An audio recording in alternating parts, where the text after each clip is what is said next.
Welcome to this complete C language course with handwritten notes. C is known as the mother of all programming languages. In fact, a lot of compilers and JVMs are written in C. Whenever it comes to programming, C language is considered as the best to learn for beginners. My name is Harry and I will be your instructor throughout this course. We'll start from the basics of C, in fact from the basics of programming, and then we'll raise the bar like anything. We'll learn about pointers, we'll learn about functions, we'll learn about dynamic memory allocation, which is one of the most confused topics when it comes to C. The only prerequisite of this course is your time. I just want you to come here, devote some of your time to this course, and definitely you will learn and master C like anything. If you want to support this initiative, make sure you hit the like button and also give me a comment saying this C language course is helpful. That would mean a lot to me. I have divided this course into different chapters. Each chapter has its own practice set, which makes it easy for you to practice about the topic discussed in that chapter. To make learning fun and simple, I have also included some projects for you, and one of the projects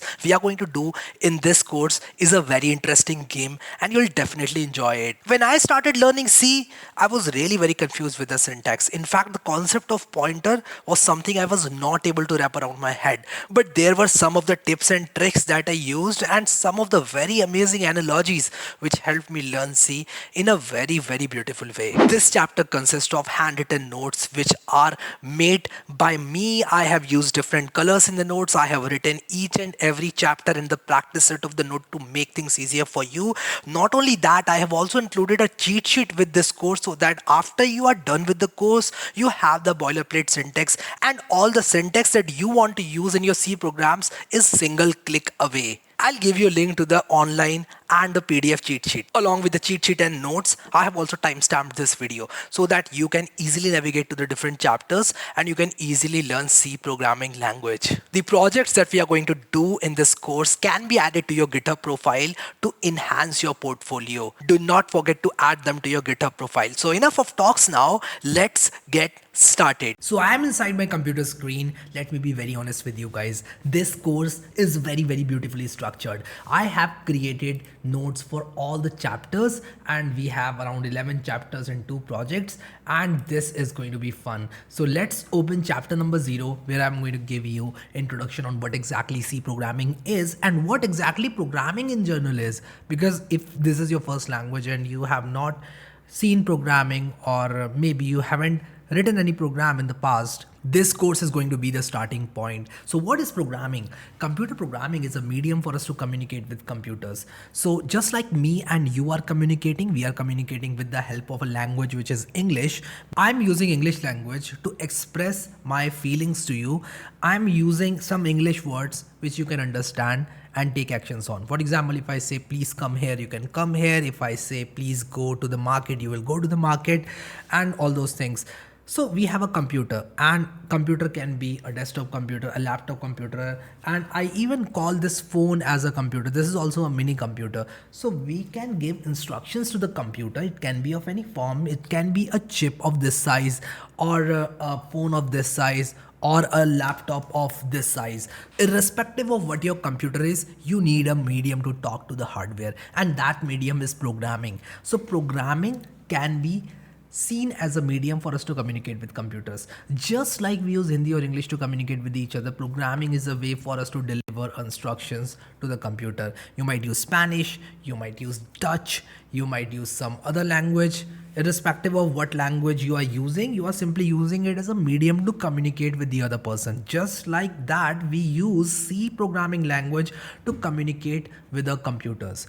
So what is C? C is a programming language. It is one of the oldest programming languages. It is called mother of all programming languages for a reason. A lot of JVMs and compilers are written in C. Operating systems are written in C. A lot of low level stuff is written in C. So C is one of the most important programming languages, and this is said to be a programming language which all the computer enthusiasts and computer software engineers must learn. So C is one of the oldest and finest programming languages. He was developed by Dennis Ritchie at AT&T's Bell Laboratories in 1972. You don't have to remember this. I remember this just because I've seen or read this statement a lot of times, but you don't have to remember this, but remember the name of Dennis Ritchie. He indeed brought a revolution to the world of programming. Now let us talk about the uses of C. What exactly are the uses of C? Where would you want to use C programming language? So C language is used to program a wide variety of systems. Some of the use cases are major operating systems, Linux, and there are a lot of other Linux distributions which are written in C. So we use C to write an operating system which controls all the hardware of our machine. So C is a very important language. Now let's talk about driver programs. C is also used to write driver programs. Let us say I have a device, it's a camera, it can be a printer, it can be a chip. I can write device driver software using C programming language. Now, C programming language is also used to program embedded systems where programs need to run faster in limited memory. See, there are a lot of programming languages in the market. We have Python, we have Java, we have JavaScript. All these programming languages are good for one task or the other. C is good, and C is famous to run faster in limited memory. And wherever we have limited memory, wherever we have embedded systems, a microwave, a very small chip, something that needs to run in milliseconds is written in C. Now, C is something that is very, very close to the hardware, and it is one of the most loved language by those people who want to have a lot of controls in hand. Now, C is also used to develop games, an area where latency is very, very important. If you have played PUBG or GTA Vice City, GTA San Andreas, GTA 5, Cyberpunk, we all play games, right? We all play one or the other game in our phones. Sometimes the latency is really very important, especially in the case when we have limited hardware and memory. When we have limited hardware, limited amount of memory, latency is really very important.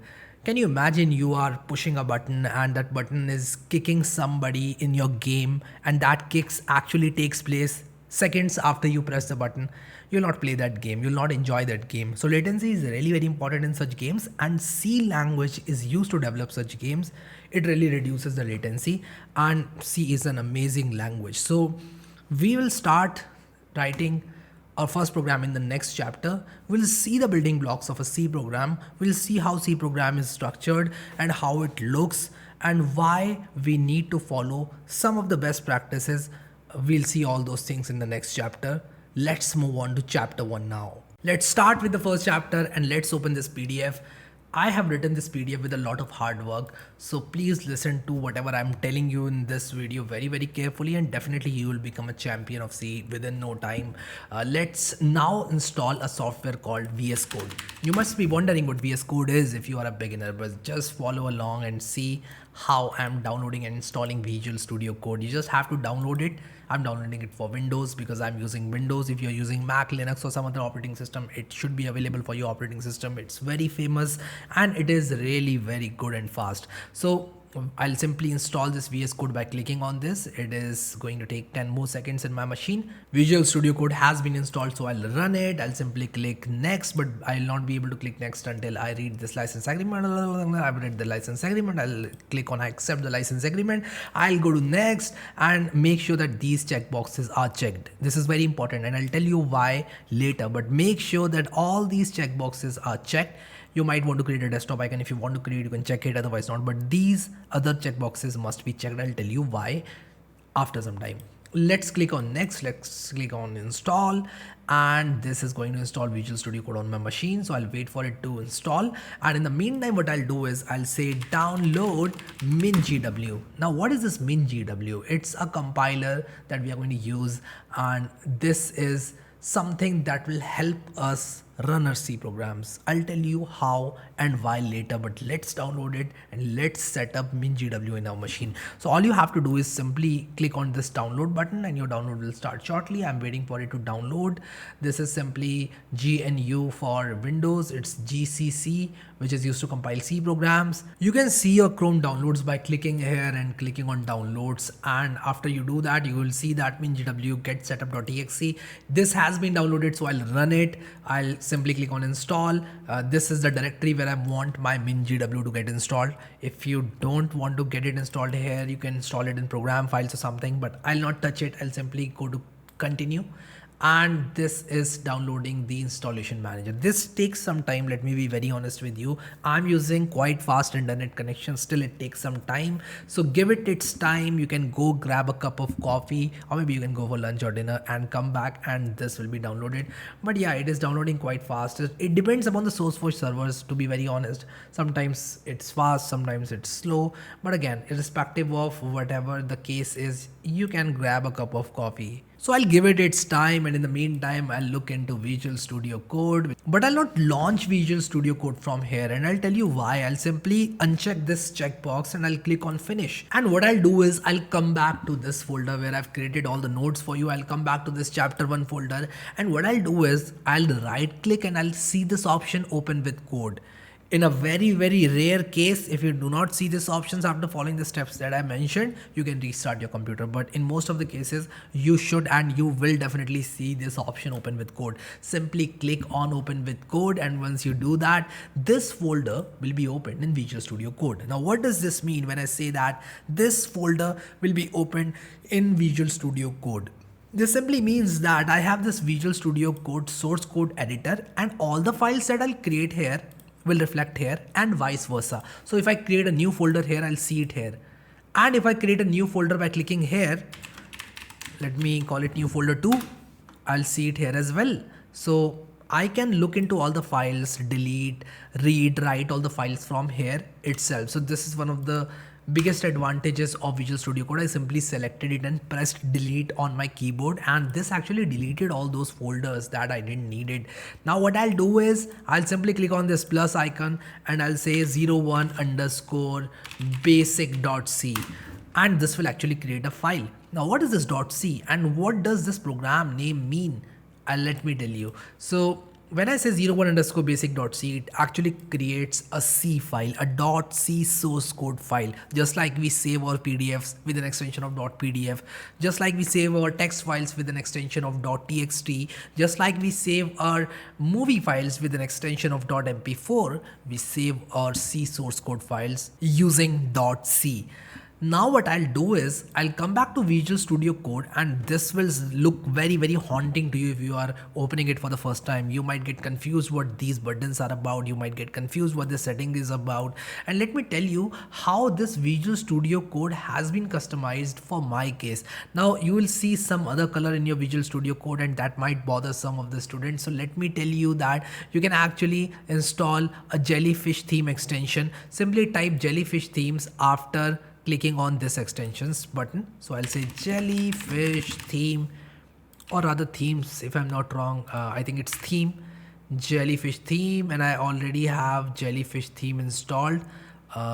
Maybe I'm not spelling it correctly. Let me find it out. Jellyfish theme. Yeah, so it's jellyfish theme, it's here. So simply search for this jellyfish theme, install, and you should also see this color theme. Another thing that I'm using is C++ IntelliSense. So you can click on install, you will see this install button. For my case, it has already been installed, so I'm not going to reinstall it. You can click on this install button and this will be installed. So for the time being, we'll use these two extensions. I have some other extensions too, which I have enabled for other projects, but I'll disable them immediately. So let me disable all these community material themes. So I usually work with a lot of extensions with a lot of other languages. So what I'll do is I'll simply disable all these extensions. So I have disabled GitHub Markdown. So let me disable all these things which we do not need here and which might confuse you. You don't have to install and disable all these extensions. Let me tell you, I'm disabling it because I don't want them to disturb me while I'm coding in C with you. So let me reload my VS Code. I'll simply click on reload and that should do. Now what I'll do is I'll simply create a boilerplate C code, and for that what I'll do is I'll open my C cheat sheet, and I'll give you the link of my C cheat sheet from the description. So let me open the C language cheat sheet. I'll copy this code, I'll paste this code, I'll save, and what I'll do is I'll simply say print F and I'll say hello world. Now you must be thinking, what have I written here? I haven't explained anything here, and I have written all these things without even explaining. This is unfair. But again, you just have to type this without understanding, yes, without understanding what it means, because we are going to look and dissect into all these things in the rest of this video.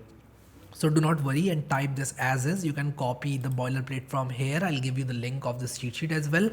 And also what I'll do is I'll see if this has been completed. So I'll click on continue, and all you need to do is you need to click on this min-gw32 gcc g++ and I'll mark this for installation. Just click and click on mark for installation.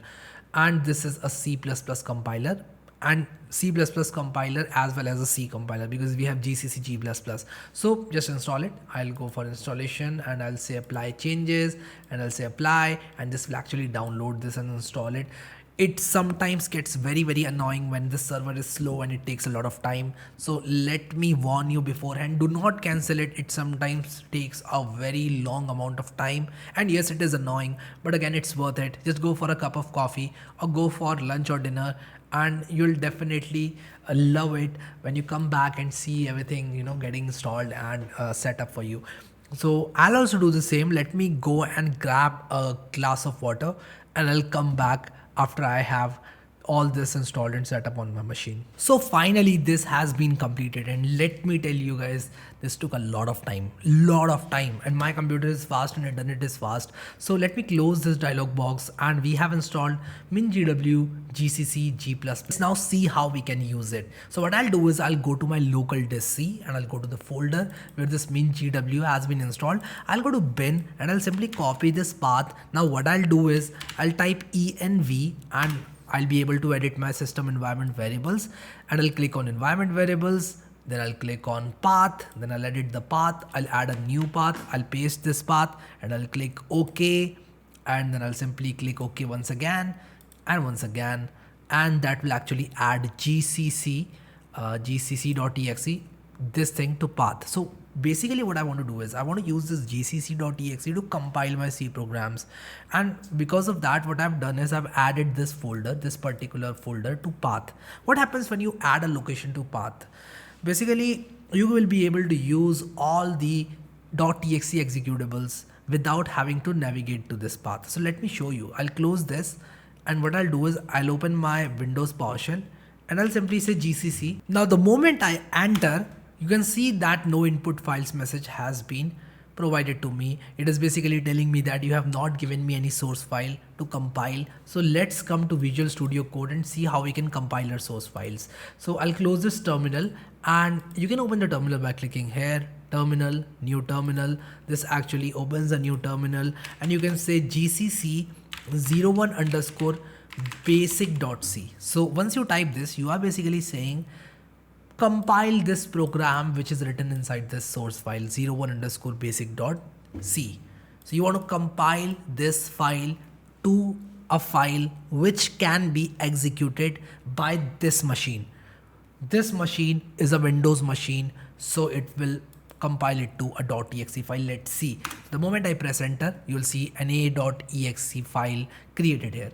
Now I can run this a.exe file. I'll simply say A and press tab. This actually auto completes the moment you say A. So anything that starts with A will get auto completed.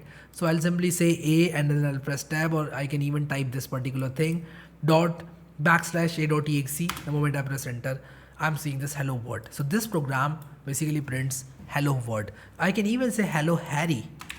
Let me show you. And /n is nothing but a new line character. So it actually prints a new line character, because of which we are seeing this PSD, this thing here instead of here. So if I skip this /n, what will happen is, let me compile it once again, and then once again I'll say ./a.exe. The moment I say hello Harry, this will actually not print a new line. So let me show you a practical example of what this /n is doing.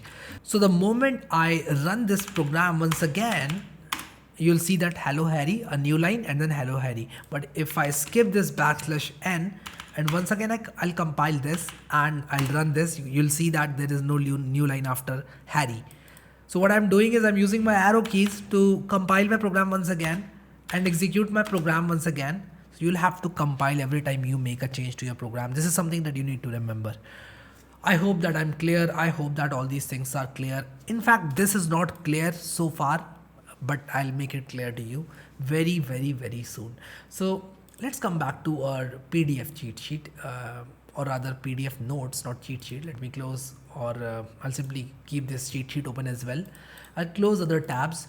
And let's talk about variables, constants, and keywords. So for now, just forget about how all this works and let's focus on the concept of variables, constants, and keywords. What are these three things and why do we need these three things? So let's talk about a variable. It's a container which stores a value. So if you have a kitchen and you cook some food in your kitchen, there is a high chance that you'll have some containers which will contain some rice, maybe some dal, maybe some what do you call it, some tea leaves, maybe you'll have some vinegar in some container, you'll have some water in some container, you'll definitely have some soya sauce or tomato sauce, all those things in a container. In a very similar way, just like a container is used to store a particular thing, we use small container for dal and for rice, and we use a big container to store say flour, or we use bottles to store vinegar, and also we use 1 or 2 liter bottles to store water. Okay, so different containers for different things. In a very similar way, C programming language has a concept of container, and container is nothing but a variable. It is called variable in C programming language. In fact, in any programming language, it is called a variable, and it simply stores a value. So in kitchen, we have containers storing rice, dal, sugar, etc. Similar to that, variables in C stores value of a constant. For example, A is equal to 3.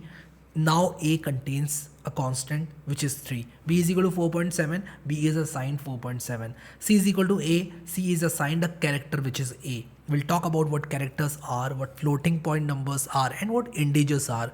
But for now, we need to get a hang of how these things are working. So let's talk about few rules for naming variables in C. Can I name my variable as 001 Harry 22? No, I cannot do that, and we'll see why we cannot do that. So first character must be an alphabet or an underscore.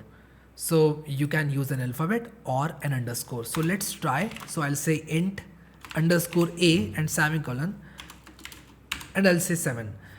Now just forget about what this int is, what this equal to is, how these things are working. Just focus on the concept of variable. See, I'm not getting any error. I'm not seeing any error from my VS Code when I type underscore A. But the moment I say 0 underscore A and I save it, you'll see that a red line is actually beneath this 0, which is basically telling me that, hey, you cannot name this variable starting with 0.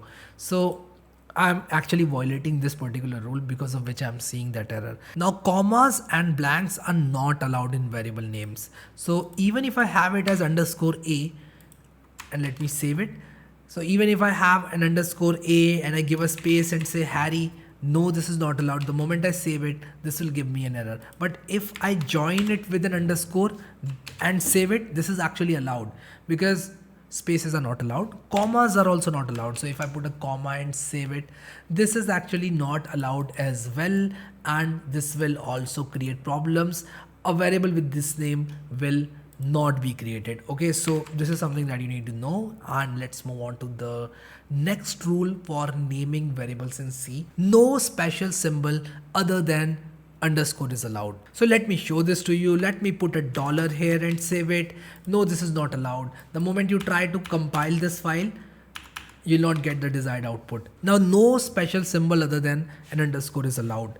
Also variable names are case sensitive, which means that if I have a variable called Harry and I have another variable which is capital H Harry, these both are different variables and will store all these numbers differently in different separate containers. These are not exactly the same thing. So this is allowed. So you can say in small Harry and in capital Harry, and this will not create any problems in your program. Now we must create meaningful variable names in our programs. This enhances readability of our programs and actually makes it easy for other programmers to read our code. So this is something that you need to follow. Always use meaningful variable names. If you want to create a variable for storing say value of a URL, Simply call it URL or value of URL. Do not call it ABCD or something else or your neighbors or your crush's name. Do not do that.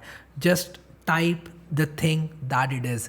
For example, if I want to create a variable for storing the amount of coffee that I'm taking per day, I should actually name it amount of coffee, cups of coffee or something like that. I should not call it Pooja, Reena, Tina or Monica for that matter. So let's talk about constants for now. An entity whose value doesn't change is called as a constant. What is a constant? It doesn't change. 3, it doesn't change. 4 is 4, it will never change. 4 will never ever become 5 or 10 for that matter. So 4 is a constant, 3 is a constant. Something which is not going to change is a constant. But if I say a is equal to 3, I can always say a is equal to 4 and I can actually put 4 inside that container which was previously holding 3. So I can change this container to hold 4 now. So this is a variable. We can change its value. Its value is 3 at this point, but later it can become 4. Also, it can become 14 some time in the future. So you never know. But a constant is not going to change. 4 is not going to change. 4 is going to be 4 in this lifetime. And even when we have kids of our kids, they will also call it 4 and it's going to carry the same value, which is 4. So 4 fingers are going to be this. Now 40 years ago and even 2000 years later it is going to be 4, so it's not going to change ever. So this entity is called constant. Variable is an entity whose value can be changed.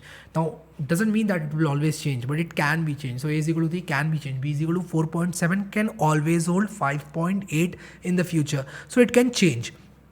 This is something that we need to hold in our mind. Before we start with this chapter, before we start writing programs in C, I want you to ensure that you have this code runner extension. If you don't have this extension, simply type code runner and simply install it. You will see an install button here, just like I'm seeing for Chinese and for editor config. You simply have to click on that install button and your code runner will be installed. This will give you this run button here. So whenever you are in a C program, you will see this run button. So make sure that you get this run button as soon as possible. It will help you execute and run your C programs comfortably. Now we'll move ahead and talk about the types of constants. We have various types of constants.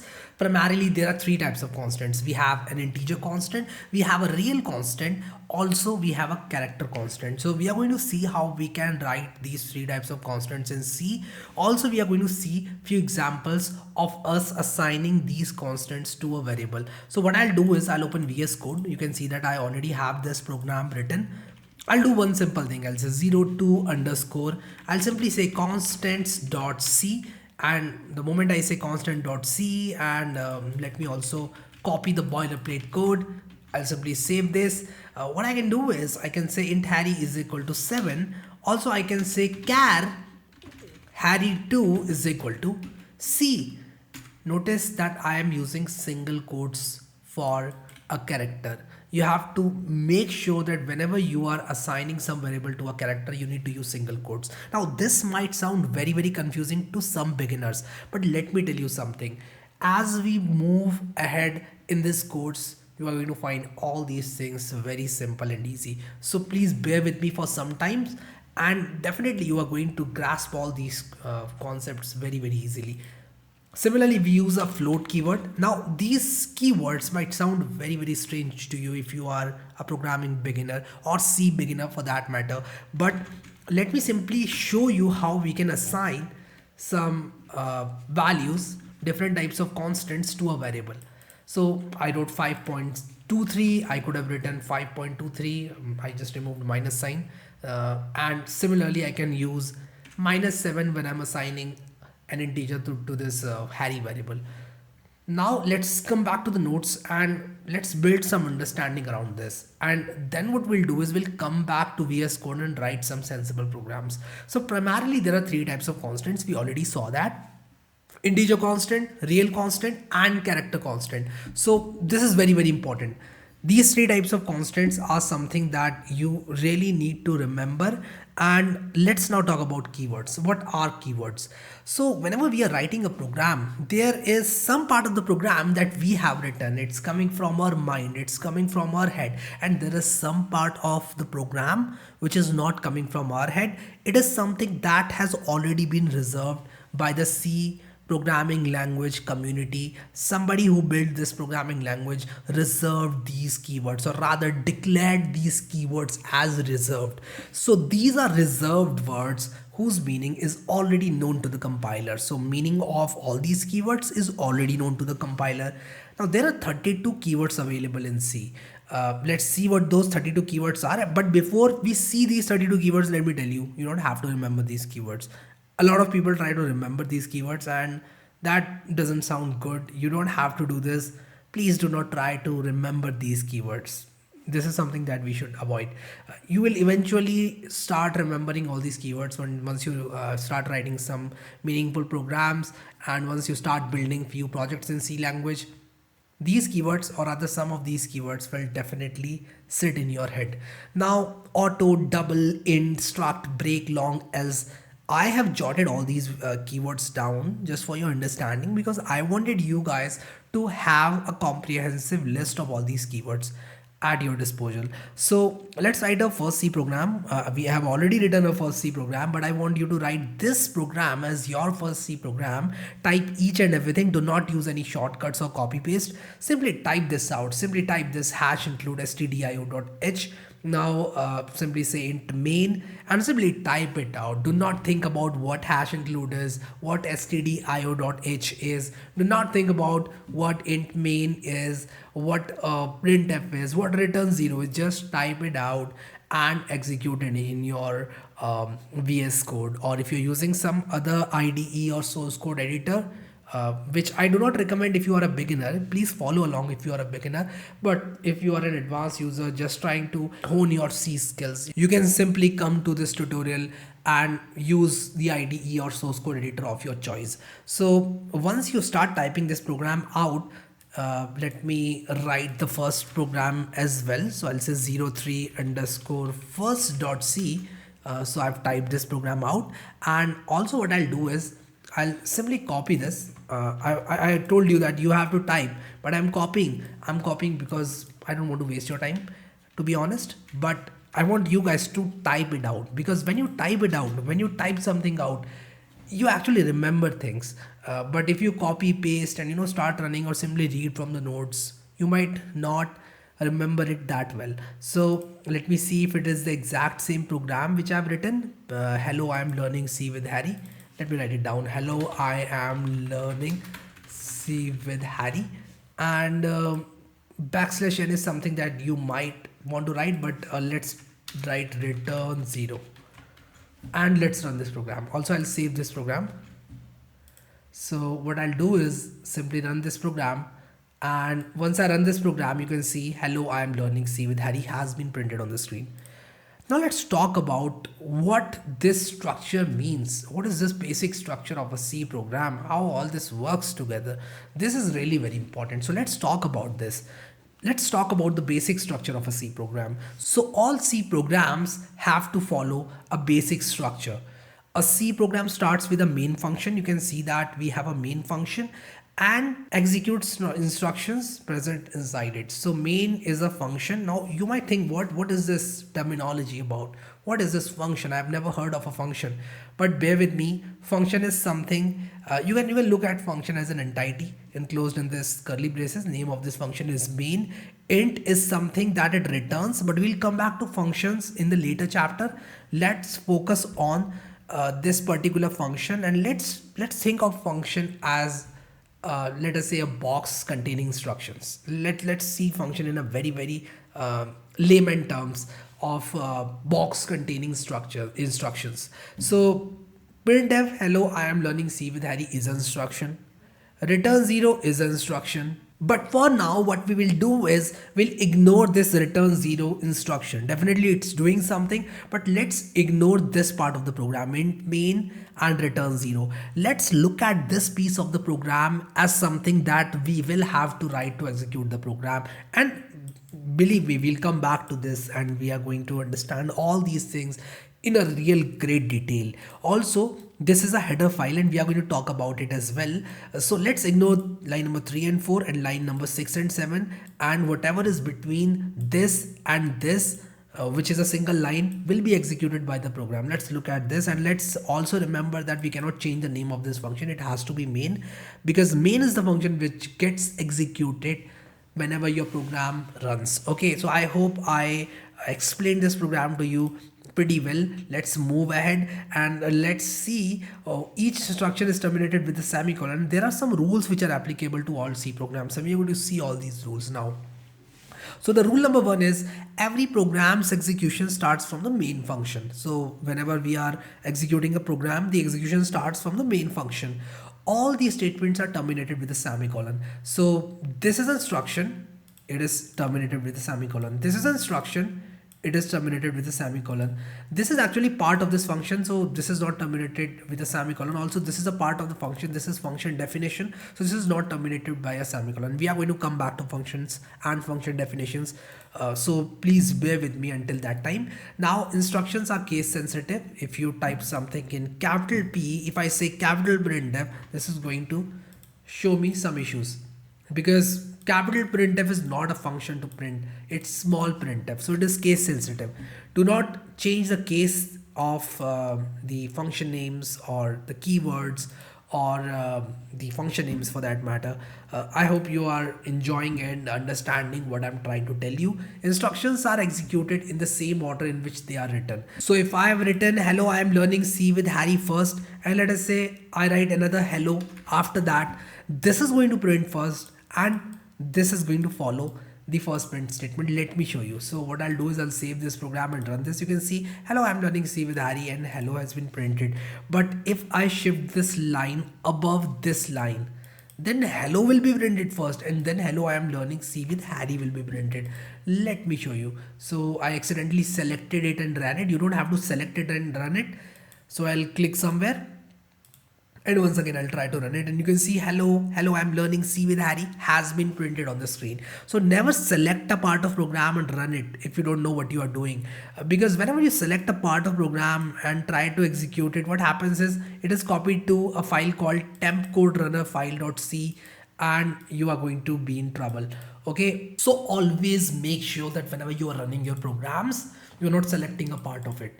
Okay, so coming back to our nodes, we have understood what the basic structure of C program looks like. You might also have some ambiguity in your mind. You must be thinking, what is this main? What is this end? What is this curly bracket? But I want you to please sit back, relax, and just listen to me for some time. And as we move ahead in this course, you are going to clear a lot of your concepts, I promise you. So let's now understand the concept of comments. What exactly is comment? So comments are something that is used to clarify something about the program in plain and simple language. Let us say me and you are working on a C program. What if I want to tell you that please do not touch this function? I'm going to write it. If I write something like this, if I say that I want to write code to read the user mic. If I write it in plain text, what is going to happen? If I run this program, I'm going to see some errors. You can see that C language compiler is telling me that this is not a valid C code. Please do not write it there. Another option for me can be creating another text file with the same name as that of program and putting all these comments with line numbers, but that will be really very tedious. So C provides the mechanism of comments. You can add comments to your C program. All you have to do is simply use these double forward slashes. This is a single line comment in C, and what it tells your C compiler is that do not execute this line as an instruction. Completely ignore this line. This is written for me. So I can also add some other details to my program using comments. There is another format of comment which is multi-line comment. Whatever you write between these two is a multi-line comment. So if I say author Harry, place India, I can write all these comments inside my this forward slash star and star forward slash, and this is going to really make my life a lot easy, because I don't have to create a separate text file. Also, it will be very easy and straightforward for me to mark few places in the program with some text. So this is all what comments do. Coming back to the notes, comments are used to clarify something about the program in plain language. It can also be a specific place in the program, a specific line number. So it is a way for us to add notes to a program. There are two types of comments in C. Single line comment is one, multi-line comment is another one. Single line comment is written like this. This is the comment, forward slash, this is a comment. So this is a comment, forward slash star, this is a multi-line comment, star forward slash, this is a multi-line comment. So you can actually press enter and write as many new lines as you want. But here you cannot add new lines, because the moment you add new line, this particular line is treated as a separate instruction, and this might cause some errors in the program. We don't want that. So I'll press Ctrl Z. I'll simply save, and we can see that our program looks clean. If I run this program, you can see hello, I'm learning C with Harry has been printed. Coming back to the notes. Comments in C program are not executed and are ignored. So comments are ignored by the compiler. Compiler will not execute your comments as instruction, even if it is some code. For example, if I comment this particular line out, I can use a keyboard shortcut, which is Ctrl// to write single line comments. So the moment I comment this particular line out, this printf hello will not be executed. So the moment I run this, you can see hello, I am learning C with Harry has been printed. So this is how this particular program works, and hello, I am learning C with Harry has been printed. Also, what I want to do is, if I comment this line as well, will something happen? No, nothing happens. A program has no instructions. So it simply executes and exits, because there are no instructions to execute inside the main function. But ideally, we'll not have this kind of scenario. We'll have some instructions that we want to execute.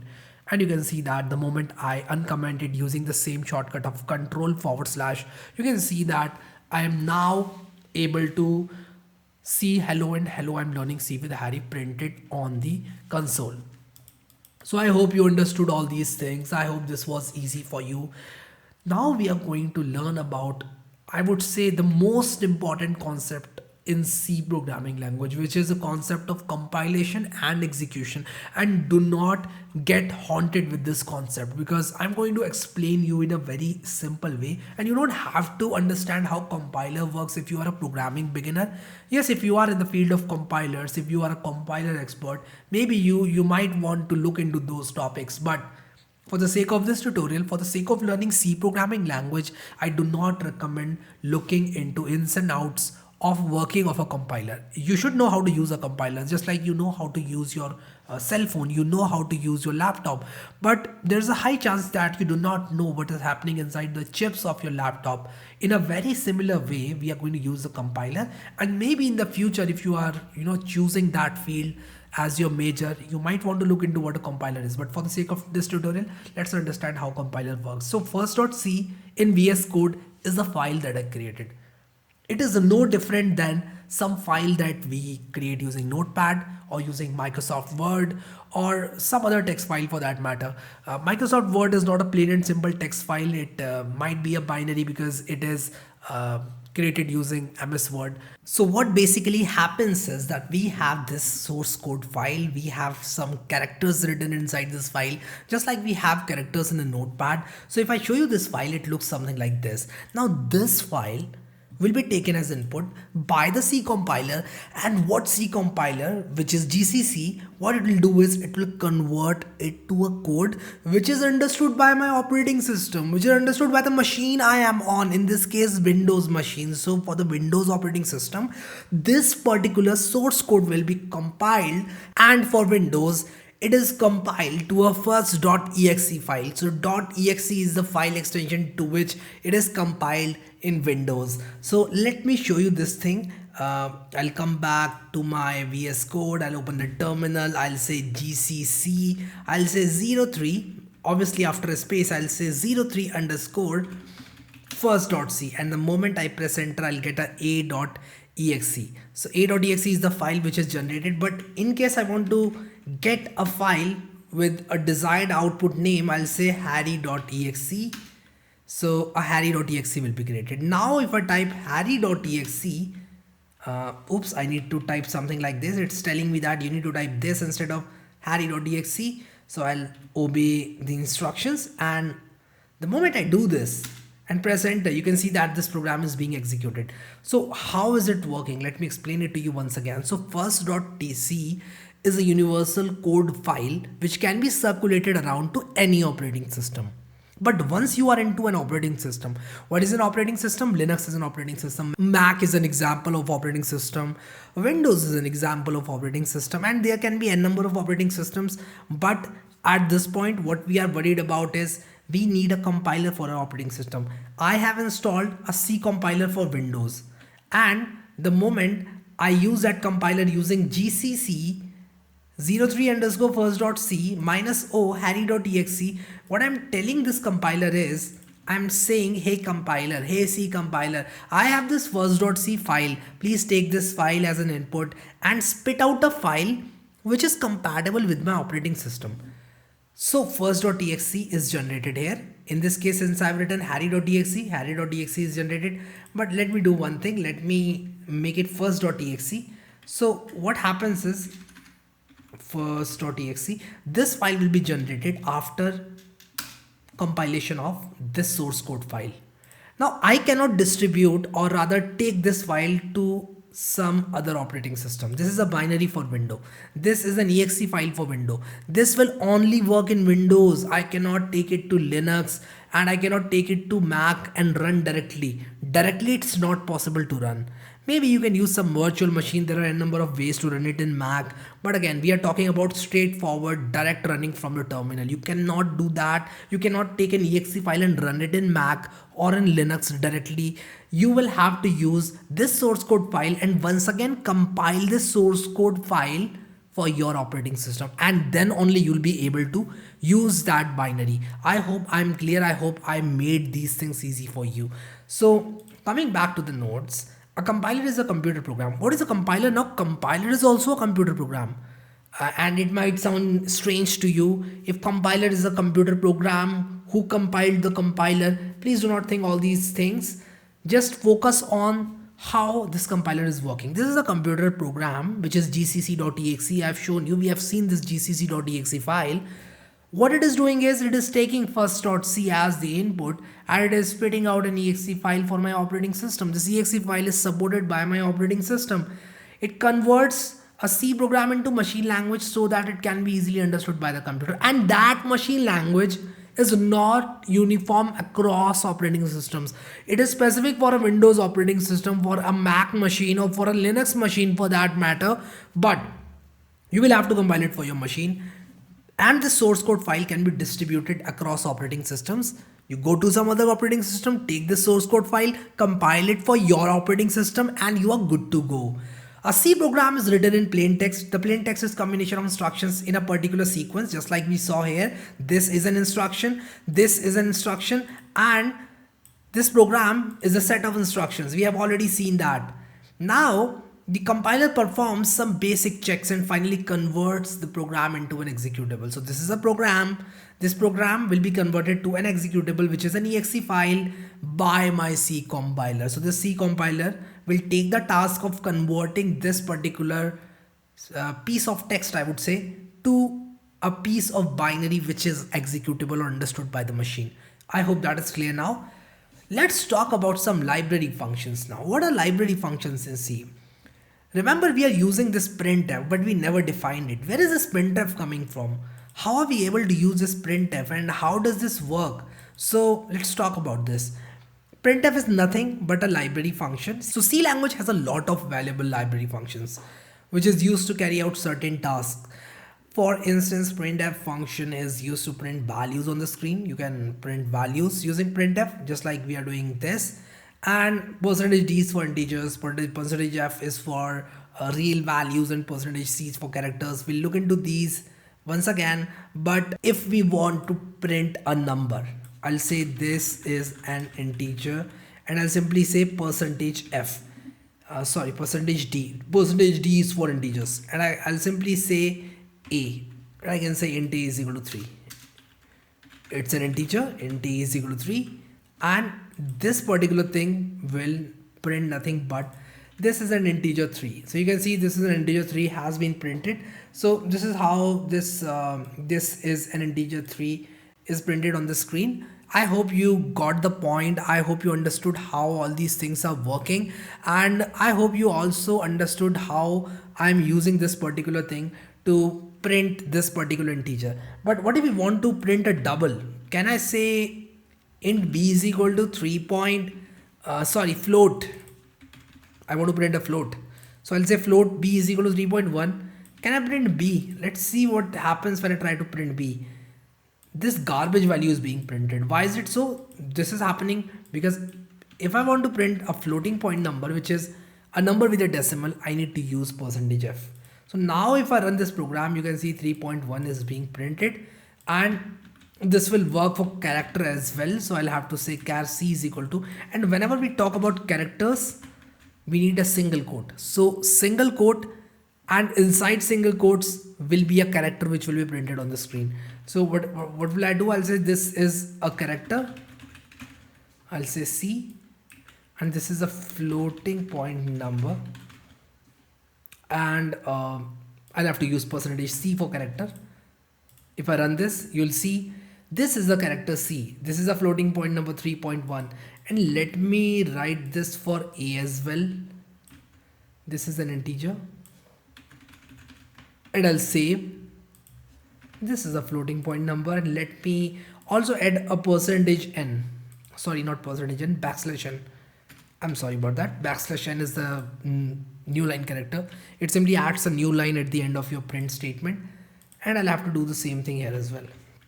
So after every line, I'm writing a new line character just to ensure that whatever I'm writing contains a new line at the end of it. So if I try to run this, you'll see hello, I'm learning C with Harry.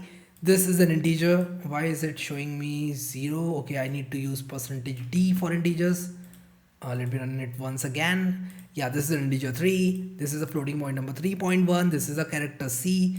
And I hope you got the point. I hope you understood everything that I taught you so far. Okay, let's now talk about the types of variables. How many types of variables do we have? We have integer variables, just like we saw recently. I created int a is equal to 3, and this was an integer. Okay, so we can store numbers from -infinity to infinity inside this variable a, and it will not contain a decimal like this. If we want a decimal number, we use floats. So we say float b is equal to 3.1 for floating point numbers. Now what I'll do is I'll talk about real variables, and we have two types of real variables. We cannot do int a is equal to 7.7. This is wrong. 7.7 is not an integer. It's a real number. It contains a decimal and a number after it. So we'll have to use something called float. So we say float a is equal to 7.7, and this will store this number accurately and correctly. So character variables, similarly we have character variables which are nothing but character containers. They simply store characters, and you can store a single character inside these character variables. They take 1 byte in memory. And let's not talk about receiving input from the user. So what I'll do is I'll create a file, I'll say 04 underscore input.c, and what this input.c will do is it will prompt a user to take an input. So let me show this to you. Let me delete all these terminals. I've opened a lot of terminals. I don't want that. I'll remove these variables as well. Now what I'll do is I'll say printf enter your number. Okay, and I'll simply say int a to declare an integer. So basically what I'm doing is, just like if you want to have an empty container ready to store something in your house, you go to the market and you come back from the market and keep that container safely, so that whenever you have something to store, you can simply put it inside that container. In a very similar way, what I'm doing is I'm declaring an integer. So in case I have an integer to store in my program, I can use this container or variable, and I can say a is equal to 8, and 8 will be stored inside a. So I have simply declared a variable. Now what I'll do is I'll use a function called scanf, and I'll simply say %d, because I want to take a number as an input, and I'll simply say ampersand a. And let me explain this thing to you because this might sound very scary. And also let me show you something before we discuss about this. I'll say printf your number is percentage %d, and I'll simply say a, and definitely I'll put a semicolon. Let me run this program and see what happens. Enter your number 6. Your number is 6. Let's try this program once again and see if it works for variable inputs. Yes, it does. Your number is 3. How is this thing working? So scanf is basically a function. It's a library function, and you can use scanf to take input from the user. So what you are doing is you are saying to the compiler that I am going to enter an integer from the keyboard. Kindly store that integer at this location. Simply look at the syntax and you are good to go.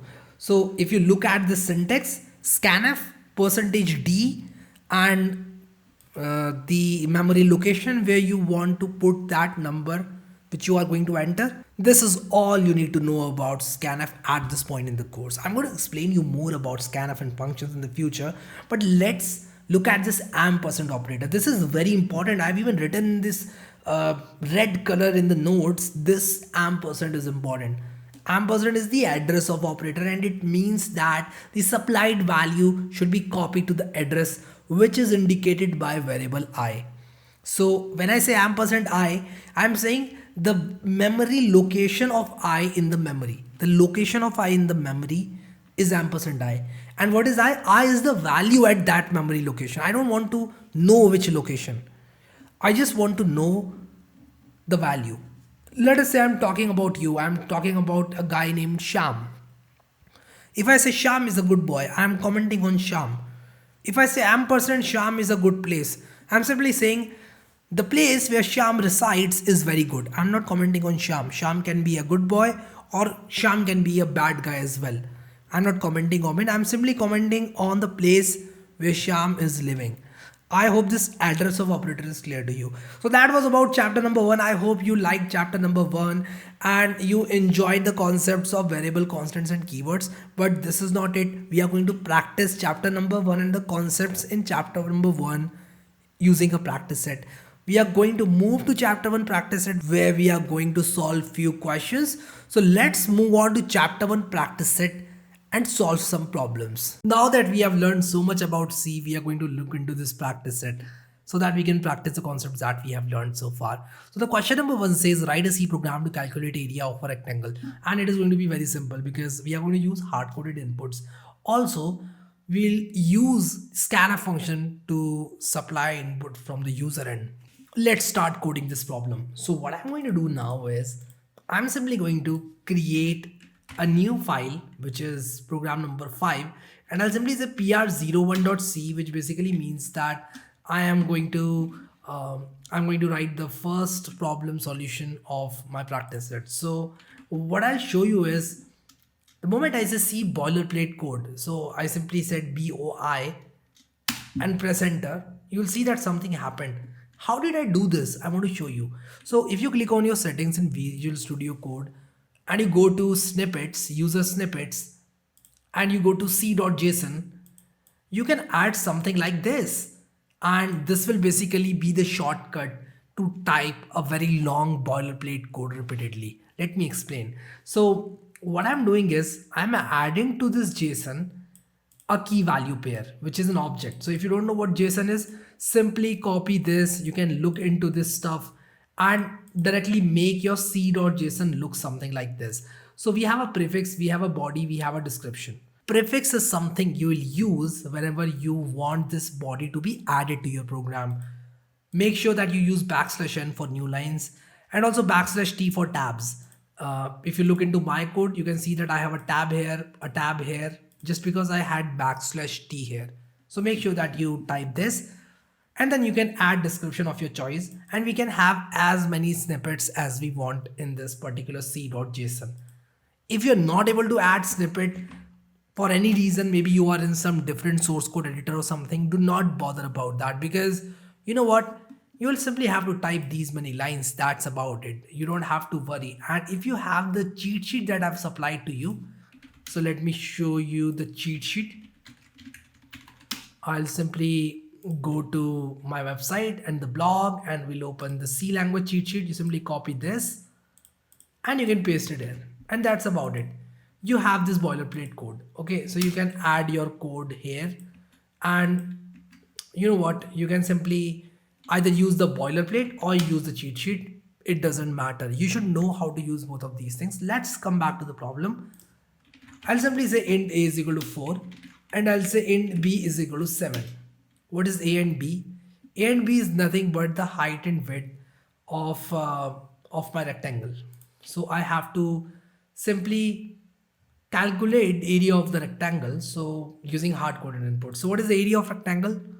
I'll simply use printf. I'll say the area of rectangle is I'll simply multiply a by b. I'll say percentage d, and I'll perform a calculation. I'll say a star b, and that should do the trick.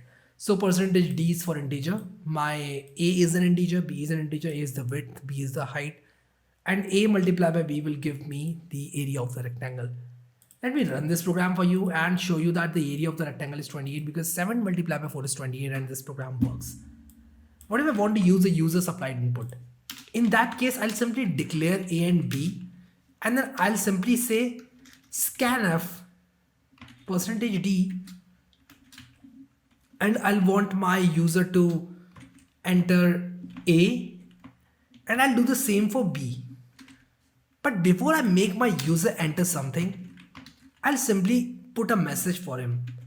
I'll say enter the value of length \n, and then I'll say enter the value of breadth dth, and if I enter the value of the breadth, it will be stored in b because I've written b here. Let's run this program. Enter the value of length 8, enter the value of breadth, let me say 3, and you can see 24. What if I go for 5 and 2? It should be 10, and yes it is. So the area of the rectangle has been calculated using the hard-coded inputs and using the inputs supplied by the user. Now what we are going to do is we are going to calculate the area of a circle and modify the same program to calculate the volume of a cylinder given its radius and height.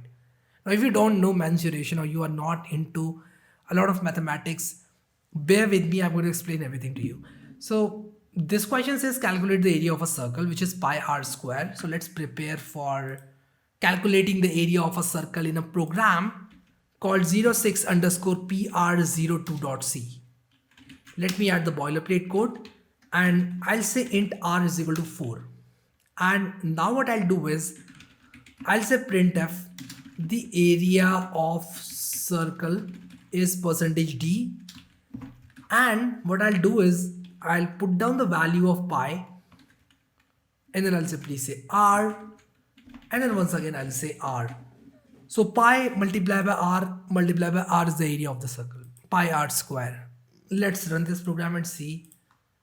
The area of the circle is this thing, which is a bit problematic because I have used percentage d. I should have used percentage f because this is going to evaluate to a floating point number.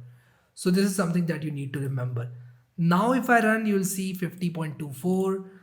4 multiplied by 4 is 16, multiplied by 3.14 will be approximately around 50.24, which makes sense. Okay, I hope you understood this. Now I have to modify the same program to calculate the volume of a cylinder, which is pi r square multiplied by h, where h is the height of the cylinder. Let me show you these formulas. Area of circle, and also I want to show you volume of a cylinder. So area of the circle is pi r square. I'll enter the value of r and it will show me the area. So when the area is 4, the radius is 4, the area is around 50.26. They are using the exact value of pi. I'm using 3.14, which is approximate, so maybe there are some differences. Now similarly, if I enter 4 and 5, the value is 251. Let's see if we are able to achieve that, and let me area the volume of cylinder is, and let me say int h is equal to 5. and I'll say multiply by h. 4 and 5, 4 and 5. Let's see what we get. We got 251.2. And yes, we got something very close. Once again, I'm using an approximate value of pi. 3.14 is an approximate value of pi. So make sure you understand that the value of pi you are using might be a bit different from what is being used in the online formulas, because of which your results are going to be a bit different. So they got 251.33 and I got 251.2, which is pretty close, but again, not exact, just because of the value of pi. But congratulations, we have solved this problem. Moving on to the next question, write a program to convert Celsius degrees temperature to Fahrenheit. So what I'll do is I'll say Celsius to Fahrenheit. And here is the formula. I'm going to copy this formula as is. And before that, what I'm going to do is I'm going to write a new program name 07 underscore PR03. And this is a C program, so I'll say boilerplate code. I'll simply cut this and I'll simply write a comment here. I'll simply refer to this formula. I'm not going to use it exactly. I'll say int C is equal to 5 and I'll use printf and I'll say the value of temperature in Fahrenheit is %F, and I'm going to use this formula, but it will be easy for me if I use something like this. Let me paste this formula. Let me fix this formula and replace x with star, because in C star is the multiplication operator, not x. Okay, so I'll simply say C multiply by 9 by 5. Let me enclose it in the brackets. And yes, this works. And I'm going to simply say F. Let me write semicolon at the end of printf and also at the end of this expression. And this should do the trick. So if I say C is equal to 4, I should get 36. Let me punch in 4. I got 39. Looks like there is some problem with my formula. So let me see what the problem with my formula is. I think I've replaced the value of C wrongly. So this should be C multiplied by 9 by 5.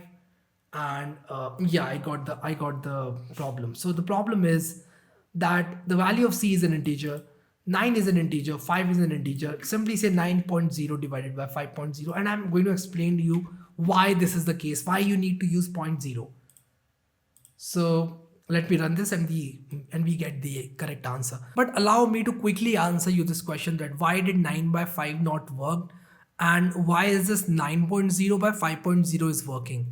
So whenever there is an operation between integer and integer in C, the resultant is also an integer. So 9 by 5 will be rounded off to the nearest integer and this will be the value, and then it is multiplied by C and then 32 is added to it, which creates a lot of error. When we say 9.0 by 5.0, we get the exact value in decimal because this is evaluating to a float. Float by float is a float. Int by int is an int. So this value will be a float. Multiply by an integer is a float. And then we add an integer is a float. So this is why we are getting the correct value using this formula. I hope you understood it. I hope you got the point. Now, coming back to the next question, which is write a program to calculate simple interest for a set of values representing principal, number of years and rate of interest. And this is very straightforward. I'll show you something. Simple interest formula. And simple interest formula is really very simple. It's PRT divided by 100. So if you want to calculate the interest, this is PRT by 100, but A is the final amount. So you need to use PRT divided by 100.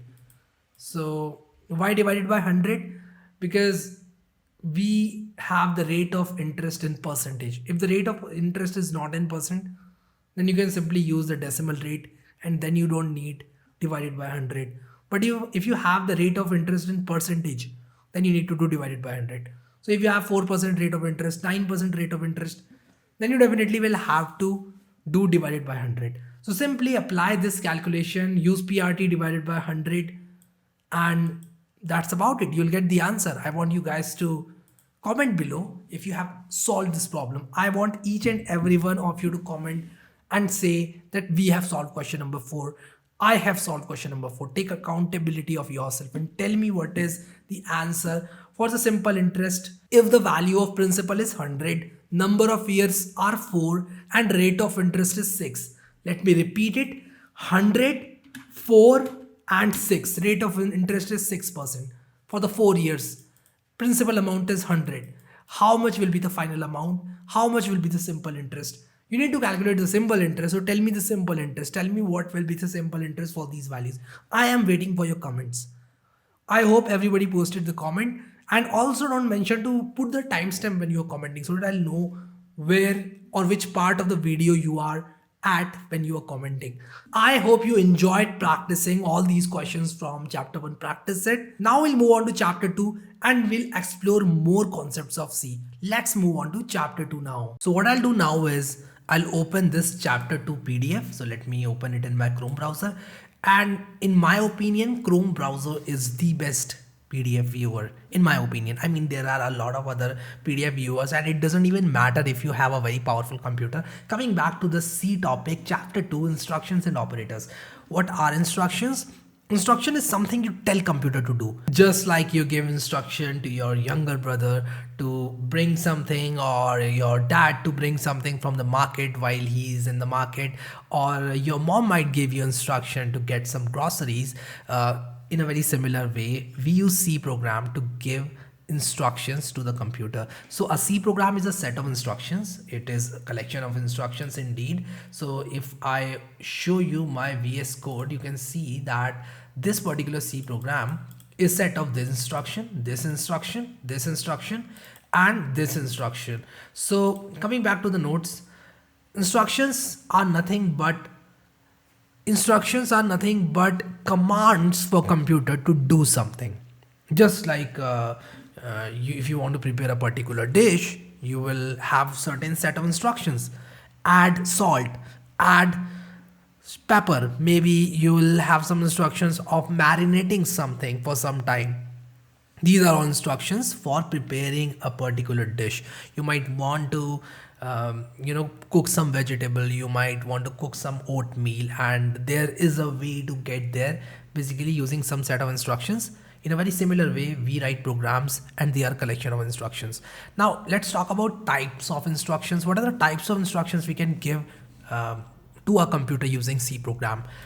So if I show you my VS Code, you can see this particular type of instruction and this particular type of instruction are a bit different. They are not exactly the same. They are not exactly telling the computer to store something in the memory. This particular instruction is saying that store 4 inside this variable C at some place in computer's memory. And this particular instruction is saying print this particular thing in the console, fetch the value of F and format it this way. Print it in a way that it looks beautiful, just like this.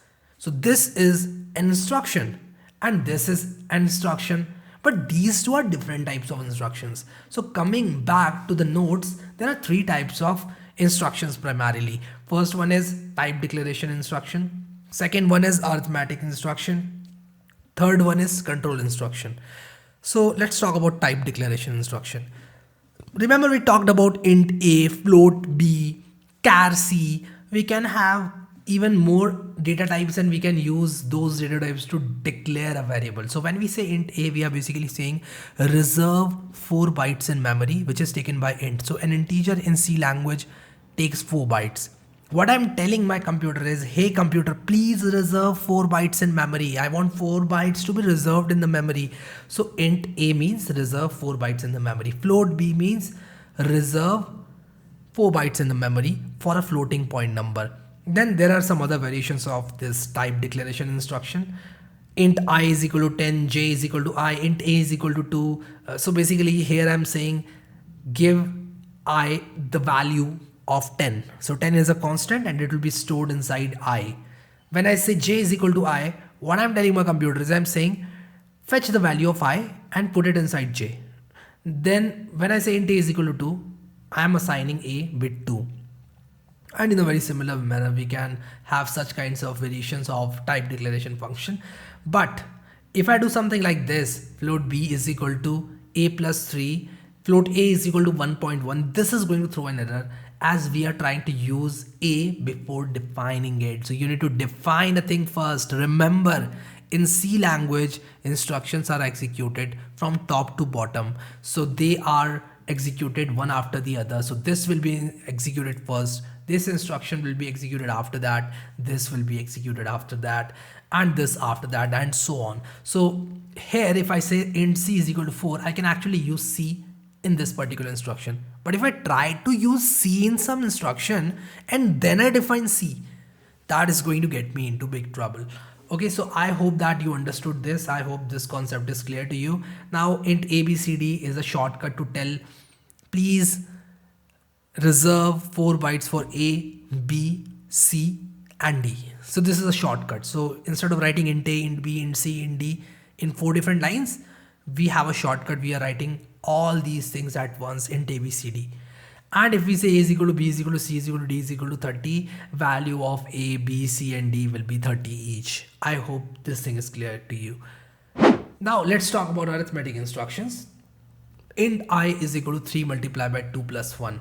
When we do something like this, what we are telling our computer is perform these calculations. We are telling our computer perform 3 multiplied by 2 and then add 1 to it. So basic mathematics, but let's see some terminology. When I say int I is equal to 3 multiplied by 2 plus 1, here star and plus are operators and these numbers are operands. So basically we have these operands which are operated upon by the operators. So operator can actually operate on these operands and then produce a result, and that result can be stored inside I. So when I say int I is equal to 3 star 2 plus 1, basically 6 will be the result of 3 star 2, and when I say 3 star 2 plus 1, then it will be 6 plus 1, which will be 7. Operands can be int, float, etc. It can be anything, and plus, minus, times, divide are arithmetic operators. Okay, there are some other arithmetic operators as well, but these are the most basic ones. Then if we say int b is equal to 2 comma c is equal to 3, it means please assign b with 2 and c with 3. And when I say int z is equal to b multiplied by c, or rather if I say int z and then after semicolon I say z is equal to b multiplied by c, this is legal. But if I say int z and I say b multiplied by c is equal to z, this is illegal. This is not allowed, because when I say z is equal to b multiplied by c, the right hand side will be evaluated first. In this case, when I say b multiplied by c is equal to z, the right hand side doesn't have any value. This is illegal. You cannot do that. So whenever you want to assign something to a variable, this needs to be clear answer. This should have a clear value. B multiplied by c here has a clear value of 2 and 3, because b is clear, it's the value 2, c is value 3, and b multiplied by c will be value 6. So we are all clear on what b is, what c is, and hence we are clear on what b multiplied by c is. But had we not had this b is equal to 2, c is equal to 3, instead of this, if there was just in b comma c, this would have created an error. So I hope you understood this, and we'll practice and we'll see how these things are working. So you don't have to worry on anything, because I'm going to hold your hands and walk you through all these concepts, both in the notes and in code as well. So practical is very important. This is something that I totally understand, and we are going to do the practical as well. Now, percent is modular division operator. It returns the remainder and it cannot be applied on floating point number. Percent sign is same as numerator. So basically when you do something like this, if you say 5% 2, what is the remainder when 5 is divided by 2? It's 1. So it returns 1. But if I do minus 5% 2, I'll get minus 1. So sign is same as that of numerator. We rarely use minus 5% 2. Modulo with negative numbers is something that you will very rarely see. But again, if you were to see, this is the rule. If there is minus sign before this 5, it will be transferred here. So minus 5% 2 is equal to minus 1. Now you need to note some things. No operator is assumed to be present. You cannot say int I is equal to AB just like you do in basic mathematics and AB means say multiply by B. No, it doesn't hold true in C language. There is no presumption on any operator being present. If you say int I is equal to A star B, yes, star is present between A and B. So we can multiply A and B and the value of I will be A multiplied by B. But if such kind of operator is not present, if you say I is equal to AB, this is invalid. This is invalid and this is going to throw an error. There is no operator to perform exponentiation in C. However, we can use pow x comma y from math.h more later. So there is no direct operator in C to perform exponentiation. If you want to create square, you can do a star a. If you want to find out cube, you can do something like a star a star a. But if you want to do a to the power 39, there's no other way directly than to write a 39 times manually. But there is a function called pow where you can do x comma y and it will evaluate to x to the power y, and it is from the library math.h. We are going to look into the libraries very soon later in this course, but again this is something that you need to keep in your mind, that yes, we have a function, we have a handy function. It's not like you cannot do it in C. You can definitely perform exponentiation very easily in C. So we'll have to use something called pow and we are going to learn math.h later. So let's skip it and move ahead. Type conversion. What is this type conversion? So there is a rule that an arithmetic operation between int and int will result to an int. An arithmetic operation between int and a float will result in a float.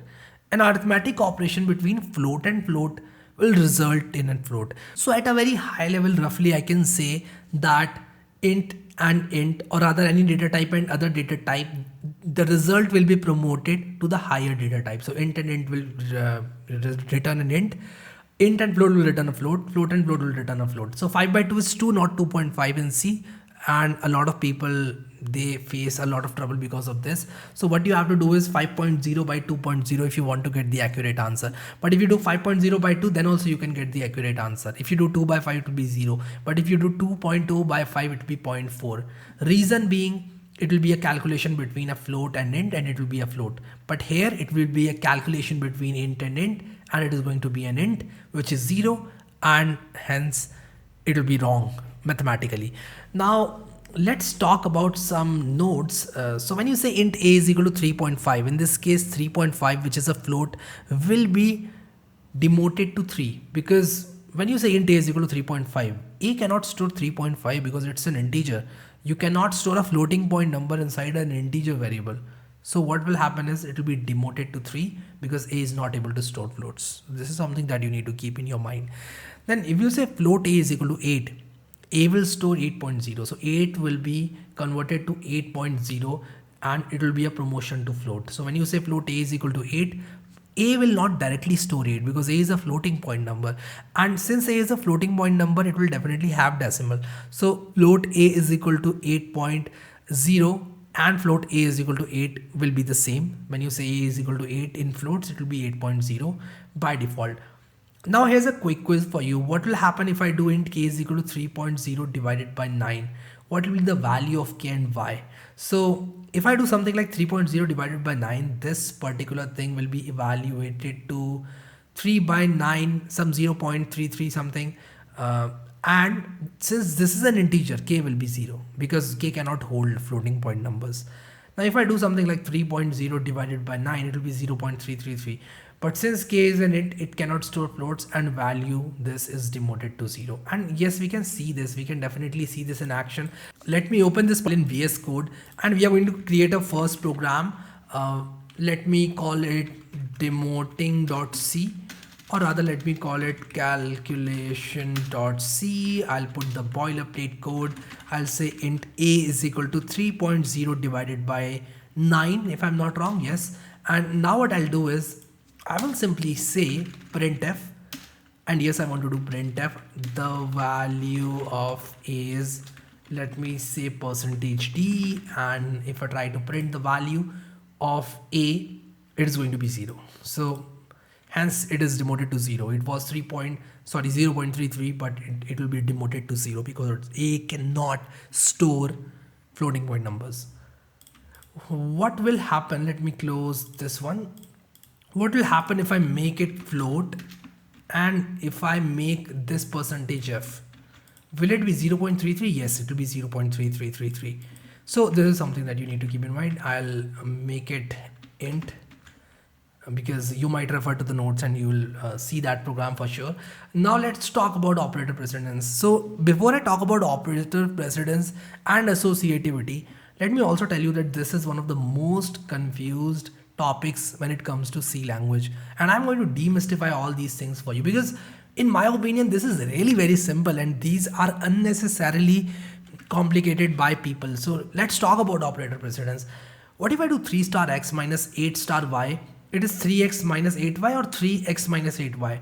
What will this be evaluated to if I do something like this and see? There should be a star here. I want to put a star here, 8 star y. So is it this expression or is it this expression? Because these two expressions are different. They are not the same. This is something that you need to keep in your mind. In C language, simple mathematical rules like BODMAS no longer applies. You cannot directly apply BODMAS from mathematics to C. You cannot do that. The answer to the above question is provided by operator precedence and associativity. And operator precedence and associativity are one of the most important concepts of C. Let's see what these concepts are. Let's talk about operator precedence. The following table lists the operator priority in C. So the first priority is given to star, slash and percent. These three have the same priority. Then second most priority is given to plus and minus. And third most priority is given to equals to. Now you can Google the priority chart and you will definitely find priority of other operators, but these are the most used operators and these are the operators whose priority you would want to learn. Yes, remember all these. This is not difficult to remember, let me tell you. The first row contains star, slash and percent. Second one contains plus and minus and third one contains equals to. So this is something that you need to remember. Operators of higher priority are evaluated first in absence of parenthesis. So yes, parenthesis will definitely evaluate first because the meaning of parenthesis is that you want something to be evaluated first. But in the absence of parenthesis, what happens is that priority of the operators is checked and then these operators are applied to the operands. So let's see this in action. I want to show you this in action. So I'll simply create a program called priority.c. boilerplate code. Int a is equal to 3 multiplied by 5 minus 5, and let me also do 9 plus 3 multiplied by 5 minus 5, and I'll simply do printf percentage d. I'll say value of a is percentage d, and what I'll do is I'll write a here. Let me run this program. The value of a is 19. Let's see if we are able to use this priority table and find the value of a. So 5 multiplied by 3, this will be evaluated first, which is 15. Then 15 plus 9 is nothing but 24, minus 5 is nothing but 19, and hence the result 19. I hope you got this point. Now do not apply BODMAS here. Some people might argue that BODMAS is directly being applied here. No, do not apply BODMAS. You have to go with operator precedence and associativity, because sometimes in a very rare case, maybe BODMAS might not work, because these expressions are not evaluated using BODMAS or some other mathematical rule for that matter. These are evaluated using operator precedence and associativity. So you need to keep this in your mind. Now coming to operators of higher priority evaluated first. Now let's talk about associativity. So we talked about precedence. What is associativity? When operators of equal priority are present in an expression, the tie is taken care of by associativity. So what if you have a star and divide? What will be performed first? So let me show you an example of this. What if instead of this, I had this 9 divided by 3 multiplied by say 27 minus 5. Now if you perform this thing first, then yes, answer will be different. If you perform this thing first, answer is going to be different. What is the rule that C follows? So firstly what we do is we know that either slash, which is divide, or star is going to be executed first. But which one out of these? And let's see what the associativity rule says. So when the operators of equal priority are present in an expression, the tie is taken care of by associativity. So x star y by z is evaluated to x star y divided by z. X by y star z is evaluated to x by y star z. And stars slash follows left to right associativity. So what is left to right associativity? Left to right associativity simply means that you need to evaluate the left expression first, then the right. So 9 by 3 will be 3. Let me write a comment for you. So it will be 3 multiplied by 27 minus 5, which will be 27 multiplied by 3 minus 5, which is 49. Okay, so let's see if we get 49. So this is nothing but 3 multiplied by 9, which is 9 multiplied by 9, which is 81 minus 5, which is nothing but 76. Okay, so let's see if we get 76. And if I run this program, the value of a is 76. Yes, this works. So star and slash follows left to right associativity, and we need to evaluate them from left to right. Always remember. Okay, when it comes to remembering the priority and associativity, let me tell you something. This is all you need to remember, and you will be able to solve most of the questions, 99% of the questions. But in some of the rare cases, you might want to Google the priority of some of the miscellaneous operators. So the rule will be applied just like this. First, find the priority. Once you have the priority, you need to evaluate the operators which have the higher priority. Which one will be evaluated first? You need to find the associativity. If it is left to right, then yes, you will use the left to right associativity to evaluate those operators. Go from left towards the right and keep on solving the operators. I hope you got the point. I hope this is clear. Let's talk about control instructions. Remember, we were talking about instructions. We had type declaration instruction, arithmetic instruction. Then the third one was control instruction. The type declaration function looked like this. Sorry, instruction looked like this. Then arithmetic instruction looked like this. Now let's talk about control instructions. Now there are 4 types of control instructions in C. It determines the flow of control in a program. What is a control instruction? It determines the flow of control in a program, where to go when, what will be executed first. So there is a sequence control instruction, there's a decision control instruction, there is a loop control instruction, and there is a case control instruction. Sequence control instruction is nothing but what we already saw. Then there is something called decision control instruction. We'll look into if else in the later chapters, and you will come to know what decision control instruction is. Then we have loop control instruction, which is nothing but some of the loops, while loops, for loops, do while loops. We'll look into loops. Do not worry about loops. But this is one of the control instructions, is something that you need to remember. You might want to come back to this page from the notes when we look into loops and if else statements and switch case statements. So case control instruction is something that we'll look into later as well. So these are the 4 instructions we are going to look into the later chapters. And let's now do something which can strengthen our concepts of instructions and operators. Let's go to chapter 2 practice set and solve for some of the questions on instructions and operators. Let's move to chapter 2 practice set now. Now, before we look into the C chapter 2 practice set, I want to discuss few things, and these things are going to be really important, so listen to me very, very carefully. We'll look into the data types in C. So we'll learn about the 4 major data types in C, which are chars. So let me mark it as question number 1. So program number 3, question number 1 from the practice set, and .c is the extension. Let me write down the boilerplate code, and let me write down the first character. So let me type it down. There are 4 major data types in C. What is the first one? In C, we'll talk about the first one, and the first one is, let me also put something like this. It's int. Then we have float for floating point numbers. Then we have char, and char is for characters. And then we have double, and double is for decimal numbers, but with double precision than the floating point numbers. Okay, so this is single precision floating point number. And let me also close this, and what I'll do is I'll now write a double precision floating point number. So let me type double here, and then character is for storing characters, enclosed in single quote. So this is something that is important. You need to enclose a character in single quotes. You cannot do something like this to store a character. You'll have to do something like this. So let me type it down. This is valid. Okay, so this is important. And then this is for storing integers. Okay, so this is something that you need to keep in your mind. Now let's solve the question number 1. So coming to the question number 1, which of the following is invalid in C? First one is valid.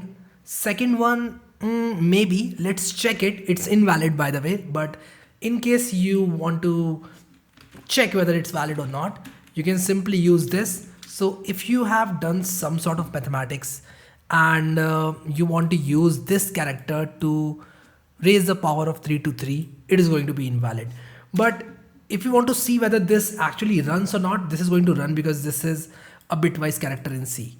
So we are not going to look into bitwise characters in this video, but this is actually valid. This is valid in C. This is not valid to calculate the power of 3 to the power 3. So this is valid. So you need to make sure that this is a valid character in C.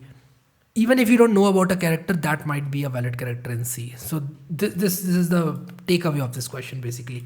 And what about the third one? Is definitely invalid because you need to store a single character in a char variable. You cannot store a date. You can't do this. So this is something which is invalid. So you need to make sure that this is valid. What data type will 3.2 divided by 8 minus 2 return? And this is clearly very simple. This particular thing will return a float and the entire thing will return a float. Right or wrong? Wrong. Let me show you why. So I know you might be thinking that why is it wrong? What's wrong about this? So let me tell you. So this is problem number 2.c. Let me put the boilerplate code and let me show you. So what I'll do is I'll simply say 3.2 divided by 8 minus 2. So if I do something like this, I'll say 3.6666. What is this? Is it a double? Is it a float? It's by default a double. So whenever you write a decimal number in C, by default it is double.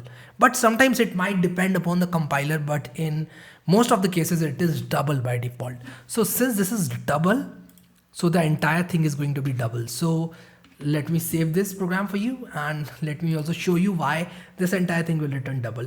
Double divided by integer will be a double. Double minus integer will be a double. So this will return a double data type. I hope that this is clear and you are able to grasp the concept I want to teach you. Write a program to check whether a number is divisible by 97 or not, and this is going to be simple. Let me change this to PR03. PR02 was very simple. So I just want to check whether a number is divisible by 97 or not. So I'll say int a is equal to, let us say I have a number which is 194 and I want to check whether this is divisible by 97 or not. So what I'll do is I'll do printf and I'll do percentage %d and let me see if I get a remainder. So I'll say a %97 and let's see whether this is divisible by 97 or not. So if I run this program, I get 0. So the remainder is 0, which means it is divisible. What about 195? It's 1. Remainder is 1. So this is not divisible by 195. 97 doesn't divide 195. So 195 is not divisible by 97. Okay. I hope you got this point. And this is a program to check whether a number is divisible by 97 or not. Now I want you to refactor this program and convert it to a program which takes an input from the user. I want you to write a program which takes an input from the user. Yes, you heard that right. Now, this is it for this question. I hope you will accept the challenge and show me the program wherein you are accepting input from the user. I want all of you to comment that program in the comment section. Make sure to write the timestamp so that I can see which question you have solved. Okay, coming back to the practice set. Question number 4 says explain step-by-step evaluation of this thing, where x is equal to 2, y is equal to 3 and z is equal to 3 and k is equal to 1. And this is important. This is very important. So it's 3x divided by y minus z plus k. Let me write it down. Let me create a new file and then write it down. Okay, so let me put the boilerplate code. I'll say int result is equal to, and let me write it down. 3x by y minus z, 3x by y minus z plus k. But we still have to write down all these variables. X is 2, y is 3, z is 3, and k is 1. Okay, so x is 2, y is 3, z is 3, and k is 1. Okay, so let's try to find out what this particular thing will return. And yes, you can always say int result is equal to expression. This will put the value of the expression into result variable. Also, what I'll do is I'll use my printf. I'll say the value of result is, and I'll do %d. Okay, and I'll say result. But we need to explain the step-by-step evaluation. So the first thing we are going to see is the priority, or rather precedence. What is the precedence? Which one is the operator with highest precedence? Star and divide are the operators with highest precedence. What is the associativity? Because we have two such operators. One is star and one is divide. It is left to right. So 3 multiplied by x will be evaluated first, which is going to be 6. So let me write it down. 6 divided by, and the rest of the numbers will be written as is. 6 divided by 3 minus 3 plus 1. Okay. So this is going to be the resulting expression. Now what I'll do is I'll simply evaluate 6 by 3 to 2. Why? Because this is going to be the operator with highest precedence. Star and divide are the operators with highest precedence. Let me show this to you if you have not seen it previously. I've written it down in the notes for you. So if you look at the priority of these operators, you will see the first priority is given to these operators. Second is to these operators. Now since we have operator with the topmost priority, we will have to evaluate it to the integer. Now 2 minus 3 plus 1 is going to be 0. So the answer should be 0. And let's see if this is the case. And yes, this is the case. Answer is 0. So this is how we can evaluate this particular thing step by step. Now this is an important question. What is this? Is it a 3.0? Is 3.0 plus 1 an integer, character, floating point number? It is going to be a floating point number for sure, but not float. It is going to be double, and it might depend on the compiler as well. Your compiler might store the default floating point number as floats. You never know.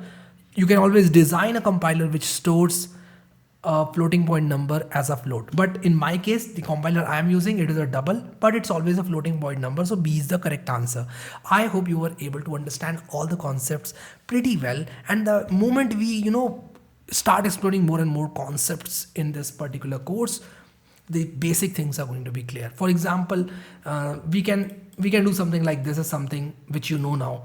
We can do something like this is something you know now. You always knew that we can do int x semicolon. So all these things are going to make your life easy. All these programs that I'm going to make for you are going to make your life easy when it comes to the revision. So make sure you download the notes. You don't know how much hard work I've put into, bring these notes for free for all of you. I would appreciate if you download it and start learning C and become a champion of C. And if it helps you, that is a huge win for me. Let's move on to chapter 3 now, where we are going to understand the concept of conditionals. So now that we have some good idea of the C programming language, let's move towards chapter number 3. I'm going to open this PDF that I've created for you. And let's see what this PDF has to say. So I've written some of the lines which will sound a bit fun, and it will make things easier to understand for you. For example, conditional instruction is something that might sound boring, but I have tried to make things interesting. So this chapter is about conditional instructions. What exactly are conditional instructions? Most of the computer programs use conditional expressions. And what does this mean? This simply mean that whenever you are writing a program, you might want to do something and you would want to execute an instruction only when a certain condition is true. So I've written this, sometimes you want to watch comedy videos on YouTube if the day is Sunday. So if the day is Sunday, you might want to watch a comedy video on YouTube. Otherwise, you might want to watch some study videos on YouTube. Sometimes we order junk food if it is a friend's birthday in the hostel. So you might be dieting year round, but when it's your friend's birthday or your birthday or some other friend's birthday, you might, ease on your dieting and you might go out and eat some junk food or maybe order it from outside. So in all these scenarios, what happens is based off a certain condition, you are doing something. Based off some condition, you are doing something. You're watching comedy video when the day is Sunday. You are eating junk food when it's your friend's birthday in the hostel. You might want to buy an umbrella if it's raining and you have the money. So there are two conditions here. If it's raining and if you have the money. If you have the money, then only you'll go and buy the umbrella. Otherwise, you would not want to buy the umbrella. You order the meal if dal or your favorite bhindi is listed on the menu. So if your favorite food item is listed on the menu, then only you will go and order the meal. Okay, so these are some of the conditions based on which you are performing certain actions. All these are decisions which depend on a certain condition being met. In C language 2, we must be able to execute instructions on a condition or more than one condition being met. So this is decision making instruction in C. So we have two types of decision making instructions in C. We can use an if else ladder, we can use just an if, and also we can use switch statements. So we'll look at if else statements and switch statements one by one. So let's get started by opening this folder in VS Code. So let me open this folder in VS Code. So I'll simply right click and click on open VS Code, open in code, and let me write the very first program for you. So I'll simply say if else dot C. I'll put the boilerplate code down here, and I'll show you something. Let us say I have a variable and I'm assigning 3 inside a variable which is an integer, and the name of the variable is a. Now what I want to do is I want to check if a is greater than 3 or rather 4. It can be either 3 or 4. I want to print a is greater than 4. Okay. Otherwise what I'll do nothing. I'll not print anything. Or if I want to print something when a is not greater than 4, I'll simply say printf, and I'll say a is not greater than 4. Okay. So I'll simply do this and I'll press a semicolon, and now what I'll do is run this program, and you will see that this program is executed and a is not greater than 4 because a is 3. Now what if I make a as 32, and if I run it, you will see a is greater than 4. So this is an example of if else conditional statement. Coming back to the notes, we have another type of conditional or rather decision making instruction in C, which is switch case statement. So we just saw the syntax of if else statement. We simply write condition to be checked inside if, and if that condition turns out to be true, then what we do is we simply write some statements or we write some instructions which we want to get executed, and if that condition is not true, then else is executed. So it's kind of simple, plain and simple English when we write this if else statement. If this happens, do this, else do this. So this is just to make things easier for the programmer. At a very low level, these instructions are compiled into some other instructions which your CPU can understand, but we are not going to go into those details. What we want to do here is we simply want to be able to write if else statements. We want to write some conditions inside C, inside if, and whenever those conditions are true, we want some statements to be executed, and if those conditions are not true, then we want something else to be executed. So let's see a code example. Just like I show you this example, here we have another example where we have an integer variable a. The value inside this integer variable is 23. If a is greater than 18, we are simply saying yes, you can drive, otherwise you cannot drive. I don't have any else here, and that's totally fine. You can simply have an if without an else, and if that condition is true, then only these statements will be executed, otherwise these statements will not be executed. So when I say int a is equal to 23, I can simply say printf you can drive if a is greater than 18. Now note that else block is not necessary but optional. Else block is optional, so you can either have else or you can simply have an if, and that's totally fine. Even from our program here, if I comment out my else statement, let me show you, this program works perfectly. So let me show you the terminal. So a is greater than 4, and if I make it 2, if I save the program and run it once again, nothing happens because I don't have an else statement here. But the moment I uncomment it and run the program, a is not greater than 4 is printed, which means that now a is not greater than 4. So I'm actually able to check whether the value of a is greater or lesser than a constant which is 4. So now in C language, I'm able to write some logical things. I'm able to perform some logical operations. I can check whether certain condition is true or not. I can compare a variable with a constant. I can compare two values, which is pretty cool. And we are going to look more into this. So note that else block is not necessary, but it's optional, and we just saw that. Now let's talk about relational operators in C. What are relational operators in C? So don't get scared by the names of these relational operators, logical operators. These are really very simple. Let me tell you, just understand the concept behind it. You don't even have to remember down the line which one is relational, which one is logical, because you are going to automatically remember all these things in programming. Whenever a beginner comes to learn all these things, what they think is that they will not be able to learn so many terminologies in programming, but believe me, you're going to remember everything by yourself. And at this point, do not focus on remembering what a relational operator is, how many types of relational operators are there, but rather practice and write more and more programs that will get you the programming success that you want. So let's talk about relational operator in C. Relational operators are used to evaluate conditions true or false inside the if statements. Some examples of relational operators are double equals to. Note that this is double equals, it's not single equals. Single equals to in C is assignment operator, and you don't have to confuse equals to with double equals to. Double equals to is a comparison operator which will tell whether two values are equal or not. Now this greater than equal to will tell you whether a value is greater than or equal to some other value or not.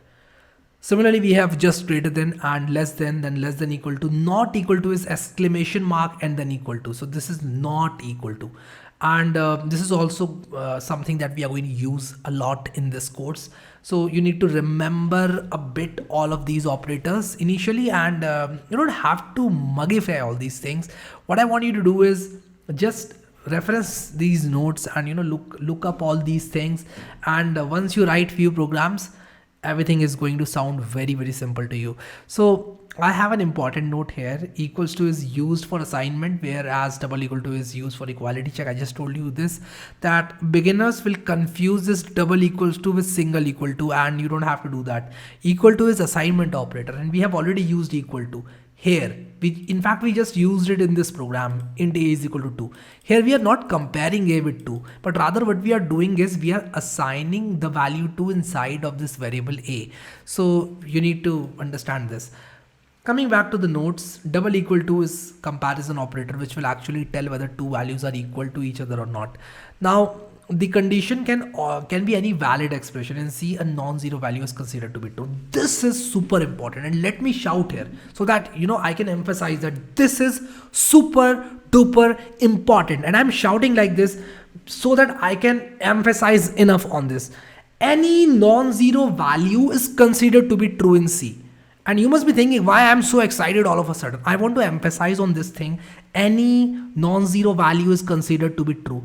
So even if I put if 1, this is true. Even if I put if 10 is considered as true, whatever is there inside the if block will get executed. You don't have to have a greater than 4 or a less than 5 or a double equal to 10. No, you don't have to do that. Even if you have a non-zero value, if it is a non-zero value, your if block is going to execute for sure. This is something that you need to remember here. Now what I'll do is I'll simply come back to the notes, and the condition can be any valid expression in C. Non-zero value is considered to be true. Let me emphasize a bit more, and I know that you'll think that why am I emphasizing so much, but this is important and I can't emphasize more on this. Let me write a program for you, non-zero.c, and what I want to tell in this program is that if you have a non-zero value and if you write something like this, printf. By the way, I write programs in Python as well, which is why, whenever I type, I just type print, but that's fine. Even if you're coding in multiple programming language, evaluate it to true, or rather let me tell any non-zero value is evaluated to true. Semicolon, save, and if I run this, any non-zero value is evaluated to true. This is something that you need to know. And a lot of people will tell me, why are you emphasizing so much? You have written it in the notes, you have told it several times, but this concept is very important, which is why I have to emphasize it this way. Let's talk about logical operators now. We just talked about relational operators, and I hope that you will understand what relational operators are. Just try out these operators: greater than, equal to, less than, equal to. I think this is pretty straightforward, and you don't have to, rather, I don't have to show you each and every operator inside of if statement. I hope that you will practice all these operators yourself. Now, let's write another program, and we are going to talk about logical operators in this program. So let me write a boilerplate code, and let's talk about logical operators. Double and, or, and, exclamation mark. This is actually a pipe sign, double pipe. This is double and, this is double pipe. In case you are wondering where is pipe in your keyboard, let me show it to you. Can you see this key, this one? This is the pipe.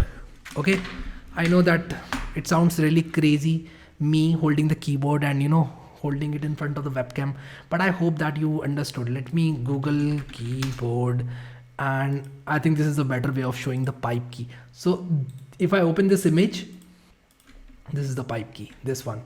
Oops, let me scroll, this one. So you'll have to press shift, and then you'll have to press this key, and this will give you a pipe.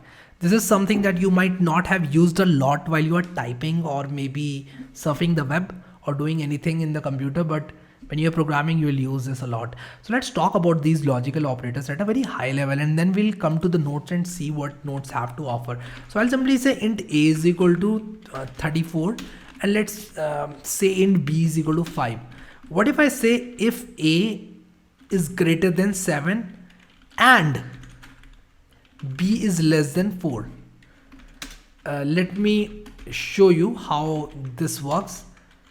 I'll simply say yes. Okay, so if this happens, I'll simply say yes. Otherwise, I don't want to say no. I'll simply say yes. So if a is greater than 7, is a is greater than 7? No, a is not greater than 7. Is b less than 4? No, b is not less than 4. It's actually greater than 4, which is 5. So both these conditions are false. This is false. This is false. False and false is false. Okay. Now let's make things a bit interesting here. Let me make this 2. So one of these conditions is true. A greater than 7 is false. B less than 4 is true. False and true will evaluate to false. Okay. So A is greater than 7 is true actually. My bad. A is greater than 7 is true. And B is less than 4 is also true now. So B is also less than 4, 2 is less than 4, and 34 is greater than 7. So both of these conditions are true now. So true and true will evaluate to true. But if I make one of these conditions as false, it will not return yes. But if I make it 2, it will return yes. And I know that this is a bit confusing at this point. So let me explain this to you in great detail. And that's why I've written these notes for you. Okay, so we have 3 operators: and, or, and not. These are the 3 most used logical operators: and, or, and not. Now what we'll do is we'll simply use it in our programs. These operators are read as and, or, and not. They are used to provide logic to our C programs. Okay, so that's why they are called logical operators, and I have put them down in the notes really very well, and let me tell you what I mean when I say that. So this is the AND operator. We have used this AND operators on 2 conditionals. Okay, so these are 2 values which will evaluate to either true or false. Now what we are doing is we are operating on 1 and 0. So let's talk about AND operator. It is true when both the conditions are true. So if you say true and true, it will be true. Otherwise it is going to be false. If you have true and false, it will be false. If you have false and false, definitely it will be false. If you have false and true, it will be false. So 1 and 0 is evaluated to false. By the way, 1 is true in C, any non-zero value is true in C, and 0 is false in C. 0 and 0 is evaluated to false. 1 and 1 is evaluated to true. And even if you think about it from the language, the English language perspective, just think about it. When you say I want this and this, it means that you want both the things. Doesn't mean that you want one of these things. So whenever you have 1 and 1, then only that condition will be evaluated to true. If I say that you are a good boy and you live in New York, so you'll have to be a good boy and you will have to live in New York for this entire statement to be true. So both of the operands should be true. When I operate these two operands with AND, both of these operands should be true. Both of these conditions should be true. You should be a good boy, you should live in New York, then only this entire statement is going to be true. If you are a good boy and you don't live in New York, no, this entire statement is false. If you don't live in New York, if you live in Chamoli, and let us say then I say that you are a good boy and you live in New York. No, you don't live in New York, you live in Chamoli. So the thing is that this entire statement is going to be false. So 1 and 0 is evaluated to false, 0 and 0 is evaluated to false, 1 and 1 is evaluated to false. Now that we have spent so much time on AND operator, OR operator is going to be super clear to you. OR means choice. What would you like to have? We have two options. Either you can have chapati or you can have rice. You can have these two things. What do you want to have? So you can have either chapati or rice. You can't have both of these. So if you're going to a mess and they tell you that you can either have chapati or you can have rice, what do you want? So you cannot say that I want both of these things. No, they are not going to give that. Either they'll give you chapati or they are going to offer you rice based on your choice. In a very similar way, if you say true or false, one of these conditions is true, so it will evaluate to true. False or true, one of these conditions is true, so entire statement will be evaluated to true. But if you say false and false, that will be false. Okay, so OR operator will evaluate to true when it is operated on 1 or 0, 1 or 1, 1, 0 or 1. But if we have 0 or 0, it will be evaluated to false.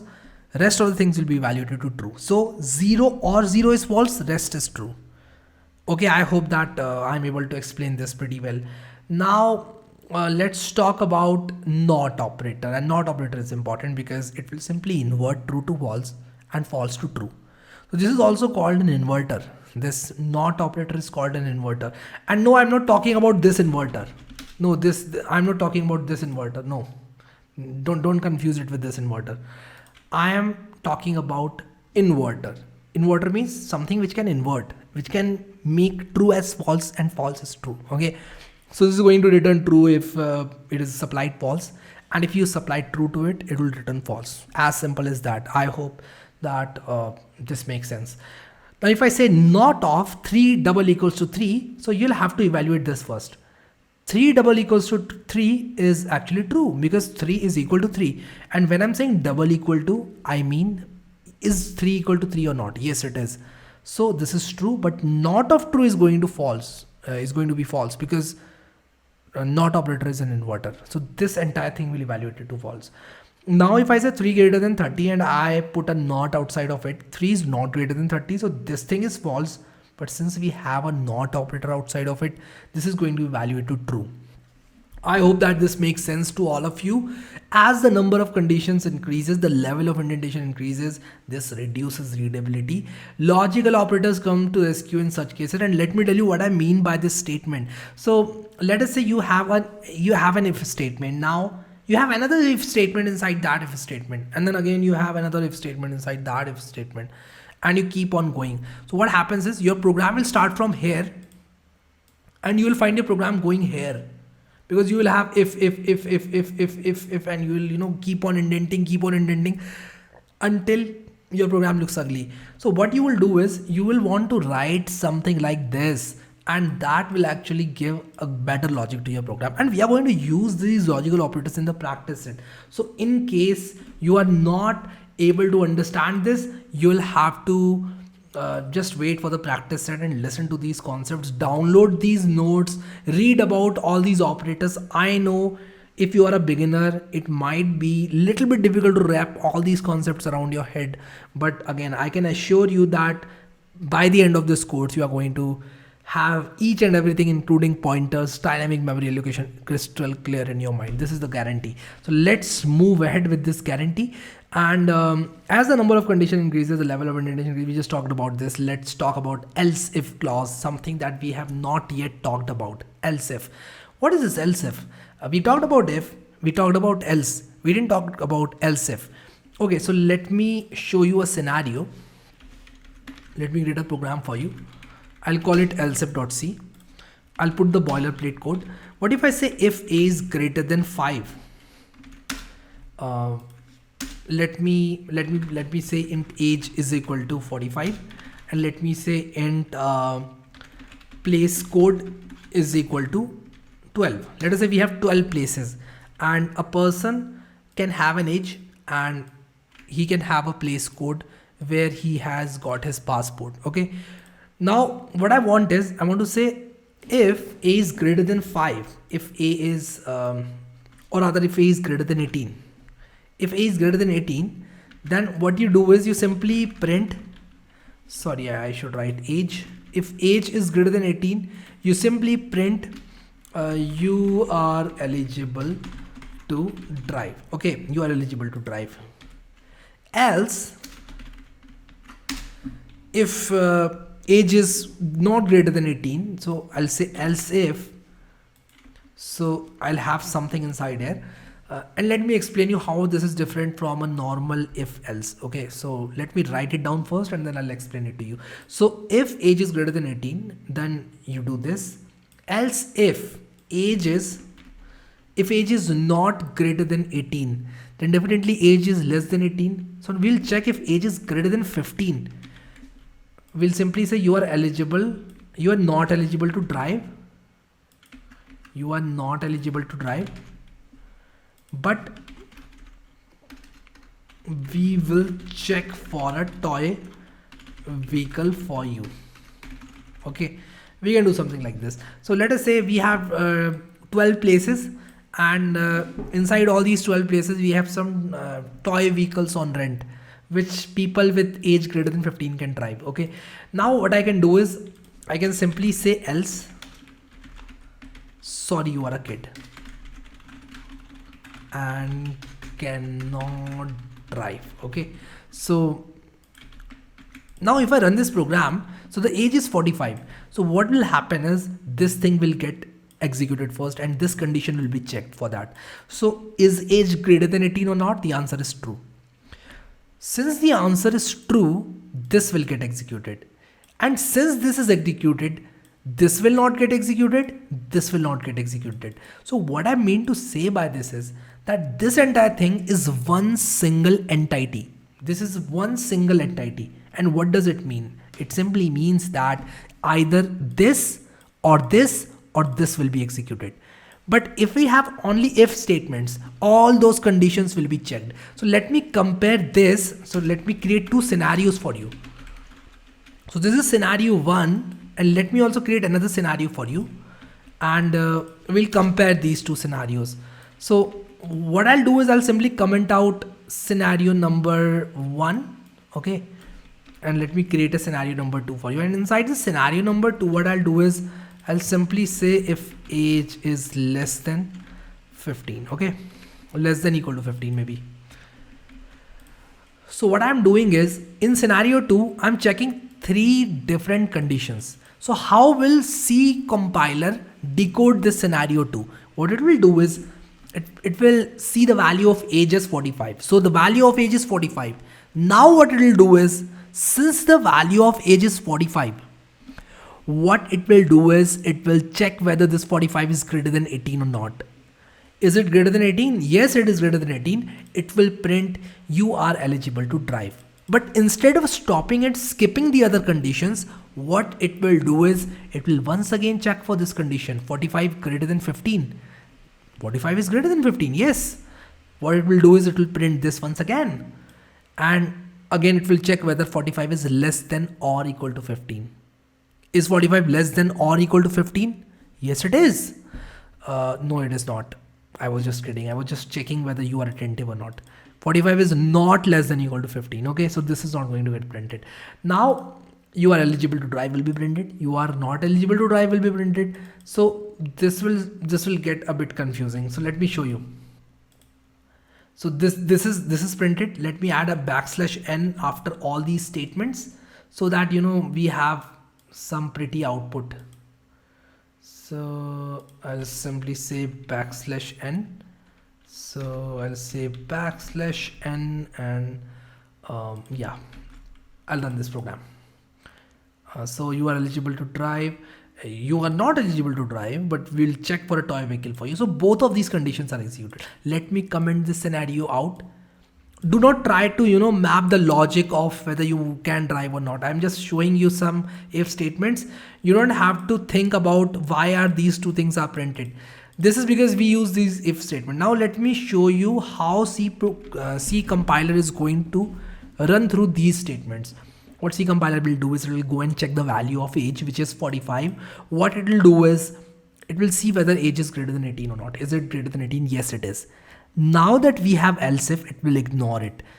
Else will be ignored because we have already matched one condition. So what it does is that it will check for if this condition is not true, it will go ahead and start checking for else if.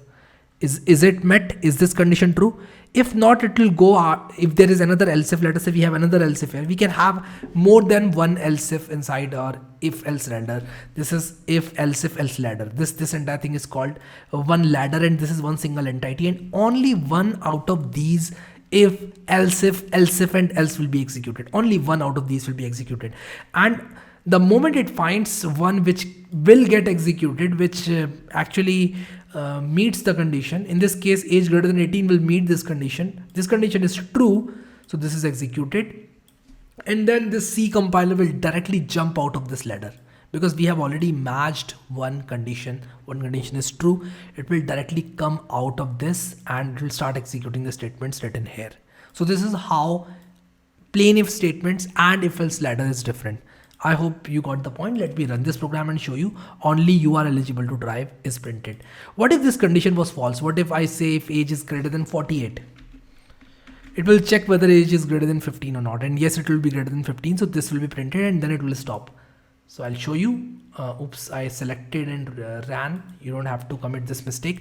So you are not eligible to drive, but we will check for a toy vehicle for you is printed because this condition is matched. And once a condition is matched, it will forget about the entire ladder and it will go out, and again it will start executing the statements which are written outside this ladder. Okay, coming back to notes, and this will really clear all the confusion because I've written it and put it in the notes in a very beautiful way.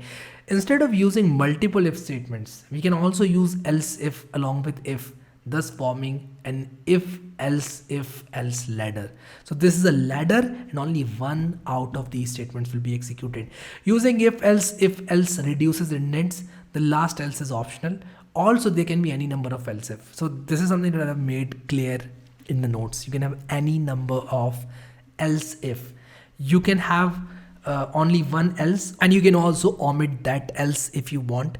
Okay, so I hope that you understood all these things. Now I've written something very important here, that last else is executed only if all the conditions fail.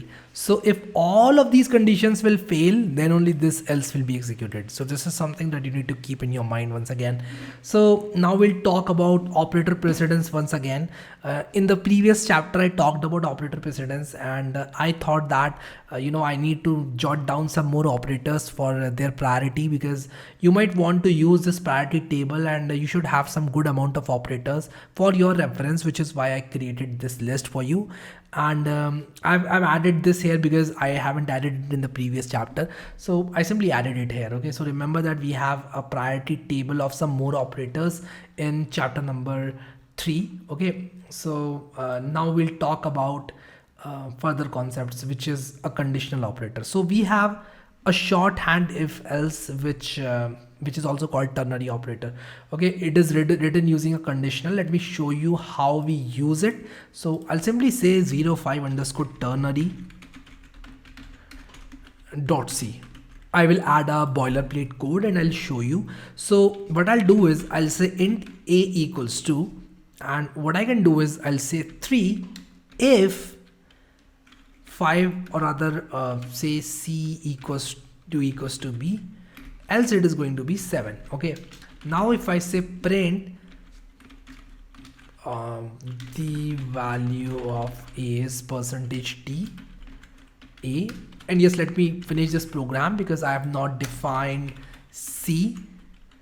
I'll say c and then I'll say int b equals to 8. Okay, so c is 6, b is 8, and we have this thing which is called ternary operator. So how this works is, if you say int a equals to 3 question marks a condition and then colon 7. So if this condition is true, then 3 will be assigned inside a, otherwise 7 will be assigned. So let me run this for you, and you can see the value of a is 0. So it says value of a is 0. Okay, so I've made a mistake here. This condition will come here and this value will come here. So I have written this very clearly in the notes, that condition, then ternary operators, expression if true, expression if false. So let me run this once again and you will see the value of a is 7. Why is it 7? Because this condition, or rather, let me add parenthesis so that you can easily understand that this is the condition. If this condition is true, then the value of a will be 3, otherwise it will be 7. Okay, so this is how it works. If I make it 6, then c double equals to b will be true, because c will be equal to b. And if c is equal to b, what is the value of a? 3. Let me show you. The value of a is 3. So this is how ternary operators work. This is also called shorthand if-else statement. It can be written using the conditional or ternary operators like this. So you have a condition here, question mark, value if true, value if false. As simple as that. So I hope that you understood all these things. Now we are going to move towards switch case control statements. What are these types of statements and why do we need these switch case statements? So switch case is used when we have to make a choice between the alternatives for a given variable. So let us say we have few alternatives and we want to make a choice. For example, let us say we have we are saying that press 1 for this, 2 for this, 3 for this, 4 for this, 5 for this, and we have a lot of options. Now you can either press 1, you can either press 2, 3 or 4. So what I would want is, I would want the user to press a key, and based on what key is pressed on the keyboard, I would want to do something. So I hope you understood the essence of switch case statements. Now what I'll do is, I'll simply create a program and I'll name it 06 underscore switch.c, and this is going to be very easy for you because you have already looked into if else statements. So what I'll do is, I'll say int age is equal to say 34. Now what I'll do is, I'll simply write switch switch, and the moment I do that, there is a code snippet for switch, and these code snippets are provided by the CC++ extension. If you don't have these snippets, do not worry, you can type all these things on your own. You don't have to use snippets, but again, I'm using snippets just to save time. If I say if age, switch age, okay, so I want to check whether age is a particular number or not. If it is 24, I want to say, I'll remove this code. I'll say printf you are 24. Okay, now after this, what I'll do is, I'll put a semicolon for sure. So let me put a semicolon here. I'll write another case. Let me say 25. I'll say you are 25. I'll do the same for 26. I'll do the same for 27, and also I'll do the same for 28. So let me say 27 here, let me say 26 here, 25 is already there. So we have case 28, and let me save this. So case 24, you are 24, you're 25, 26, 7, 8, and just ignore this break statement at this point, because I'm going to talk about this break statement in a very great detail. For now, just forget about this break statement. Okay, let's run this program and see what happens. So the moment I run this program, nothing happens because I don't have 34 as the case. So let me punch in 24 here and let me run this. So you'll see that UR24 is being printed on the screen. Why is this UR24 being printed on the screen? Let me explain you how this thing works. What happens is, the moment you start a switch statement, it starts checking for the cases. So it will take the age. So it will take the value of age, it's 24. It will start matching. Is it 24? Yes, it is 24. If it is 24, execute this, execute this, execute this, execute this, and execute this. Okay. Let me give you another example. What if age is 26? If age is 26, what happens is, since we are doing switch on age, it will take the age variable. It will one by one start comparing with this. Is this 26? No, it's not. It's 24. Is this 26? No, it is not. Is this 26? Yes, it is 26. And since it is 26, what it will do is, it will start executing all the cases from here onwards.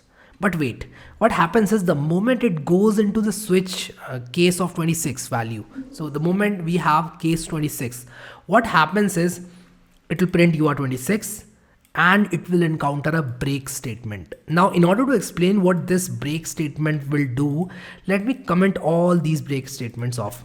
So I'll comment them and you'll see what they were doing. So the moment I run this program now, you'll see UR26, UR27, 28, everything is being printed. So all the cases from here onwards are being printed. So this code is executed. It will not even check the condition because we have already matched the condition. So all the cases starting from case 26 will get executed. So you are saying case 27, you are saying case 28, everything is being executed. But I want to stop on case 26. I want to execute just this code, the code which is inside case 26. How do I achieve that? And how do I achieve that? All I need to do to achieve this is I simply write a break statement. So I'll uncomment these break statements. So these break statements will ensure that the moment I encounter any case, further cases will not be executed. Only the case which is matched will be executed. In this case, only case 26 will be executed, because what this break statement will do is it will throw the control out of the switch case statement. So break simply throws the control out of this particular statement, which is a switch case statement. So we'll talk about break and another keyword which is continue in later chapter, and there you will understand even more on break and continue. But for now, let's keep it this way. Okay, so coming back to the node, switch case is used when we have to make a choice between number of alternatives for a given variable. We simply say switch and we have an integer expression and we can start, our cases, and the moment a case is matched, all the code below the case is executed. And I have written all these things in the notes as well. The value of integer expression is matched against these values. If it matches any of these cases, that case along with all the subsequent case and default statements are executed. Even the default statement is executed. Okay, so this is something that you need to keep in your mind. So what happens is, let us say the age is 36. Okay, let me add a printf statement after default and show you. I'll say no case matched. Okay, and the moment I run this program now, because age is 36 and it is not going to match any of the cases, what will happen is it will simply run the default statement. So none of the cases matched, so it has no other option than to run the default statement. So the default statement simply gets executed when none of the cases match. But if any one of the cases are matching, what happens is all the subsequent cases will run. But since here we are using a break statement will throw the control out of the switch case statement. Okay, I hope this is clear for you. The value of integer expression is matched against this, and we already talked about this, that all the subsequent case and default statements are executed. A quick quiz for you. Write a program to find grade of a student given his marks based on below criteria. So we have this criteria. If the marks lies between 90 to 100, you need to tell that the grade is A. If they lie between 80 to 90, you need to say the grade is B, otherwise C, otherwise D. So you make sure that you solve this problem, and you can use if-else statements to solve this problem. Okay, so this is going to be very simple problem for you if you have listened to me very carefully on if-else statements. Now, some important notes on if-else statements and switch case statements. We can use switch case statements even by writing cases in any order of our choice. So it is not necessary that you have to write your cases in increasing order. 24 will come before 25. No, you can write cases in any order, and whenever you write cases, they will simply get matched with the number you are running switch on. In this case, that particular variable was age. So whatever the value of age is will be matched with all these cases. Okay, so I hope that you understood this. Next important note is that character values are allowed as they can be easily evaluated to an integer. So character values can be easily evaluated to an integer. Character values are nothing but integer expressions, because every character has a value associated with it. And do not get confused with this statement, but character values are allowed, which means you can always do something like this. If you want to match characters, you can do something like this, and that's absolutely fine. We'll see some questions later on how we can use characters inside switch case. Now, a switch can occur within another, but in practice this is rarely done. So you can have a switch inside of switch.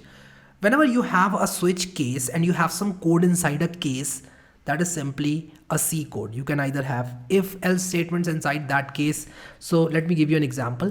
Let us say we have case 27. Now that you are executing this particular line, can you write another switch here? Yes, you can. You can start another switch statement here.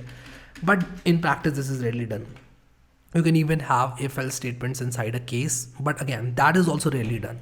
So I hope you understood all these things, and you were able to find out how you can actually use switch case statements and conditional expressions in general. So we'll now move on to chapter number 3, practice, where we are going to look into some questions on switch case statements, and then we'll start moving towards some other lectures on C. Let's move on to chapter 3, practice set now. So here is a chapter number 3 practice set which I've created for all of you, and let's now start coding some of the problems so that we have some solid understanding of the conditional expressions.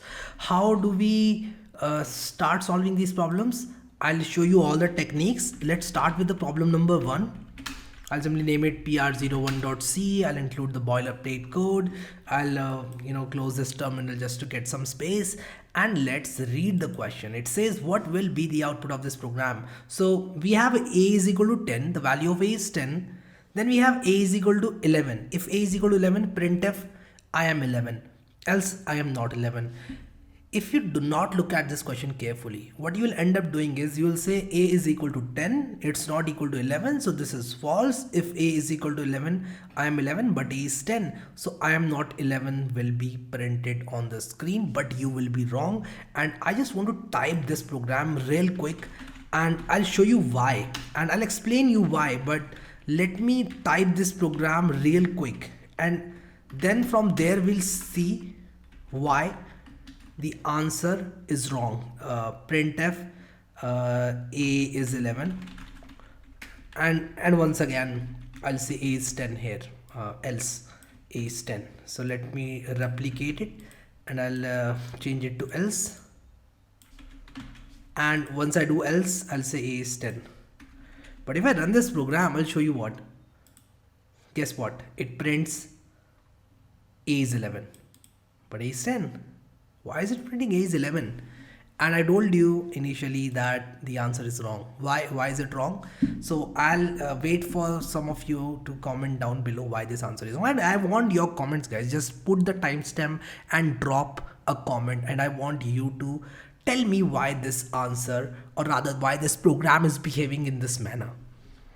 Alright, I hope few people commented, and if you told me that a equals to 11, in a equals to 11 equals to is an assignment operator, and this entire thing will return a non-zero value, you were right. This entire thing is going to return a non-zero value. When you assign something to something, then this is not a Boolean expression. This is a non-zero value, and since this is a non-zero value, this is true in the eyes of C programming, or rather in the eyes of C compiler. So this is the reason why this is printed. So I hope you understood this problem number 1. Let's now move towards problem number 2. Write a program to find out whether a student is pass or fail if it requires total 40% and at least 30% in each subject to pass. So at least 33% is required and a total of 40% is required in each subject to pass. Assume 3 subjects and take marks as an input from the user. So you have to take marks as an input from the user. Okay, so let's write this program, and what we'll do is simply write a file. We'll say 08, which is the 8th program of this chapter, underscore pr02.c. And why am I writing these programs in such an organized way? Just so that you can come back to these programs and start revising while you're watching the video. I can always name these programs in some gibberish manner, but I don't want to do that, because when you are watching this course, you might want to come back to the programs that I'm writing, and this pattern, or rather this structure of naming the program, is going to be very useful for you. Okay, coming back to the question. I have to take marks as an input from the user. So what I'll do is I'll say int marks, and I'll say marks equals to scanf. What is it? It's an integer. So %d and ampersand marks. Okay. And I don't have to do something like this. Just plain and simple scanf function will take care of everything. So we have this scanf which will take marks as an input from the user, and after the marks are taken as an input from the user, marks will be stored inside this integer variable, because I have mentioned percentage %d here. Okay, I hope it's clear so far. So we have a marks variable which is an integer. Now I have to check whether a student is pass or fail or not. So it requires total 40% and at least 33% in each subject. So we have to assume 3 subjects. So what I'll do is I'll simply say marks 1, marks 2 and marks 3. So these are 3 subjects. You can even say physics, chemistry, mathematics, or you can say commerce, economics, accounts. Just assume your subjects, guys, and do the same thing. So just to facilitate the input taking from the user, what I'll do is I'll say printf enter marks 1.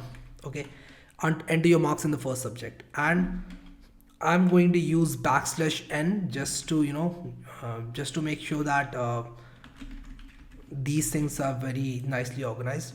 And I'll repeat it for marks 2. I'll use alt and click to use multiple cursors of VS Code.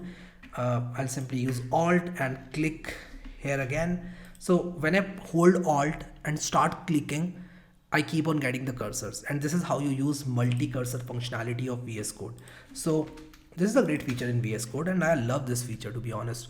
Now if I run this program, and I have a habit of checking my program at different milestones just to be sure that I'm writing correct code. So 34, 34, 54, the program works nice so far. Let's move ahead and start writing the logic. So what I'll do is I'll simply say in total is equal to, so the total marks will be marks 1 plus marks 2 plus marks 3. Just see how I'm writing M3 and I'm getting marks 3. So it's picking M from here and 3 from here.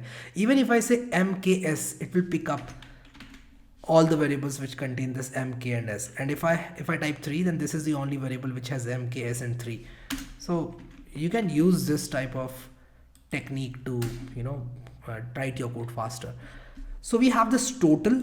So assume 3 subjects and take marks as an input from the user. But here's the catch. We need at least 33% in each subject and total of 40%. So let's check the total. And since this is percentage, I'm going to use float. Why am I using float? Because I'm going to divide this by 3. I'm going to take average of these 3 marks. And if I use integer, I might lose precision. I don't want that. Okay. Oops, I need to write 3 because these are 3 values. And also what I'll do is I'll check this. I'll say if total is greater than or equal to 40, you are pass. Okay. But if it's not greater than or equal to 40, what I'll do is I'll say printf, sorry, you are not passed because your marks are less than 40%. Okay, less than 40%. Okay, so if your total is greater than or equal to 40%, I need to check your individual marks. So what I'll do is if marks 1 is less than 33 or so I'll use this pipe, marks 2 is less than 33, or I'll once again use the pipe. So what I'll do is I'll say marks 3 is less than 33. If this happens, what I'll do is I'll simply say printf, you are not pass. You are not pass because your marks in one of these subjects is less than 33. Okay, so this is something that you can write, and yes, that's fine. Okay, now what I'll do is if this is not the case, I'll simply say else. If this is not the case, simply say congratulations, you have passed the exam. Okay, so once I do this, I can run this program once again and let me award myself 23 marks in one of the subjects and 55 in the other, 88 in the other, and I have not passed because my marks in one of the subjects is less than 33. Okay, so this is how this program works. I'll once again use arrow keys and press enter, and in fact I use the up arrow key, and you can do that. Click on the terminal, use up arrow key, press enter, and your program will fire up once again. Okay, so marks 1 is 67, marks 2 45, and let me say 35. So yes, I have passed the exam because my marks in all three subjects are greater than 33 and the total aggregate is also greater than 40. Okay, now let's run it once again. So what I'll do is I'll simply award myself 34 marks, 34, 34 and 34. So what this will do is this will end up awarding me 34 marks in total, which is 34% in total. And since this is less than 40, I'm going to fail. Okay, so you are not passed because your marks are less than 40%. Okay, did you notice one thing, that we typed this percent and we were not able to see this percent inside the console? Why was that? So what I'll do is I'll type double percentage, and when you say double percentage, it is actually printed as a single percentage. Let me show you. I'll save this program, and I'll simply run this program once again. Now what I'll do is I'll simply award myself 35 marks in all these three subjects, and you can see that this percentage has been printed. So when you say percentage, it will assume that you are going to type something like percentage %D, percentage %F, or percentage %LD or something. But if you type percentage, printf will get the signal that you are going to type, or you want percent literally to be displayed here like this. So if you want to have percentage displayed literally on the screen, simply type percentage, and that will solve the problem. Okay, that will do the trick for you. So we solved question number 2, we solved question number 1. Let's move on to question number 3 now, and it says calculate income tax paid by an employee to the government as per the slabs mentioned below. So income slab rates are these and tax is this. Note that there is no tax below 2.5 lakhs. Take income amount as an input from the user. Simply take the income amount from the user and you can write some logic to calculate the tax. So let's solve this problem. This is an interesting problem. So what we will do is simply create a new file 09 underscore pr03.c, and we'll simply add some boilerplate code. We'll simply say, and you know what I'm going to do? I'm going to copy the printf and scanf from here, and I'm going to create a variable tax and income. Okay, so let's assume that the income is an integer, and we'll see if you want to make tax as float. So let's make tax as float, and let's keep on adding to tax if the income is greater than 2.5. so if the income is, please enter your income. Okay, so the user will enter the income. If income is less than 2.5 lakhs, or rather 25, this is 2.5 lakhs. If this is the case, your income is less than or equal to, or let's keep it less than 2.5 lakhs. So no tax for you. Okay, so since the tax from 2.5 lakhs to 5 lakhs is 5%, what we'll do is we'll simply add 0 to the tax if this is the case. Now what we'll do is, if the income lies between 2.5 and 5, what we'll do is we'll add that particular amount of tax to the user's income. Okay, so what I'll do is I'll now type else if, and inside the if, what I'll write is I'll say if income is less than 7.5 lakh and it's greater than, income is greater than 2.5 lakhs. Now what will happen if I do this? So I hope I have put down the zeros correctly. Yes, I have. 4 plus 1 5, 4 plus 1 5. Yes, just make sure that you are typing the number of zeros correctly. Okay, so what I'll do now is I will simply say your income is between 2.5 lakhs and 7.5 lakhs. So that's it. We are not going to say no tax for you. Now what we'll do is we'll see, or rather it was 5 lakhs, my bad. So I'll have to say 5 here, 5 lakhs, and also 5 here, okay. So if this is the case, we'll do something, okay. Now if this is the case, where the user income is greater than 5 and it is less than say 10 lakhs, okay. So if it's less than 10 lakhs, 3 plus 1 4 plus 1 5, 3 plus 1 4 plus 1 5. So if it lies between 5 lakhs and 10 lakhs, what we'll do is we'll charge 20% of the tax, okay, on this income. Otherwise what we'll do is, if the income is greater than 10 lakhs, what we'll do is we'll charge the base amount and then we'll add 30% of tax to the remaining of the income, okay.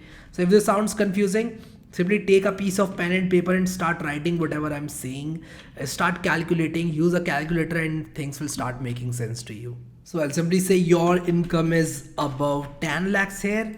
Now let's add to the tax. So when the income is between 5 lakhs plus 2.5 lakhs, what we'll do is we'll simply add something to the tax. So we'll say tax equals to tax plus, we'll add a value to the tax. And this is how you add value to a variable. So let us say the tax was 0 and I add 5 to it. So I'll simply say tax is equal to tax plus 5, and tax will now become 5 because I have added 5 to the tax. But how much will I add to the tax? I'll simply add 20% or rather 5% of the tax. So since the income is between 2.5 and 5, I'll simply add 5% of the tax. So what I'll do is I'll simply say 0.05 multiply by what is the income between 5 lakhs and 2.5 lakhs. I'll simply say income minus 2.5 lakhs. Why did I do that? Because I want to charge tax only on the income which is above 2.5 lakhs. So if you are earning 3 lakhs, I'll charge income tax on 50,000 because till 2.5 lakhs there is no tax, and after 2.5 lakhs we have 5% of tax, okay. So this is how we calculate tax. Now if the income is between 5 lakhs and 10 lakhs, what will happen is I'll simply use how much? 10%, yes, no, 20%. So I'll simply say 0.02 this time. So I'll say 0.2, which is 20%, and I'll multiply this by income minus 5 lakhs. So whatever you are earning above 5 lakhs, I'm going to charge you income tax on that, okay. But I also need to charge you income tax on your income between 2.5 and 5 lakhs. So I'll add another tax for you. Let me do it this way. So I'll charge this much as well. So on your income between 5 and 2.5, I'm going to charge you 0.05, okay. So between 2.5 and 5 lakhs, whatever you are earning, I'm going to charge 5%, and between 5 lakhs to whatever you are earning, because your income is between 5 lakh to 10 lakh, I'm going to charge 20% on that. And when you are earning above 10 lakhs, what I'll do is I'll simply say 0.05 on this, 0.2 on this, and 0.3 on remaining of the income between 10 lakhs and above. And what I'll need to do is between your income between between 5 lakhs and 10 lakhs, I need to charge 20%. So this is going to be the total tax. Let's see what is the total tax. So I'll simply say total tax to be paid is percentage F, and I'll simply say tax, and I'll simply press the semicolon. Enter your income 10 lakhs or rather 11 lakhs. If I enter 11 lakhs, you need to pay this much in tax. So 3 to 5, so you need to pay 1,42,000 in taxes, okay. Now if your income is 23,000 rupees, you need to pay 0 tax, okay. Now if your income is 2,50,000, you need to pay some tax. Your income is above, okay, so I actually used an additional 0. 3 plus 25, I actually entered 25 lakhs. I should have entered 10 less. But again, if your income is 25 lakhs, this is the amount of tax you need to pay. You need to pay around 6 lakhs in taxes. Okay, so if I enter my income as 2 lakh 40 thousands, this is my income tax. And if my income tax is 2 lakh 51,000, you can see that the tax to be paid is 50 rupees, which is 5% of 100 rupees. Sorry, not 100 rupees, 1000 rupees. 5% of 1000 rupees is 50 rupees. Yes, that's right. Okay, so I hope you understood, and I hope that this problem solved a lot of your existing doubts on variables, on data types, on conditional expressions. And if this program sounds haunting to you, watch the video once again. Just skip to where we started this question and start practicing this program yourself. Okay, and things will start making sense to you. So this is how you calculate income tax. Once again, do not take this as the accurate information. This is assumed information. I'm giving you a disclaimer. Google for the tax rates in your country, and do not use this to calculate your tax. I know nobody will do that, but again, it's my duty to give the disclaimer. Now write a program to find whether a year entered by the user is a leap year or not. Take year as an input from the user. So in order to find out whether a given year is leap year or not, you simply go to Google and simply say what is a leap year. Okay, and you will get the conditions. A year occurring once every 4 years, which has 366 days, including 29th February as an intercalary day. So if you go into detail and if you go to Wikipedia of leap year, there are some of the they have in fact written the algorithm. Okay, so I'm not going to look into this algorithm. Rather, I want you to build the algorithm yourself. Okay, and you can always look into the algorithm, and if you type that, you are going to write the program accurately. But what I want you to do is just think about what a leap year is, and then once you have an idea of what leap year is, then start coding, and then you'll feel very confident after you write the program. Having said that, what I'll do is I'll simply copy this algorithm. I just told you that you need to understand the algorithm, understand the process behind the algorithm, and then start writing the logic. But just for the sake of saving some time, what I'll do is I'll simply copy this logic and I'll start coding problem number 4, which is program number 10 pr04.c. And when you do something like this and you paste it, you're going to get a lot of errors. We need to fix these errors. It says year is not divisible by 4. How do you say this in C? You simply say year percent 4 is not equals to 0. Is not equals to 0. You can always say this. And let me say int year is equal to 3444, and I'll simply printf and say it is a common year. And in place of then, what I'll do is I'll add these parentheses. Okay, and I'll simply say printf, and I'll add double quotes. I'll select this, add the double quote, and I'll do the same for these as well. So let me do one thing. Let me start using multi-cursor functionality of VS Code. I'll simply say printf, and I'll simply shift this. I'll add this. I'll press end on the keyboard.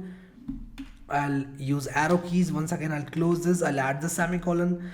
I'll close it like this. Okay. Now I'll do the same thing for this. I'll simply say if year percent 100 is not equals to 0. If year is not divisible by 100. Okay. Year is not divisible by 100. And if year is not divisible by 400, I'll do the same thing. Divisible by 400. Okay.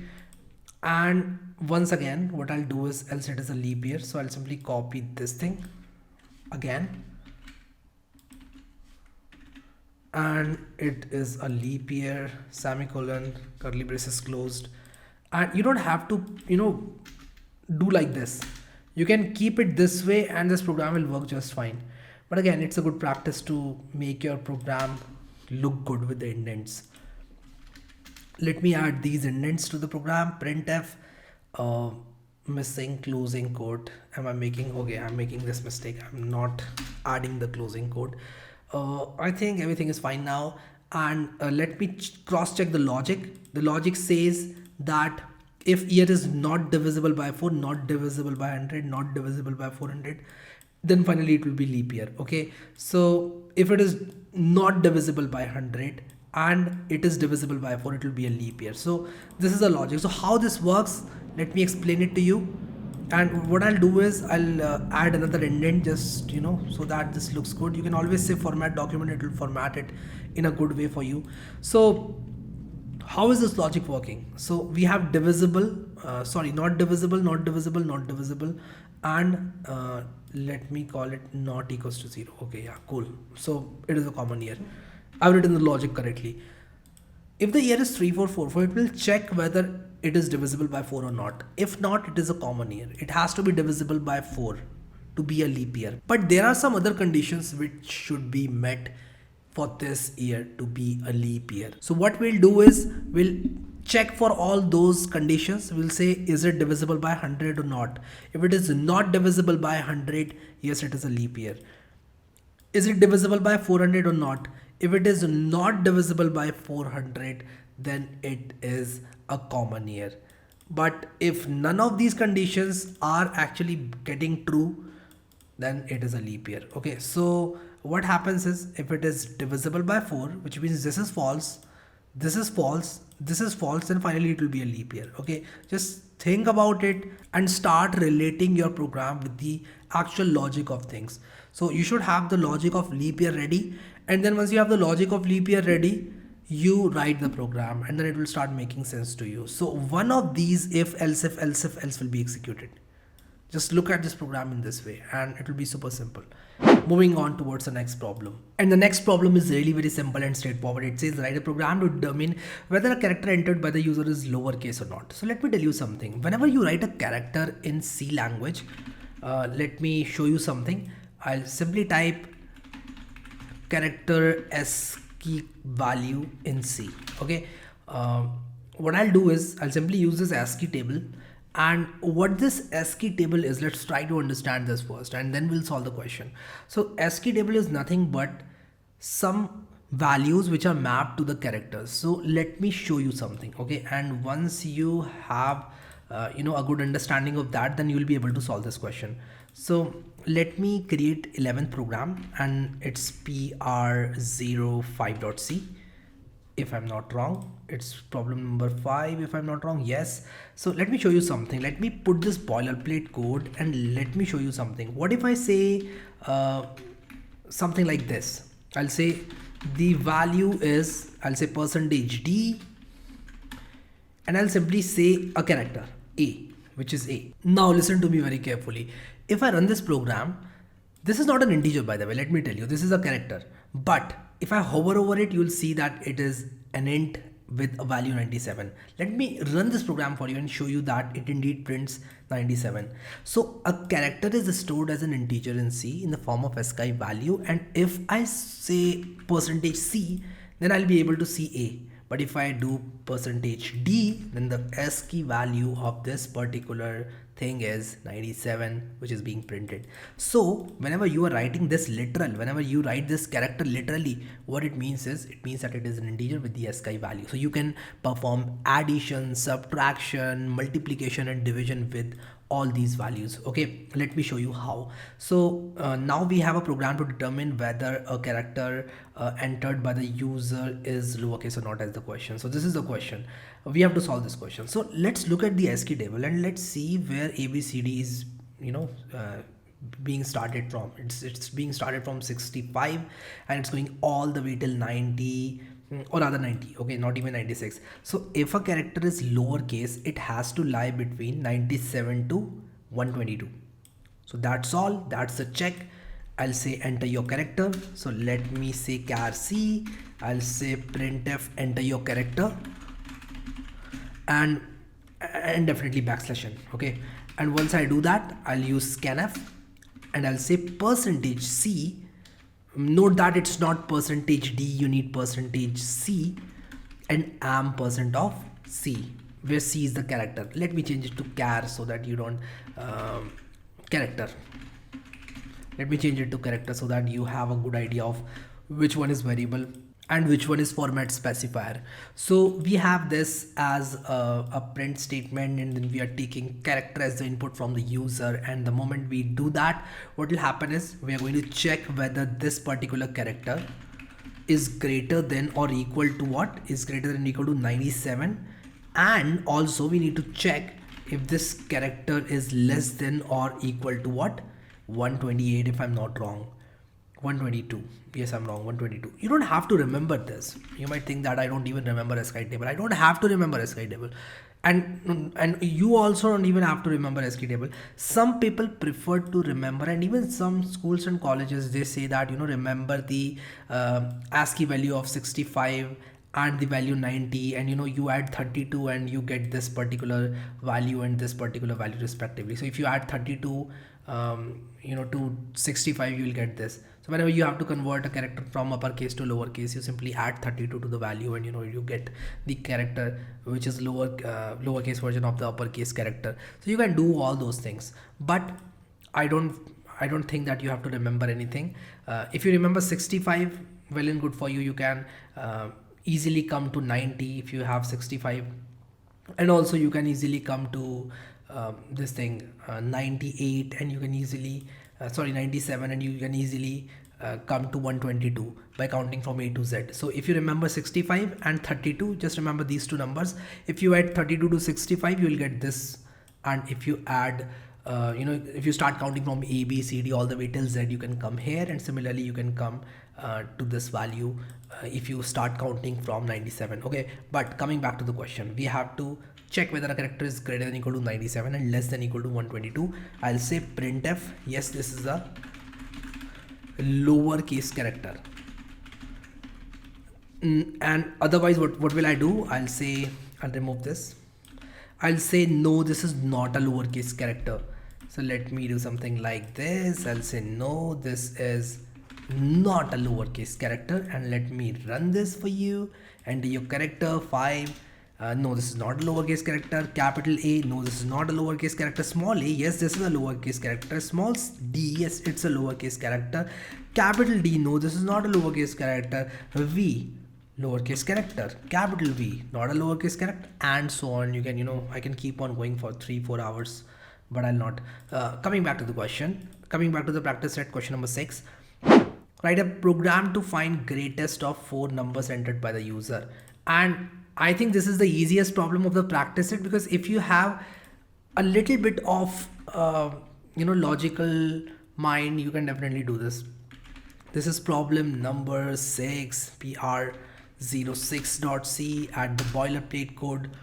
So let me tell you how you can solve this problem, how you can find greatest of 4 numbers entered by the user.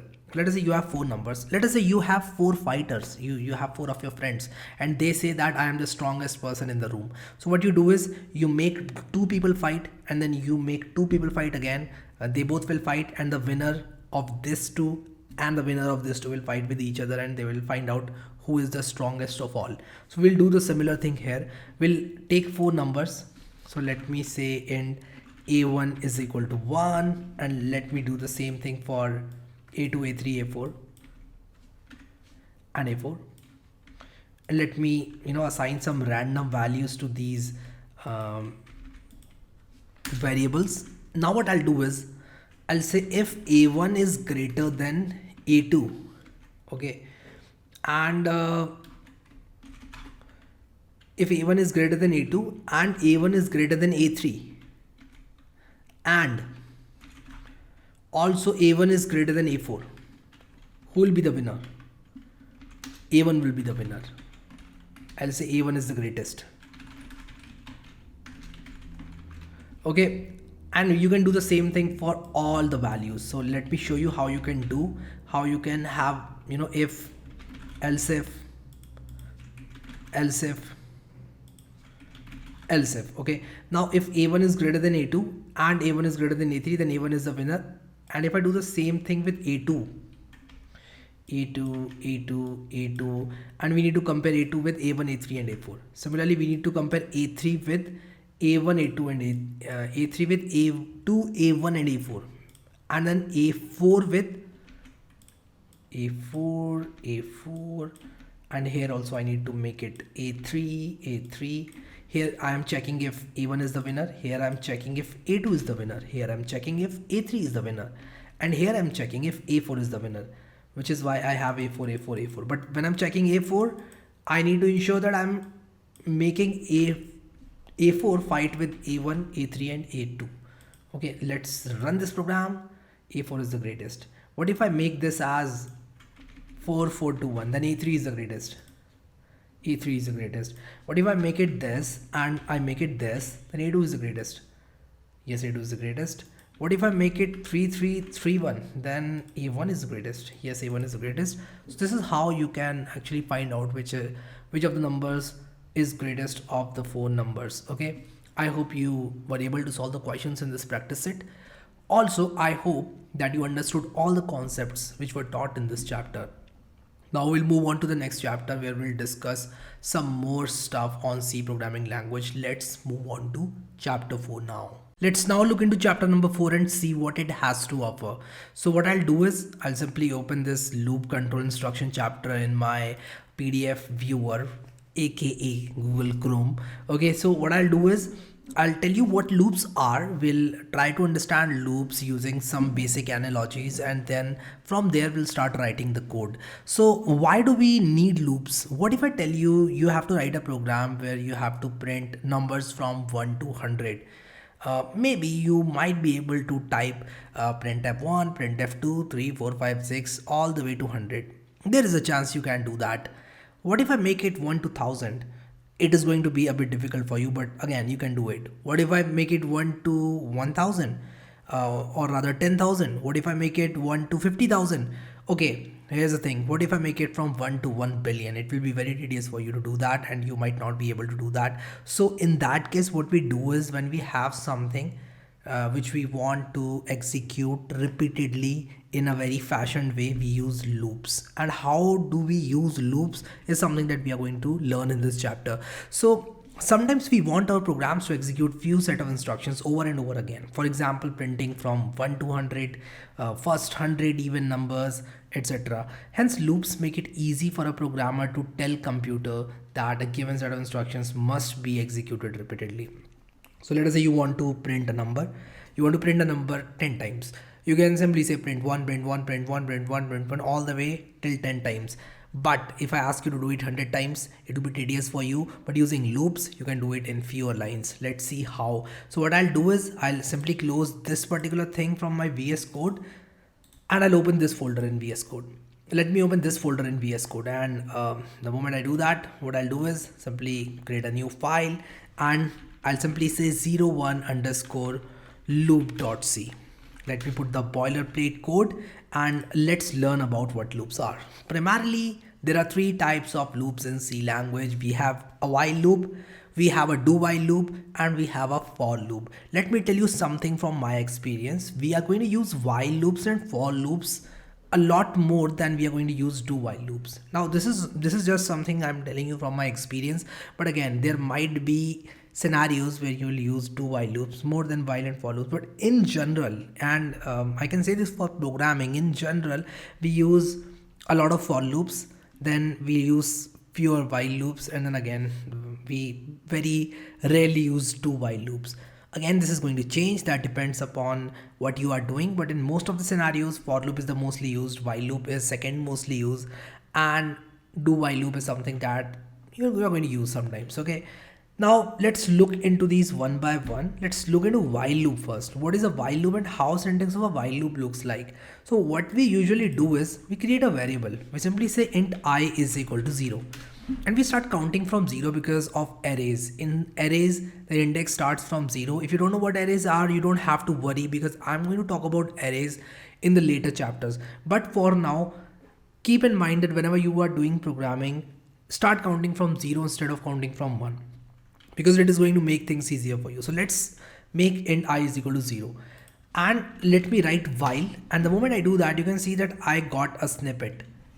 What I'll do is I'll say if I is less than 34, I'll press tab key on the keyboard and I'll simply say printf the value of I is %d. And let me also write a \n here so that I can see a new line. Now, this is something that you can type as well. I mean, I didn't do any magic. You can very easily type this thing, and typing is going to be a lot more easier if you are not having snippets or some other extension. If you are coding in some source code editor which doesn't support these kind of snippets, you can simply type this out.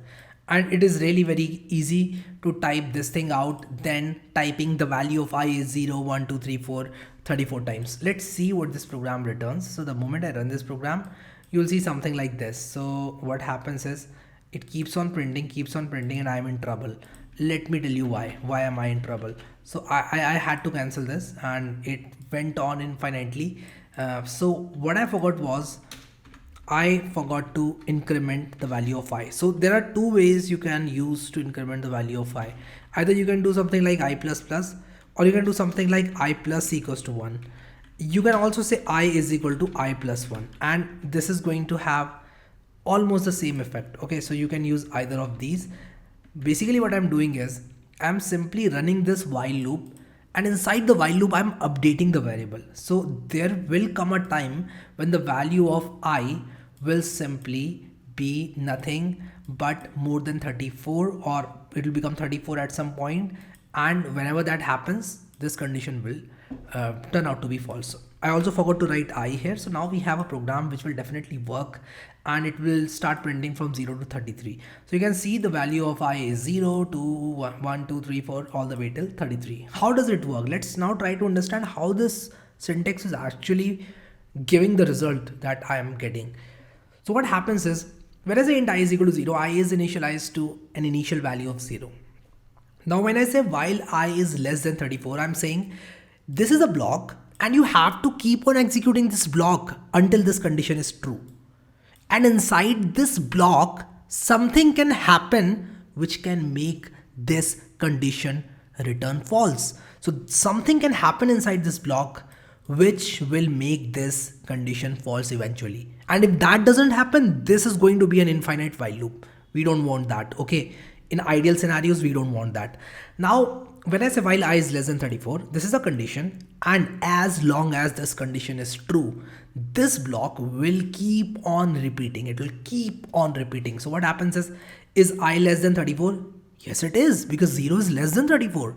And the moment I see that this particular expression is evaluated to true, what happens is these two lines of instructions are executed. So this will get printed, the value of I is 0, so the value of I is 0 is printed. And then the second piece of instruction says that you have to increment the value of I by 1. So if I is 0, it will become 1. If I is 1, it will become 2. If I is 2, it will become 3. And if I is 3, it is going to become 4, and so on. Okay. So this is how entire thing is going to work. Printfs and I++. And eventually the value of I is going to be 33. And when it is 33, this condition is going to be true again. So the value of I is 33 will be printed. But during this iteration, something special will happen. The value of I is going to be 34. And this condition no longer evaluates to true now, which is why this while loop will cease to execute. That's it for this while loop. That's it, because the condition is now evaluating to false. As long as the condition is evaluated to true, the while loop was running. But the moment we see that the condition is being evaluated to false, this loop will no longer continue to execute. Okay, which is why this program will end, because we have a return 0 here. And hence the result, hence we are getting this, the value of I is 0, 1, 2, 3, 4, 5, 6. Eventually I becomes 34, which makes this while loop to stop, because now the value of I is 34 and the condition inside this while loop is going to be false. Okay. So I hope that you understood all these things. And now what I'm going to do is I'm going to move ahead and show you the syntax which I've written in the notes. And why do we have these notes at the first place? Because I want you to come back to these notes after 6 months and you're going to have everything back in your mind, because you have refreshed all the concepts which you were already aware of. Now you have these notes and you can simply come back to these notes and start revising whatever topics you like. Okay, so make sure that you download these notes and make sure that you have a printed copy of this notes. And no, I don't have any tie-ups from the Xerox shop in your country. Okay, you can go to your nearest Xerox shop and get these documents printed, and it is going to be really very useful. But if you are a Kindle guy, or you are an iPad guy, or some tab guy, you might even use a PDF. Okay, let's see what I've written in the notes. I've written the basics index, which is while and the condition, and then you can have multiple lines of codes inside the block, and all these lines will keep on executing until this condition is true. So the block keeps executing as long as the condition is true. Eventually the condition should become false for this while loop to halt, or else you should have a continue or break statement inside your while. We will see how continue and break works, but again, an example of while loop has been written here. The value of I is, I've shown you this example, and this is the same example that I've shown you. So you can play around with this code and start changing the numbers, start changing the initial value of I, start changing the condition. You can make this 10 instead of 34. You have this code. I'm going to zip all this and I'm going to send it to you, so you don't have to worry about that. I've written a note here. If the condition never becomes false, the while loop keeps getting executed. Such a loop is known as an infinite loop. So I haven't shown you the infinite loop yet. If I don't have this condition, the value of I is going to be 0 always, and this thing is going to be printed on the console always. Let me show you. So if I run this program, the value of I is 0, will keep on printing until I press Ctrl C to halt this program. So I'll have to manually halt this program, or halt VS Code or this terminal to stop this program. Okay, I can either press Ctrl C, I can either click here, or I can even close the VS Code on my computer altogether, which will stop this program. But again, we want a program to stop eventually, because we want to accomplish something from our program in ideal scenarios.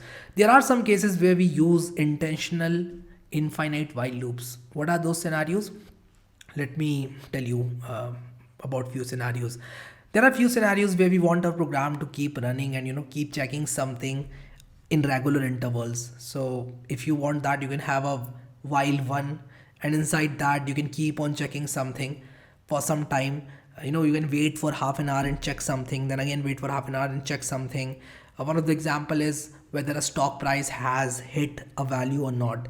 Let us say you are tracking the index of your stock market and you want to see if your index is down by 10% or not. So you might want to keep checking that every half an hour. So you can write a while one loop which keeps on checking for the time, and the moment time becomes a multiple of, or rather the minutes becomes the multiple of 30. So every half an hour you are checking whether your index has hit a particular value or not.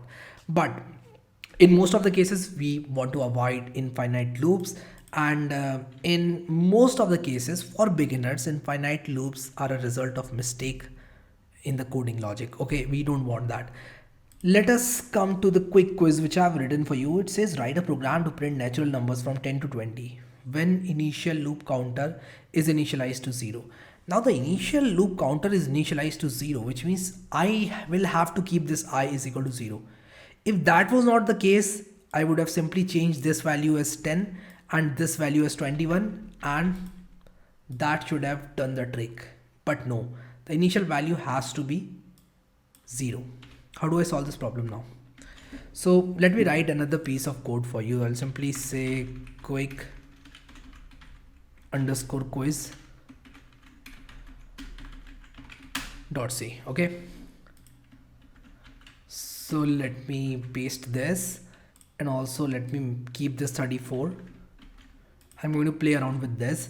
So the value of I is 0, and what I'll do is I'll keep on going till 20, from 0 to 20, but I'll have a if statement here, and inside the if statement I'll simply say if I is greater than or equal to 10, then only you are doing that, then only you are printing this, otherwise you are not printing this. Okay, so if I do that, for I is equal to 0, this line will not be executed. For I is equal to 1, this line will not be executed. For 2, 3, 4, 5, 6, 7, 8, 9, this will not be executed. And the moment I have the value of I as 10, this will be executed. So I'll get the value of I is 10 all the way till 20. Let me show you. So if I run this program, you can see the value of I is 10, 11, 12, 13, 14, 15, all the way till 20. So this is how this while loop works. Okay, coming back to the notes, We have solved the quick quiz. The loop counter need not be int, it can be a float as well. So this is something that you need to keep in your mind. Loop counter can be a float, it can be a double, it can be anything. Okay, you don't have to keep it as an integer, but in most of the cases we keep it as an integer so that we can count conveniently. Okay, now let's talk about increment and decrement operators. What are these operators and why do we need to use these? And this is something which is asked a lot in C programming interviews, and even if you are studying C programming language at school or in your college, this is going to be asked for sure. Okay, I plus plus, what does it mean? It simply means that increase the value of I by 1. So if I was 4, make it 5. If I was 9, make it 10. If I was 22, make it 23. I minus minus, yes, you guessed it right. I minus minus means that decrease the value of I by 1. So if I was 54, make it 53. If it was 128, make it 127, and so on. But we have another decrement operator which we use like this, minus minus I. Instead of doing I minus minus, we do minus minus I. And how does it work? It basically decrements the value of I first, and then it prints the value of I when kept inside printf. So let me explain this to you, how this works. So in order to explain this, let me come to my VS Code. I'll write a program 3 and let me call it increment.c. I'm going to say boilerplate codes so that I can put the C language boilerplate code here. I'll simply say printf and then I'll say I plus plus. Okay. Let me show you what it prints if the initial value of I is say 9. Okay. If the value of I is 9 and if I do I plus plus, what I'm going to get is, I'm going to get, I made a mistake. I need to say %d I plus plus instead of literally printing I plus plus. My bad. Let me run it again and you'll see that the value of I is 9. So even if I do I plus plus, why am I getting 9? Why don't I get 10? Let me try this once again. Let me try to print the value of I after I do this I plus plus. The value is 910. What is going on? Why is it 910? It's in fact not 910. I'm not using \n. Let me use \n, and you are going to understand what is happening. So this line prints 9, this line prints 10. So how does this work? How does this increment operator works? If I have a value of I which is 9 and I say I plus plus and I have a printf wrapped around it, what will happen is the value will be printed first and then it will get incremented. So 9 is printed, but post printing of 9, what happens is that the value of I now becomes 10 because we have a I plus plus here. So what happens is after this is executed, the value of I is 10. So if I say I, printf I, I'm going to get 10. So I plus plus means first print the value of I. What was the value of I? 9. So first print 9 and then increment the value of I. And what does plus plus I do? Let me change this to plus plus I now. Plus plus I means first increment the value of I. And after you have done incrementing the value of I, you print the value of I. So what will get printed? 10 will get printed. And what will get printed for this statement? 10 will get printed because the value of I is 9. We first incremented it and then we printed it. So this will print 10 as the value of I because the value of I is 10 because I have incremented it from 9 to 10. So first incrementation takes place, which makes the value of I as 10. Then printing takes place. So this is how it works. So let's see if it prints 10 and 10. Oh yes, it does prints 10 and 10. So this prints 10 because I am first incrementing the value of I and then I'm printing the value of I, which is 10. And this also prints 10 because I'm printing the value of I, which is 10. I hope you understood how this works. So coming back to the notes, increment and decrement operators. I plus plus means I is increased by 1. I minus minus means I is decreased by 1. When I do something like printf minus minus I and then %d, and if I try to print minus minus I, what will be printed? First I will be decremented, then I will be printed. Now first, this first decrements I and then prints it. So minus minus I means first decrement the value of I, then print it. I minus minus means first print the value of I and then decrement it. I hope you understood this. Try to run as many programs as possible to understand this concept. Initialize I with a value. Try to print I++. Try to print plus plus I. This will not cost you anything. You have your laptop. Just write the program, open VS Code and start writing code. Now, this was decrements I and then prints it. And this prints I and then it decrements it. So I've written this very clearly. Triple plus operator does not exist. Make sure that you are not using I plus plus plus plus plus plus and you expect it to increment I 4 5 6 times. No, that doesn't happen. We just have this plus plus operator. Now there is something called plus equals to as well. As it's called compound assignment operator. Just like we have plus equals to, we also have minus equals to, times equals to, divide equals to, and percent equal to. Okay, and this is also important. You need to practice these operators as well. Okay, so these were some of the increment and decrement operators you need to understand. Now we'll talk about the do while loop and we'll write some program. Do while loop is very similar to while loop, so you are going to understand it very easily. So let's now talk about do while loops. The syntax of do while loop looks like this. So we have a do, we have some code, then we have while, then we have some condition. But how does it all work? Let me tell you. So what I'll do is I'll show you a code snippet of do while loop and then I'll explain you how all these things are working together. So what we do is we write a do, we start a parenthesis and we start writing the code, and at the end we write a while and then a condition inside that. So do while loop works very similar to while loop. While checks the condition and then executes the code. Do while loop first executes the code and then checks the condition. Let's see how these two kinds of loops are different from each other. So what I'll do is I'll simply start writing a do while loop. So I'll simply say do while dot c, and the moment I do that and I add a boilerplate code, firstly what I'll do is I'll show you a while loop, and what I'll do is, and then I'll convert the same while to do while and show you how these loops are different from each other. So if I have a while loop and if I have int I is equal to 7, and if I do something like this, I'll say the value of I is percentage d and I. Now here clearly I is not less than 5. So this loop is never going to execute. So whatever I write here, this is never going to execute because this condition is never going to be true. Now if I run this program, and I think I'm making some mistake. Actually, I selected the code and ran it. You don't have to select the code and run it. You simply run it and it is going to work. So this loop didn't get executed at all. Why was that the case? That was the case because I is not less than 5. I is 7 and 7 is greater than 5. But what if we have a do while loop? Let me convert this to a do while loop syntax. So what I will do is, in do while loop, we have a block first and while is at the end. So I'll have to bring this while at the end and I'll have to write do here. So this is the syntax of a do while loop. And also we need to keep a semicolon here. So this is very important in case of do while loops. Whenever you are converting a while loop to a do while loop, make sure you add a semicolon here. Okay. Now what I'll do is save it and run it.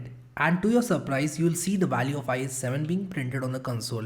You might think that why is this the case when the condition is not at all true? So if you look at the structure of do while loop, you can, I'm giving you an analogy to understand how do while loop works. The control will come here. It will start executing this. It will not see the condition yet. It will run this loop once for sure, no matter what the condition is. It might be true, it might be false, but the moment it checks for the condition, it will rerun the loop only if the condition is true. And if the condition is not true, it's not going to rerun anything. It's not going to do anything. Okay. So this is how a do while loop works. And let me come back to the notes and show you how this thing works. So the syntax of do while loops look like this: do, code, while, and then condition. Do while loop works very similar to while loop. While loop checks the condition and then executes the code. Do while executes the code and then checks the condition. So do while loop is a while loop which is executed at least once. Okay, so this is something that you need to remember. Whenever you have a do while loop, it has to be executed at least once by the compiler. Okay, so this, no matter what, will be executed at least once. Will it be executed again? Depends upon the condition. As long as the condition is true, it will be executed. So you can look at do while loops as a while loop which is executed at least once for sure. Will it be executed for the second time? Maybe, maybe not. depends upon the condition. I'll show you something. So if I run this program, you'll see that the value of I is 7 is printed and this loop never repeats itself again. Now what if I make it 1 so that the condition is true? And also I'll keep on incrementing I inside the loop. What this will do is this will actually make the value of I as 2 in the second iteration, 3 in the third iteration, and so on. So for the first time, this while loop executes for sure, and the value of I will become 2. So the value of I will be 2, and it will keep on incrementing, and the do while loop will keep on executing. Let me show you. If I run this code, the value of I is 1, the value of I is 2, 3, 4, and the moment the value becomes 5, you will have to halt the while loop because the condition is no longer true. So the do while loop will stop because the condition will be false and it will jump out of this block and start executing the instructions here. Okay, so this is how a do while loop works. I hope you got the hang of how this thing is working, and here's a quick quiz for you. Write a program to print first and natural numbers using do while loop. So if the input is 4, what you have to do is you have to write a program such that 1, 2, 3, 4 is printed like this. Can you solve this? Can you write a program for me? I want you to write this program. Give me the timestamp of the video wherever you are writing the program and write a comment below. That way you will practice. I want you to comment and I want you to accept the challenge, right? Challenge accepted in the comments at least, and just solve this problem. I mean, if you solve this problem, then only you will be able to understand the concepts. But if you keep on watching the video, I don't think that it is sufficient to understand and get hang of do while loops. Just write one program at least and make sure you access these notes. I'm saying it once, I'll say it again, I'll say it 10 times. Let's look into for loop now. Here is the syntax of for loop, and whenever we talk about a loop, it's nothing but repetition of instructions. We have an instruction, we repeat it based on a condition, which means we check the condition and we repeat if the condition is true. Then once again we do the same thing and we keep on doing that until the condition is true. The moment it becomes false, that's it. The loop will terminate. Okay. So the syntax of for loop looks like this: for, initialize, test, and increment or decrement. And then there is some code inside. Let me explain this to you. This might sound very haunting to you if you are a beginner.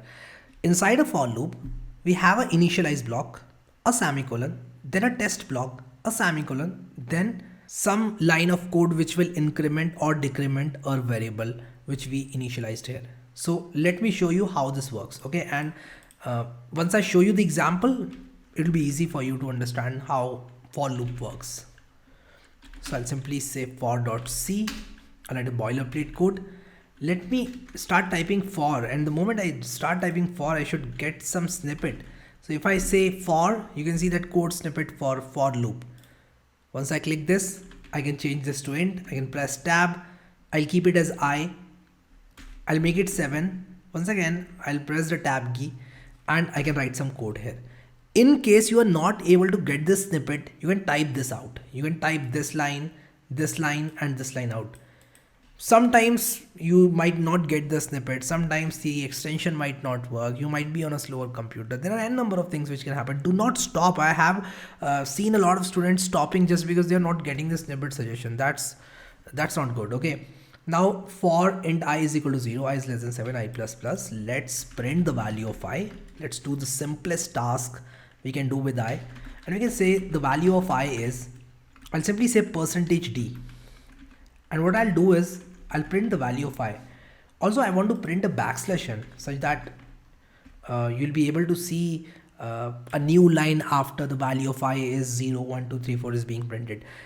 If I run this program, let me run this program and show you the output. I starts from 0 and stops at 6. How does this loop work? Let me show you. So whenever you have this for loop, this initialize part is executed just once. So int I is equal to 0 will be executed once.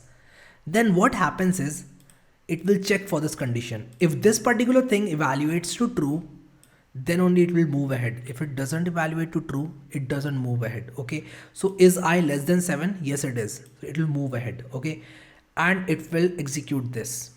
So the value of I is 0 will be printed, as we can see here.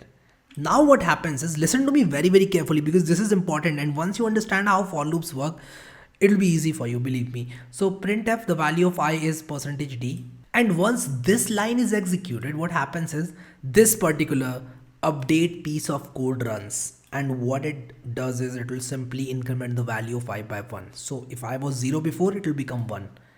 Now what will happen is it will check this condition again, and then it will print the value of I if the condition is true.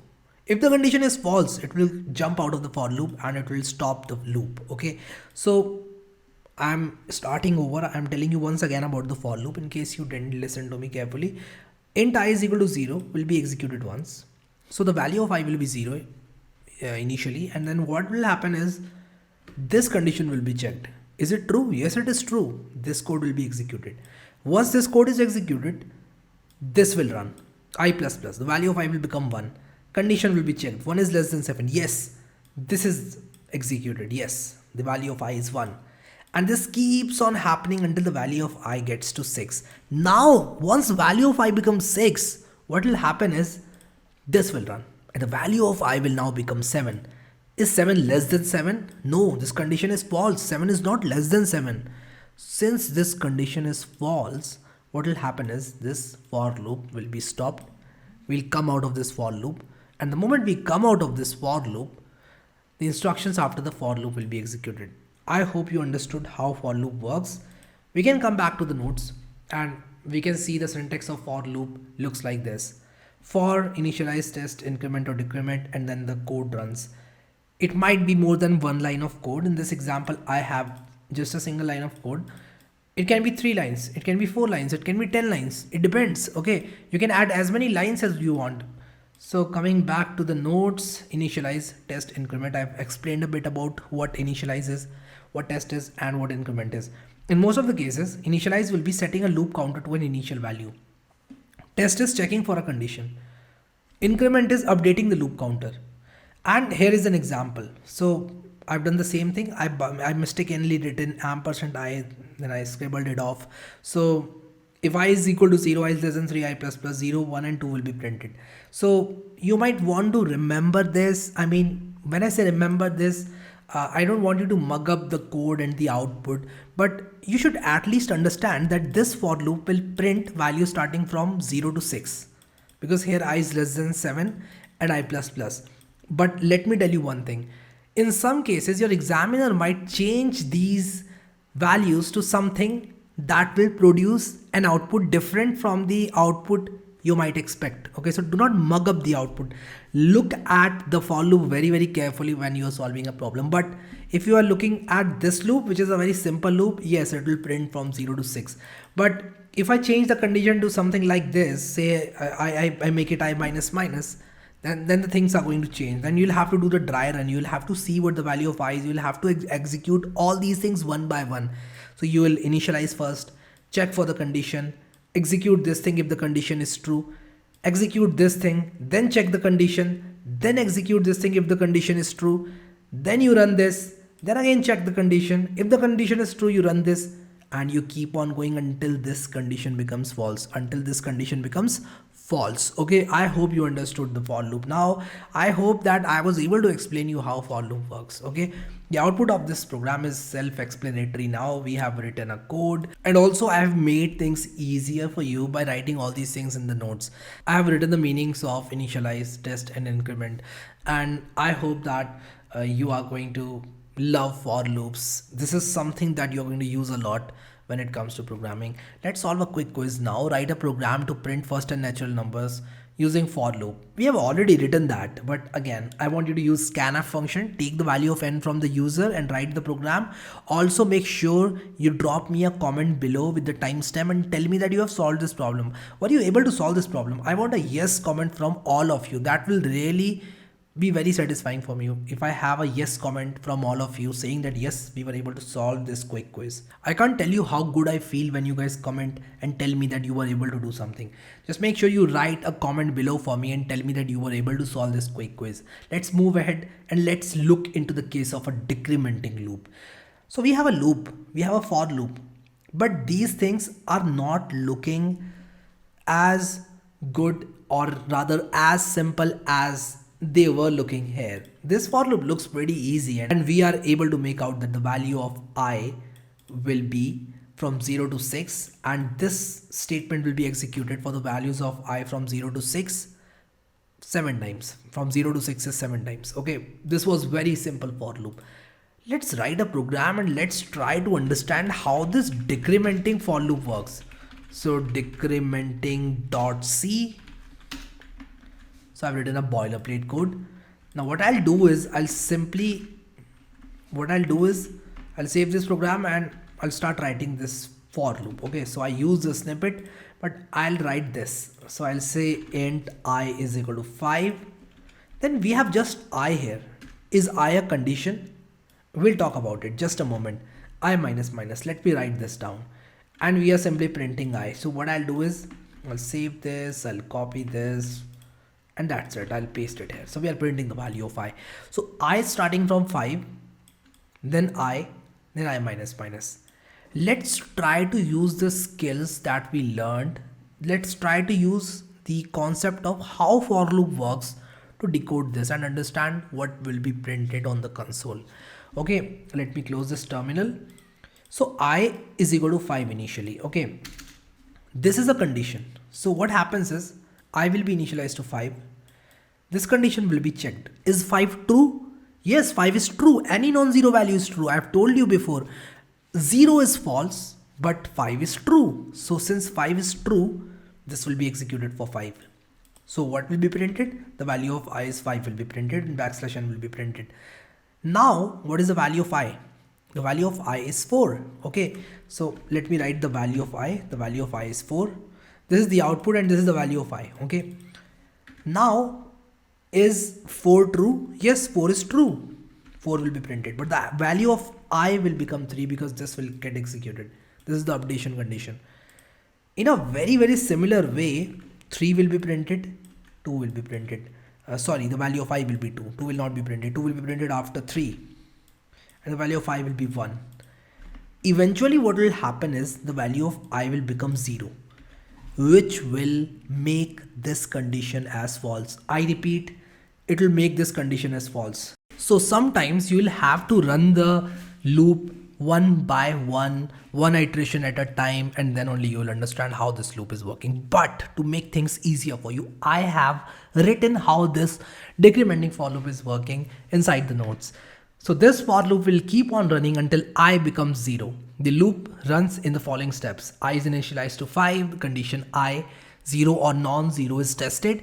The code is executed, I is decremented, condition I is checked, and code is executed if it's not 0. Because any non-zero value is true in C. We have seen that, we have learned about that. Anything which is not 0 is true. Anything which is 0 or evaluates to 0 is false in C. And so on until I becomes 0. Okay, so as long as I is non-zero, you'll keep on seeing the iterations. As soon as I become 0, the loop will halt, loop will finish. Okay, I hope I was able to explain you this. Write a program to print n natural numbers in reverse order, and I want you to do this. In fact, we have already done that, but I want you to write this program. Just take input from the user using scanf function and start writing this code. I hope that you liked this concept of decrementing for loop. Let's move forward and let's talk about the break statement in C, and also let's talk about continue statement in C. Both break and continue statements are really very important in C, and we are going to look into these two statements now. So what is a break statement? The break statement is used to exit the loop irrespective of whether the condition is true or false. What does that mean? We have seen break in switch case statements, by the way, let me tell you. But now we are going to look at break statement very closely.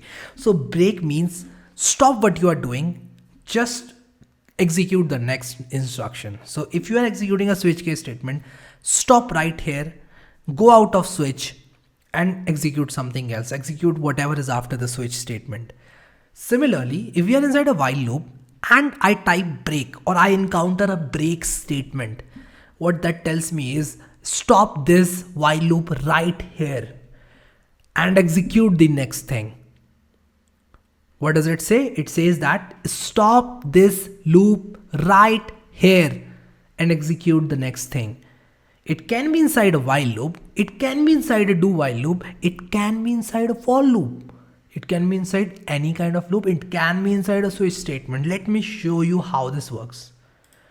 So break statement is very important. Let me comment this and let me also write down try run for the decrementing for loop. Okay, so let's now start writing this break.c. I'll add the boilerplate code, and what I'll do is I'll write a very simple while loop. Let me copy this while loop from here. This is a very simple while loop, and we have talked about this while loop a lot. Okay, we are simply incrementing the value of I. We are initializing the value of I to 0. And I think I copied the loop correctly. Yes, I did. I'll simply say format document. It will format the document for me. By the way, you can do this. If you didn't know this, you can always do right click, format document, and that will format your C code in this beautiful fashion. Okay. So int I is equal to 0. While I is less than, I'll make it 8. So this will print 0, 1, 2, 3, 4 all the way till 7. Okay. If I make it less than equal to, it will print starting from 0 all the way till 8. Okay. 0, 1, 2, 3, 4, 5, 6, 7, 8. And let me execute this, and you can see the value of I is 0, 1, 2, 3, 4, 5, 6, 7, 8. Okay. So this is how it works. Nothing new here, nothing fancy here. But let me tell you what is new now. So I can write something like this. I can say if the value of I is 5, I want to break out of this loop. And also I'll write a printf here, and I'll say we are outside the loop now. Okay. So even when I don't have this one and I run this code, you'll see that after the last statement, we are outside the loop now is printed. Okay. Now what will happen if this is present? What will this do?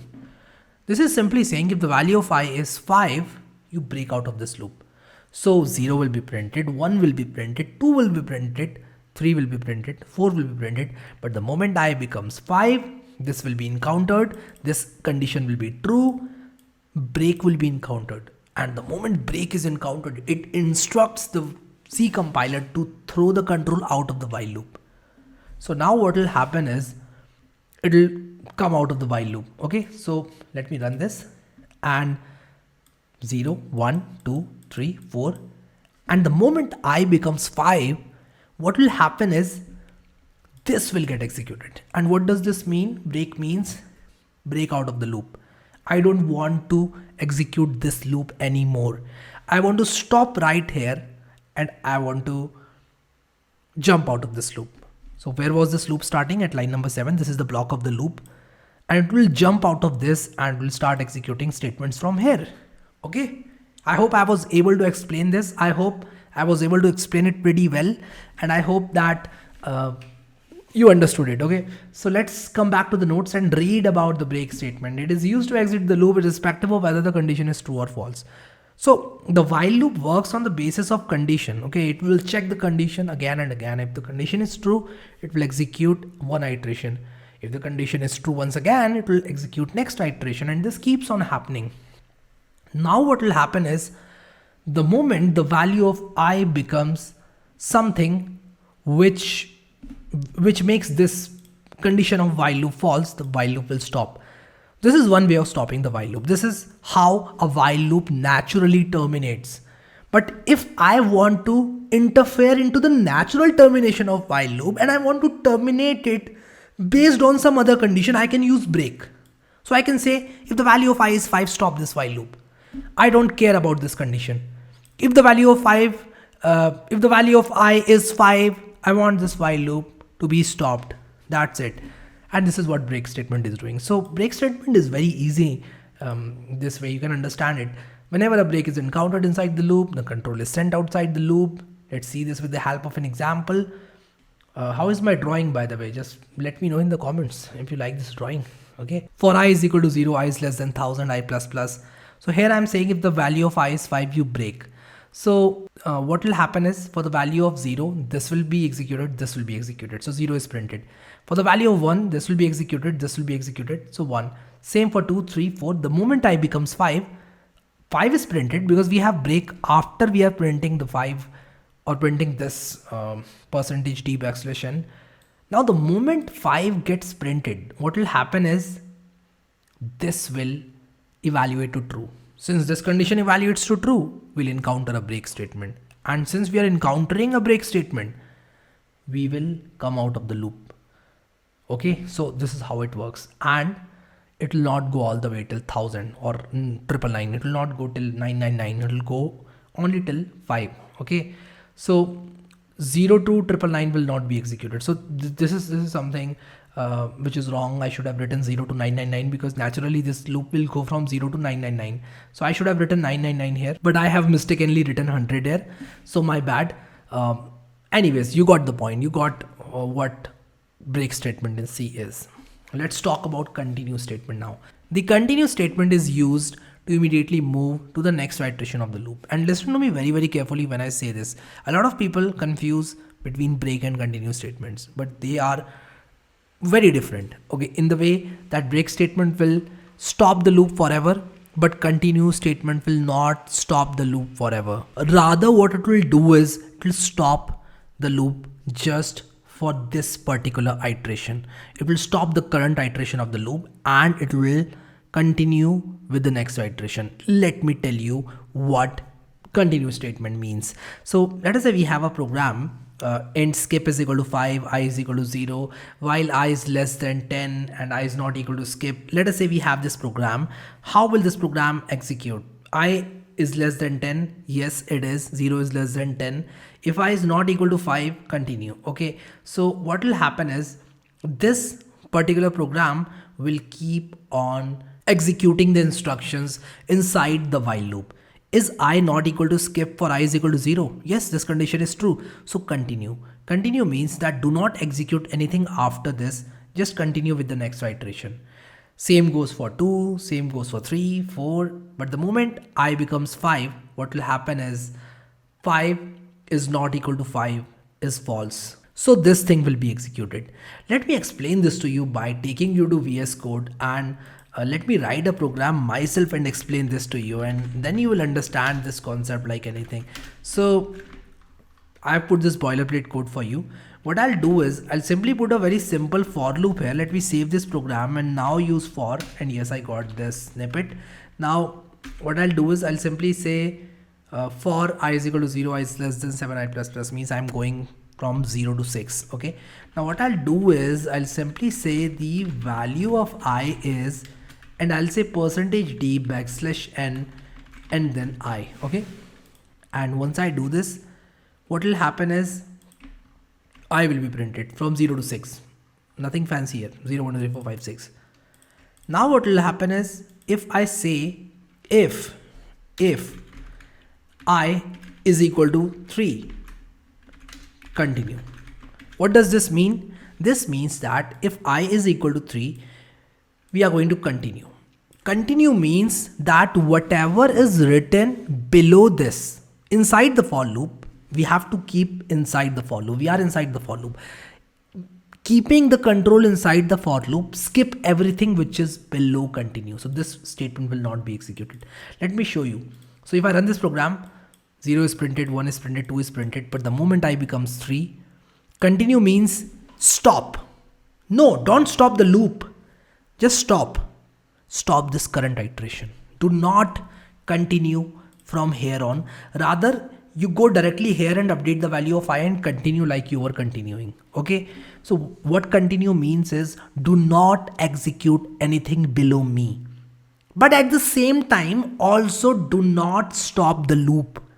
I hope you got the point. So this is all about continue statement. And how is continue different from break statement? Break statement simply says that just stop this loop, whatever be the case. Stop this loop. We don't want to deal with this loop anymore. Continue means we want to deal with this loop, but we want to skip whatever we were doing in the current iteration. So we were about to print this, but no, we are not going to do that. The moment C compiler sees continue. What it will do is it will go directly here and update the condition and start executing the loop. And if it encounters continue once again, it will again do this and it will keep on doing that. Okay. So I hope you got this point.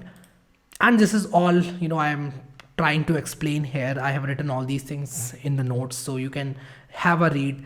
And I hope that this chapter 4 notes will definitely help you. And I hope this chapter 4 loop control instruction notes will definitely help you. Let's see these notes which I've written for you. Sometimes the name of the variable might not indicate the behavior of the program. And you'll see this a lot. Okay. Sometimes they'll use index inside the loop, but that particular thing will not be the index. Sometimes they will say integer variable, but actually it will be the float variable. So they'll do all these things to confuse you for the interviews. Okay. You have to see what kind of variable it is. So if I say integer variable is equal to 3, the value of integer variable is 3. But if I say float integer underscore value is equal to 3.1, it doesn't mean that it is going to be an integer variable. Integer variable is the name of the variable, but actually it is float. So sometimes people will try to confuse you this way. You don't have to get confused, okay? Break statement completely exits the loop. We have seen this. And continue statement skips the particular iteration of the loop. The current iteration will be skipped. That's it.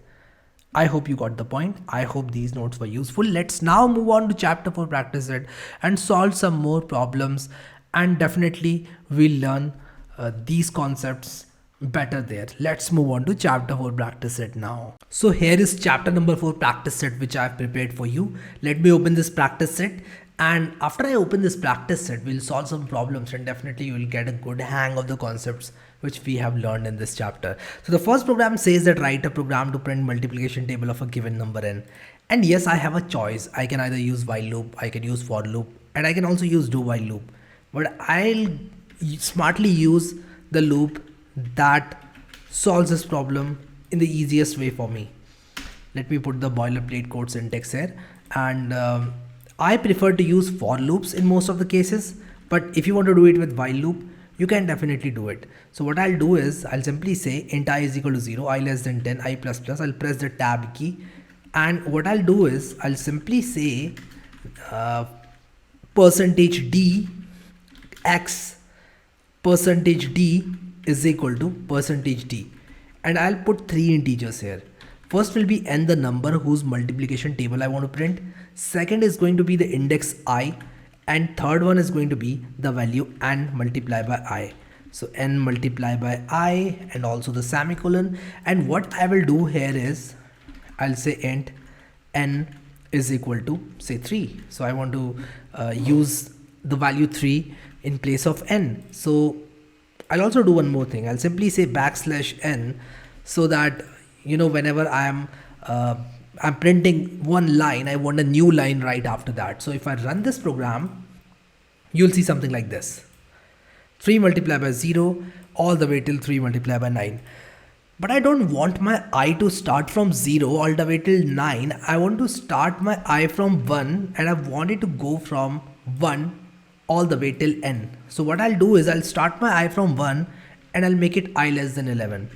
What this is going to do is it will start I from 1 and it will take the value of I from 1 to 10, because I less than 11, for the value of 11, this particular condition is going to be false. For the value of 10, it is going to be true. So let's run and let's see if we were able to achieve what we want to achieve here.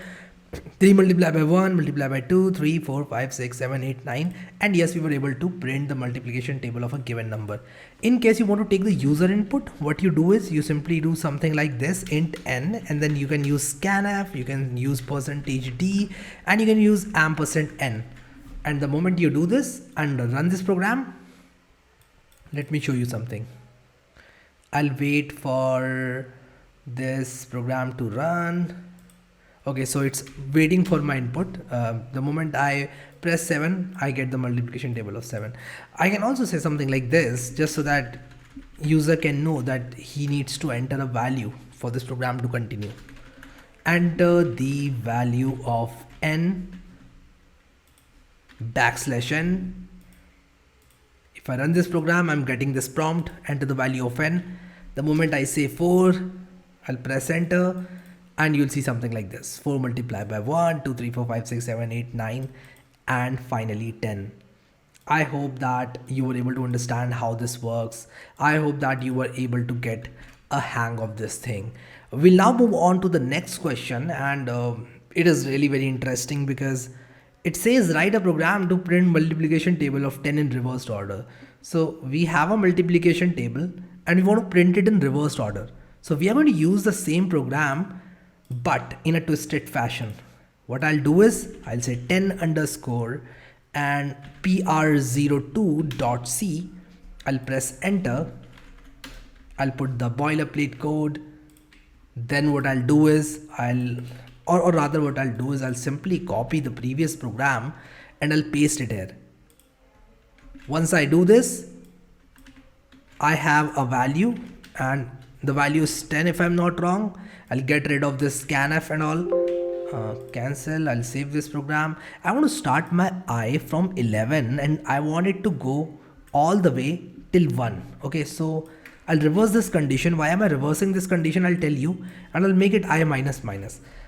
So I'm starting my I from 10, not 11. And also I'll say I greater than 0, not 1. Why did I do that? I want my I to start from 10.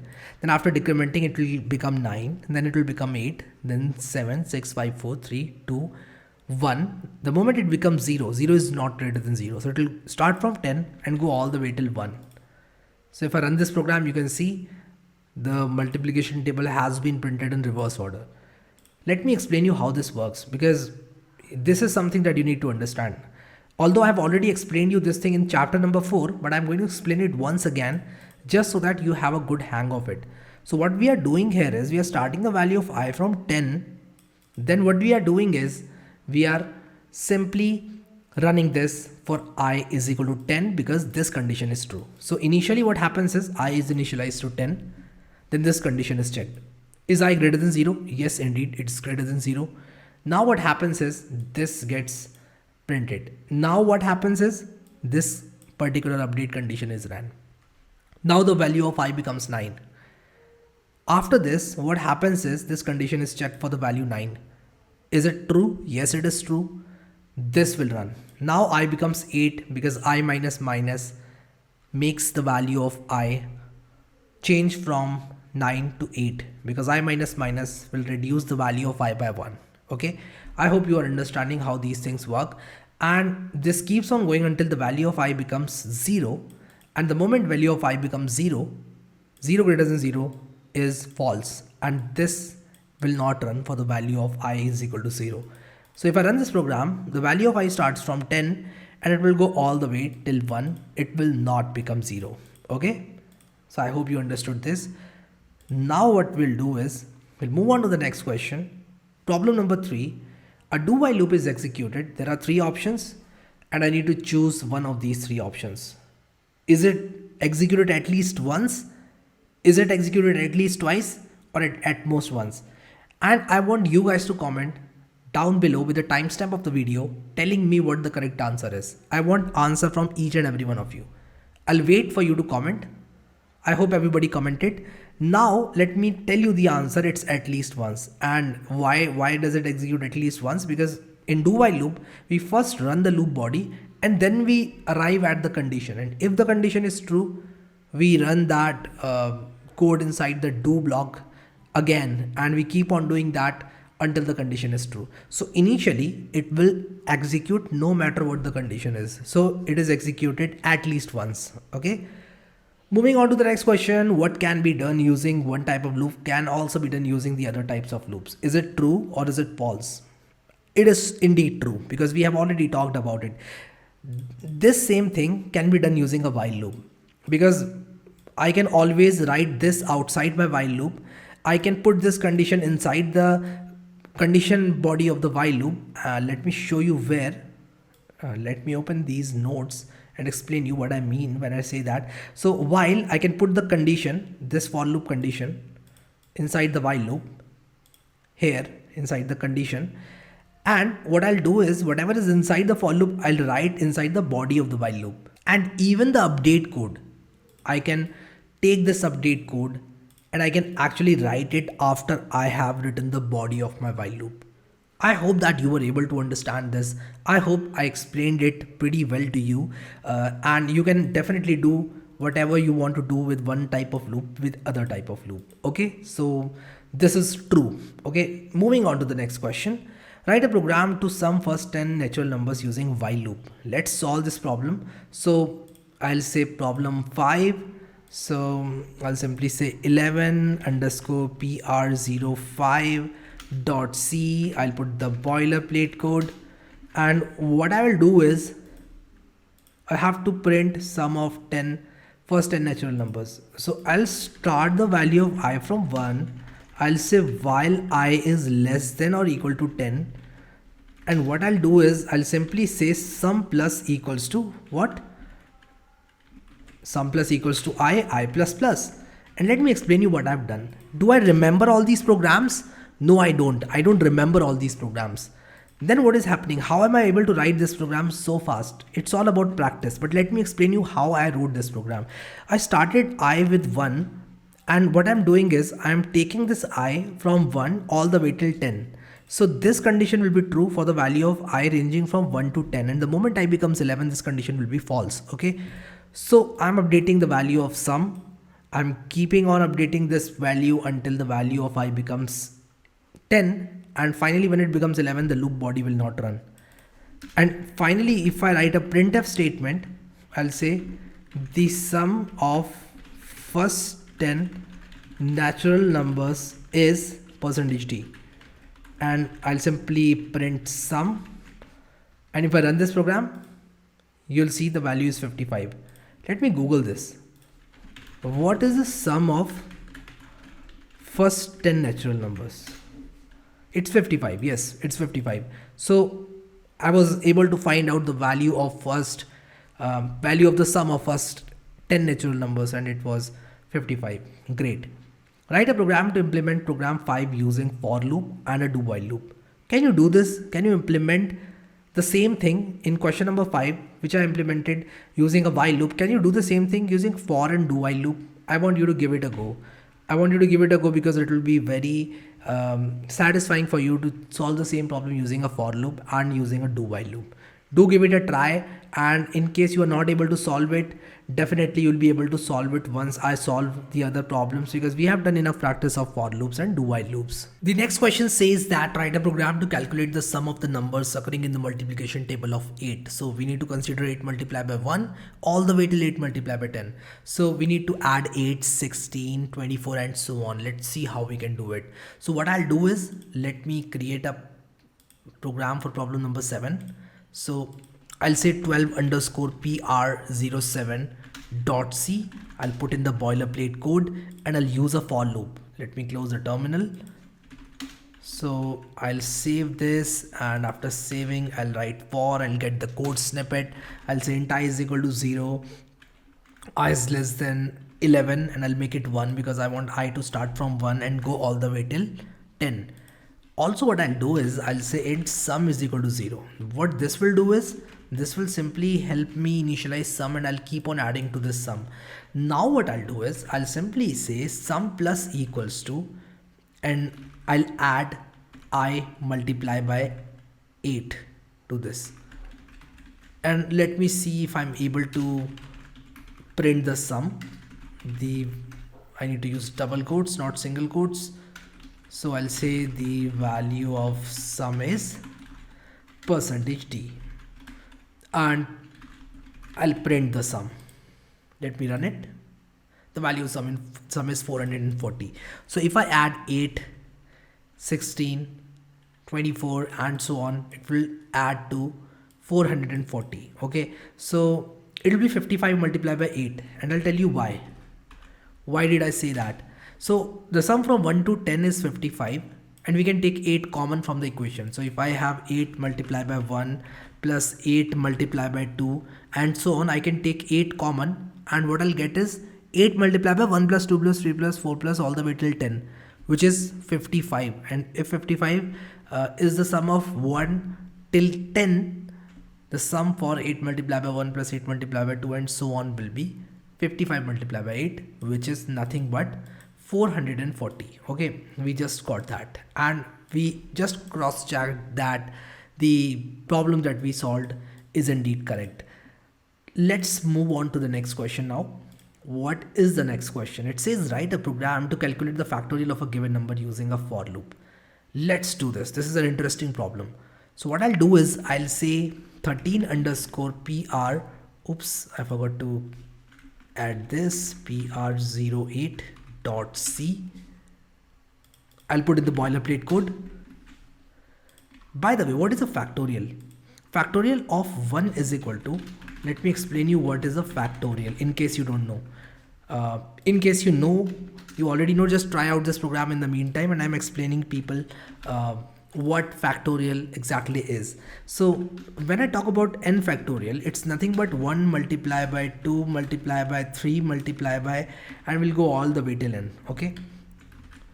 Now what will happen is, if I talk about this equation and let us say I want to calculate 4 factorial, what will be the 4 factorial?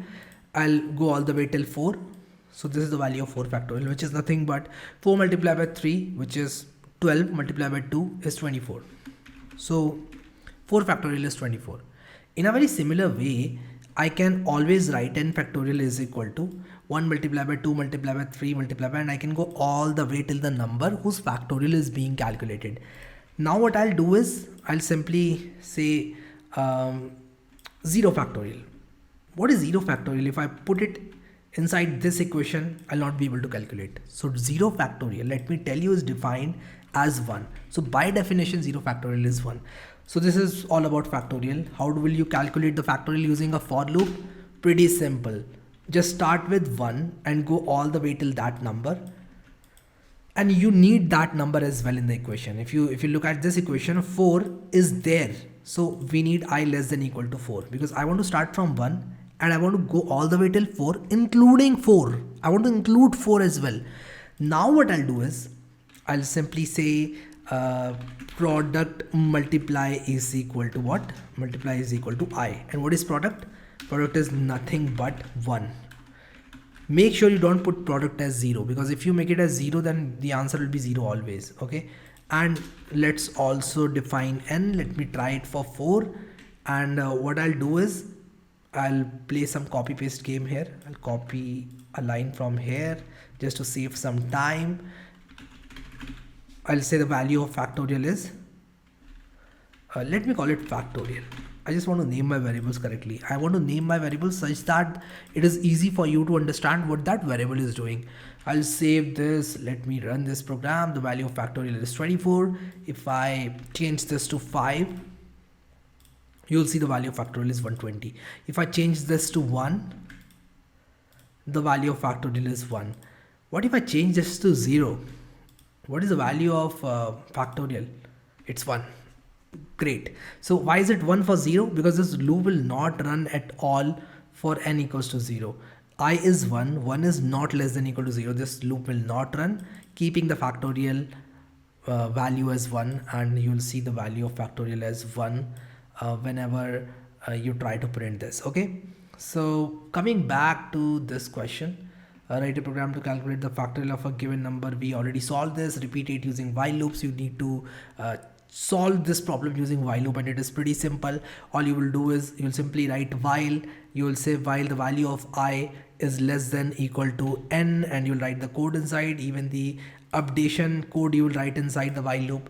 And yes, it is very easy to solve. I want you guys to comment below if you can solve this problem using while loops or not. Make sure to put the timestamp while you are commenting. Write a program to check whether a given number is prime or not using loops. This is very simple. I'll solve it using while loop, and then as part of problem number 11, you can solve this problem using other kinds of loops. Okay, let me solve this problem for you. So we need to find whether a given number is prime or not. This is problem number 14, PR10.C, boilerplate code. So we need to find whether a given number is prime or not. Let's call this number as n. When is a number prime? A number is prime when it is divided by the number itself and 1. There should not exist any other number which can divide n. Okay, so how will I solve this problem? I'll write a for loop. I'll start I from 1. I'll in fact start I from 2, because 1 will definitely divide that number. and I'll go all the way till that number. And what I'll do is I'll simply say if I percent, or rather n percent I equals to 0, which is nothing but if I divides this number n. So if the value of I is say 5 and n is 10, then yes, 5 divides 10. So we need to find out whether I divides n or not. If that is the case, we simply say prime is equal to 1. Okay, so let me call it is prime. So I'm saying is prime is equal to 1, and we'll break out of this loop. Why am I breaking out of the loop? I'm breaking out of the loop because that's all I want to know. I want to know whether this number is prime or not. I'll by default make my is prime variable as 0. Why am I doing that? I'm doing that because I'm assuming that this number is not a prime number.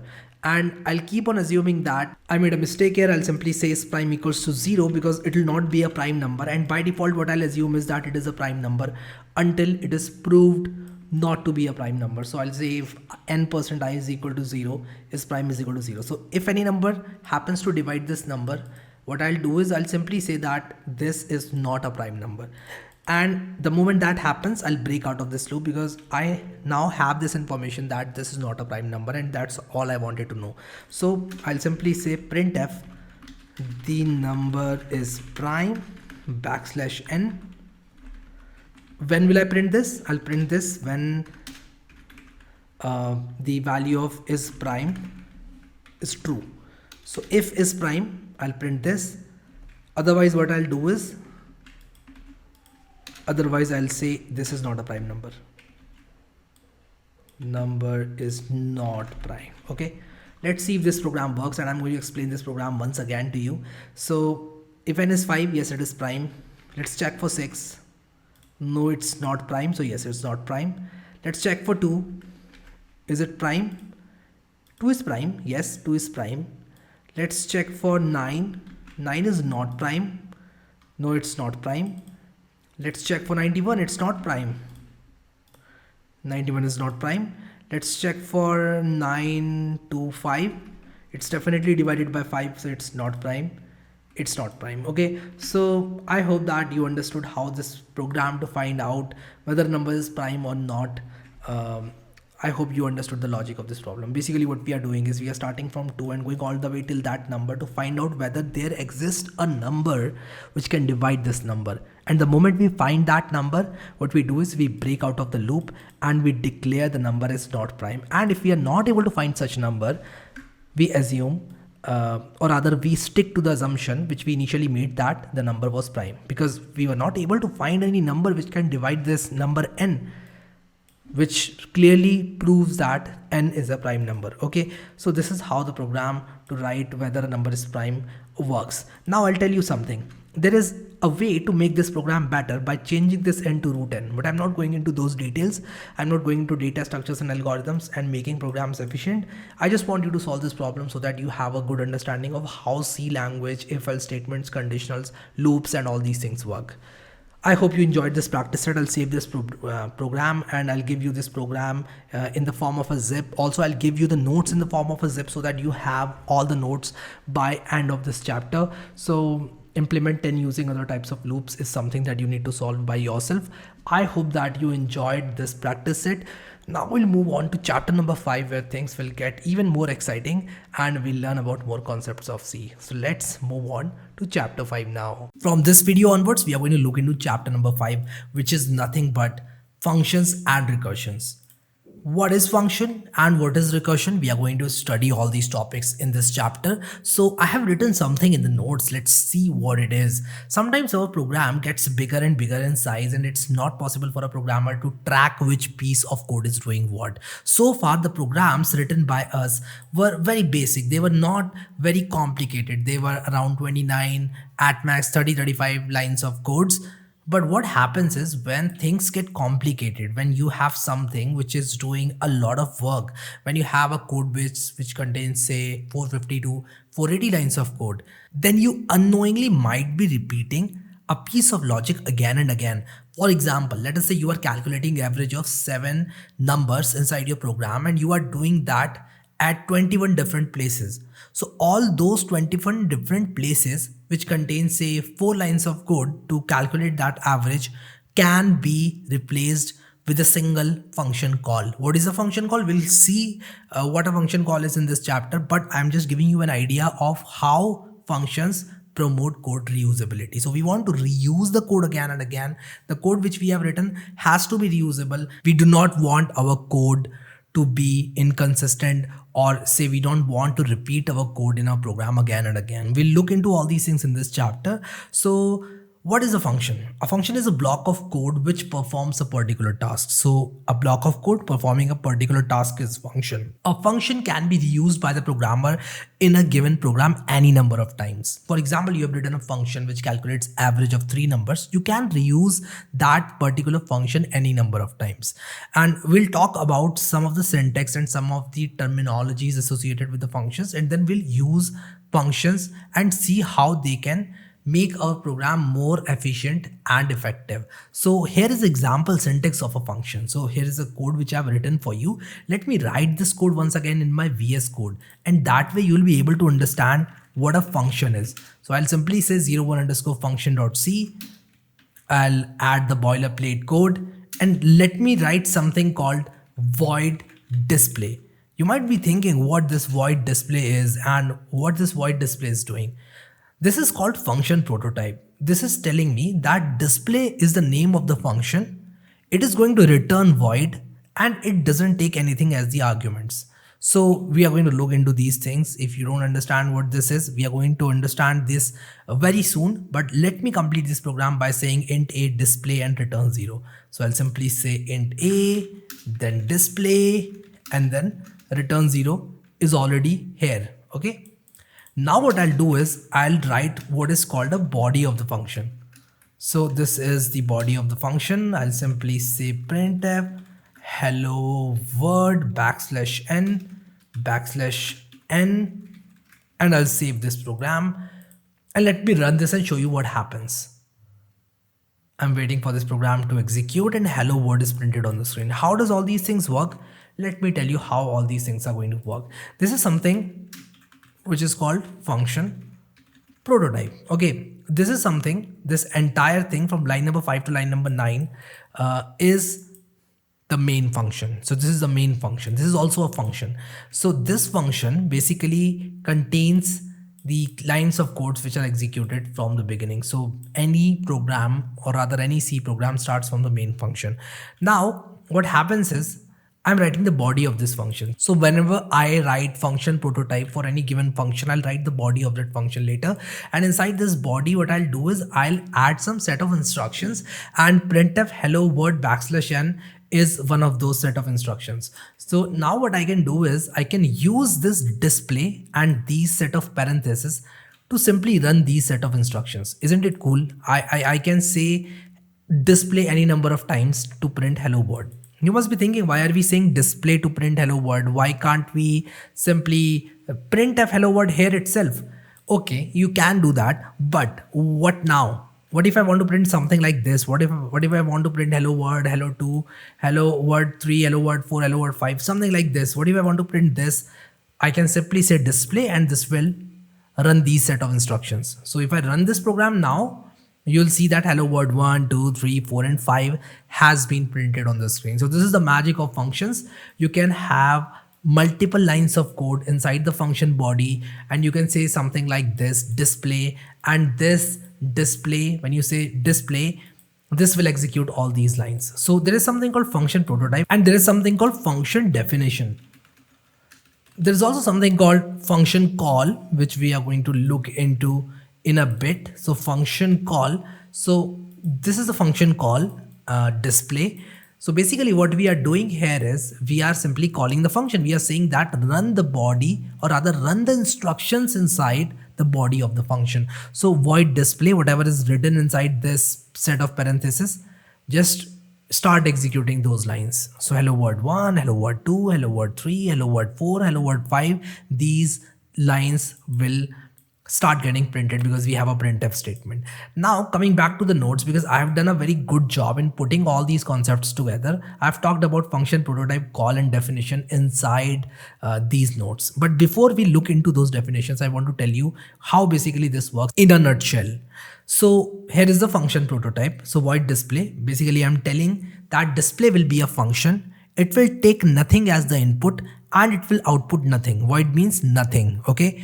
Now, whenever I'm writing the body of the function, it's called function definition. So I'm defining what this function will do. So in function prototype, I'm telling what this function will return and what this function's name is gonna be and what this function will take as input.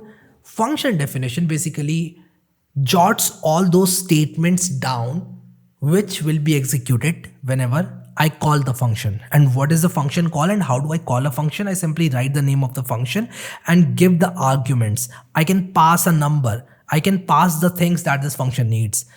Luckily, this function doesn't need anything, so I don't have to pass anything. This simply displays I am printf whenever I say display.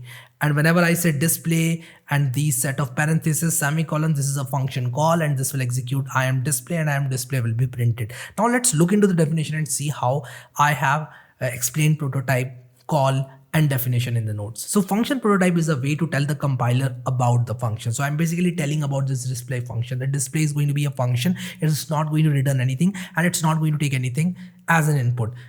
Let us say you have an average function which is going to take 3 integers. So you'll have to write something like this. You might have another function called average, which might take int, float and int. So you'll have to pass these 3 numbers whenever you're calling the average function. But we don't have any such function. Let me keep this line. I'll simply comment this out. So this is the function prototype. I am not telling what this function will do inside the function prototype, but through function prototype, which is a single line, I am simply telling that I want a function whose name is display. It is going to return nothing and it doesn't take anything from the user. So there is no user input. So function prototype is a way to tell the compiler about the function we are going to define in the program. Here void indicates that the function returns nothing. So this void indicates that this function is not going to return anything. Okay. So I hope that that explains what a function prototype is in a good detail. Function call is a way to tell the compiler to execute the function body at the time the call is made. So whenever compiler encounters this display and this parenthesis, what compiler will do is compiler will simply start executing these instructions. Printf, hi, I am display, all these instructions will be displayed by the compiler whenever compiler sees such a thing. So I hope that you are able to understand how these things are working and how this display function works. Okay, coming back to the notes, function call, we have just talked about function call. Note that the program execution starts from the main function in the sequence instructions are written. So the program execution will start from here, and whenever this display call is encountered, what will happen is that this function will start executing. All these instructions inside this function will start executing. Now function definition, this part contains the exact set of instructions which are executed during the function call. So whenever you call a function, you are definitely going to execute some set of instructions. What will be those set of instructions? Those set of instructions are nothing but the lines which are written inside the function. This is the function definition. It is also called function body. And this part contains the exact set of instructions which are executed during the function call. When a function is called from main, the main function falls asleep and gets temporarily suspended. So let me tell you what happens. So whenever this program starts executing, what happens is, let me show you here. Whenever this program starts executing, what happens is this line will be executed. And whenever this line starts to execute, the main function will temporarily sleep. The main function will be given the instruction to sleep by the compiler. Compiler will tell the main function that, hey, main function, please rest for some time. You need some rest. Let display function do the job for some time and then we'll come back to you. So display function will be active and it will run all these instructions, and the moment this display function stops executing, the control will come back to the main. So main function will be awaked by the compiler. Compiler will tell the main function, hey main function, please wake up. You need to wake up and you need to start your execution. And since the display call has already ended, this line will be executed, and finally this body, or rather the main function, will stop its execution, and hence the program will be terminated. I hope that you were able to understand how this function works. Okay, coming back to the notes, we talked about function prototype, we talked about function call, we also talked about function definition. Here is a quick quiz for you. You have to write a program with three functions. The first function is good morning function, which prints good morning. Second function is good afternoon function, which prints good afternoon. And the third one is good night function, which prints good night. So let's see how we can solve these three problems. All you have to do is you have to write the body of these functions, and then there is something else which is given in the question, which is main should call all of these functions in this order. So first one will be executed first, then second one will be executed, then the third one will be executed. So let's write this program. So what I'll do is I'll say 02 underscore quick underscore quiz.c, and I'm going to write the boilerplate. Also, I'm going to write the function prototype. So I'll simply say void, let me see the names of the function. So good morning, good afternoon. Good morning is a function. Good afternoon is going to be a function. Good afternoon. And then good night is going to be a function. So good night is a function. These three are functions. Now I'm going to write the body of these functions. So what I'll do is I'll simply copy this, then I'll paste this, and then I'll start writing printf. And what I'll say is I'll say good morning \n. \n simply means that I want to give a new line after this line is printed. So good morning will be printed and then a new line will be printed. And what I'll do is I'll repeat the same thing for all these functions. So I'll write the same thing for good afternoon. I'll write the same thing for good night. So I'll say afternoon and I'll say night. Okay, so good afternoon, good night, good morning. Okay, so these three are the functions which we have written. Let's execute them one by one. And in order to execute them one by one, what I'll do is I'll copy this right here. I'll press the tab key. Now I'll simply click here and I will remove this void. I'll save the program. Let me run this. Good morning, good afternoon, good night. So these three functions are hence executed in order. Okay. I hope that this explains the concept of functions and you were able to understand what function definition, call, and prototype is.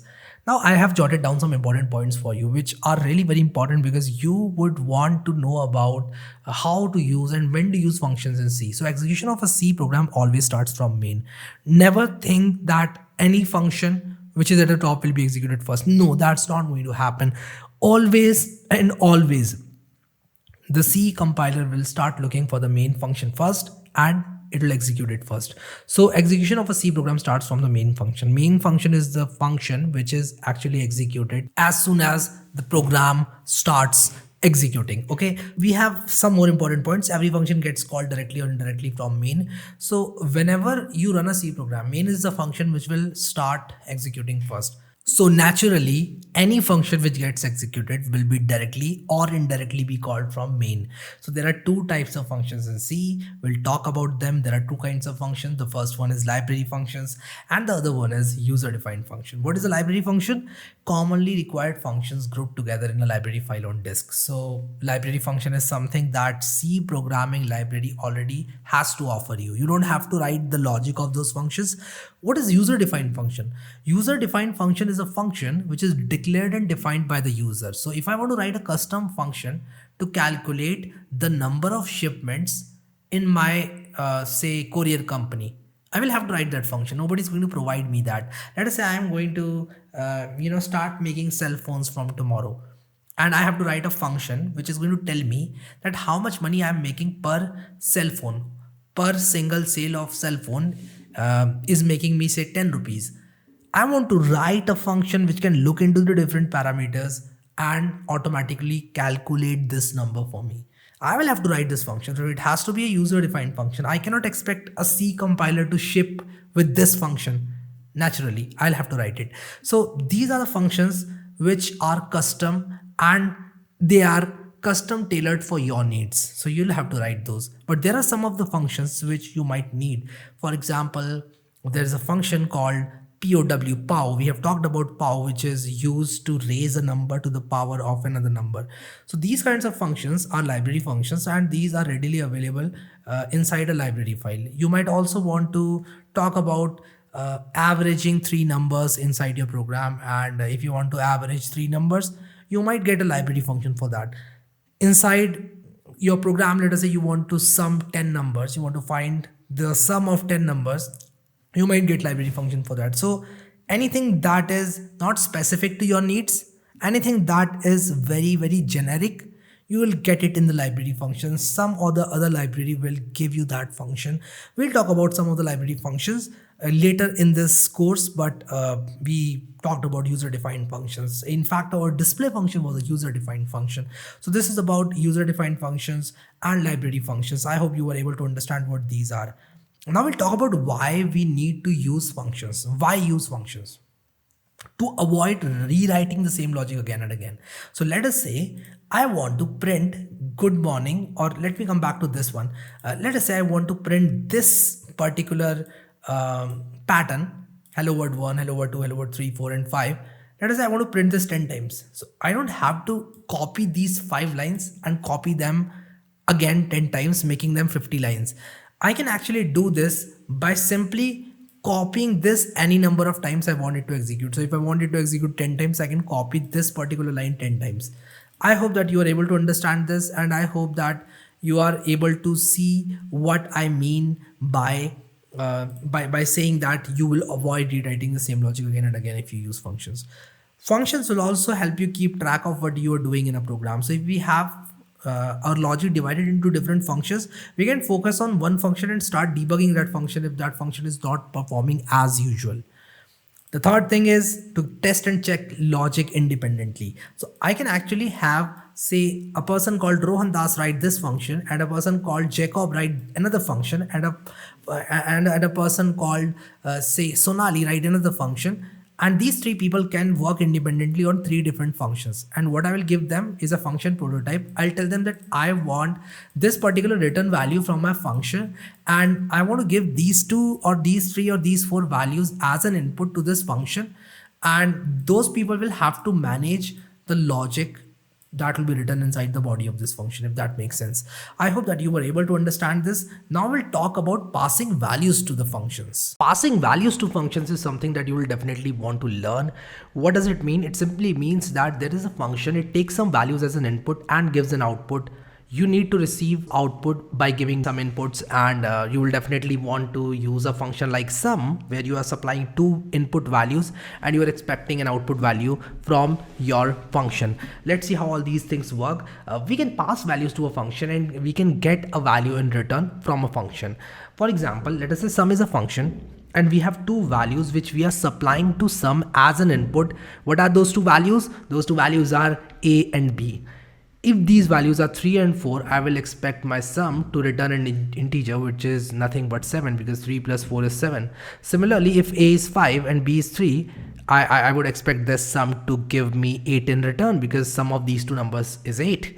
Now, the above prototype means that sum is a function which takes values A and B of type int. So A is an integer, B is an integer, and whatever I'm getting in return is an integer. Now, it is not necessary that if you're supplying integers, you will get an integer. You might get a float as well. For example, in case of a function which calculates average of 2 numbers, you might expect a float, or you might expect a double in return. But again, in this case, I'm giving A and B, which are integers, and I'm expecting an output which is an integer. Okay. So this will return a value which is of type int. So sum will return a value of type int. Now, function definition of sum can be something like this. So I'll say something like this. I'll say int sum, int a and b are input to sum, int c will store the output. I'll simply say c is equal to a plus b. I'll make the calculation, and finally I'll return the value of c. So a and b are called parameters. I'm supplying a and b to sum, and I'm expecting a value c, which is calculated by this function sum. Let's see how this thing works. What I'll do is I'll simply say passing underscore values dot c. I'll add a boilerplate template, and let me do one thing. I'll simply copy a function prototype from here, or let me write it down once again. I'll simply say sum int. So what this means is that sum is a function, it returns an integer and takes two integers. Now I'll write the body of sum. I'll simply say int a, int b. Sum is a function which takes a and b as an input, and what does it return? It returns a plus b. So we don't even need a variable c. We can simply say return a plus b, and this will take care of everything. Now if I do something like this and I say the value of 5 plus 7 is, I can do something like this. I can say sum 5 comma 7, and this will actually calculate this 5 plus 7 for me, and it will print 12 for me. So 5 plus 7 is, I should have written %d, my bad. So this value will actually come here. So it will return me 12. Let me show you. The value of 5 plus 7 is 12. How does all these things work? So the execution of a program always starts from the main function. So when we are starting the program, we'll start it from here. This line will be the first line to get executed. But while this line is being executed, we'll encounter another function call. So what will happen is main call will be suspended. Compiler will tell main, hey main, you were executing, but I want you to wait for some time because now sum is executing, and let sum bring its value. And once sum brings its value, we are going to put that value here, and we are going to then continue your execution. Then execution of the main function will continue. So what happens is this function, the main function will get suspended for some time, and some function will start to execute. I'm talking about this sum function. This function will start to execute, and what happens is this calculates the value a plus b, and it returns value 12. So 12 is returned back to the main function. So this can be replaced with 12. So I can do something like this. I mean, in my mind, obviously in the program, we are not going to change the program, but during the execution, what happens is this value is replaced by 12, and what will this line print then? This will print the value of 5 plus 7 is 12. So %d will be replaced by 12. I hope you got the point. I hope you understood how we can pass values to a function and we can expect a value in return from the function.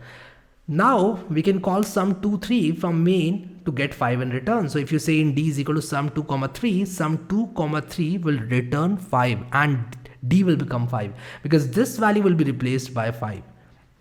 I've written some notes here. So the note number 1 says parameters are the values or variable placeholders in the function definition. For example, a and b.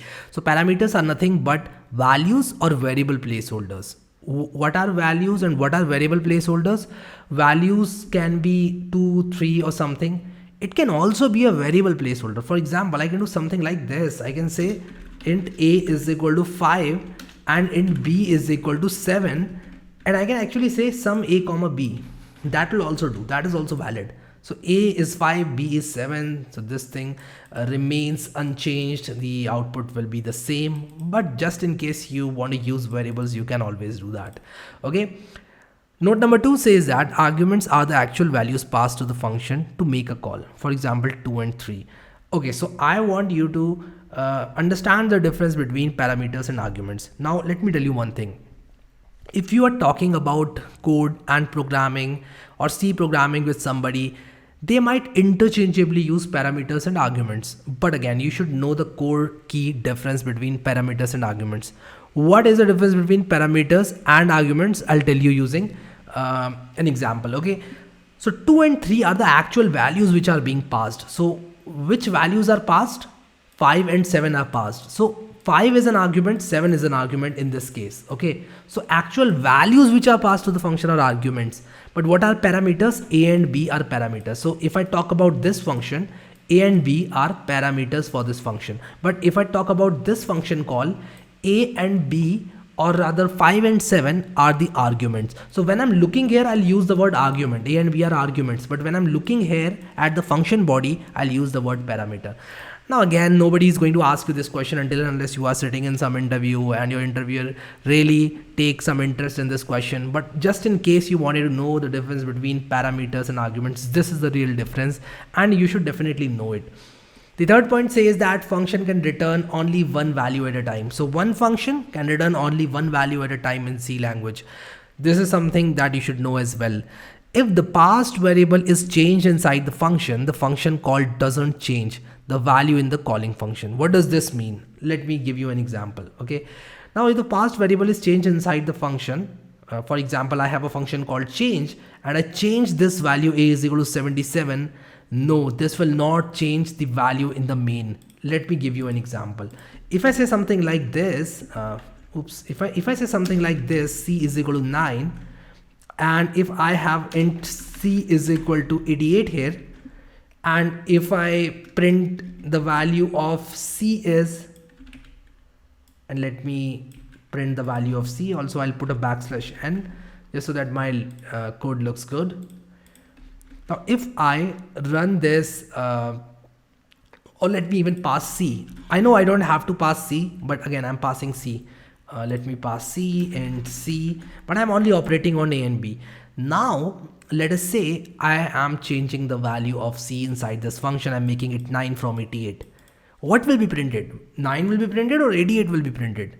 The answer is 88 will be printed. Let me run this program for you. Okay, so I need to change this function prototype as well because I have 2 integers here. I need to make it 3 integers. Now the value of C, 5 plus 7 is 12 and the value of C is 88. So we are not able to change the value of the main function inside the sum function. So this is something that you need to keep in your mind.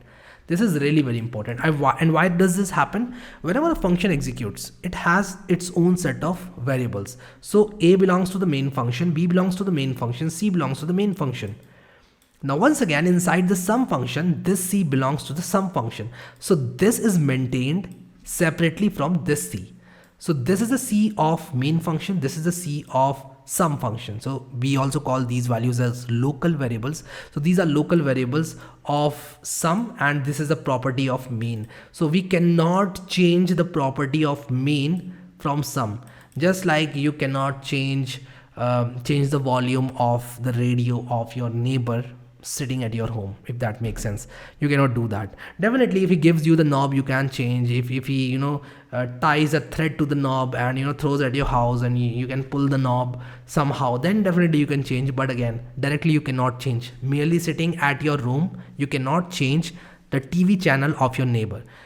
So this is maintained differently. Your TV is different, your neighbor's TV is different. You cannot change your neighbor's channel by using your remote on your TV. Okay, I've given enough analogies and I've also written this in the notes. Change is a function which changes A to 77. Now it should be now. Now if we call it from main like this, then this will print the value 22. So we cannot change the value, just like we saw in example here. We cannot change the value of main function variable from some other function. This happens because a copy of B is passed to the change function. So what happens is these A, B and C are not directly passed to sum. The copy of these variables is passed to sum. So this and this will remain unchanged if you try to change it from the sum function. Okay, so this is something that you need to keep in your mind. Now we have a quick quiz here. Use the library functions to calculate the area of a square with side A. So we need to use some library function to calculate the area of a square with side A. How do we do that? We can use a user defined function. In this case, we can simply say A square because we know that A square is the area. But since we have to use library function, we can use a library called math.h. So I'll say C programming math.h. So all you need to do is simply include this math.h. So I'll use the first result that comes up on Google. Let me show you how POW function from math.h works. So POW is a function, double pow, double x, double y. So I'll show you how this works. So firstly, what you need to do is you need to include this library math.h. So let me make a program 04 underscore quick quiz 04 underscore quick underscore quiz dot c. Let's enter boilerplate code. Let's include mat.h, and I'll simply use printf. The area of the square is, all I'll do here is I'll say the area of the square is, I'll say %d, and what I'll do is I'll use the pow function, and all I'll do is I'll simply say a to the power 2. And what is a? A is the side of the square. So if I have 2, I should be getting 4 as the area. Okay, let me use a double variable. Okay, let me use a double variable so that we can use values with decimal precision. So double a is equal to 2, and we don't use %d for double, we use %lf for double. And if I run this program, you'll see the area of square is 4. So even if I have 2.2, you'll see something like this. So the area of the square is 4.84. I hope that makes sense and you were able to understand how we solve this quick quiz using library functions. Now, if you are getting confused with what these library functions are and how we are going to use it in the later chapters, do not get worried about all these things. Let me tell you, all you need to know at this point is that we have used mat.h and a function from mat.h which simply raises a number with the power of 2. In this case, we can even raise it to the power of 3, 4, or any other number, but in this case we are simply raising it to the power 2. So pow is a function from mat.h. This is all you need to know at this point. Coming back to the notes, we'll talk about recursion now. Recursion is really a very important topic when it comes to C programming, and we are going to discuss it in great detail. Let's talk about what we have in recursion. A function defined in C can call itself. This is called recursion.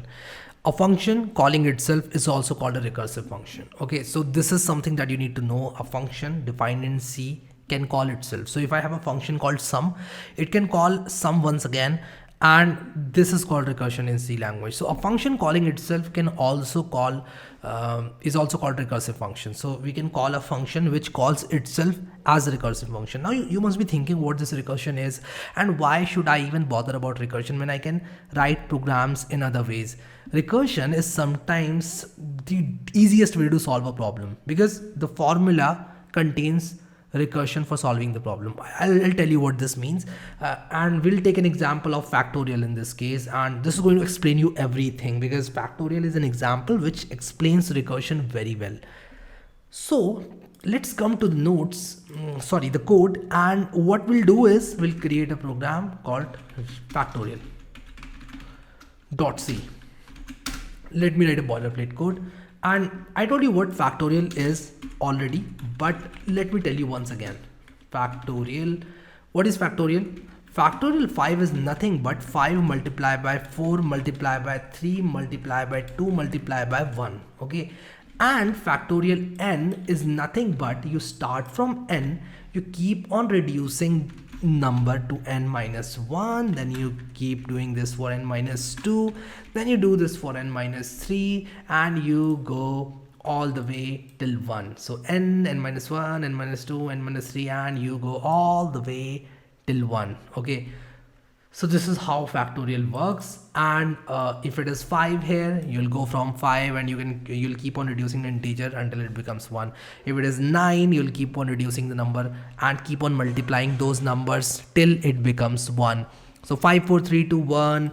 And once again, if the value is 13, 12, 11, 10, 9, 8, 7, 6, 5, 4, 3, 2, 1. And so you understood how factorial works now. Now the same thing has been written in the notes as well. I've written factorial n is 1 multiplied by 2 multiplied by all the way till n. So you can either write it like this, or you can write it in a reverse manner, 1, 2, 3, 4 all the way till n. It's the same thing. Okay, but we have a special case of factorial 1, which is very clear that the value of factorial 1 is 1. This one is clear, but we have a special case of factorial 0. What if the value is 0? So factorial 0 is defined as 1. This is something that you need to keep in mind. So this is a mathematical formula, and we now understand how factorial works. Now listen to me very, very carefully. Let us say we have this formula. Factorial n is equal to this thing. And I want to change it. I want to write it in a different way. How can I do that? Can I not write factorial n is equal to n multiplied by this thing? Yes, we can write it. It's what it is written. Okay, this is what is written here. Now what is this value? What is the value n minus 1 multiplied by n minus 2 all the way till 1? Isn't it not factorial n minus 1? I hope you understood that this is factorial n minus 1. So I can replace this with factorial n minus 1. I can do that, right? I can, yes, I can do that, because by definition of factorial n, this is the formula, and factorial n minus 1 will be this value. So factorial n is equal to n into factorial n minus 1. And we are going to use this to our advantage. We are going to use this formula to calculate the values of factorial. Let's see how we can do that. Okay. So what I'll do is I'll write a function called factorial, and this simply takes a number a, or rather n, let me call it n because I'm calling it n here as well. Also I'll write a prototype factorial and that's it. Okay. Now what I'll do is I'll simply write this formula. I'll say return, what is factorial n? Factorial n is n multiplied by factorial n minus 1. I'll say return the value n multiplied by same function for n minus 1. Okay. And that's it. That's it. So what will happen is it will keep on reducing the value of n and it will keep on calculating the factorial. I'll show you the tree how this will work. So a very good example of recursion is factorial. I've written factorial n's value. Then I've showed you that factorial n is equal to n multiplied by factorial n minus 1. Now, since we can write factorial of a number in terms of itself, we can program it using recursion. How will we program it using recursion? Let's see. Let us say I've supplied 4 to this. So it will calculate 4 multiplied by, then it will wait for factorial of 3. It will say 4 multiplied by, then it will start calculating the value of factorial 3. Then it will be 3 multiplied by, it will start calculating the factorial of 2, and so on. So there will be a time that this value will start going into negative, factorial minus 1, factorial minus 2. We don't want that. So what we do is we write a base condition. We say if the value of n is 1, or the value of n is what? Or the value of n is 0, simply return 1. So we say return 1 if this is the case. Okay. And that's all. That's the program to write factorial. I'm not saying that you understood how factorial program works. I'm going to explain it even more, but I'm telling you that this is all I need to write to calculate factorial. Let's see if this program works. The value of factorial 4 is %d. So I'll simply say factorial 4. Now what I'll do is I'll run this program. The value of factorial 4 is 24. Let's check. 4 multiplied by 3 is 12, multiplied by 2 is 24. Yes, it is correct. Let's change this to 5 and let's see if it turns out to be 120, because 24 multiplied by 5 is 120. Let's see if this works. And yes, it works. 24 multiplied by 5 is 120. Great. Now, if I make it 6, I'll have to multiply this by 6 and it should turn out to be 720. Let's save this program and run it. 720. Yes, this works. But how does it work? Let's try to understand it even more, how this function is working. So whenever a value n is received, let us say 4 is received, what happens is this condition is not true because n is not 1, n is not 0, n is 4. So what happens is, let me show you here. I'm saying factorial 4. What happens is that the C compiler will start running factorial function for the value 4. But what I'm returning here is I'm breaking it down to 3 multiplied by factorial of 3. So I'm simply saying, 4 multiplied by factorial 3, n multiplied by factorial n minus 1. So I'm doing something like this. But this is not yet resolved. I need to further calculate the value of factorial 3. So now it becomes 3 multiplied by factorial 2. Okay. Now factorial 2 is still not resolved. I'll try to resolve it once again and it will be 2 multiplied by factorial 1. But as soon as I reach 1, what will happen is this condition will become true. And instead of returning this, what will I return? I'll return this. And let me tell you something, as soon as a function encounters a return statement, it will not execute anything below that. So as soon as I see return, it means stop the function, we are done, we got the value and we don't need to run this function any further. So as soon as factorial 1 starts running, this condition will be true because the value of n is 1. It's n equals to 1 or n equals to 0 is true because n is 1. So what happens is 1 is returned. And now all the values are resolved.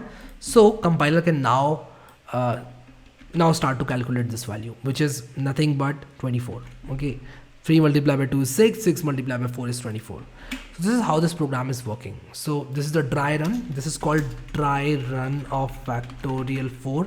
And I'm going to give you all these programs in the form of a zip file. Make sure you download all the programs that I'm giving you.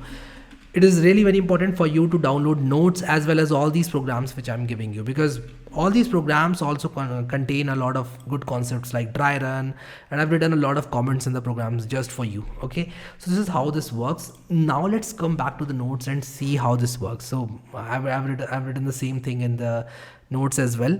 A program to calculate factorial using recursion. So this is the program in case you want to see the notes and type it out. Now how does this work? I've explained the same thing. Factorial 5 will be broken down into 5 into factorial 4. Now further, factorial 4 will be broken down into 4 into factorial 3, and so on until we encounter this. I've explained it here. I've explained it for the value of factorial 4. In the notes, I've explained it for the value of factorial 5. I hope all this makes sense. Okay. Now I have written some important notes for you, and the notes are recursion is sometimes the most direct way to code an algorithm, just like we saw in the example of factorial. There is another example, a very classic example of recursion. It is called Fibonacci series. We are going to see that in the practice set, but again, I'm just telling you, sometimes a mathematical formula can directly be written inside the function and we are all done. So recursion is sometimes the most direct and easiest way to solve a problem. Now, the condition which doesn't call the function any further in a recursive function is called as the base condition. What is the base condition here? This is the base condition. Base condition ensures that we are not calling the function infinitely. We don't want to do that. We always want to stop somewhere, and base condition takes care of that. Okay.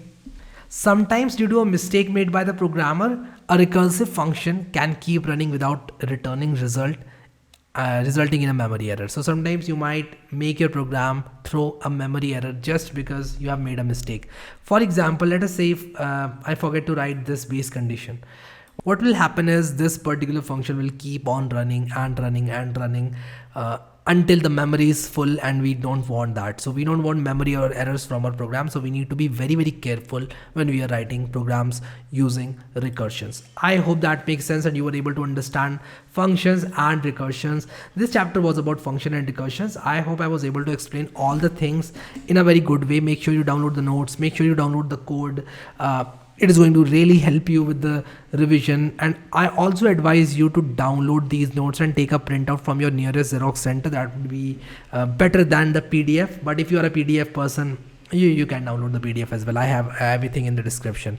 Let's now move on to chapter 5 practice set and see what are the problems that we can solve for functions and recursions. Let's move on to chapter 5 practice set now. So here is the chapter 5 practice set which I have created for you. This practice set contains a lot of problems which can help you understand functions and recursions. So let's move ahead towards Visual Studio Code and start solving some of these problems. So question number 1 says that write a program using functions to find average of 3 numbers.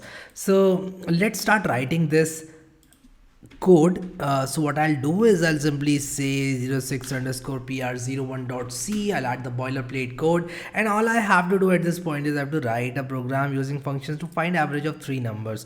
So what will be the return type of my function? So if the name of my function is average, and let us say it takes 3 integers, what will be the return type of this function? I want you guys to comment down below and tell me what will be the return type. What is the ideal return type that I should write here? I'm waiting for your comment. Alright, in case you commented, I will tell you what should be the return type. It should be double or float. Float is also the correct answer. Double is a bit more precise because if you have a very large number, double will take care of that. But why did we use double here? We use double here because we might get the average as a decimal number. So let us say the average of 1, 2 and 3. 3 plus 3 is 6, divided by 3 is 2. It's an integer, so no problems. But let us say I want to find average of 1, 1 and 1. It's 1 by 3 or 0.33, and 0.33 cannot be stored in an integer. It can be stored in a double or in a floating point number. Okay, so I can either use a floating point variable or I can also use a double type variable, but I cannot use integer. I might lose precision in case I use integer. So I'll simply say int a, int b, and int c. So I have three numbers and it's returning a double. So what I'll do is I'll simply return a plus b plus c divided by 3. And also, just to be sure that a plus b plus c is calculated before this number is divided by 3, I'll put on the parenthesis. So this is the average of three numbers, and we all know about averages. Average is something which is a very easy thing, and we all know about it. But again, we have to write a program to calculate average of three numbers using functions. Okay, so I'll simply say printf the average of 1, 4, and 3 is percentage. I'll say percentage LF, and also what I'll do is I'll simply write 1, 4, and 3 because I want to calculate the average of these three numbers. Let me put a semicolon here, return 0, and let's see what answer we get. So it's 2. So 4 plus 1 is 5, 5 plus 3 is 8. You must be thinking, why is this the case? Why are we not getting the correct answer? The average of 1, 4, and 3 is definitely not 2. But why are we getting 2? It's because this entire entity is going to be an integer. A plus b plus c is going to be an integer because it's a sum of three integers. And 3 is an integer. An integer divided by integer is going to return an integer, and you're going to lose precision. So in order to fix this, I'll simply say 3.0 and I'm going to get the correct answer. I hope you understood how, very basic things in C can get you some error.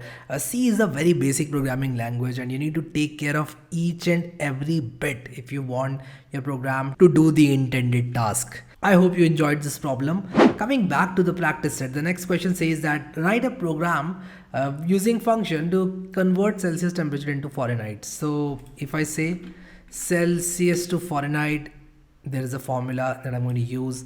I'm going to directly use this formula, and once I use this formula, I will be able to write a function which will convert Celsius to Fahrenheit. Okay, so let's do one thing. Let's try to create another program and keep the things in a very nice order, so that when you come back to these programs, you can simply see where I have written which program, and you will be able to understand the entire course very well if I have all these programs in a good structure. So let's do one thing. Let's start solving this problem, and what I'll do is I'll simply say int Celsius, or let me call it int C, and I'll say int F, and what I'll do is I'll simply write down this formula, but I have to use functions. Okay, so I'll simply say float, let me use floats this time, Celsius to Fahrenheit, and Celsius to Fahrenheit or Fahrenheit to Celsius, convert Celsius temperature into Fahrenheit. Okay, cool. So I need to convert Celsius to Fahrenheit, and what will be the input of this function? Celsius, and C will be the input. Now what I'll do is I'll copy this code here. Definitely it's not a code. I'll simply say int F is equal to and let me make this as float as well. Let's keep everything in float. Degree Celsius multiply will be replaced with star and C, 9 by 5.0 just in case, and here will be C, and what else, I need to remove this. Okay, so what I'll do is I'll simply put a semicolon here, and this is Fahrenheit temperature using Celsius temperature. So let me check the formula once again. So if I want to convert a Celsius to Fahrenheit, I simply put C here, and that will give me the Fahrenheit temperature. Cool. I think I'm doing it right. I need to return F now, and also I need to write a printf, and I'll say the value of 0 degree in Fahrenheit is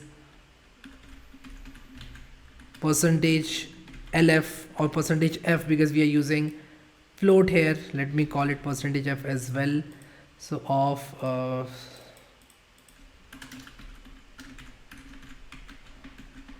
the first value is Celsius, C, and the second value is F. And yes, I'm going to use this formula. I'm going to use this function. I'll say int F is equal to C to F, and I'll pass in the C. That's it. And also I'll convert this to float, and let me say float c is equal to 0. So c is 0. Let's see what we get. Okay, so I need to put this, let me do something like this. I'll say 0.0. I'll simply use float here, and this is the function prototype. Let me run this program now, and the value of this much in Fahrenheit is this much. How much is 37 degrees Celsius in Fahrenheit? Let's check that.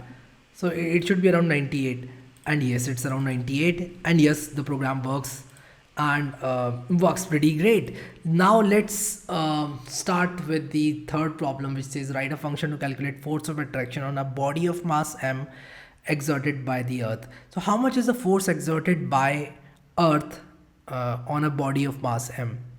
The force is equal to mass into acceleration, and here the force is going to be mg. So what we'll do is we'll simply multiply m with g, and I want you to solve this problem. So simply use your Visual Studio Code and write this program. The function should return the mass multiplied by g, whose value is 9.8. I hope that you will be able to solve this, and this is really very simple and straightforward problem as well. So I want you to solve this on your own.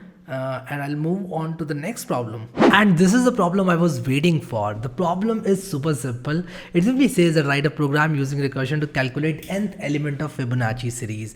Now, in case you don't know what is Fibonacci series, let me tell you. So a Fibonacci series starts from 1, 1, 2, 3, and any next number is going to be the sum of previous two numbers. So if I were to find out third element of a Fibonacci series, it will be 2. How did I get this 2? Let me zoom in a bit. How did I get to this 2? I simply added the first two numbers. I simply added first two numbers, 1 and 1, and here is the next number of Fibonacci series. How to get the next number? I simply add the previous two numbers. How to get the next number? I simply add the previous two numbers. How to get this 8? 5 plus 3. How to get this 13? 8 plus 5. How to get the next number? It's going to be 13 plus 8, which is 21. We have to automate this, and we are going to use recursion to do this. How do we use recursion? We'll simply write a function that calls itself, and we are going to create a formula for calculating in term of a Fibonacci series. So let's write a program, which is program number 8 of this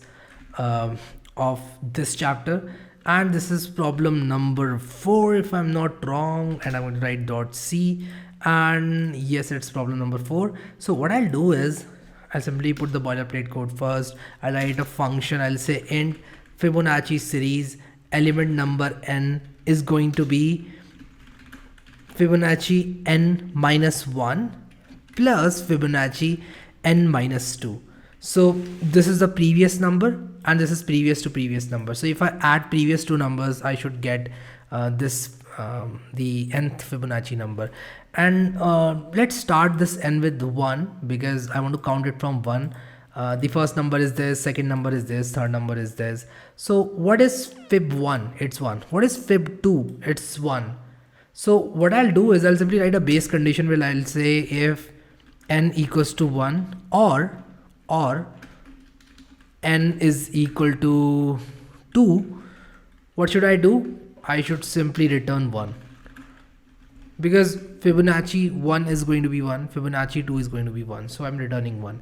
Otherwise I'm adding the previous two numbers. Now I can simply say printf, I'll say the nth element of Fibonacci series is %d.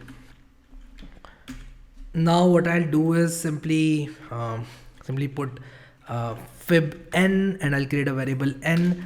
I'll simply say n is equal to 4, and now what I'll do is since I've written fib 4, how will it calculate it? It will simply break fib 4 down to fib 3 plus fib 2. Okay, now it will start to calculate fib 2 as fib 1 plus, okay, so fib 2 is already 1, it will return 1, and so let's see if I'm able to get the fourth element of Fibonacci series. I have made some mistake, it seems. What is the mistake? No, I actually selected, okay, so I haven't written function prototype. So let me write function prototype. And let me tell you something. If you write the function before main function, you don't even have to write function prototype, but it's always a good practice to write function prototype. Let me save this and let me run it again at the nth element of Fibonacci series. And let me do one more thing. Instead of doing nth, I'll simply say %d and I'll simply say n, so that I can say that the element 4 of Fibonacci series. Let me get rid of this %n from %d from here, and let me format it like this. So element 4 of Fibonacci series is 3. Is it true? Let me check. So 1 and 1, then 1 plus 1 is 2, then 2 plus 1 is 3. So fourth element is 3 indeed. How about, let me generate Fibonacci series. Then 3 plus 2 is 5, then 5 plus 3 is 8, 8, then 8 plus 5 is 13, then 13 plus 8 is 21, and so on. This is a Fibonacci series. Let me now run this program for n is equal to 8. Okay, let me run this for n is equal to 8, and 8th element is 21. 1 2 3 4 5 6 7 8. Yes, it's right. So this way we are able to find the next elements of Fibonacci series using recursion. So recursion is a function that calls itself. In case you are still wondering how I got to this equation, fib n minus 1 is the previous number and fib n minus 2 is the previous to previous number. Okay, so if we add these two numbers, we are going to get the next number. And this is the base condition, which simply says that the first and the second element is going to be 1. And since I've already told you that return 1 will simply stop the function execution. So as soon as a function sees return, it will halt there itself. It will not execute any further instruction. So in case you are wondering if this is executed, I mean, if return 1 is met by the C compiler, will this line also get executed, or something else which is below return will get executed or not? No, it will not get executed. So if I'm writing anything below return, it's not going to get executed, just because return means finish the function call. That's it. We got the value we needed, and we are not going to run this function anymore. Okay, so I hope you were able to understand this. Let's now move on to the next question, which says, what will be the following what will the following line produce in a C program? So we have to find what will the following line produce in a C program. Let us assume the value of a as 3, and let's try this out. So what I'll do is I'll simply copy this program, and I'm going to write program number 9, which is problem number 5, and I'll simply add boilerplate code here. And also what I'll do is I will simply type this printf 3%d. I'll say %d, %d. And what I'll do is 3%d, then \n. Now what I'll do is a plus plus a and a plus plus, a plus plus a and a plus plus.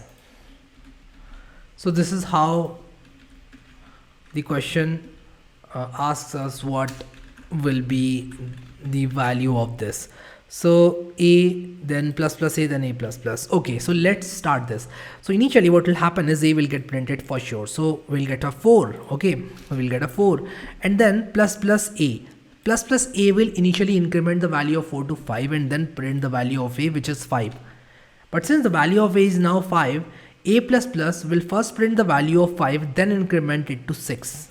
So now the value of a is 6, but we are not printing the value of a anymore. So if I comment this out, now you must be thinking that this is the final answer. I'll show you something.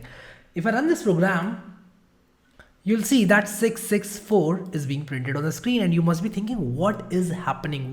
What is this? And let me tell you something why this happens. And also I want to tell you something which is also very important if you are tackling such questions in an interview. Okay.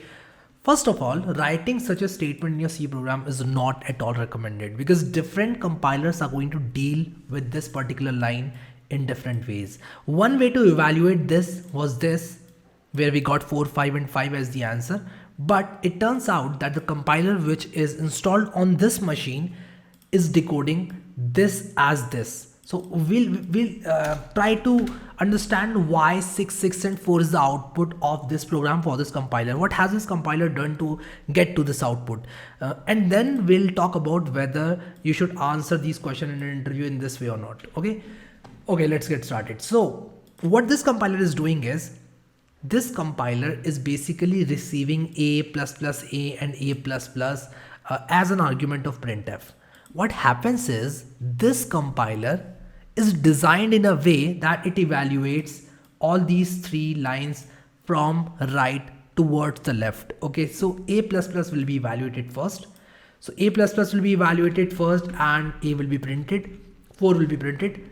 Then since the value of a is now 5, a plus plus means that print value as 4 and make the value of a as 5. Now when I say plus plus a, the value of a becomes 6 and 6 is printed because we are incrementing first and then printing. So 5 becomes 6 and 6 is printed. And when I print a, the final value of a is printed, which is nothing but 6. So hence the output. But what if you get this question on a whiteboard? You should reply that compiler might either choose to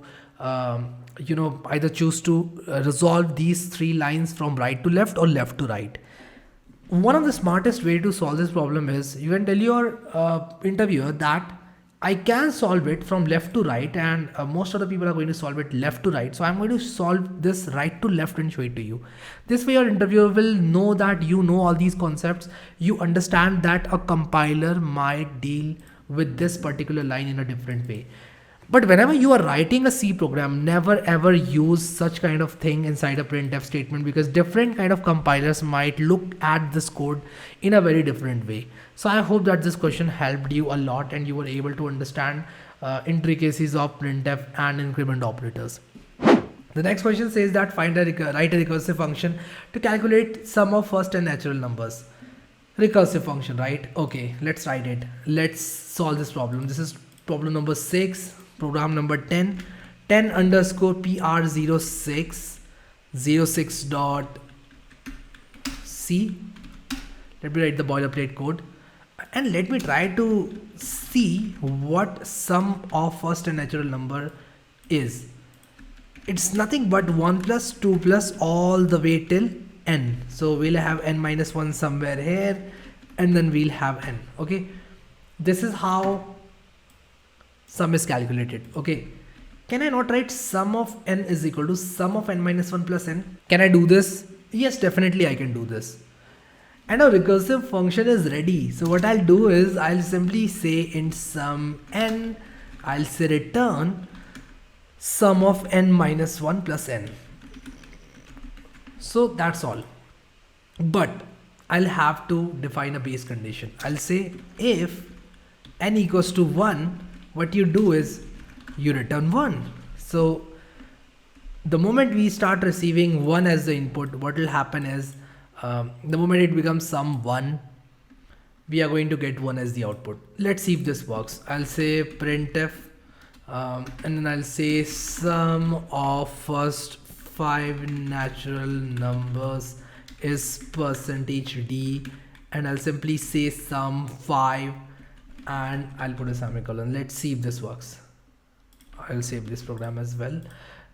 The moment I run this, okay, so I need to write function prototype, and also I should write int here. My bad.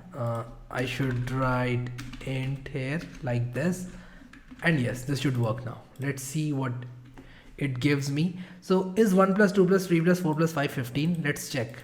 So 1 plus 2 is 3, 3 plus 3 is 6, and then 6 plus 4 is 10, and 10 plus 5 is 15, and yes, we are right. Okay, let's try to find sum of first 3 natural numbers, and I know for sure that sum of first 3 natural number is 6. So if I run this program, you'll see sum of first 3 natural numbers is 6. So all it takes to solve a problem using recursion is to come up with a recursive relationship and plug it into the function, and that's it. You just type the mathematical formula in a very smart way inside a function with a base condition. This is important. Always use a base condition, because if you don't use base condition, you are going to deal with a lot of problems. Your function might keep on running indefinitely and you would definitely not want that. Okay, now the last problem, which is write a program using functions to print the following pattern. So you have to print first n lines of this pattern. What is this pattern, by the way? So the first line contains, or rather first row contains only one star. The second row contains 3 stars. The third row contains 5 stars. So I'll have to generate the odd number 1, 3, 5, 7, 9 and so on, and I'll have to print those many stars. Let's see if I can do it. I'll give it a try. 11 underscore pr07 dot c boilerplate code. I'm going to give it void star and int, and I'll say void star int n. So all the logic will come here, and I'll simply call star 4, let us say. Okay, so I have to write first n line. So definitely I'm going to use a for loop. I'll say int I is equal to 0, I is less than n, I plus plus, and after that what I'll do is I'll simply print a backslash n. And you must be thinking what I'm doing, how I know that I have to print a backslash n. So the thing is, all I need to do is I just have to, print. I'll simply write down in very plain and simple English. I'll say print 2n minus 1 stars. Or rather 2n plus 1, sorry, because I'm starting my I from 0. What does it mean? Here I'm saying print 2n plus 1 stars. So whenever you have to write a odd number in the form of n, what you do is, or let me change it to 2i plus 1, because we are starting I from 0. 2i plus 1 stars means when the value of I is 0, this will be 1. When the value of I is 1, this will be 3. Then when the value of I is 2, this will be 5. So we are able to generate 1, 3, 5, 7, 9 using 2i plus 1. I hope you understood that. Now I'll simply replace this with a loop, and I'll simply say for j is equal to 0, j is less than 2 multiplied by I plus 1. What is this 2 multiplied by I plus 1? This will result into 2i plus 1 star. So if I have to print 1 star, this will be 1. And then for the next iteration, it will be 3, then 5, then 7, then 9. And here what I'll do is I'll simply say printf star semicolon. And the moment I run this, you'll see that I am able to get the pattern that I wanted. So for the value of n is equal to 4, I'm getting 4 lines.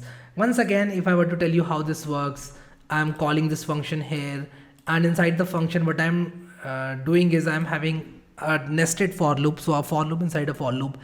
What this for loop is doing is it is generating the value of I all the way from 0 to n minus 1. Okay, so if the value of n is 4, it is generating 0, 1, 2 and 3. Now what this for loop is doing is it is using those values of I, which is 0, 1, 2 and 3, and generating 1 star, 3 star, 5 star, 7 star, 9 star, odd number of stars for me. Okay, so how this works is I'll use int j is equal to 0, j is less than 2i plus 1. 2i plus 1 means odd number. So when the value of I is 0, I get 1. For 1, I get 3. For 2, I get 5, and so on. For 3, I'll get 7. If you plug 3 here, you will get 7. So this is the odd number. So we are printing stars odd number of time. 2i plus 1 will yield, let me write it here, 2i plus 1 will yield 1, 3, 5, 7, 9 and so on for I is equal to 0, 1, 2 and so on. Okay, so this is how it works.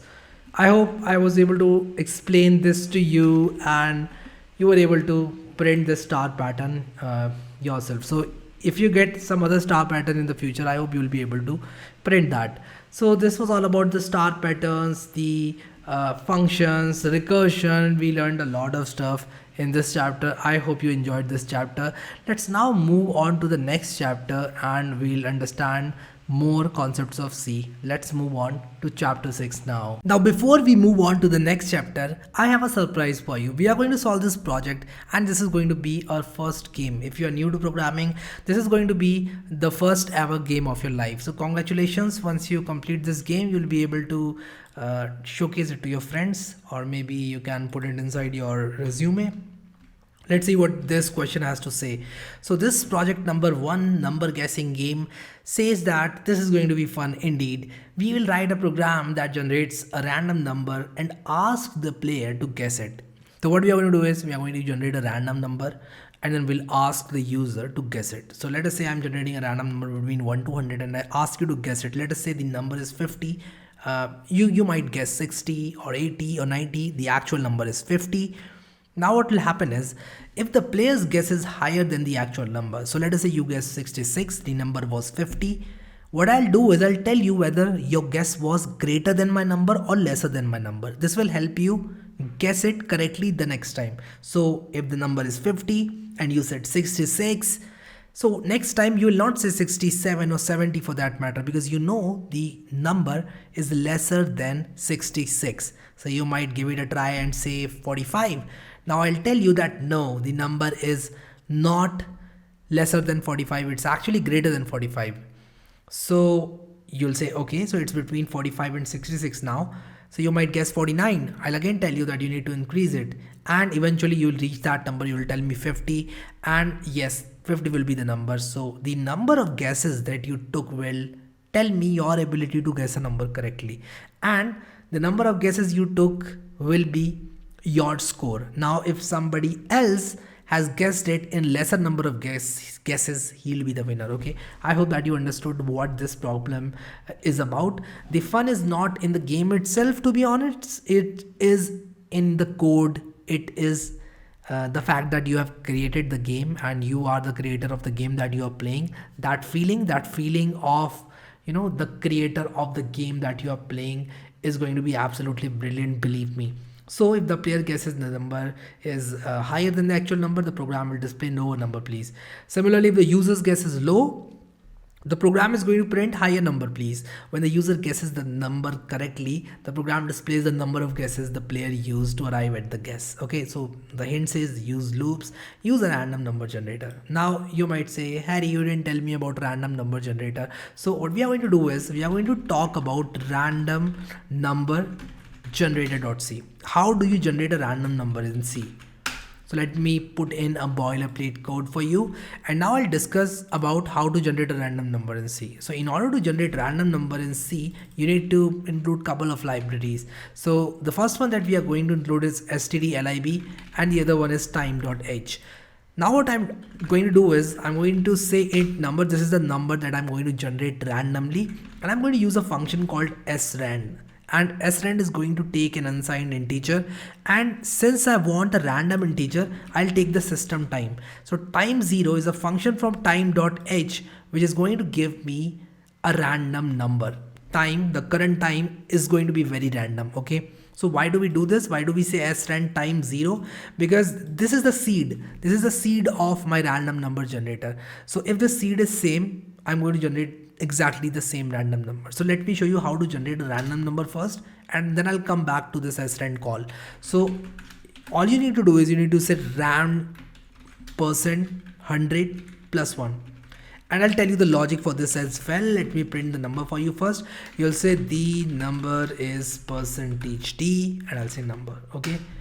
Let me run this program and show you that this actually generates a random number. Okay, and this is going to generate a random number from 1 to 100. Let me tell you. So the number is 29, 49.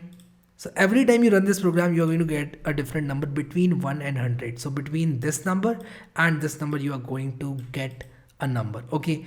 If you talk about rand function, what does rand function do? You can always Google search. You can say rand in C, and rand is actually a function. It is used to generate random number in the range 0 to rand max. 0 is included, rand max is not included. Okay, so this is how rand function works. Okay, so why did we use this srand time 0? Let me show you what happens if I put a constant value inside srand.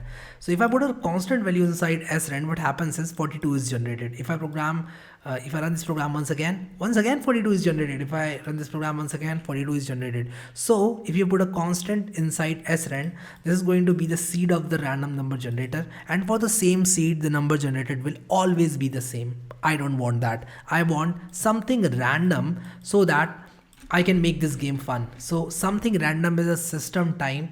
I can use the system time I can use time 0. This will give me the system time as an integer, and I can use this as my random number seed. I hope the logic is clear to all of you. So I can generate a random number starting from 1 to 100. Okay, so let us see how we can use this particular logic to program our game. So let's start our game. So I'll simply say game.c.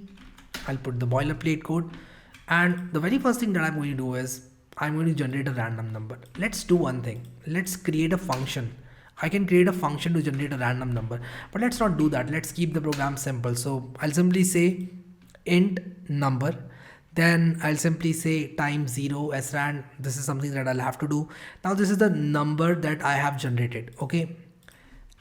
I'll create another variable. I'll say guess. I'll create another variable which will be number of guesses, n guesses, and I'll initialize n guesses with 1. Okay, so initially the number of guesses that you're going to take no matter what will be 1. So you need at least one guess to guess the number correctly. Okay, you cannot guess it in 0 guesses, obviously. What I'll do is I'll use a do while loop. And why am I using do while loop? Because I'm going to give you one chance for sure. Okay, so this is a very good use case of do while loop. I'll simply say guess the number. I'll say guess the number between 1 to 100, and yes, backslash n is important to format. And I'll use scanf %d, and I'll say ampersand guess, because this is going to be your guess. Okay, now what will happen is I'll simply see if your guess is greater than the number. So there are only 3 cases possible. Your guess will be either greater than the number, it might be lesser than the number, or it might be equal to the number. So in case your guess is greater than the number, I'll say lower number please. And what this will do is this will tell you that you need to punch in a lower number. I'll use else if. I'll say else if the number is lesser, I'll say greater number please. I'll say greater number please. Okay, now if both of these scenarios are not true, what will happen is this particular else code is going to run, and what it will do is printf, the spelling is wrong, printf, and let me zoom in a bit for you. I'll say yay, you guessed, you got it. Okay, I'll say yay, you got it in %d attempts. Or let me do something like this. I'll say you took %d attempts. How many attempts? N guesses. And every time you are guessing, what I'll do is I'll increment n guesses. So I'll say n guesses plus plus. Okay, so this is how I'll increment n guesses.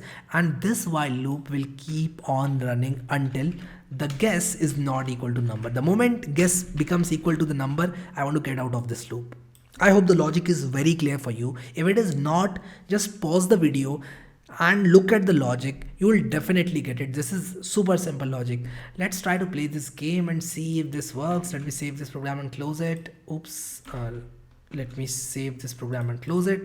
And let me run this code, and it gives me some errors. I think I forgot to include these header files, the ones that I included in this one. I'll replace all these header files, and I'll once again run this program from scratch. Let me close this random number generator.c, and this time it compiles without any warning. So guess the number. So I'll say 67. Is it 67? No, it says lower number please, 40. Okay, lower number 23, lower number. Let me say 12, greater number 19. Oh wow, you took it in 1 attempt, which is wrong. Obviously, I didn't guess it in 1 attempt. So what I need to do is I need to put this outside this else. So initially it was inside the else. I need to put n guesses plus plus outside else. Another thing I need to do is I need to format my program such that it actually prints a new line after these lines, because the program looks a bit ugly. Let's run this code once again, and this time hopefully everything will be right. 65, greater number please. Okay, 77, lower number please. Okay, that's interesting. 70, greater number please. 73, lower number please. Is it 72? Yeah, I got it in 5 attempts. 1, 2, 3, 4 and 5. So I got it in 5 attempts. Yes, correct. So my first attempt was this, then second was this, third, fourth, fifth. I got it in 5 attempts. This game was fun. Let me know how is this game in the comments. Everybody should write a comment below and tell me how was your first ever game. If this was your first ever game, even if it was your first ever C programming game, right? Congratulations for all of us in the comments. It's going to bring up the energy. Please do that. Please go ahead and drop in your comment, do your bit. Let's now continue this course and move on to the next chapter. So now is the time that we discussed one of the most confused topics in the C programming language. And the name of the topic is pointers. And I have a dedicated chapter to this topic. Why? Because this is one of the most confused topics, and we are going to see how easy the concept of pointers is, and you're going to appreciate it a lot. So a pointer is a variable which stores the address of another variable. So far we have looked into int, we have looked into float, we also looked into double, we also looked into char, which was able to store character variables. Now there is another type of variable which does nothing but it simply stores the address of another variable. Let's try to understand this. Okay, so let us say this is a variable called I. What is the value inside this I? It's 72. So 72 is the value stored in I.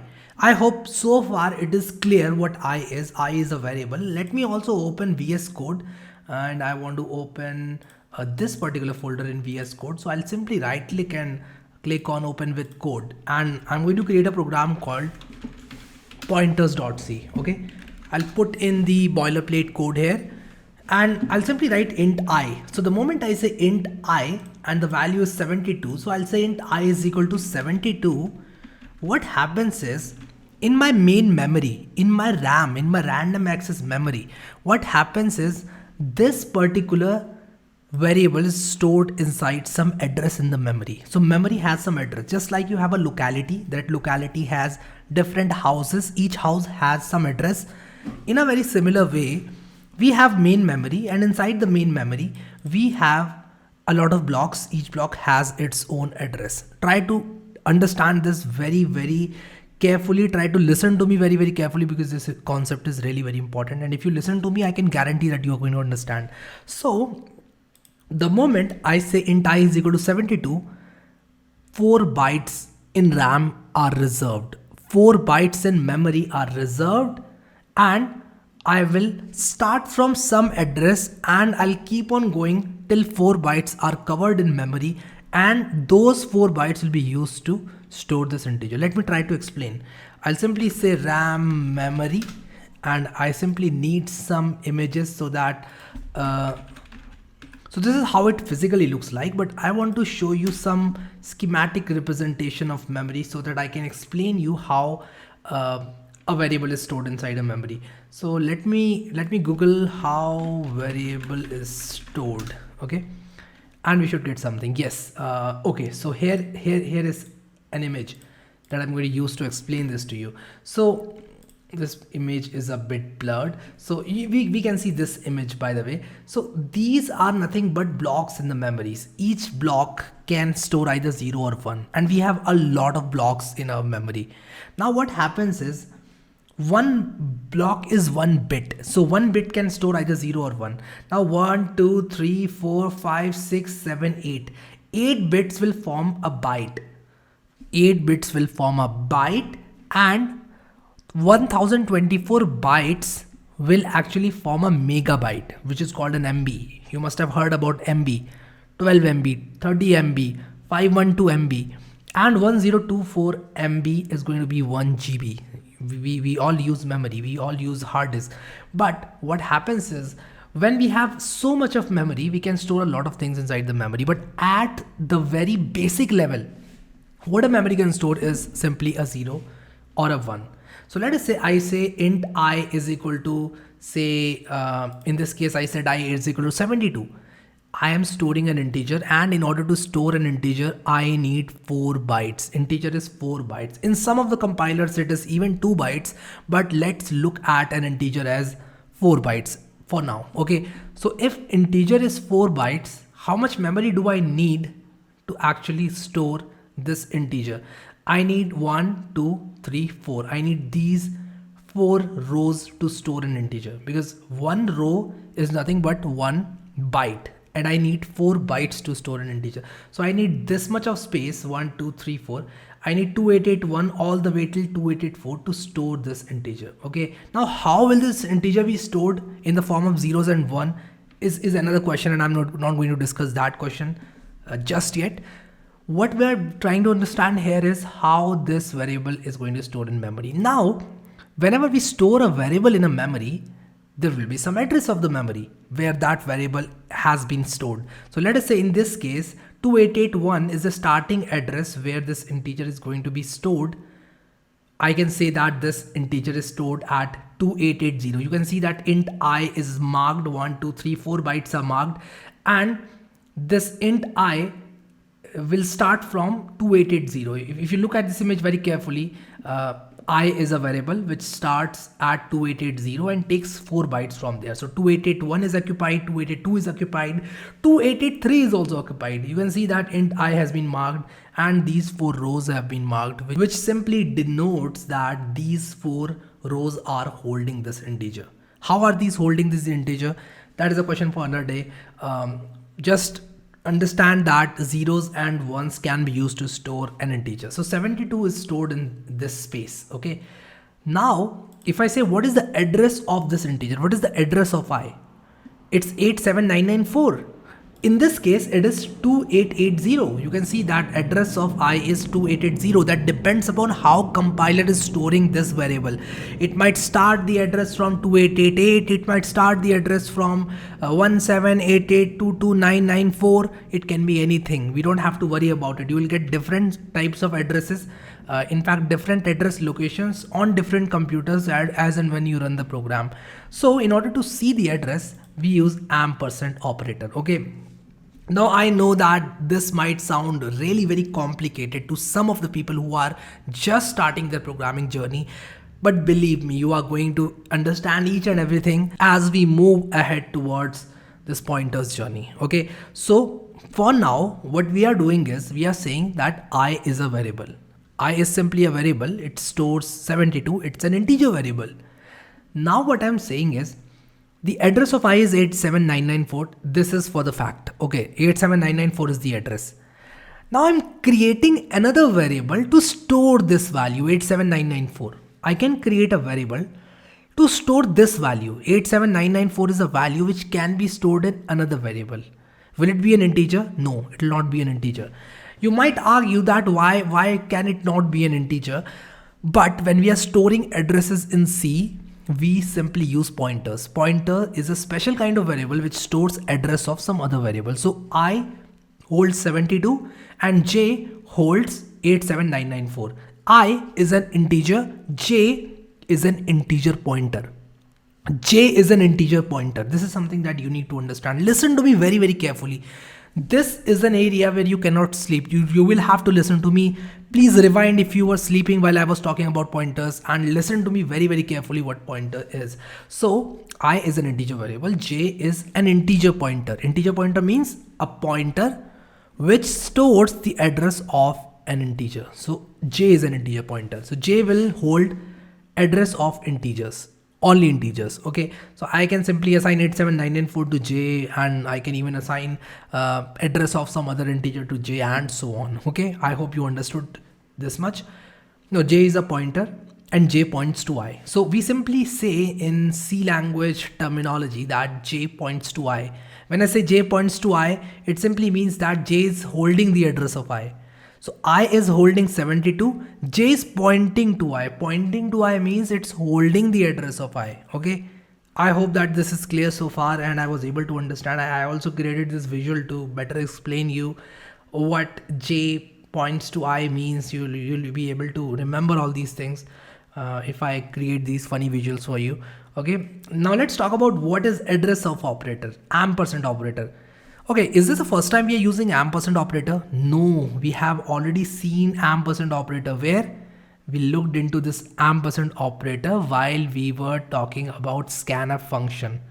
We discussed there that in order for scanf to work properly, we need to supply the address of the variable we want to take as input from the user. So we use ampersand in order to take the address of a variable and supply to scanf. But let's see what this ampersand means. Ampersand will simply return the address of the variable. So when you say int I is equal to 72, I will be located somewhere in the memory and it will hold the value 72. And wherever this I is in the memory, ampersand I will tell me this value. In this case, ampersand I will simply return 2880. I hope that this is very clear. So in order to understand, or rather in order to look into the address of I, the address of I is %u. And what is this %u? Yes, you guessed it right. It's a special format specifier for pointers. Okay, so I'll simply say ampersand I and I'll get the address of I. Okay, let me also make this TS capital and run this program for you. The moment I run this program, you will see the address of I is this. So this is the address in memory which was provided to this particular variable I. Okay, so I was stored here, starting from here, and it will occupy 4 bytes or 2 bytes depending upon the architecture. If you are in some other computer which uses some different architecture, integer might be 2 bytes there. Okay, so this is something that you need to remember. You don't have to memorize that integer is 4 bytes and it cannot be 2 bytes. It can be 2 bytes, it can be 4 bytes. That depends upon the architecture. Okay, now coming back to the notes, the address of operator is used to obtain the address of a given variable. So address of operator, address of is an operator which is nothing but ampersand. This ampersand is used to obtain the address of a given variable. So if I was to obtain the address of a given variable, I'll use ampersand just like this. Okay, now for different variables, this will give different addresses. So if I have int j is equal to something, let me say int j is equal to 723 and %u, and I'll say ampersand j, the address of I and j is this and this. So the address of I is this and address of j is this. So this is how address of I and j can be written using a C program. Okay, so far so good. I hope you understood how we can take the address of a given variable and print it on the console. Format specifier for printing pointer address is %u. We have seen format specifier for integers which was %d. We saw format specifiers for floating point numbers %f. For we saw it for double, we saw it for a lot of other variables. You can even Google for format specifiers, but %u is something that you need to remember. Just like you remember %d for integers, you need to remember %u for the pointers. Now, just like we saw ampersand operator, we look into a star operator, and this is something that might confuse you, but I'm going to make it as simple as possible for you. And if you listen to me very, very carefully, I can give you a guarantee, 100% guarantee that you will understand this. Because when I started learning this, I was very confused. So I can tell you that how your confusion can be removed and what are the things that will confuse you. Listen to me very carefully. The value at address or star operator is used to obtain the value present at a given memory address. So it's kind of an inverse of ampersand operator. Let me tell you how. So if you have a variable I and you have the value stored inside the variable 72, you use ampersand operator, you will get to address. What if I give you the address and I want you to tell me what is the value stored at this address? So if I hand you 87994 and then I ask you, tell me the value stored inside this address, how will you tell me which value is stored inside this address? You might say, I don't know. I cannot look into the memory. I cannot open the screws of my laptop and look into the memory and read which value is there. You cannot read, but you can always write a program, and I'll show you how that is done. So just like we have ampersand operator to get the address, we have star operator to decode that address and get the value at that address. So if I enclose this with a star, let me show you. So if I say star of ampersand of I and star of ampersand of j, let me show you something. Star means value at address of I. Value at address of I. Let us say you are living alone at your house inside your room, and let us say your house number is 24. What if I say house number of Harry and the person inside it? So if I ask you person inside house number 24 of Harry, what will happen? Who will be that person? It will be Harry. Okay. So in a very similar way, if I say value at address of I, it will be I. What is the value? 72. In a very similar way, value at address of J will be J. So let me change this. Value of I and J is, I'll say percentage D. Okay. So value of I and J will be printed using this. Definitely you will never use this kind of concept to print the value of I. You will simply use percentage D and I to print I. But just in case you are given a question and you are asked what will this line print in a C program, you should be able to answer. Okay. So if I run this program and if I show you the value of I and J is 72 and 723, let me write a backslash and beautify this. So if I save this program and if I run this, you will see the value of I and J is 72 and 723 and the address 220 and 216. Okay, so these are the addresses which were allocated to I and J, and 72 and 723 were the values. So I hope you understood ampersand and star operators. Ampersand is address of and star means value at. Okay. So this was pretty simple so far, and if you listen to me carefully, definitely you should have understood how these things work. Okay, so the image that we were talking about, I clicked on this image and I opened this, I don't know which link is this, where is this coming from, but I gave it a read and it was actually good, and it will make you understand how computer memory works. So just in case you want to deep dive into computer memory and look into how memory works, I think you can use this resource because I gave it a read and it really explains it well. So let me paste this link for you here. I'll write a comment here. You can click here and you can go to this particular page. And yes, it is good.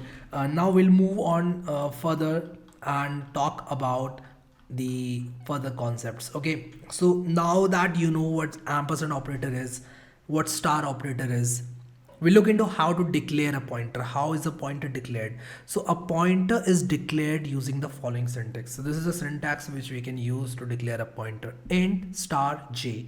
So do not confuse the star with this value at address operator. When I say int star j, I'm simply saying that j is a pointer. That's it. Now this might be very confusing for you because you'll tell me that, hey Harry, you just told me that star means that decode this address and give me the value of this, and you are saying that int star j can be used to create pointers. So yes, let me show you something. Creating pointers. Let me add boilerplate code. Let us say I want to create a variable which is going to store address of an integer. So if I say int I is equal to 72, now let us say I want to create a variable which will store the address of I. So if I do something like this, int j is equal to ampersand I, j is an integer. I cannot store address as an integer in C. In order to store the address, I'll have to create a special kind of variable which is a pointer variable. And in order to mark this j as a pointer, when I mark j as pointer, I'm simply saying that j will now store address of some integer. When I say int j, I'm saying that j will store an integer. When I say int star j, I'm saying that j will store address of an integer. So if I say int star j is equal to ampersand I, it simply means that j is a variable which holds the address of I. Now I can do something like this. Now I can say that the value of I is percentage d, and what I can do is I can say star j. Okay, so the moment I say star j, what it means is it means that decode the value at address j. Okay, so if I run this program, I'll get the value of I is 72. Let me show you another example, and also I'll add a backslash n so that things look good. If I say value or other address of I is percentage u, and I simply say j, so j is nothing but address of I. So when I say int star j is equal to ampersand I, it simply means that j will now hold address of I. Now this might seem really very complicated to some of the people who try to map the use of the star operator with declaration of a pointer. This is a pointer declaration, and star when used with a variable simply means what is the value at this address. Okay, so this is something that you really need to wrap around your head. Now the address of I is this, the value of I is this. What else is the value of I can simply write I. This will also give me the value of I. J will give me the address of I. Ampersand I will give me the address of I. So I can say percentage U ampersand I. This will give me the address of I. I can say percentage U and directly J. Since I have used a pointer variable and I've said int start j is equal to ampersand I, this will give me the address of I. This will give me the value of I, because what I'm doing is I'm using value at operator and I'm simply using j. And I can also say the value of I is percentage di. This will also give me the value of I. Now if you come back to the notes, you'll find out that I have told you how to declare a pointer here. So a pointer is declared using the following syntax is what I've written here. Int star j, declare a variable j of type int pointer. You can simply declare an integer pointer by typing int star j. So when you say int star j, j will be an integer pointer. Now you can use j is equal to ampersand I to assign the address of I inside this j. We have already seen this in the program, and once you run this program you will understand a lot of things. I've written those things in the notes as well. So store address of I in j using this. Just like pointer of type integer, we also have pointers of type character, float, double. You can have pointers to any data type. Now we'll also learn about custom data types in later chapters, and you can even have pointers to those custom data types.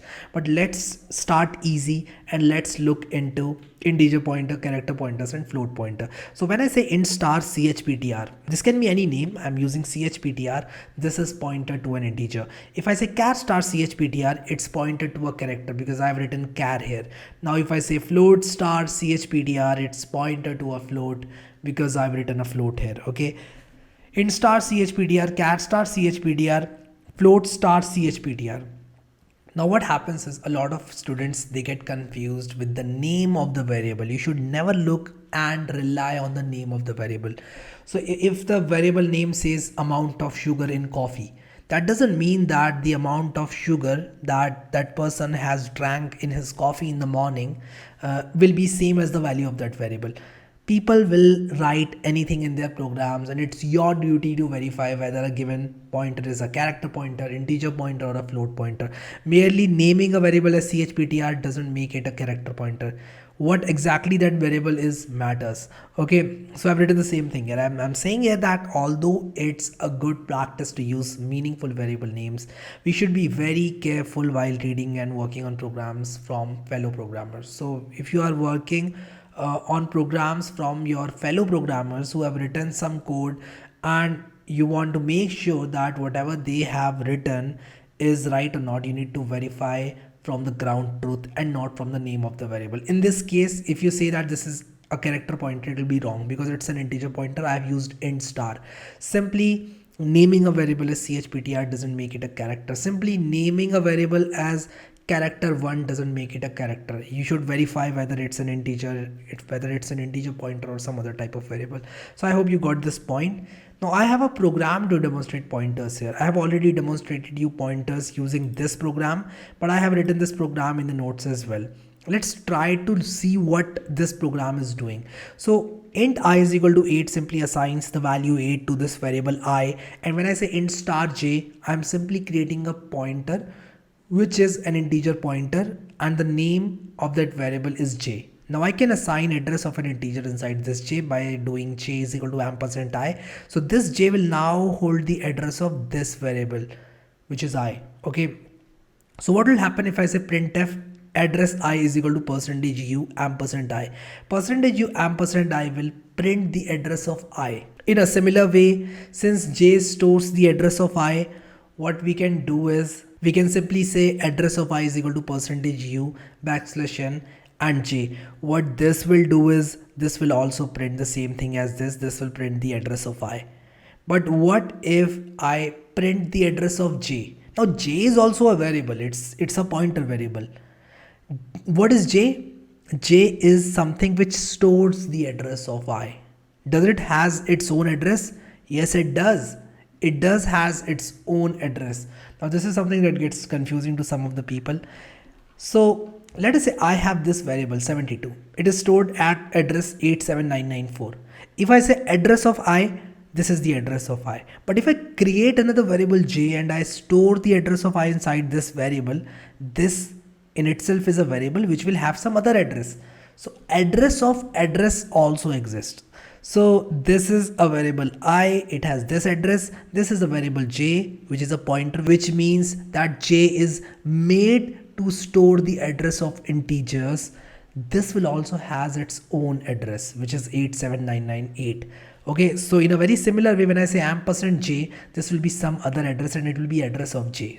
J is a variable. At the end of the day, j is a variable. It is a pointer variable which stores the address of an integer variable, but at the end of the day, it in itself is a variable. So when I say something like this, ampersand j, this will print address of j. In a very similar way, I can print value of I just like the traditional way. I can also say ampersand I and wrap it and put a star operator which will decode the value by using the address, and this will also print the value of I.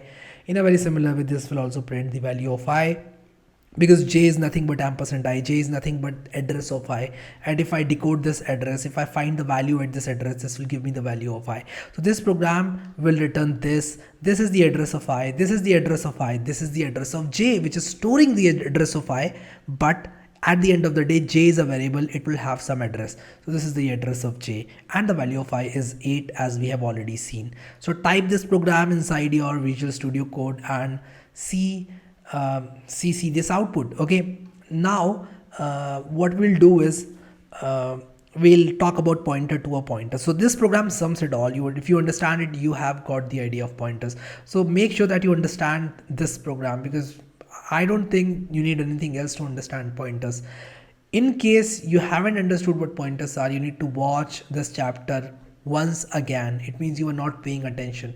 If you have paid attention and you have listened to me carefully, and if you have coded along with me, I can give you 120% guarantee that you will understand what pointers is. This is the amount of confidence that I have in myself.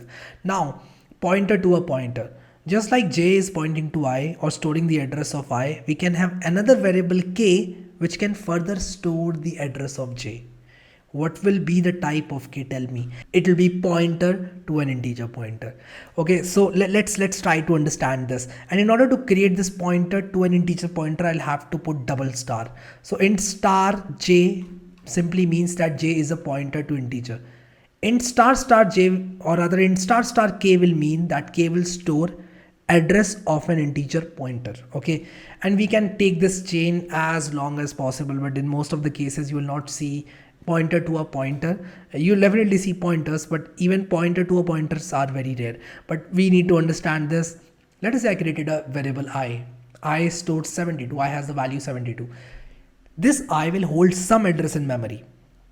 What is the type of I? It's an integer. I've done nothing so far. I've simply created an integer I and assigned a value 72 to it. Now if I say int star j, and if I store the address of I inside j, what is the type of j? It's int star, which means pointer to an integer.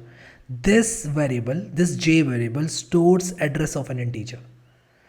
And it will definitely have its own address in memory. Since it's storing in memory, it will have some address in memory. What is that address? Let us assume that address is 87998. Now what I want to do is I want to go a step further, and I want to create a variable k which will further store the address of j.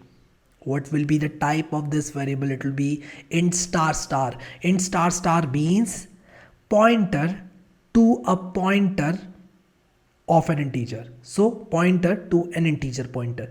So this is pointer to a pointer. Okay, so k will store address of something which was storing address of an integer. Okay, so we simply denote it as int double star, and this in itself will also have some address. And we can have another variable L, which will store this address, and we'll have to write int triple star. But again, that is very rare and you don't have to, think that much. We can go even further one level and create a variable L of type int triple star to store the address of K. We mostly use int star. In most of the cases, you will encounter pointers. Even pointer to a pointer is sometimes you can see in real world programs, but it's very rare. Int triple star is really very rare. Okay, but again, you need to understand that pointer is nothing but a variable. It's simply a variable which stores address of another variable. I hope you understood what pointers is. Now we are going to look into the two types of function calls, which is call by value and call by reference. This is something that you will definitely need when you are programming in C. And this is something that you're going to encounter a lot of times. Even if you're writing a C program with even a little bit of complexity, you are going to look into these types of function calls. So it gets really very important for us to understand what these types of function calls are. So based on the way we pass arguments to the function calls are of two types, call by value and call by reference. You must be thinking we have already looked into functions and function calls, but let me tell you something. You can either pass the value of arguments or you can pass the address of the arguments. Let me tell you what it means. Let's talk about call by value. So 03 underscore, it's called call by value.c, call by value.c. Let me put the boilerplate code. And what I'm going to do right now is I'm going to say int sum, int. And this is a function that's going to return an integer and it's going to take two integers. So all I need to do here is I'll say int a and then int b, and then I'll say return a plus b, and this is my function. Pretty straightforward. Okay. What I'll do is I'll say printf. I'll simply say the value of a plus b is, and I'll say percentage d. And what is my percentage d? It's sum, say 3,6. And if I run this program, you can see the value of a plus b is 9. Nothing surprising so far. What if I have two variables here? I'll say int x is equal to 5, int y is equal to 4, and I'll simply say x comma y. Now if I do something like this and if I run this, you can see that the value of a plus b is 9. So it's simply adding 5 and 4. So how does this work? Let's try to understand how this works. So whenever we are giving a function call like this, sum x comma y, what happens is that x and y, both of these values, they are passed to this particular function sum. So x is 5 and y is 4. So 5 and 4 are copied into a and b. I'll repeat this for you. The values x, y, which are nothing but 5 and 4, are copied into a and b. So a becomes 5 and b becomes 4. Okay, so now this function will return 5 plus 4, which is 9. So basically what happens is when I say int sum, int a, int b, a will be equal to this value and b will be equal to this value, and a will simply be assigned whatever the value of x is. B will simply be assigned whatever the value of y is. So we are creating a copy of x and y. So will x and y be changed? What if I say the value of x and y is x and y is, let me make it x and y. I wrote it as a and b, but let me write it x and y is percentage d, and once again I'll say percentage d, and I'll simply say x comma y because I want to print the values of x and y. So I'll save this program and I'll also use \n so that I can see a new line after this. So the moment I run this, you can see the value of x plus 5 is 9, x plus y is 9, and the value of x and y is 5 and 4. Okay. Now what if I do something like this? I'll say a is equal to say 56. Can I do something like this? Let's try to run this program. When I try to run this program, you can see the value of x plus y is 60, but the value of x and y is 5 and 4. What is happening in this program? Let's try to understand. Let's try to dissect this program. You'll see that the value of x is 5 here and value of y is 4 here. And when I say the value of x plus y is percentage d, basically 5 and 4 are copied into a and b. So a is 5 and b is 4. But here I've changed the value of A. So now A is 56 and B is 4. Initially A was 5, B was 4, but now A is changed to 56, B is unchanged, which is 4. So 56 plus 4 will be 60. But since the values X and Y were copied, the copy of X and Y were changed. So X and Y will remain unchanged. So X and Y will be nothing but 5 and 4, because I cannot change one function's value from other function directly. I can't do this directly. I can't say A is equal to 56 and get this reflected here. That doesn't happen. But this is the normal scenario. This is called call by value. We have already seen this scenario. We were just understanding how the scenario works. So if you come back to the nodes, you'll see based on the way we pass arguments to the function calls are of two types: call by value and call by reference. Call by value means sending the values of argument. Call by reference means you are sending the address itself. Now let's talk about this one. What happens when I'm sending the address itself? Now let's talk about call by value. Here the value of the arguments are passed to the function. We have seen this. This is a normal scenario. You can consider this example. When I say int c is equal to sum 3 comma 4, 3 is copied as x and y is copied to, 4 is copied to y. And simply what happens is the sum is defined as sum int a int b. These two values are copied into a and b, and the values 3 and 4 are copied to a and b. Now even if we change a and b, nothing happens to the variables x and y. We have seen this here. Nothing happens to x and y. Okay, why? Because I cannot change the copy. This a and b are different variables. X and y are different variables. When I say sum x comma y, the value of x will be copied to a and value of y will be copied to b. And now if I change a and b, it has nothing to do with x and y. I hope you got this one. Now in C we usually make a call by value. So far we have made call by value. Now listen to me very carefully. Call by reference. This is something new. This is something that we have not seen. So I'm going to write a program to describe call by reference. So let me say something like this. I'll say call by reference.c. I'll put the boilerplate code, and what I'll do is I'll simply copy this program and I'll paste it. Now in call by reference, listen to me very carefully, and then we'll go back to the notes and see what is there in the notes. Instead of sending the values, we send the address of the values. Listen to me very carefully. Instead of sending the values, we send the address. So if I do something like this, %x and %y, if I do something like this and accept these addresses here, so I can say int star a. Now a is an address, b is an address, because we are passing an address. So a, this is an address, this is an address, so this has to be an address, this has to be an address. And what type of address? Integer address. So it can be an integer pointer, and this is an integer address. So integer address will be passed into this variable, which is an integer pointer. Is this valid? Definitely this is valid. You can definitely use this kind of syntax to pass the address of x and y variables. Okay, so far so good. Now in order to change the value of a, what will I do? A is an address. So I'll decode this value. I'll say star a is equal to 56. I'll say value at address of a is 56. And I'll simply say value of a plus value of b. Okay. Now the sum function will definitely work. But my question to you is, will the value of x and y change? A very simple question in front of you, and then we'll try to see what happens and why this thing happens. Okay, I want you to write down comments and tell me what will happen. Will the value of x and y be changed? If you have commented, well and good. If you said that it will not be changed, listen to me very carefully. You are wrong. It will be changed. The value of x and y will now be 56 and 4. How come this function was able to change the value of x? We'll see.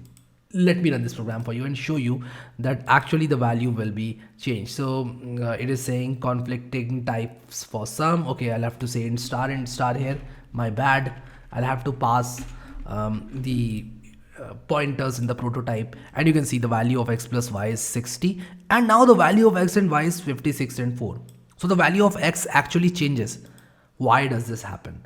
So let me try to explain this to you using a whiteboard. Okay, so let me show you something. So let us say this is the main memory of my computer. This is the main memory of my computer. And let us say this red region is variable X. So this region contains variable X. Okay.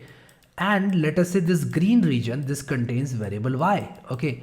Now let us say the address of this is 1. I'm just assuming address to be 1 for simplicity. It's not going to look like this, but let's assume the address is 1 here and address is 2 for this one.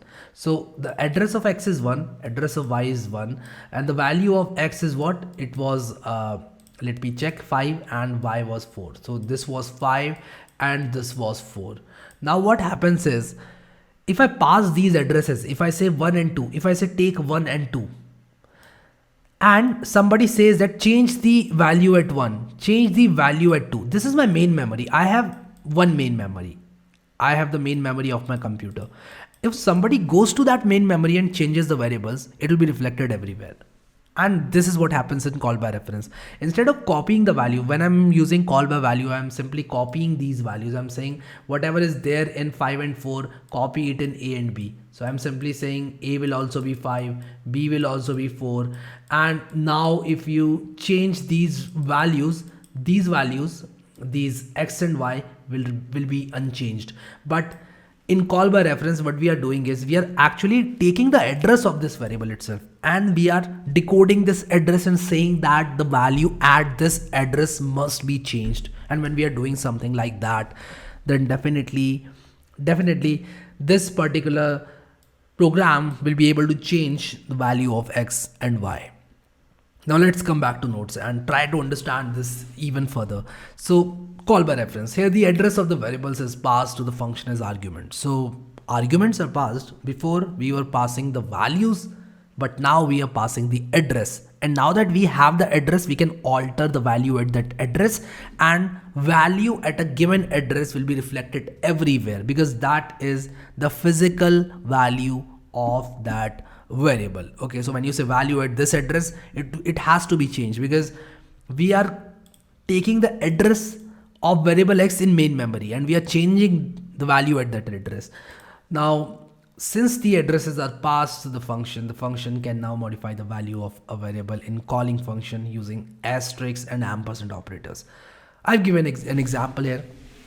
I've shown you how this works, and this function is capable of swapping values passed to it, and this is a typical function using pointers which is used to swap two variables. So let me show you this logic, and this will definitely help you understand call by reference more clearly. So I'll say swap using call by reference. So I'm saying swap using CBR.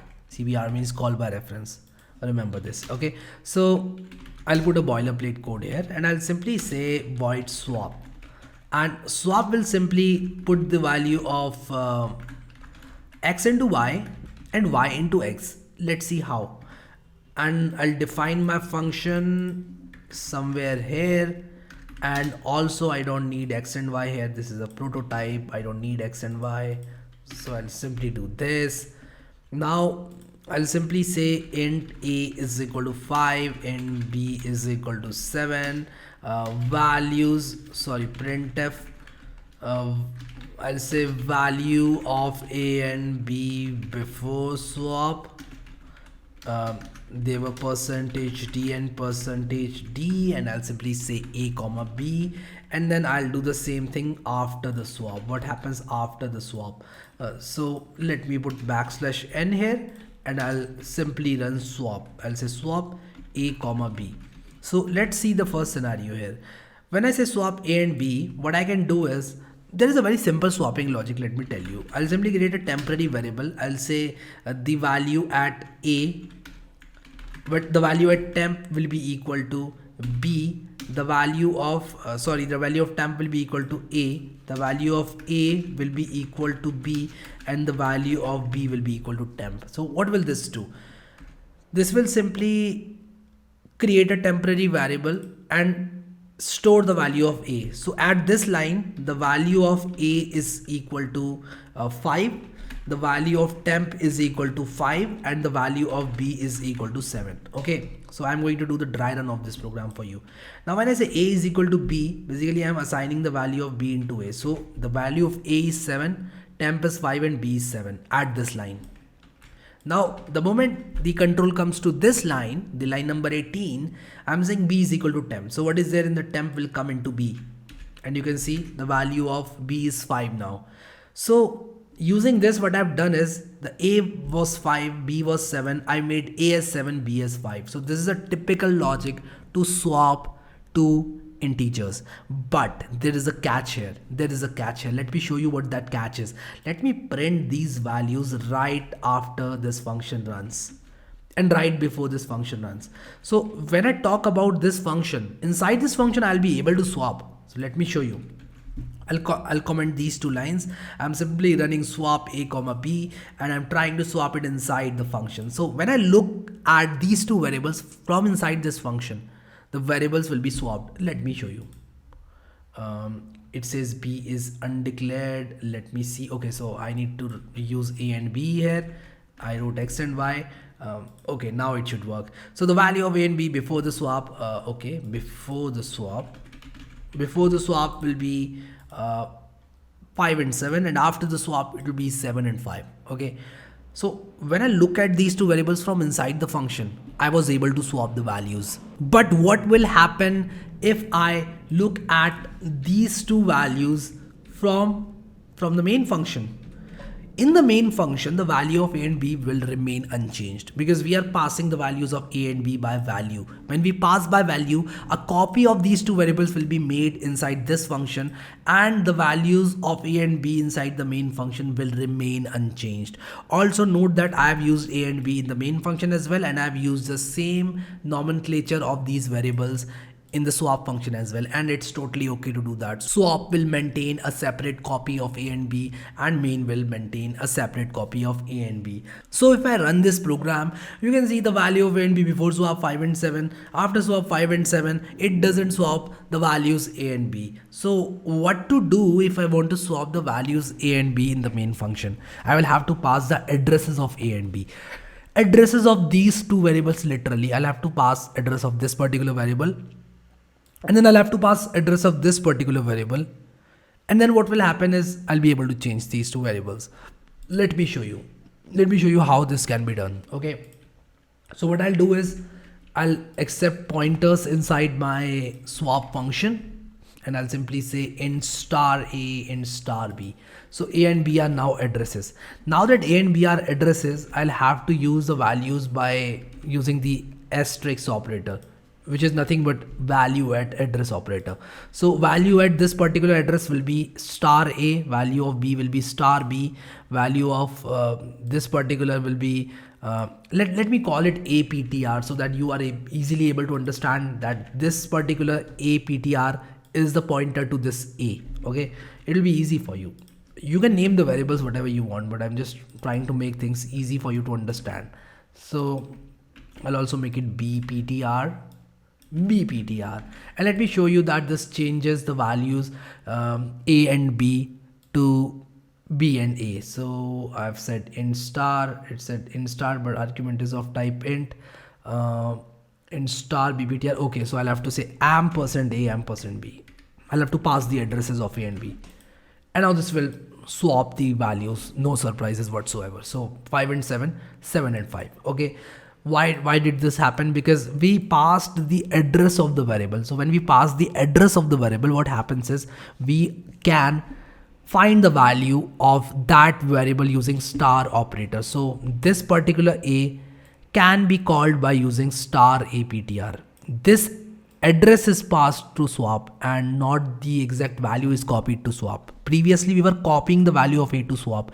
Now we are copying the address. But when we use asterisk operator, asterisk at that address will literally be this variable and it will be changed. Okay, so this is how call by reference works. I hope that you are able to understand how call by reference works and how these things are used in C programming language. So if I come back to the notes, I've written the same thing. function is capable of swapping the values passed to it, because we are now using pointers, we are now using the addresses, and we are decoding those addresses to find the value at those addresses, and we are altering those values at that address. So we are literally able to change the variables of the main function. So I hope that you were able to understand all this finishes our chapter number 6. I hope you had fun. This was one of the most important chapters of the C programming language. I hope that you were able to understand, and even if you have to watch this chapter more than once, feel free to do that. It's worth it. Watch it once more and make sure you read the notes more than once,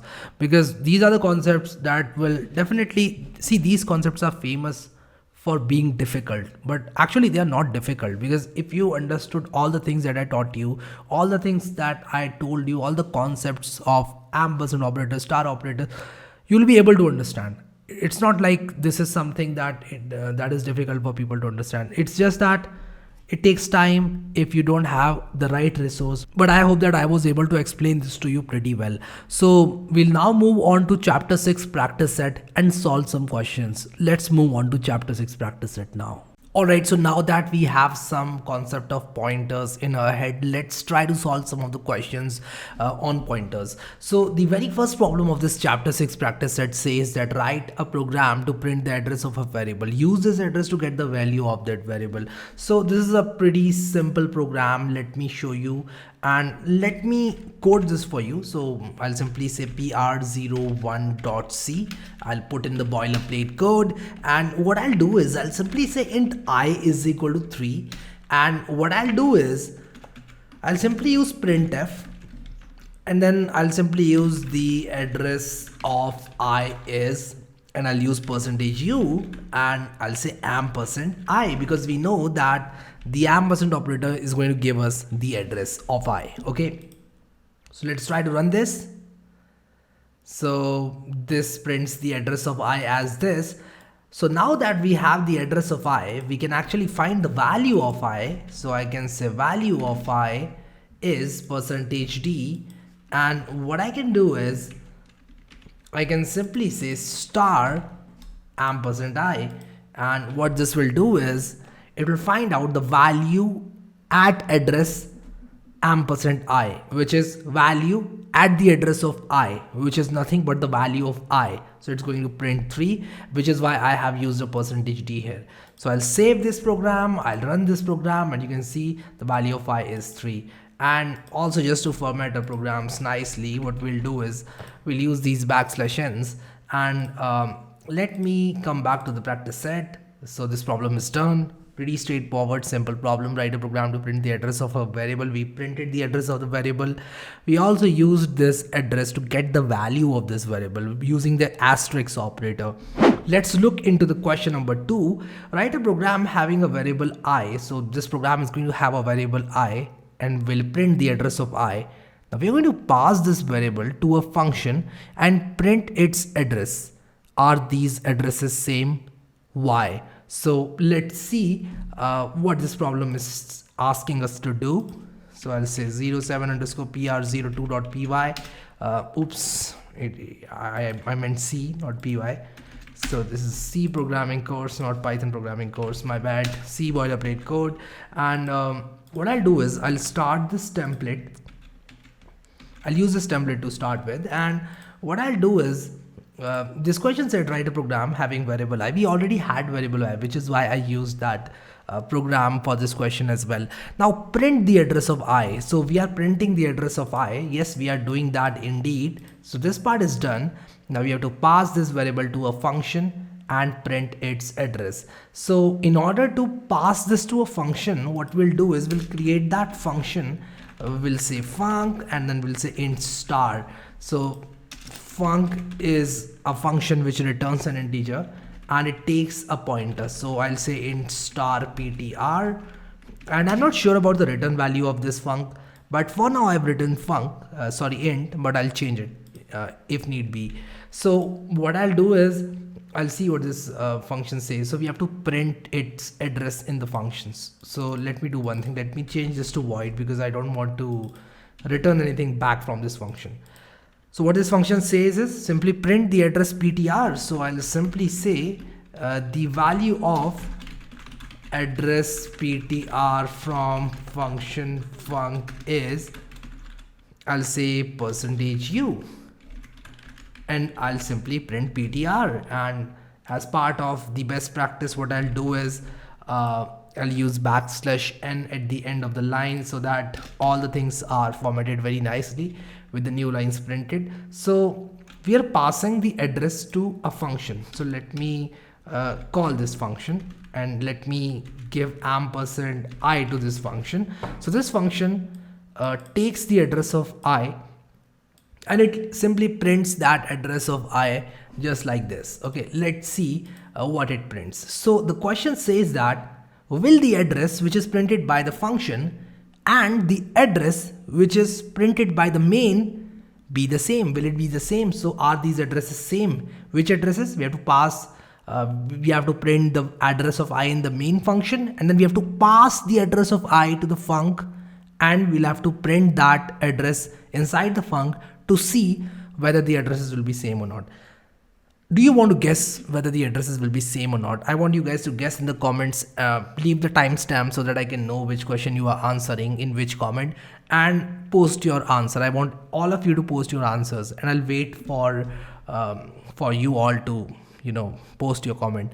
I hope everybody posted the comment. So the answer is yes, these addresses are going to be the same, because this value and the value we are passing to this function is the address of I, is the address of this particular variable in the main memory, which is going to be the same. So let me run this program for you and show you that these addresses are going to be the same. So this value and this value is going to be the same. So this is the value which we printed from the function, and this is the value which we printed from our main. So this is how this question was structured. This is what it wanted to tell you, that the address of I is going to be the same in the function as well as in the main. In fact, main is also the function. When I say function, I mean this func function, the function that we created, that user defined function that we created.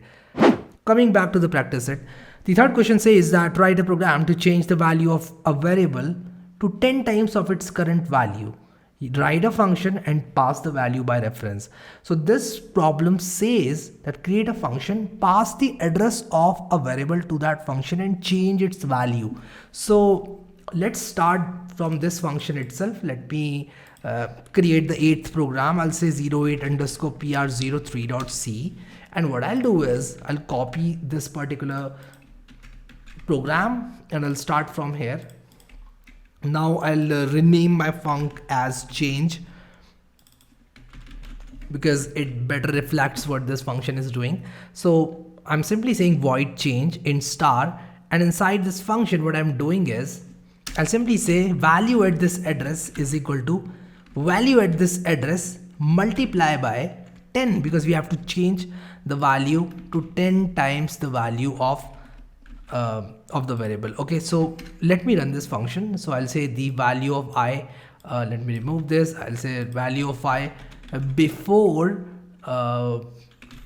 change ran is, and I'll say after change ran is, and let me also call change with the address of I, and let me not use this fancy syntax. Let me straightforward say I. So I'll simply say I don't want to use this fancy syntax star of asterisk of I, which is going to be the same as I, but I just want to use this clean syntax I.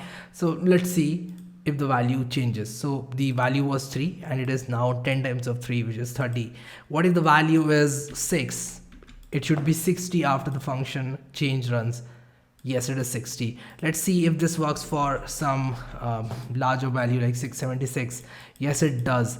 Let's see if it works for 0. Yes, it should, and it will, because 10 times of 0 is 0. What is 10 times of 30? It's 300. So we should get 300, and we are getting 300.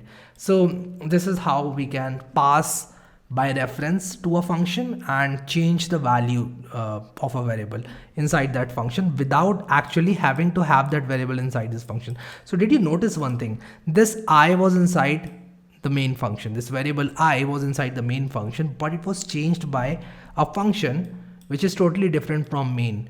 How? using the addresses. So if you get the address of a variable, you can even change it from some other function. So this is what this problem teaches you. Coming back to the practice set, and question number 4 says, write a program using function which calculates the sum and average of two numbers. So you have to create a function which can calculate sum and average of two numbers.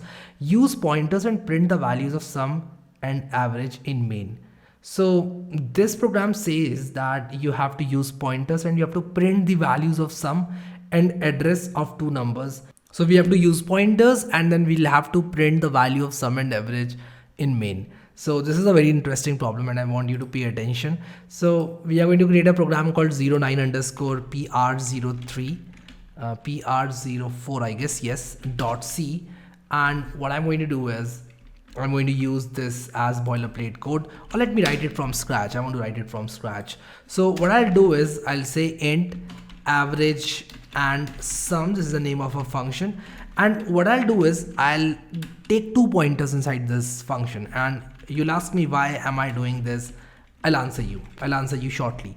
But for now, just assume that it is required for us to take two pointers inside this function. Also, I'll remove these from here because this is function prototype.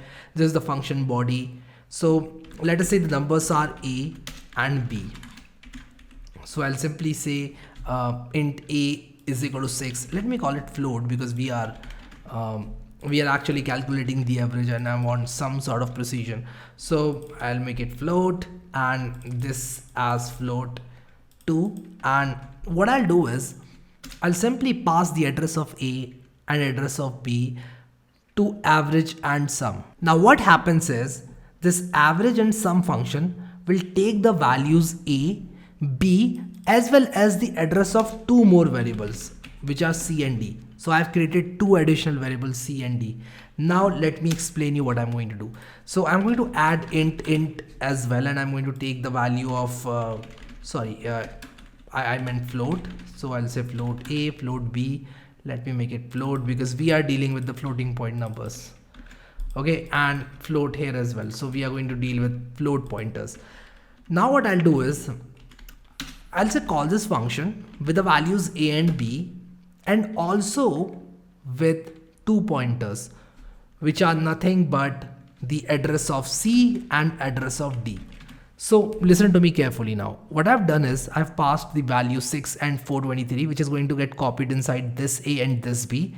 And also what I'm doing is I'm passing the address of c and I'm passing the address of d to this function. Why am I passing the address? I'm passing the address so that I can update these two variables which are c and d from this function.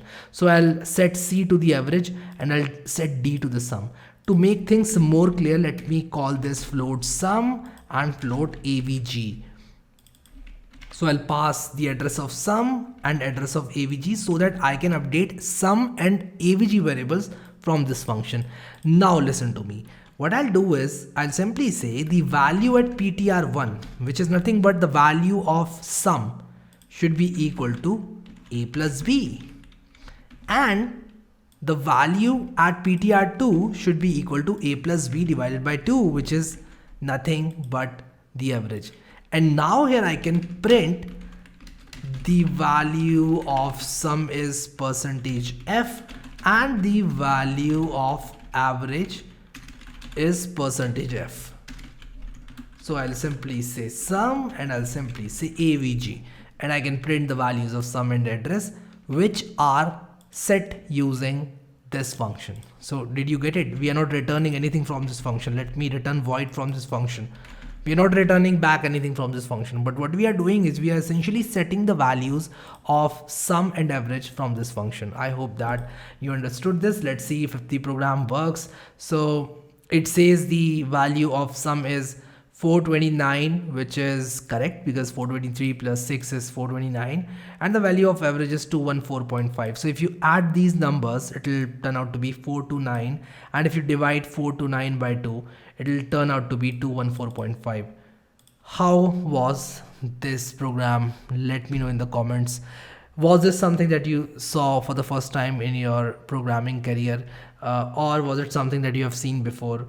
If you are a C beginner or programming beginner for that matter, this is something that you might have seen for the first time, and you should definitely appreciate the power of pointers. See, we didn't even pass sum and avg, we simply passed the addresses of sum and avg to this function, and these addresses were captured inside ptr1 and ptr2, and the values at ptr1 and ptr2 were updated inside this function. I'm not returning anything from this function. Directly I'm not returning anything from this function, but indirectly I am kind of returning something from this function. What is that? I'm setting the values of variables in the main function from this function. So this program is actually very important. Mark this program as important. And if you haven't understood what we did in this program, I want you to watch this question once again. Coming back to the practice set and to the question number 5, write a program to print the value of a variable I by using pointer to pointer type of variable. So what we'll do is we'll simply write a program which uses pointers to pointers. So let's write a program which uses this pointers to pointers. So this is 10 program, problem number 5, 10 underscore pr05.c, and I'll put in the boilerplate code. So I is a variable, it has 3 inside of it. Let me create a pointer 1. I'll say it's an integer pointer which contains the address of I. So far so good. I'll say I want a pointer to pointer which is ptr2, which contains the address of ptr1. So ptr1 is a pointer variable and its address is stored inside ptr2, which is a pointer to pointer variable. So ptr1 is a pointer variable, ptr2 is a pointer to a pointer. Okay, now let me show you something. What is the value of I? Yes, it can be printed this way, but no surprises, this will print the value of I. What's new? I'll show you what's new. In fact, not even new, because we have already talked about all these concepts in the chapter. So I can say the value of I is star ptr1. Can I say this or not? Why can I say this? Why is the value of I star ptr1? ptr1 is simply storing the address of I. ptr1 holds the address of I. And since ptr1 holds the address of I can always dereference ptr1 and I can say star ptr1, and star ptr1 will give me the value at this address, which is the address of I. So what is the value at the address of I? It's the value of I, which is 3. Now I can also say the value of I is star of ptr2. Okay. So I can actually write ptr1 as star of ptr2. Can I do this? Yes, I can do this. I can always do this because ptr1 can be written as star ptr2. Now, if you haven't understood why this is the case, try to map this with why the value of I was star ptr1. Then you will be able to understand why the value of ptr1 is star ptr2. And if I run this program, let me show you, all these lines will print the value of I is 3. I can also get rid of these parentheses, and this will actually print the same thing. So this is how we can print the value of I using pointer, direct value, pointer to a pointer. Okay, I hope you understood this. So this was simply the question which was created by me to explain you pointer to pointer variable. So problem number 6 now says that try to attempt problem number 3 using call by value and verify that it doesn't change the value of the set variable. So what was problem number 3? Problem number 3 was, let's see, we solved problem number 3. So let's create a program and we'll copy the code of problem number 3. So I'll say 11 underscore pr06.c. I'll put the boilerplate code in. In fact, I'll not put the boilerplate code. I'll copy the problem number 3 and I'll paste it inside problem number 6. So problem number 6 is talking about problem number 3. It says that what if we use call by value instead of reference? It simply says that you are actually passing the address of I. What if you actually pass I and not the address of I? So what if I do something like this? And let me not even call it pointer in that case, because it's not a pointer. And what if I do something like this? I'll say I is equal to I multiplied by 10. Can I do this? Yes, obviously I can do this, but it's not going to change the value of I inside main function. Let me show you. So if I run this program, you'll see the value of I before change ran is 30, and even after change ran it is 30. We were expecting it to be 300 because we are actually changing the value of I to be I multiplied by 10. Why does this program not work? Why did this fail to update the value of I? This happened because what we are doing here is we are simply saying int I is equal to 30. Now we are printing the value of 30. Now we are passing a copy of I to change function. A copy will be passed. So if I have this keyboard and I create copy of this keyboard and I distribute it to my friend and he breaks the keyboard,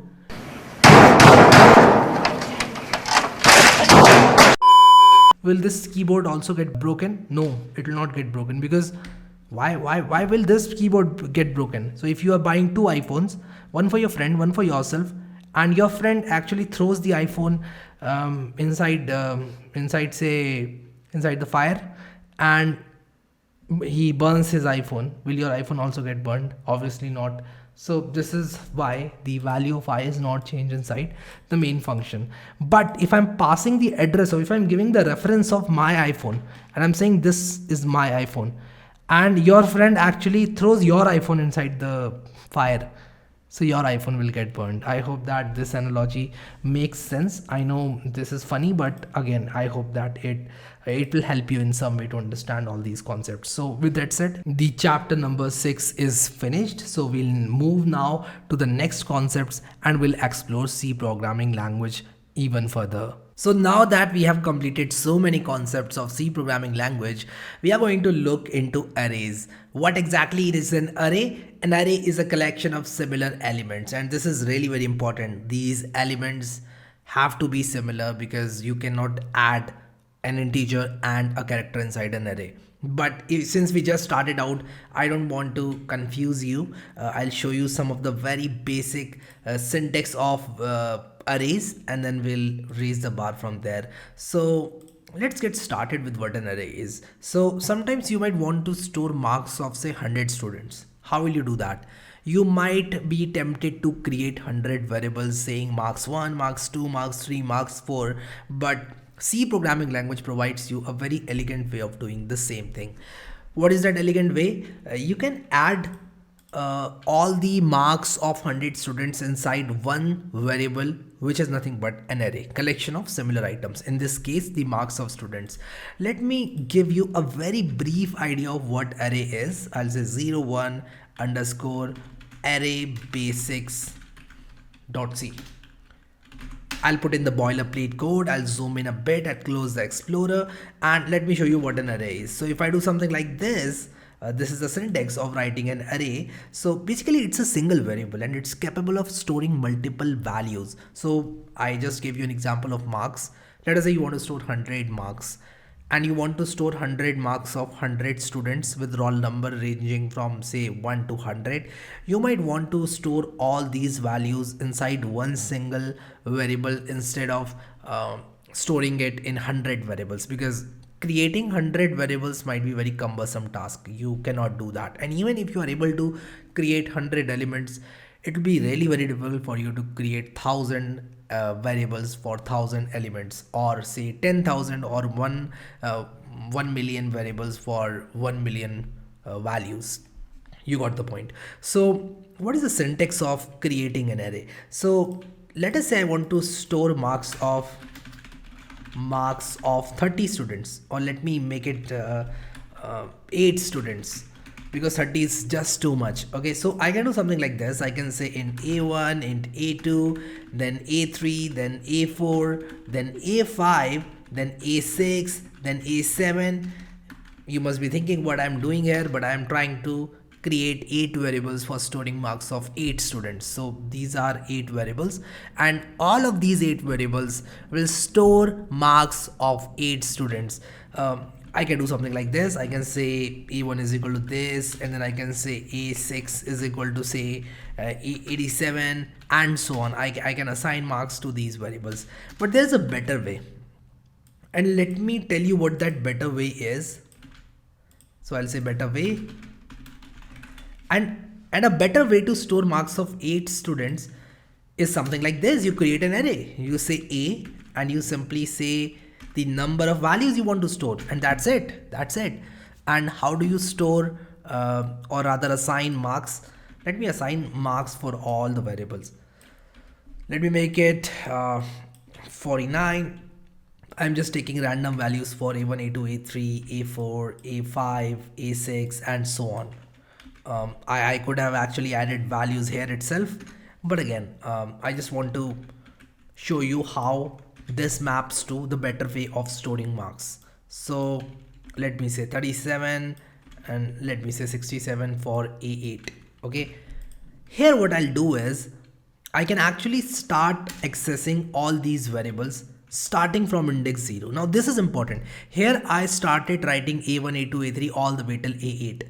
But here, instead of doing this, A1 is equal to 78, and let me copy this so that I can actually show you how this really maps. And I'll press Alt Shift on my keyboard. Alt and Shift I'm pressing together on my keyboard, and I just clicked here and I'm getting all the cursors this way. So what I'll do is I'll put in the square bracket and I'll use arrow keys, and once again I'll put another square bracket. Now this is a syntax. This is part of the syntax. If you don't know how this syntax works, you might want to manually do this. If this is not supported by your code editor, if you're using some other code editor other than Visual Studio Code, your editor might not support this type of syntax. And in that case, what you will do is you can simply use, manually put all these square brackets. Now I can do something like this, but this doesn't directly map to this. Now you must be thinking that we can say A1, A2, A3, A4, A5, A6, A7, A8. Let me show you. Let me run this program for you. I'll get rid of this part. I'm getting rid of this part because this part is going to throw an error. I'll tell you why. But again, I can assure you that this particular syntax is correct, and we can actually run this. So let me enable code runner. I think I disabled code runner. So code runner is by default disabled. I want to enable it in this workspace, and I'll run this code, and this code is not throwing any error, which means we are good and this code works. So what I'll do now is I'll simply say A1 is equal to 45, and I'll show you. I'll run this and show you, and I can keep on doing this. So the problem with this syntax is instead of starting from 1, we actually start from 0. So we start from 0 and then we go from 1, 2, 3, 4, 5, 6, 7. So for 8 variables, we start from 0 and we'll go all the way till 7. The numbers from 0 to 7 are actually 8 numbers if you count it. 0 to 2 are 3 numbers, 0, 1 and 2. 0 to 4 are 5 numbers, 0, 1, 2, 3 and 4. So these are 5 numbers. So this is something that you need to understand, and we don't start the index from 1, we start the index from 0. So you might have heard this in the memes and in the jokes that index starts from 0, counting starts from 0 in most of the programming languages, and that's the case with C as well. So we do something like this, and I can actually use this variable by doing something like this. I can say the value of student number 0 is, so we start the counting from 0 and the value is going to be A0. So this is going to print, let me also put \n for better readability. This will print 45 for me, and I can do the same thing for student 1, student 2, 3, 4, 5, 6. I can do this for all the students. So I'll put in 1 here, then I'll put in 2 here, then I'll put in 3 here, 4 here, 5 here, and you can print all of these variables. But okay, let me do it for all the variables. So I'm simply using multi-cursor functionality of VS Code. I'll run this and you'll see all the marks that I have assigned here are printed. So I can actually use this as a single variable. I can use A7 as a variable. I can use A5 as a variable. Now we have marks of 8 students at this point. So this approach will actually take a lot of lines of code. It will take a lot of typing if you try to create say 1000 variables. But if you try to create 1000 variables using this approach, all you need to do is you need to replace this 8 with 1000, and you can keep on using your variables as and when required. Also, you can use a for loop and you can assign all these values, but in this case there is no way to assign values using a for loop. We'll see that in this chapter itself. So coming back to the arrays, it's a collection of similar elements. In this case it was collection of integers, it can be a collection of characters, it can be a collection of floating point numbers, and so on. So we can create a float array, we can create a char array, and so on. Okay, so an array is a collection of similar elements. It's a single variable capable of storing multiple values. So this is a single variable. In this case, the variable was a, but it was actually capable of storing 8 values. So the syntax looks something like this. You can do something like int marks 90. This is an integer array. You can store values inside marks 0, marks 1, marks 2, marks 3, marks 4, 5, 6, all the way till 89, not 90. Make sure, because when we had array of size 8, the maximum index we can go up to is 7 and not 8. If you try to use A8, you will get into troubles, you'll get into memory leaks and all. We don't want that. Syntax of declaring an array looks like this. This is for integer array, this is for character array, this is for floating point array, and so on. The values can now be assigned to marks array like this. I've written this in the notes so that you can easily revise this in the future. Now, there is a note here, there's a side note I've written here. It is very important to note that the array index starts with 0. This is really very important for you to understand that if we have total of 90 elements, the counting starts from 0 and not from 1. If you start it from 1, we can go all the way till 90. But if you start the counting from 0, you can go all the way till 89 for 90 elements. You can do this. You can try this for 8 elements and you can start writing 0, 1, 2, 3, 4, 5, 6, 7, 8 for 8 elements. Let me show this for you for 6 elements. So these are 6 elements, 1, 2, 3, 4, 5, 6. But if you start the counting from 0, you can only go till 5 and not 6.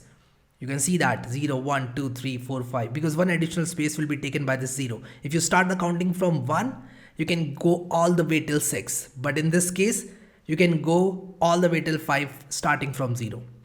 So this is something that is very important and straightforward as well. Start the counting from 0 and go up to n minus 1 if there are n elements. So in this case, if there are 90 elements, you go till 89, which is n minus 1. 90 minus 1 is 89. Okay. So we understood what array is, how this works.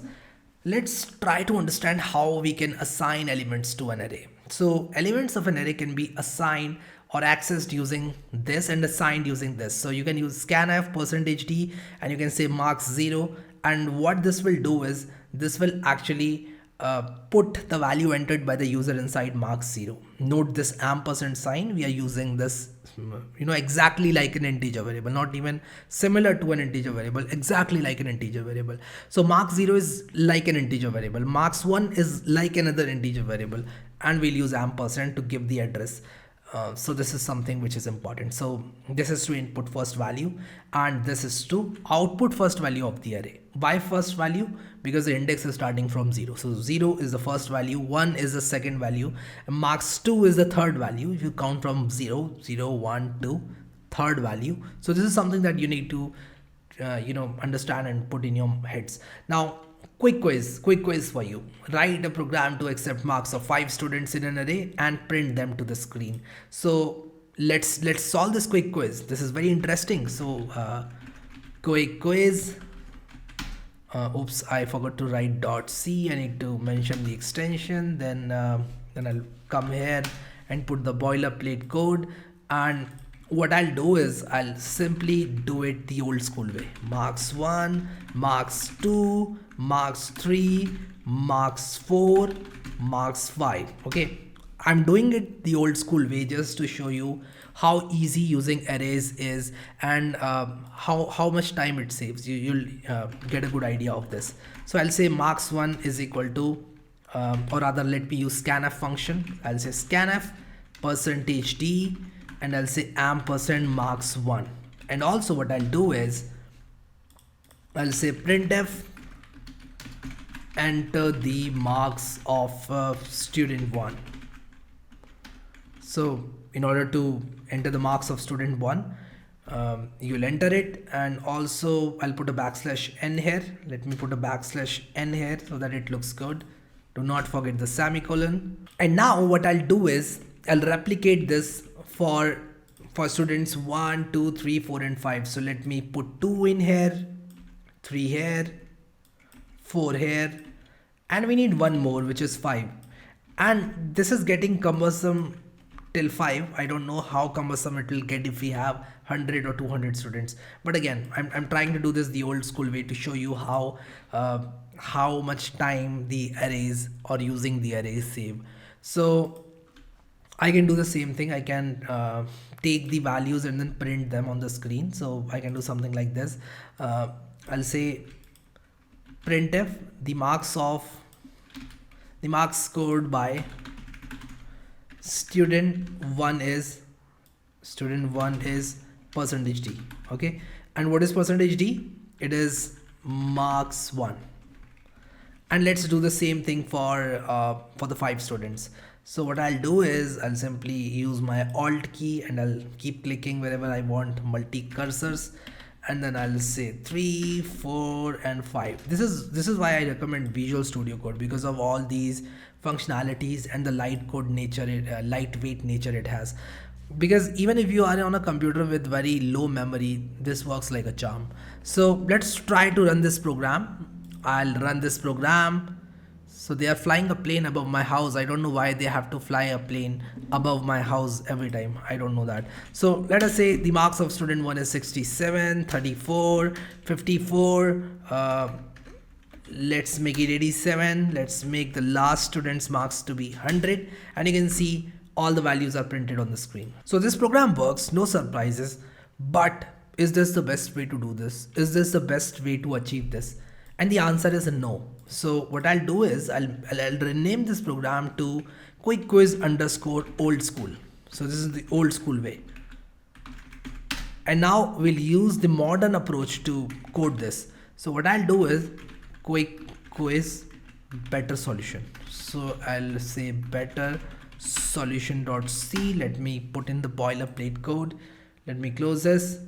And once I close this, I can actually do something like this. I can create an array. So firstly, what I'll do is I'll create the marks array. And how many students do I need? I need 5 students. Now what I can do is I can use a for loop. So I'll save this program. I'll use a for loop. Come on, C language, suggest me the for loop. Come on, you can do that. I don't know why it's not suggesting me the for loop. I'm not sure. I need the snippet for loop. I think I forgot to turn on the C++ extension. So recently I had a lot of extensions enabled. So I disabled all the extensions by default because it sometimes takes a lot of your memory. So which is why I'm not getting the for loop. Now I should get it. So I'm getting the suggestion of for loop. I'm saying int I is equal to 0. Int I is equal to 0. I is less than 5 and I plus plus.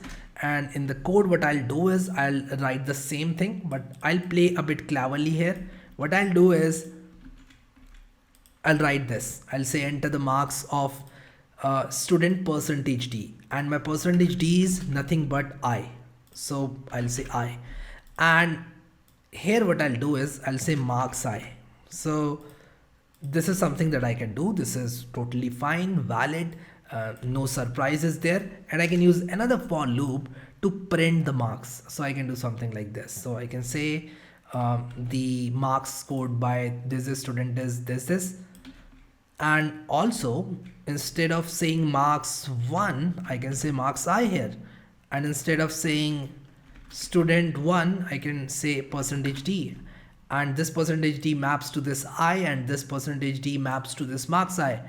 In a very similar way, this percentage D marks to this I, and scanf, everything works. This program should work. Let's try to run this program.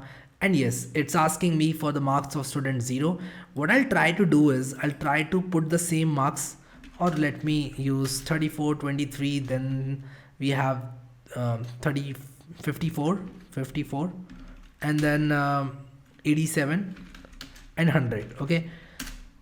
So you can see that this program behaves in a very similar way to this program, and writing this program was 22 lines of code. Writing this program was actually 17 lines of code, but even less than that, because we are using a for loop, and we used some new lines here. So if I try to get rid of all these new lines and show you, you'll see that you maintaining this program is very easy. So if this was 21 lines of code, 22 lines of code, this is just 13 lines of code, and maintaining it is super simple because we just have two for loops here. Look at this and look at this. And this program is small, I mean just 22 lines of code because we have only 5 variables. This program is capable of handling 1000 variables maintaining the same lines of code. So this program is much better using for loops and using arrays. So many of you might think that why are we using student 0? Why are we not saying student 1 here? Why did we say student 0? If you want student 1 here, you can print I plus 1 and actually store the value of student 1 in marks 0, student 2 in marks 1 and so on. So let me cancel this. Let me save this program and show you this works. And this will say marks of student 1 is this, student 2 is this. But I'll also print I plus 1 here because I want it to go from 1 to 5 and not from 0 to 4. So I'll use I plus 1 here. So this program and this program will exactly run with the same output. Okay, so let me run this for you. And let me show you. I'll simply punch in some random values. So you can see that the marks scored by student 1 is this, 2 is this, 3, 4, 5. So this program works in an exactly the same way as this program. The difference being that here the program is not maintainable. I'll show you an example of how this program is not maintainable, why this old school program is even more worse than it looks like. So let us say I want to change the marks to enter the score of student. Let us say somebody instructed me to use the word score and not marks. So I'll use score. I'll use score scored by student percentage D is percentage D. So here I just need to change these two lines, and if I run, all the lines will say score instead of marks. Okay, so if I do something like this, you'll see that all the values are now saying score and not marks. But if I was to change the same thing here, I'll have to actually go to each and every line and change marks to score. I'll have to say enter the score.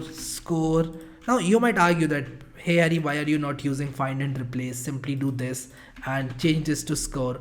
But here is another problem. If I try to change this marks to score, these variables will also get changed. And there might be something in the program which might get changed accidentally and I might get into trouble. So I don't want to write program this way. Okay, this is the gist of it. Yes, I can always use some automated means to do find and replace, but here the number of variables is really very small, which is 5. But if you have say 20 variables or 30 variables or even 1800 for that matter, how will you maintain the code?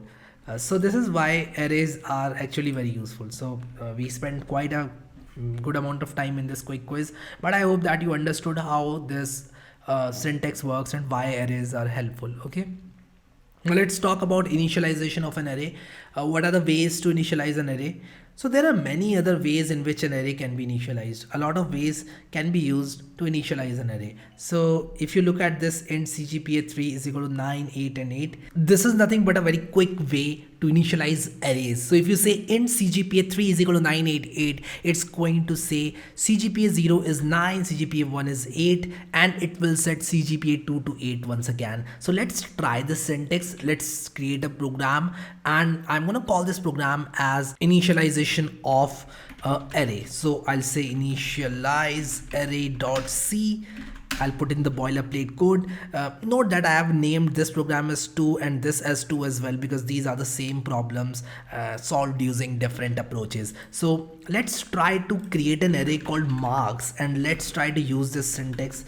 Let's say the marks is an array of 3 marks, and let's see if this syntax works. So what I'll do is I'll come back to my this syntax. I'll copy this for loop, and what I'll do is I'll simply paste this code in here, and I'll simply format this like this. And what I'll do now is simply I'll use a semicolon here. I have made a mistake. I am not using semicolon here, which is why it was throwing some error. So now what I'll do is I'll simply fix my indents, and now what I'll do is I'll simply put in 3 here so that the value of I goes from 0, 1 and 2, and let's see if it is printing the correct values of marks. So it is indeed printing the correct value of marks. So I'll call it marks and not score. So I'll say the marks scored by student, this is this, which is student 1 is 34, 2 is 23, 3 is 53. So this is indeed printing the correct values of marks. Now let us try this syntax. Let us try float instead of int, and definitely I'll have to use percentage f instead of this percentage d, because this value will be a floating point number. Make sure that this is percentage d because index is always going to be an integer. Okay, so I'll simply make this float and let me see if these values are working, and I'll say 5.3 here. Let me run this program, and yes, these values work. Okay, so these values are working in a very perfect way. Now what I'll do is I'll simply come back to my notes and try to explain you how arrays look in memory. So consider this array. It is an array of 3 integers and it contains 1, 2 and 3 as the values. So you need to make sure that one integer is 4 bytes in this architecture. Now it might be 2 bytes or it might be some other value in some other architecture. It depends on the machine, but let us assume that we are on a machine where one integer is 4 bytes. Okay, this will reserve 4 multiplied by 3 is equal to 12 bytes in memory.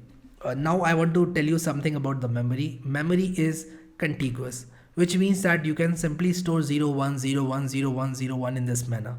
Now if you want to store an integer, you need 4 bytes, which is nothing but 4 multiplied by 8 bits. 1 byte is 8 bits. So this is how memory works. So what this will do is this will save or rather reserve 12 bytes in memory, 4 bytes for each integer. So if you try to create an array like this, this will reserve 12 bytes in memory like this. Okay, so this is how it will work. So 62302 will hold this integer, 4 bytes will be used by this particular integer, then again 62306 onwards, this integer will store this 2, this place will get 4 bytes, this place will once again get 4 bytes, and this is how memory management of array works. Okay, now let's talk about pointer arithmetic, which is something you might not know or you might know, but let me tell you something about array and pointers. Okay, so let's create a program called array and pointers, and I want you to be very attentive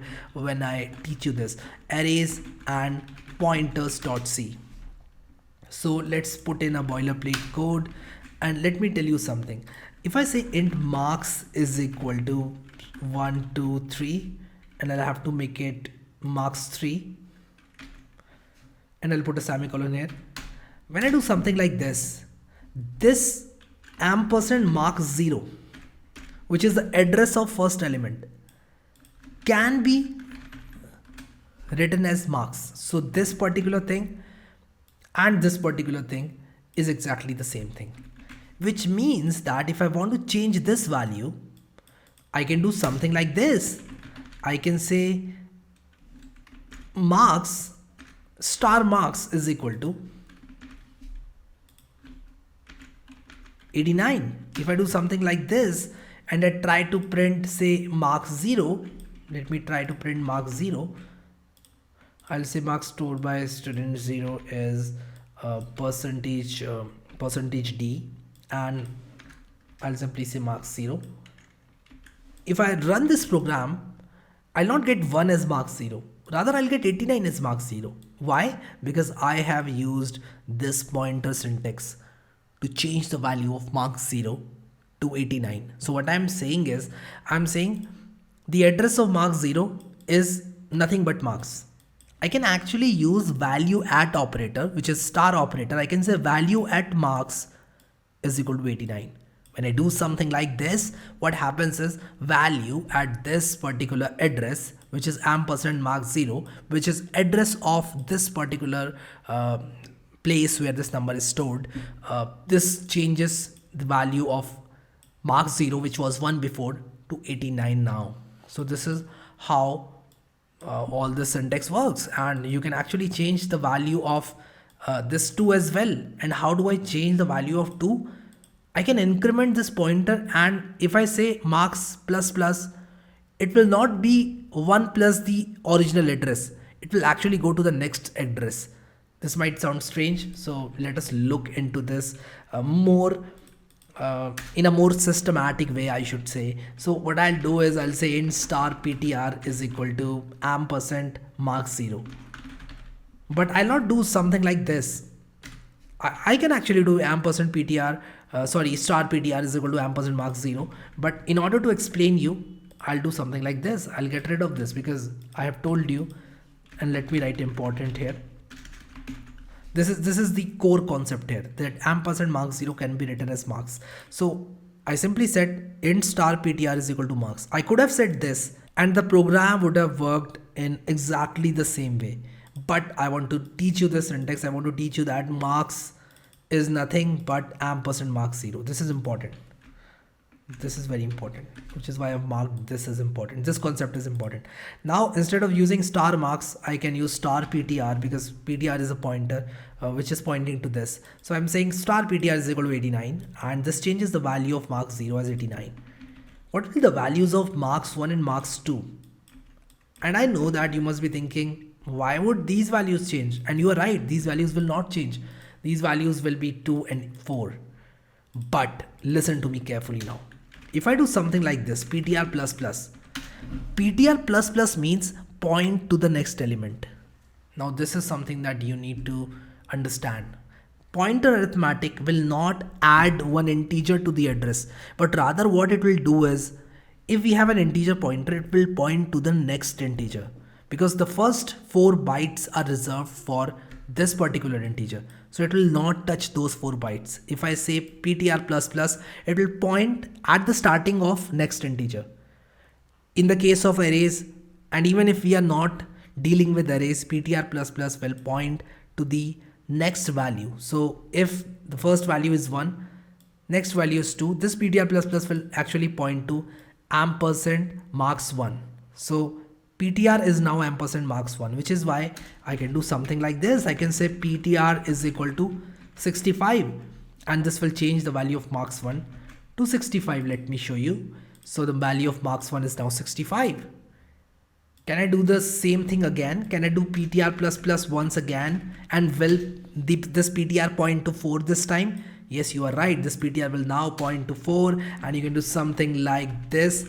Let me make this as 82. And yes, marks 2 is now 82. You are right. Let me save this and run this for you. Marks 2 is now 82. So this is how pointer arithmetic works. Instead of changing an address by adding a number to it, it will change the address by adding 4 to it. It will make that address point to the next integer, or point to the next character, or point to the next floating point, next double, next long double, and so on. So in this case, the pointer is of type integer, so it will actually increment it by 4 instead of incrementing it by 1, because integer in this architecture is taking 4 bytes. Okay, let's now come to the nodes and try to understand this thing. So a pointer can be incremented to point to the next memory location of that type. Note that if the address is 87994, PTR++ will not make it 87995, but it will check what is the type of A. If it is an integer, it takes 4 bytes, it will add 4 to it and not 1. Okay, let's understand this example thoroughly now. So int I is equal to 32. Simply we are assigning the value 32 inside I. Int star A is equal to ampersand I. So the value of this pointer, which is A is an integer pointer, is nothing but the address of I. So let us assume this address of I is 87994. So address of this integer is 87994, and this integer contains 32. The name of the variable is I. I hope you don't have any doubts so far. Let's try to deep dive. Now if I do something like A++, you might think that this address will change to 87995, but no, it will not change to 87995. It will change to 87998. Why were these 4 points added to this particular address? Because this is of type integer. Integer takes 4 bytes, so it will point to the next integer. So it will add 4 to it and not 1. Okay, I hope this is clear now. Let's try to understand the same thing using character. So if I say char A is equal to A, and I say char star B is equal to ampersand A, so I'm creating a pointer B, which is actually the address of this character A. And let us assume that B is 87994. B is the address of A. Let us assume that it is 87994. Now since character takes 1 byte in memory, this address will now be incremented to 87995. Not because we are adding 1 to B, but because character takes 1 byte. So since character takes 1 byte, 1 is added to this address. Since integer takes 4 bytes, 4 is added to this address. If we have another data type that takes say 9 bytes for some reason, we'll add 9 to this address. I hope you now understood how pointer arithmetic works. So if we have something like this, float I is equal to 1.7 and float star A is equal to ampersand I. A is actually holding the address of I, and since float takes 4 bytes in this architecture, A++ will change A from 87994 to 87998. So it will add 4 to it. Why? Because float takes 4 bytes in memory. I hope you are clear with all these things now. So following operations can be performed on the pointers. You can add addition of a number to a pointer. You can add a number to a pointer. If you add 2 to a pointer, it will point to the next integer if it is of integer type. Subtraction of a number from a pointer is also possible. Subtraction of one pointer from another is also possible. Comparison of 2 pointer variables is also possible. So you can do all these operations. You can compare 2 pointers, you can add and subtract 2 pointers, and so on. So I hope you understood pointer arithmetic now. Now there is a quick quiz for you. Try these operations on another variables by creating pointers in a separate program. Demonstrate all the 4 operations. So you need to demonstrate all these 4 operations. So let's try to demonstrate this using code. So what I'll do is I'll create a new file. I'll say 5 underscore and I'll say quick quiz .c.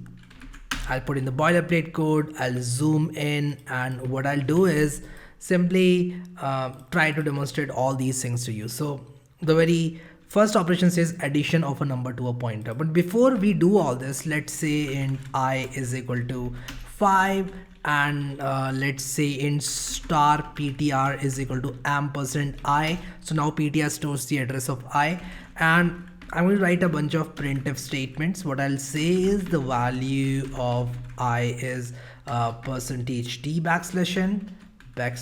\n and I'll simply say I, and I'll say the address of I is, I'll say ampersand I, or what I'll do is I'll say ptr, or rather let me say ampersand I, but what I'll do is I'll say the value of ptr is, I'll also print the value of ptr. Okay, so the value of ptr is %u and %u here as well because this is an address, and I'll say ptr. Okay, let me run this program for you and see how this prints the address of and the values of I.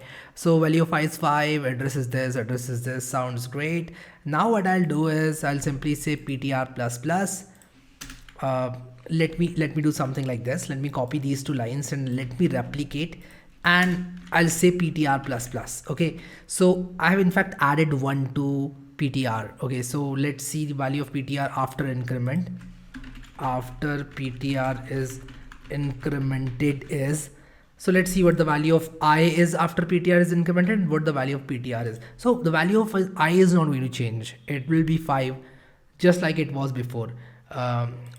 The address of I will not change because it's directly taking address of I, and the ptr will change and 4 will be added to it. Can you see that? So the previous value of ptr was this, now 4 is added, it's 20, previously it was 216, at the end now it's 220 because 4 is added. And what about the address of I? Address of I is not going to change. Address of I is the address of I. It's not going to change, just like your address is not going to change. If you live in, say, Mumbai, your address is not going to change. If you live in Hyderabad, your address is not going to change unless you are vacating the house and moving to some new place. So I'll say save this program, and what I'll do is I'll say ptr is equal to ptr plus 1. So I can either say ptr plus or I can say ptr is equal to ptr plus 1. So we'll get the same results. The value of ptr after ptr is incremented is this. Let me get rid of this line because the address of I is not going to change. Let me keep one line to demonstrate that ptr is changing. Now the ptr is 220. What if I say ptr is equal to ptr plus 2? If I add 2 to a pointer, 8 is going to be added to the address of the pointer because it's going to shift the pointer by 2 places. And when I say shift the pointer by 2 places, it simply means that it's going to shift it by 2 multiplied by the number of bytes taken by integer, which is 2 multiplied by 4, which is 8, and hence 8 is added to this previous address. I hope that makes sense. So we have added a number to a pointer. Now let's subtract a number from a pointer. I can subtract a number from a pointer. So what if I say ptr minus 2? 8 will be decremented from the pointer. Let me show this to you. So it was 216 before. 216 minus 8 is 208. So it's 208 now. I hope that makes sense as well. Subtraction of a pointer from another. Now this is very interesting. So let us say I give you an array, okay, marks, and I tell you that there are 100 items in this array. So marks is an array. There are 100 items in this array. I want to ask you how many bytes does this array element takes. So you can say marks 1 minus marks 0. That will be the address of marks 1 minus address of marks 0. And if you decrement the value of marks 0 from marks 1, you'll get 4 if it is an integer. So the difference between two addresses will actually tell you how many bytes each entity is consuming. Let me show this to you. So if I say int I is equal to 5, and if I say ptr is equal to ptr minus 2, what if I say ptr minus, instead of printing the ptr, what if I print ptr minus ampersand I? It will actually tell me that you have incremented the value of pointer by these many units. So let me put a percentage d here and let me show you how this works. So when I say percentage d, it will show me 2, and it will not show me the absolute difference between these two numbers. No, it will not show me that. It will actually show me the absolute difference divided by the number of bytes taken by 1 unit, which is 4. So it will tell me minus 8 divided by 4, which is nothing but minus 2. So I hope this helps you. So this is basically telling me how behind is ptr from the address of I, because we have already decremented minus 2. So it's simply telling me that you have decremented the pointer by 2.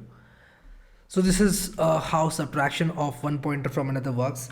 Comparison of two pointers. You can actually compare two pointers. So let me show you how comparison of two pointer works. So let me get rid of this and let me say the value of comparing two pointers.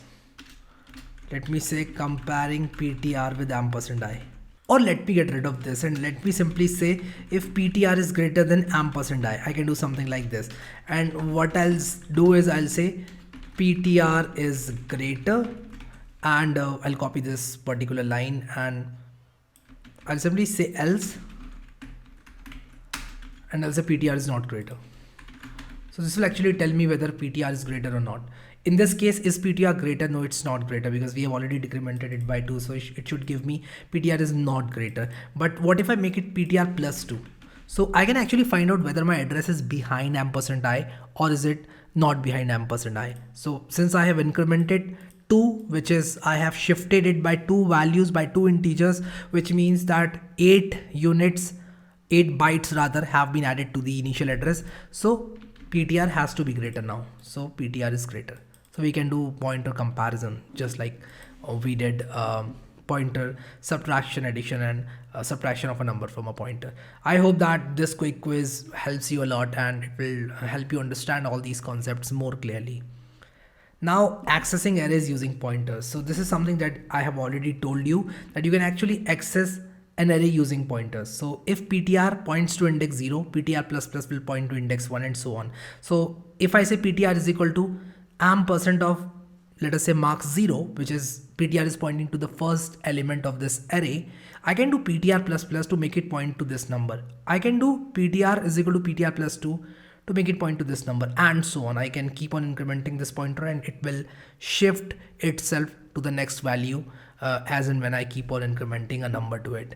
So this way we can have an integer pointer pointing to first element of the array like this.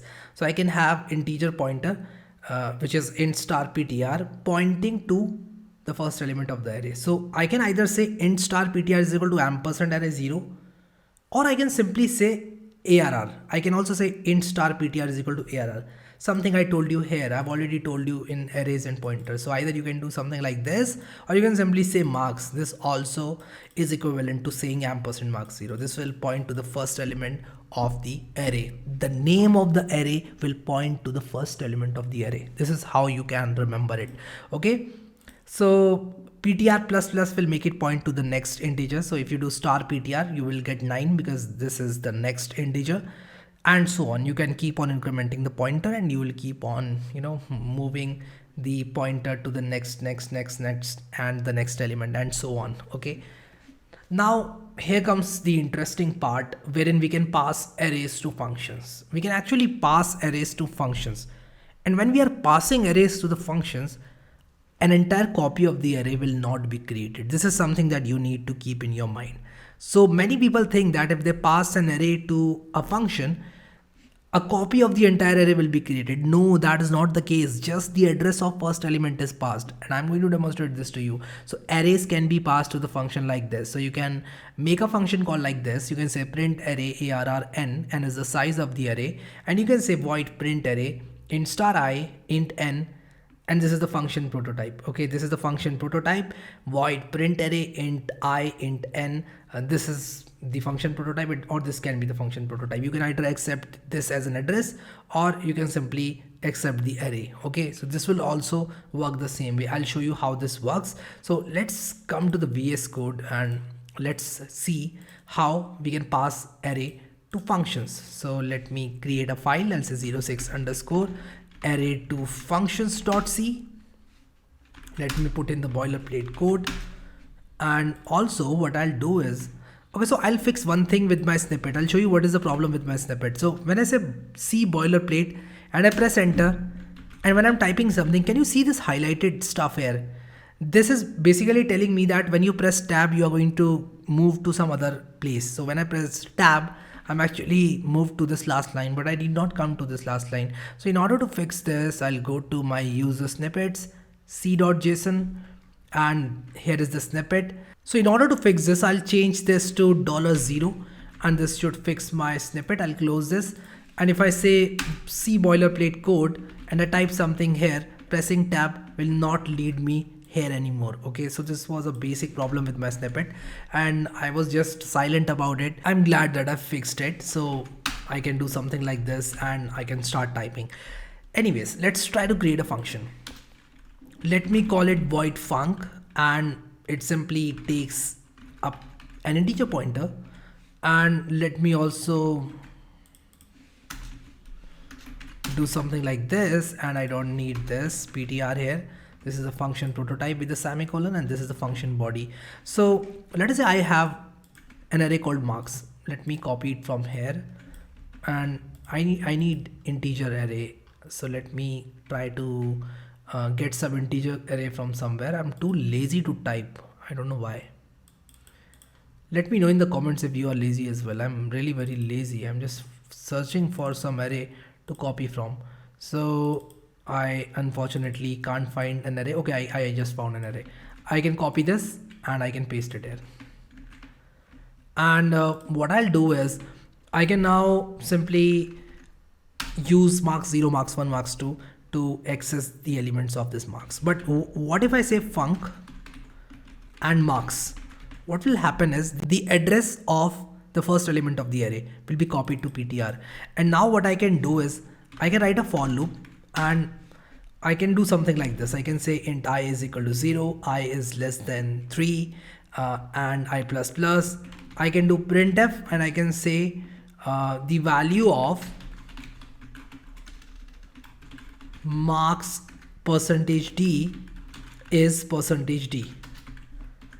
And I can do something like this, I and ptr plus plus. Okay, so this will actually increment the value of pointer, and at the same time it will dereference it. So I'll say star ptr plus plus, and this will make sense to you. Let me finish, and this will definitely make sense to you.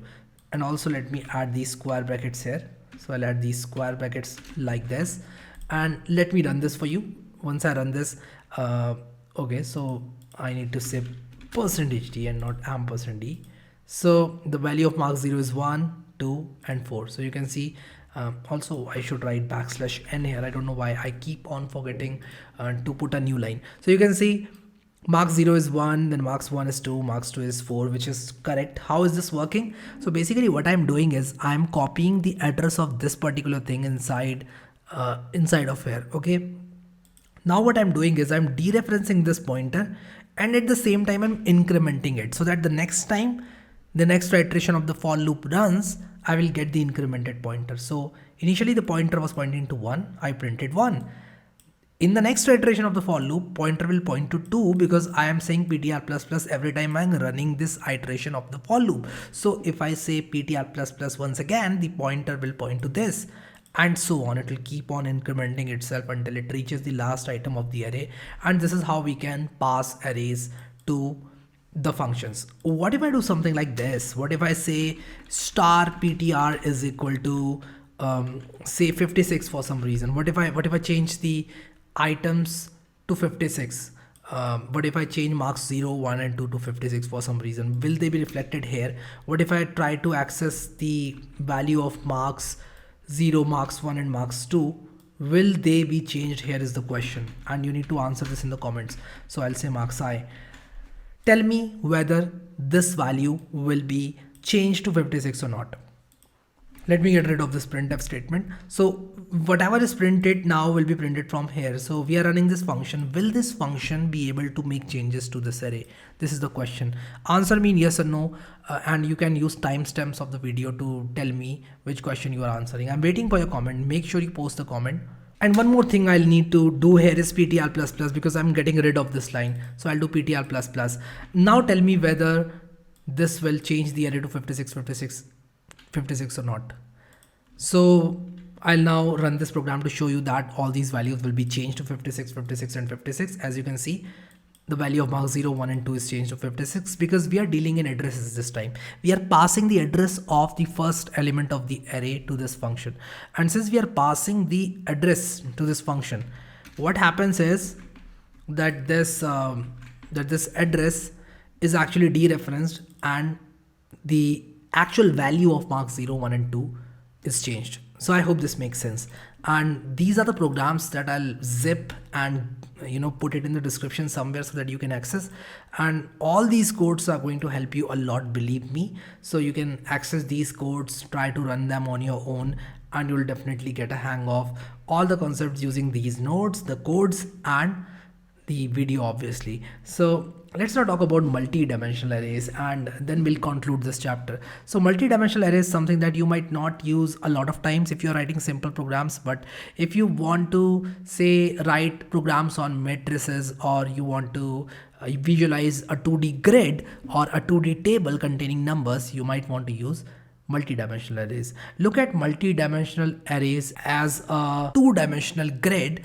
Let me search multi-dimensional array, and let me go to images, and let me see if I can actually show you something. So this is a very good image to start with. So row 0, row 1, row 2, column 0, column 1, column 2. So the rows starts from 0, column starts from 0. So if I say ARR00, this will, or rather let us say the name of the variable, the name of the array is X. So I can actually reference this value as X00.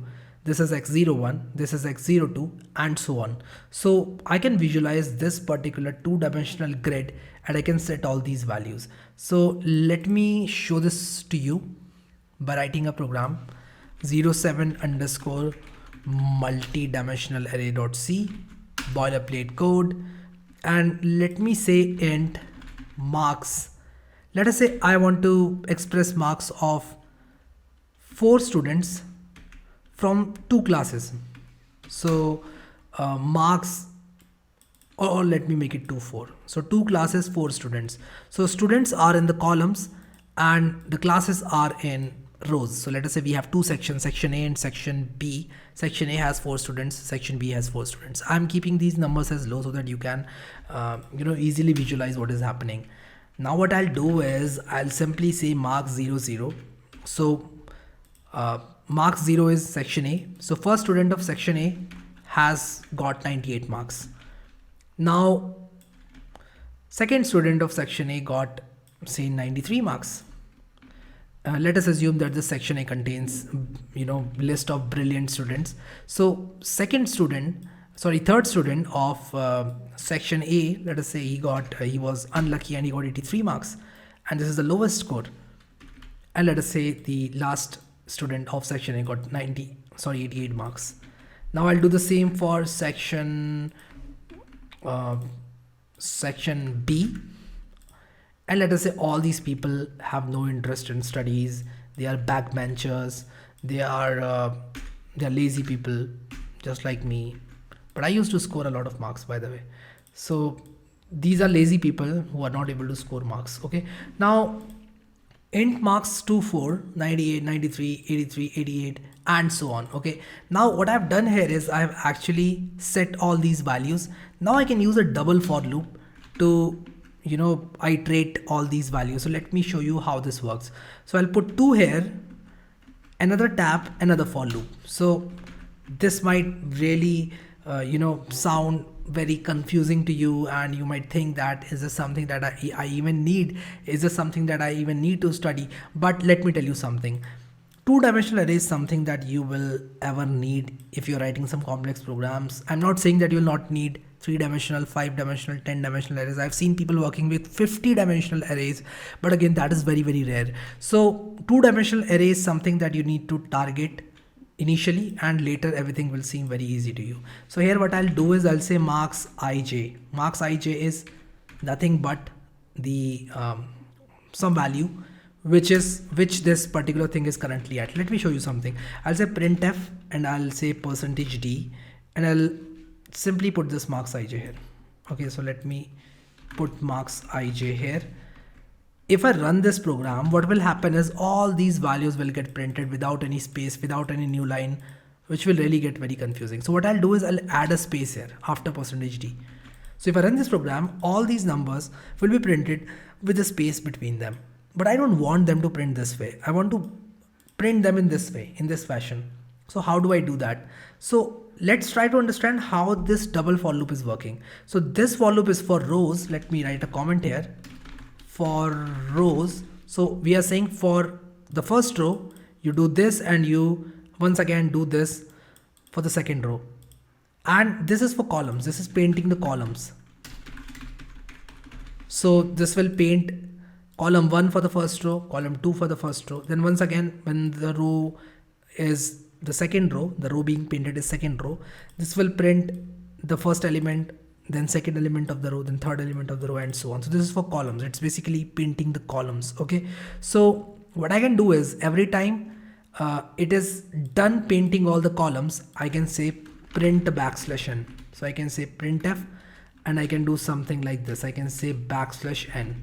So I'm printing a new line every time entire row gets painted. So this will run for the first row, and once all the elements are painted for the first row, I'll print a \n.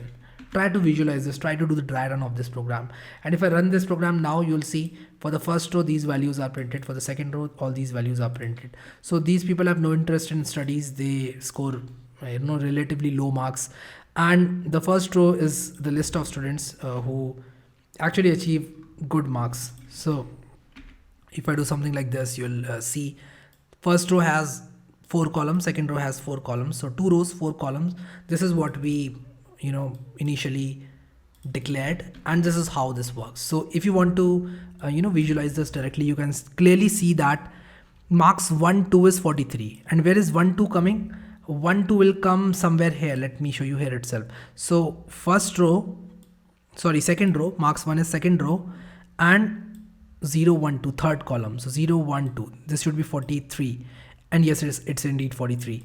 Mark 0 0 is 98. Mark 0 0th row, 0th column. This is 0th row first column, which is 93. This is 0th row third column. 0th row 0 1 2 second column, which is 83, and so on. So this is how you can visualize a two-dimensional array.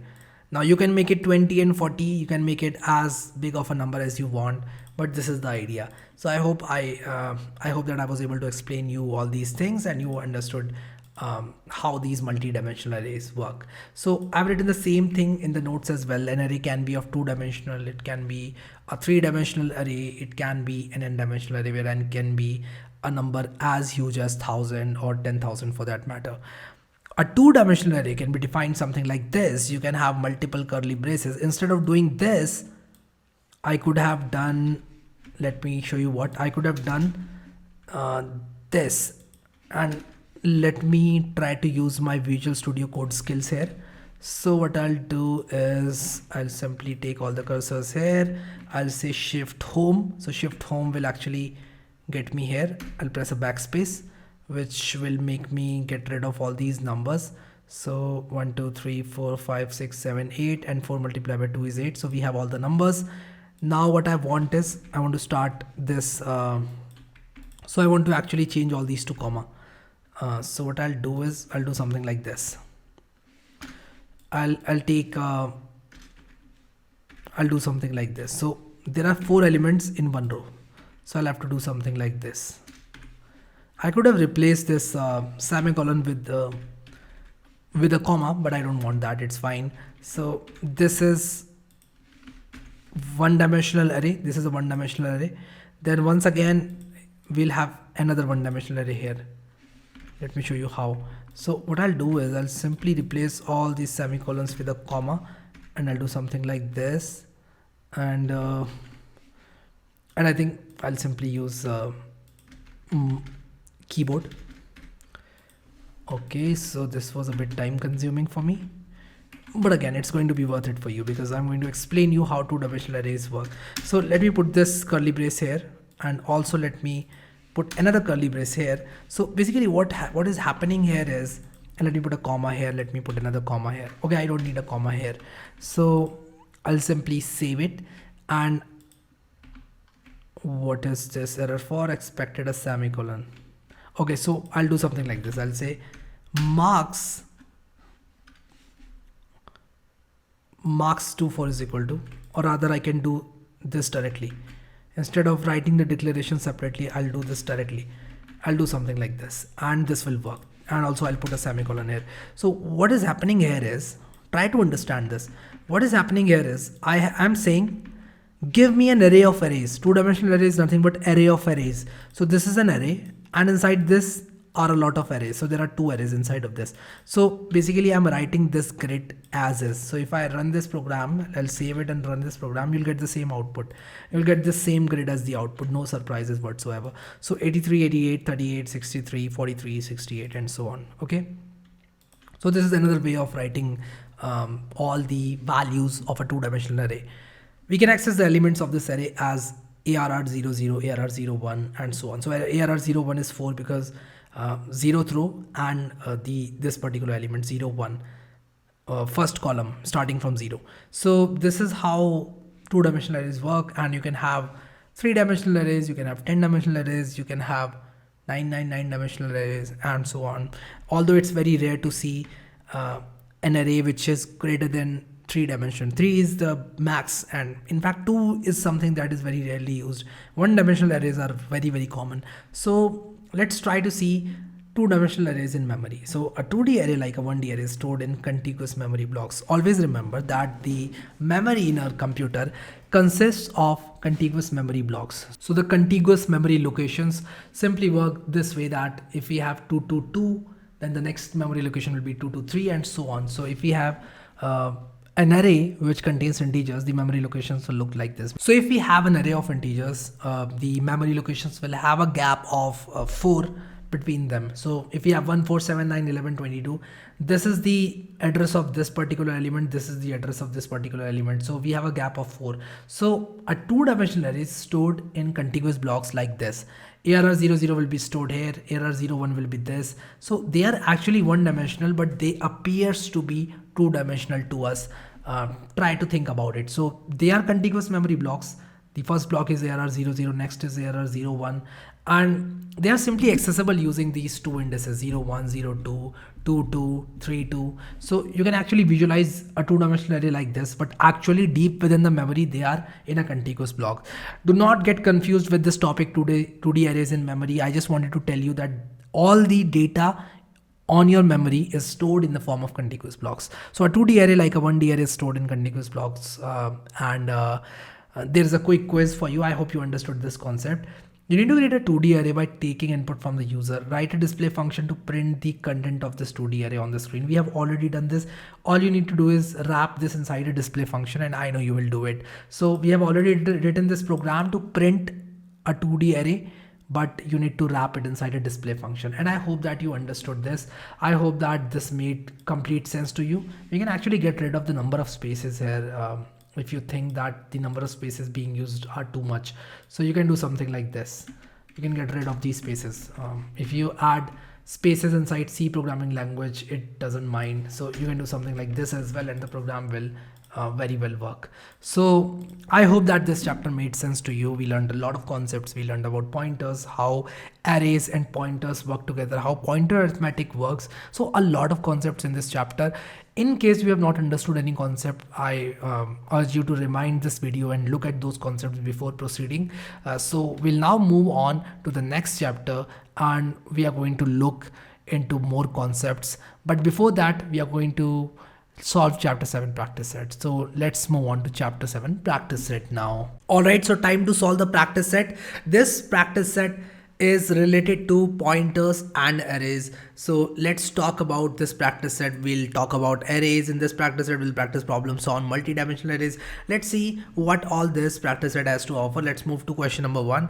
Create an array of 10 numbers. You have to create an array of 10 numbers, which is pretty straightforward at this point if you are watching this course. So let me open this particular folder on VS Code, and let me also create a program for this first question. We want to start this question with problem number 1. So let me say 08 underscore PR, not pro. I wanted to say PR01.c, and let me put the boilerplate code here. And after putting the boilerplate code, what I'll do is I will simply create an array of 10 numbers. Verify using pointer arithmetic that PTR plus 2 points to the third element, where PTR is a pointer pointing to the first element of the array. Okay, so let's start discussing that. So what I'll do is I'll create an array of 10 numbers. I've done that. I'll simply say ARR0 is equal to 7, and let me also fill in the values of ARR1 and 2. I need not fill the values of ARR3 onwards. Let's skip that. Now what I'll do is I'll say int star PTR is equal to, so PTR is a pointer, and this pointer is pointing to the first element of the array. Okay, so I can either say this, I can also say this. This is also valid. Int star PTR is equal to ARR ampersand of ARR0. This is also valid. This is the same thing. ARR points to the address of first element. We have already seen this. If you are still stuck why this is the case, I think you have not watched the chapter carefully. I want you to watch the chapter 7 carefully. And if you haven't done that, please go back to chapter 7 and watch it carefully. Now, int star PTR is equal to ARR. Now what I'll do is I'll simply say PTR is equal to PTR plus 2, which means I'm updating PTR to 2. So let's now print the value at PTR is, and I'll simply say %d, and I'll simply use the value at operator, which is star PTR. And let me also say the same thing here. So initially what will happen is the value at PTR will be 7, and later it's going to be 8. Okay, let's verify this. And this is very straightforward, let me tell you. So initially it is 7. After that it is 8, because this is pointing to the third element. Now we have incremented the pointer by 2, which means initially it was pointing to the first element. Then I shifted it by 2, which means it will now point to the third element. Okay, this was pretty straightforward question. If S3 is a 1D array of integers, then star S plus 3 refers to the third element. Is this true? Is this true? Tell me, is this true or not? I want you to answer this question in the comments. Write the timestamp and answer true or false. Come on. I'm waiting for your comment. Okay, so if you have commented, I want you to understand that if S3 is a 1D array of integer, S plus 1 will point to the second element. If S is pointing to the first element, S plus 1 will point to the second element. S plus 2 will point to the third element. s plus 3 will point to the fourth element, but there is no fourth element. There are only three elements. Verify this using pointer arithmetic, you will find out. So let me google arrays. Let me take some image and tell you. So let us say this is the first element. This is ptr, 200 is the ptr. So this particular value, which is b, it is ptr plus 1, ptr plus 2. So third element will be achieved after I increment my ptr by 2. So if I increment my ptr by 3, that will point to the fourth element and not to the third element. So this is false. Okay, write a program to create an array of 10 integers and store multiplication table of 5 in it. So you have to create an array of 10 integers and then you have to store multiplication table of 5 in it. So this is a very simple problem. Once again, all you have to do is create an array of 10 integers and then all you need to do is populate that array using a for loop. Let's see how this can be done. So I'll say 09 underscore pr02.c, and what I will do is I'll copy paste the program that I've already written. Why did I do that? I did that because already I've created an array of 10 integers. Now I'll use the for loop and I'll simply say int I is equal to 10, sorry, I is equal to 0, I is less than 10. And in place of this code, what I'll do is I'll copy this printf. I'll say the value of percentage d, or rather 5 multiplied by percentage d is, and also let me do one more thing. I'll say I here. So in place of this percentage d, this I will be printed, and in this place, in place of this percentage d, I want ARRI to be printed. So this is very simple and straightforward. So what I'm doing is, before I do this, what I'll do is I'll simply say ARRI is equal to 5 multiplied by I. So what this will do is it will start printing values of 5 multiplied by 0 all the way till 5 multiplied by 9. So let me show this to you.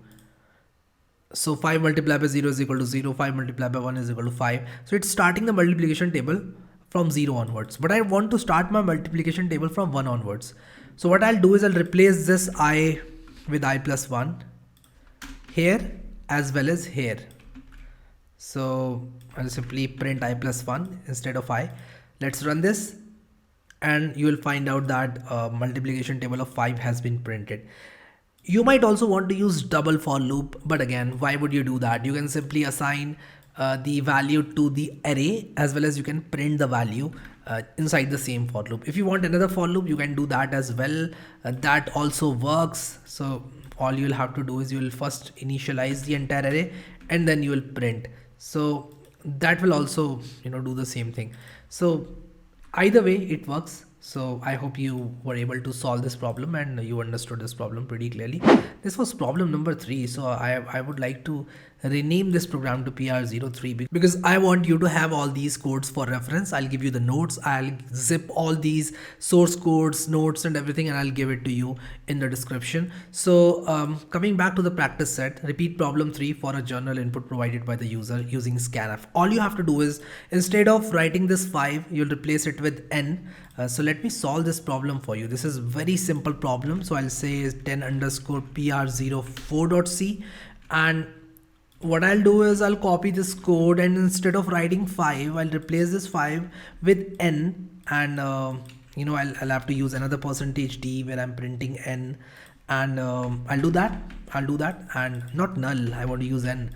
So n is a variable which will be say 6, and let's see if we get the multiplication table of 6. So if I run this program, oh yes, I'm getting the multiplication table of 6. So this program works. It was pretty simple and straightforward, but the question asks for using a user defined value. So I'll say enter the value of n, and I'll simply use \n, and I'll use scanf percentage d. So percentage d and %n. So you can simply add the value of assign the value 7 to n, or any value that you enter will be assigned to n, and you can see that the multiplication table of 7 is printed on the screen. So this program works.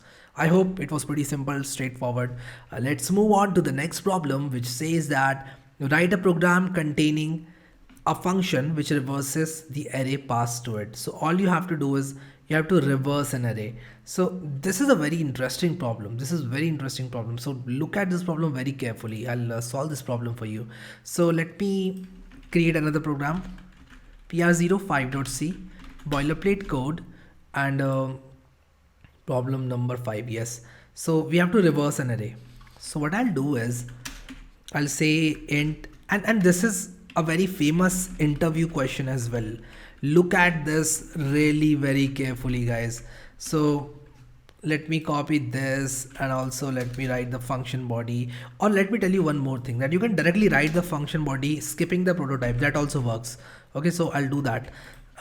If I say int reverse int star ptr, I'm taking the first element's address into ptr, and then I can operate on the array. So what I'll do is I'll say int arr is equal to, let me have 1 2 3 4 5 6 7 8 9 and 10. Let me have an array of 1 all the way till 10, and let me reverse this array. But before I reverse this array, I also want to print this array. So I'll simply display this array, and display is something that I will write. It's a function. I'll write this function. So I'll say void display int star arr, or let me call it ptr, because we have been calling it ptr. I'll use a for loop. I'll say int I is equal to 0, I is less than, I also need the size of this array, which is n. So I'll simply say int n. I'll say printf, and then I'll say %d, and I'll dereference ptr. And then what I'll do is I'll say ptr++. That's it. So I'll dereference ptr initially, then I'll say ptr++, which will increment ptr, and I'll get all the elements from this array. So let's see if this function works. So all I need to do is pass 10 to it, because there are 10 elements.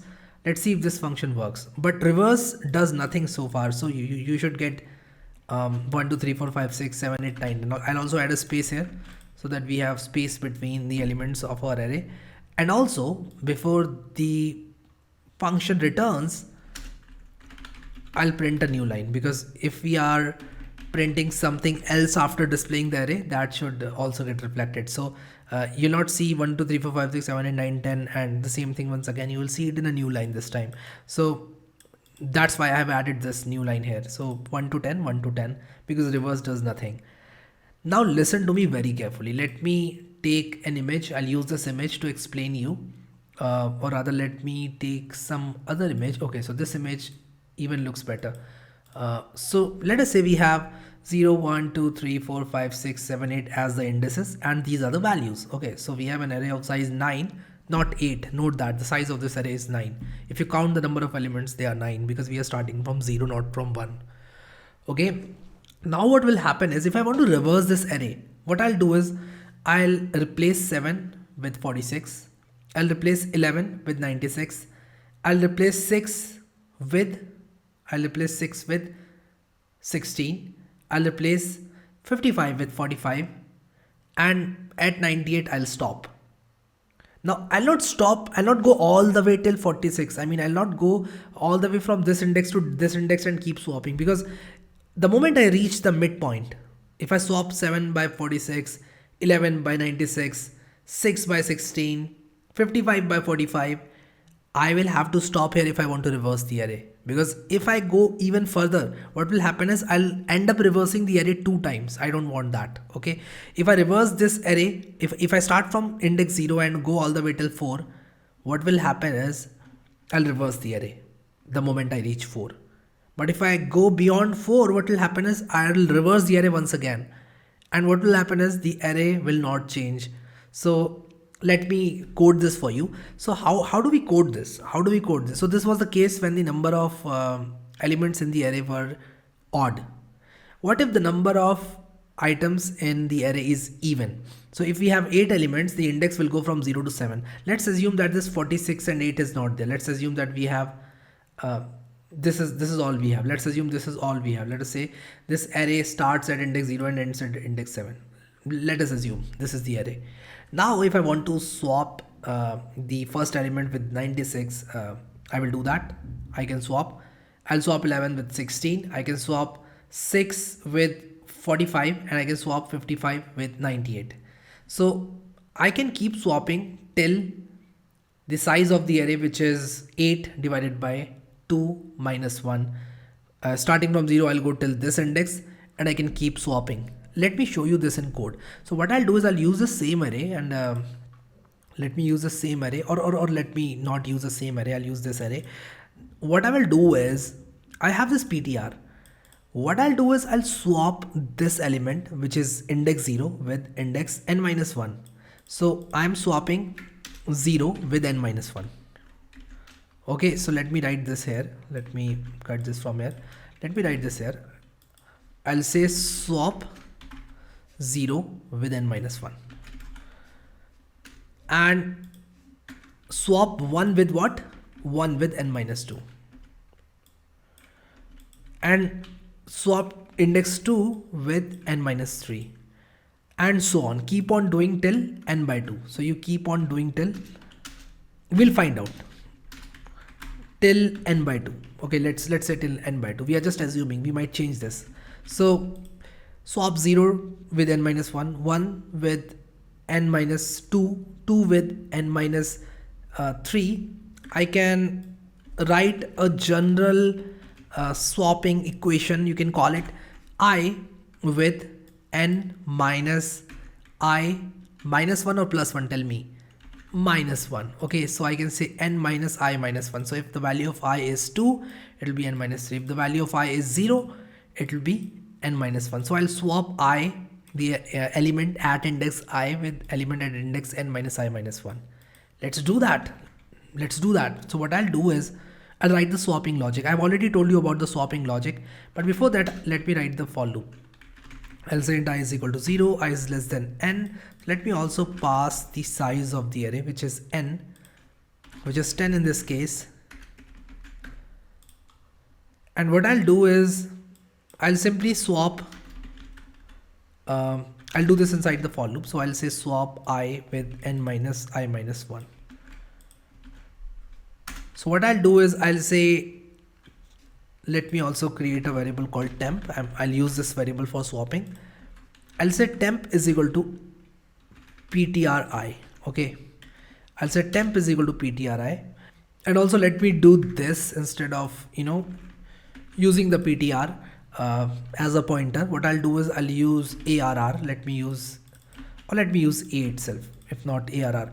I'll say temp is equal to ai. AI is equal to an minus I minus 1, and an minus I minus 1 is equal to what?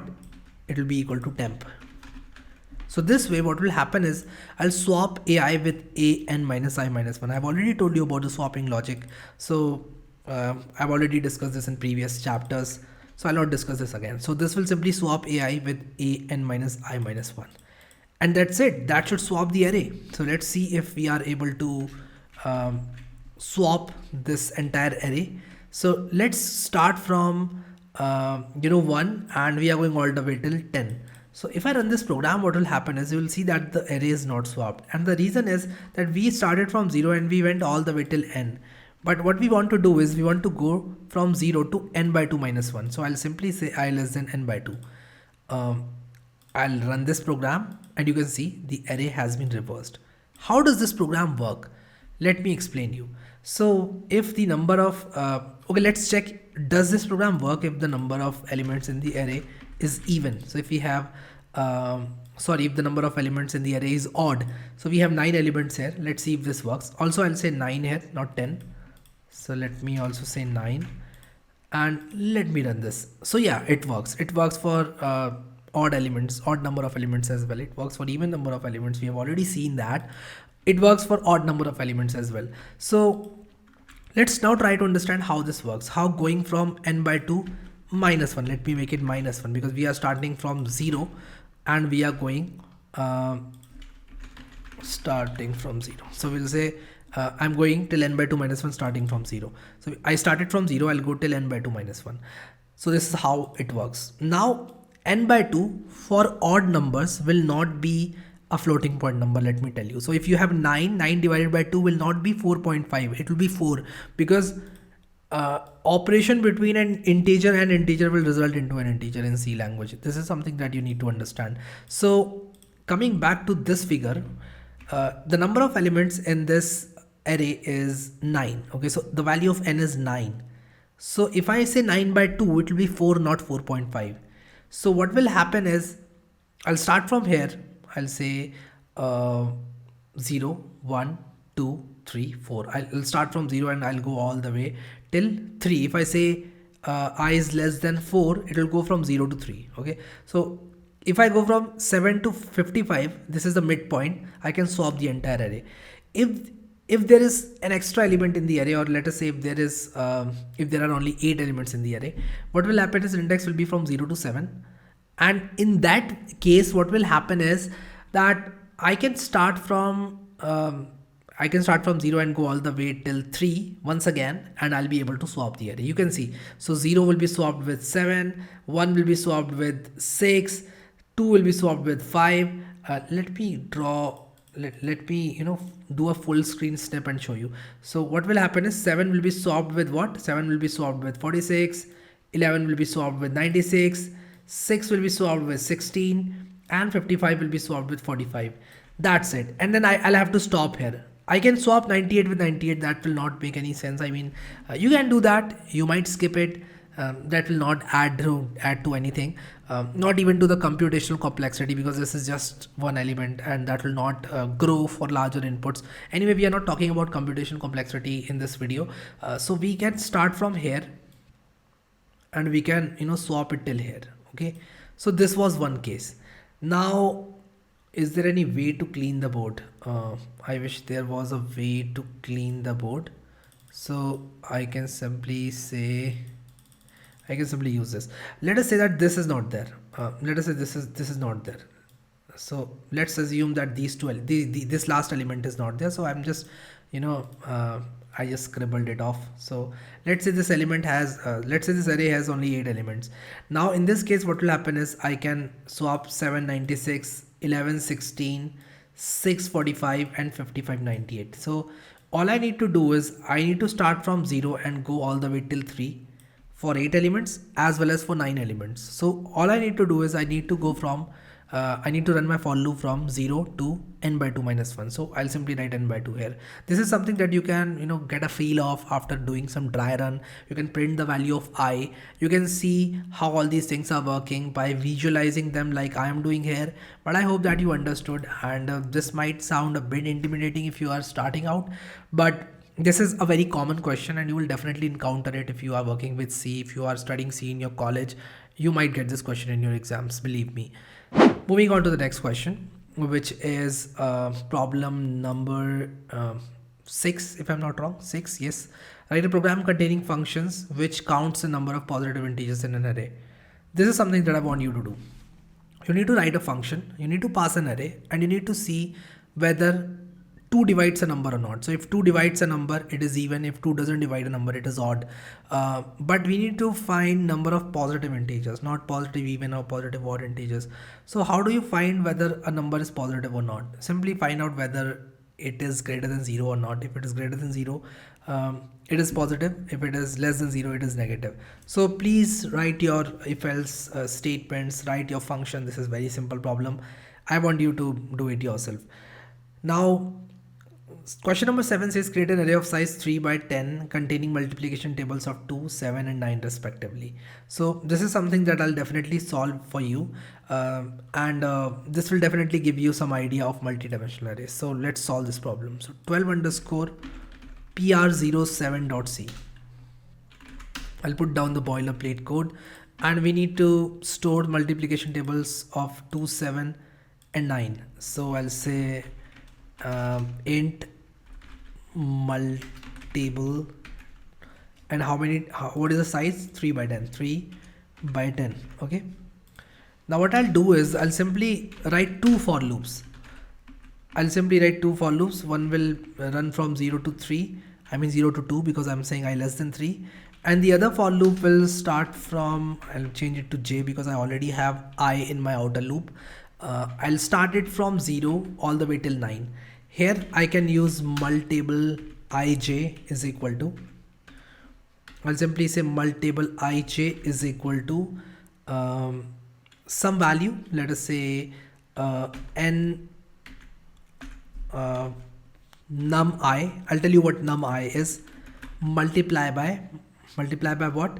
Multiply by j. Okay, so I'll simply say this, and that's about it. But what is num? Num is an array.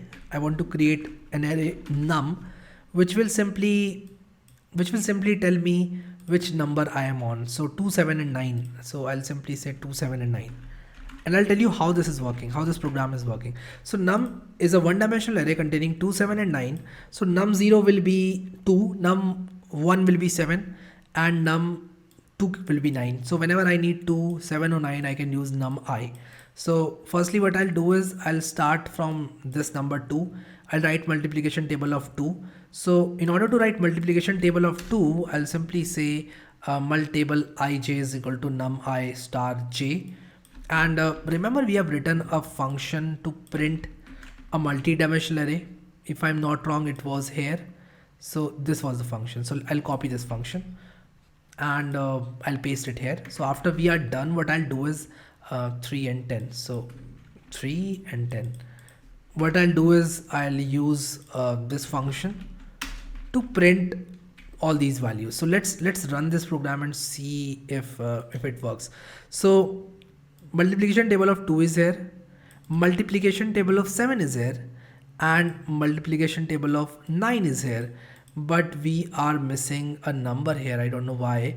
So I'm starting from 0 going all the way till 9. So 9 multiplied by 2 is equal to 18. In case of 7, I'm starting from 0 and I'm going all the way till 0, 1, 2, 3, 4, 5, 6, 7, 8, 9. So what this is doing is, this is the multiplication table of 2, this is for 7, this is for 9. We have solved it. But I don't want my multiplication table to start from 0. I want it to start from 1. And in order to fix this problem, what I'll do is, I'll simply use j plus 1 here. So I'll use j plus 1 here. That's about it. If I use j plus 1 here, I'll start from 2 and I'll finish at 20. So let's see if this works. So yes, I'll start from 2, finish at 20, start at 7, finish at 70, start at 9, finish at 90.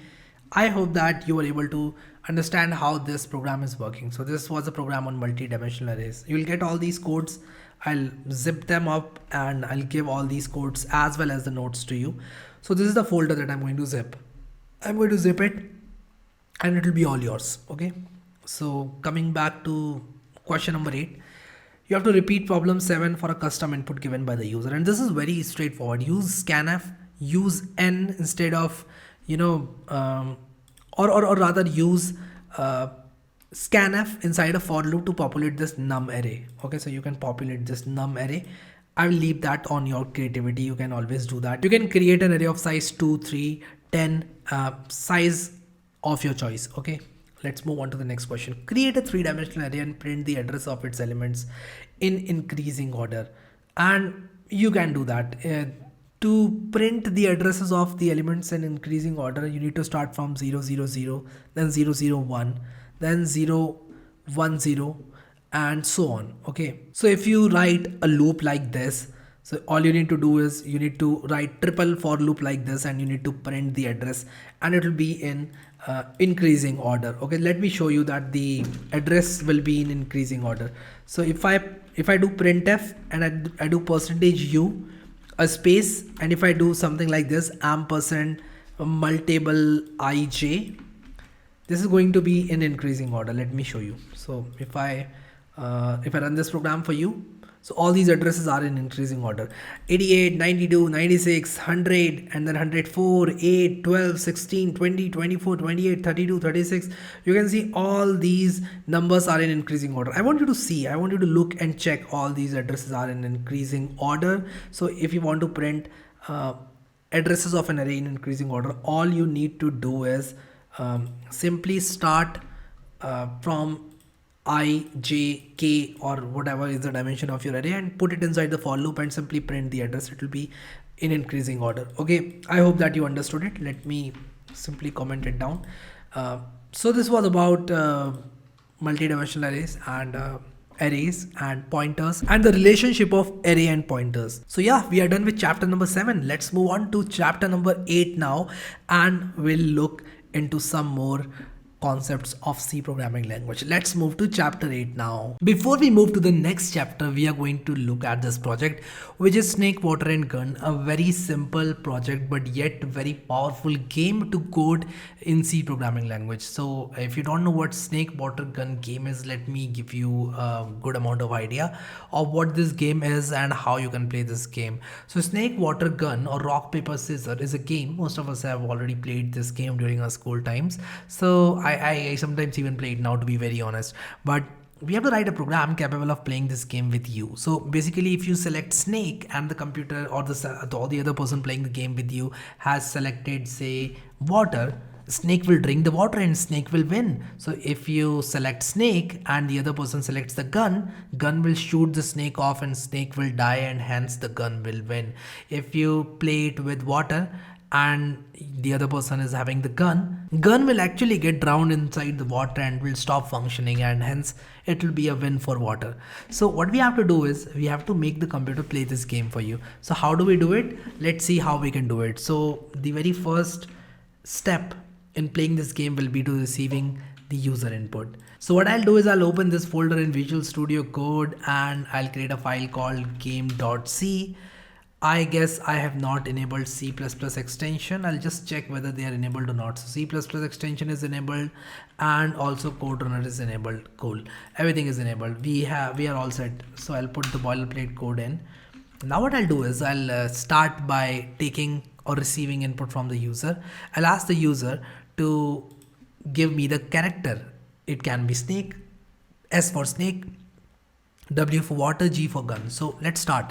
So I'll create two characters. I'll say char U and com. U for you, com for computer. Okay. Now definitely I'm going to generate a random number. Why am I generating a random number? I'll tell you why.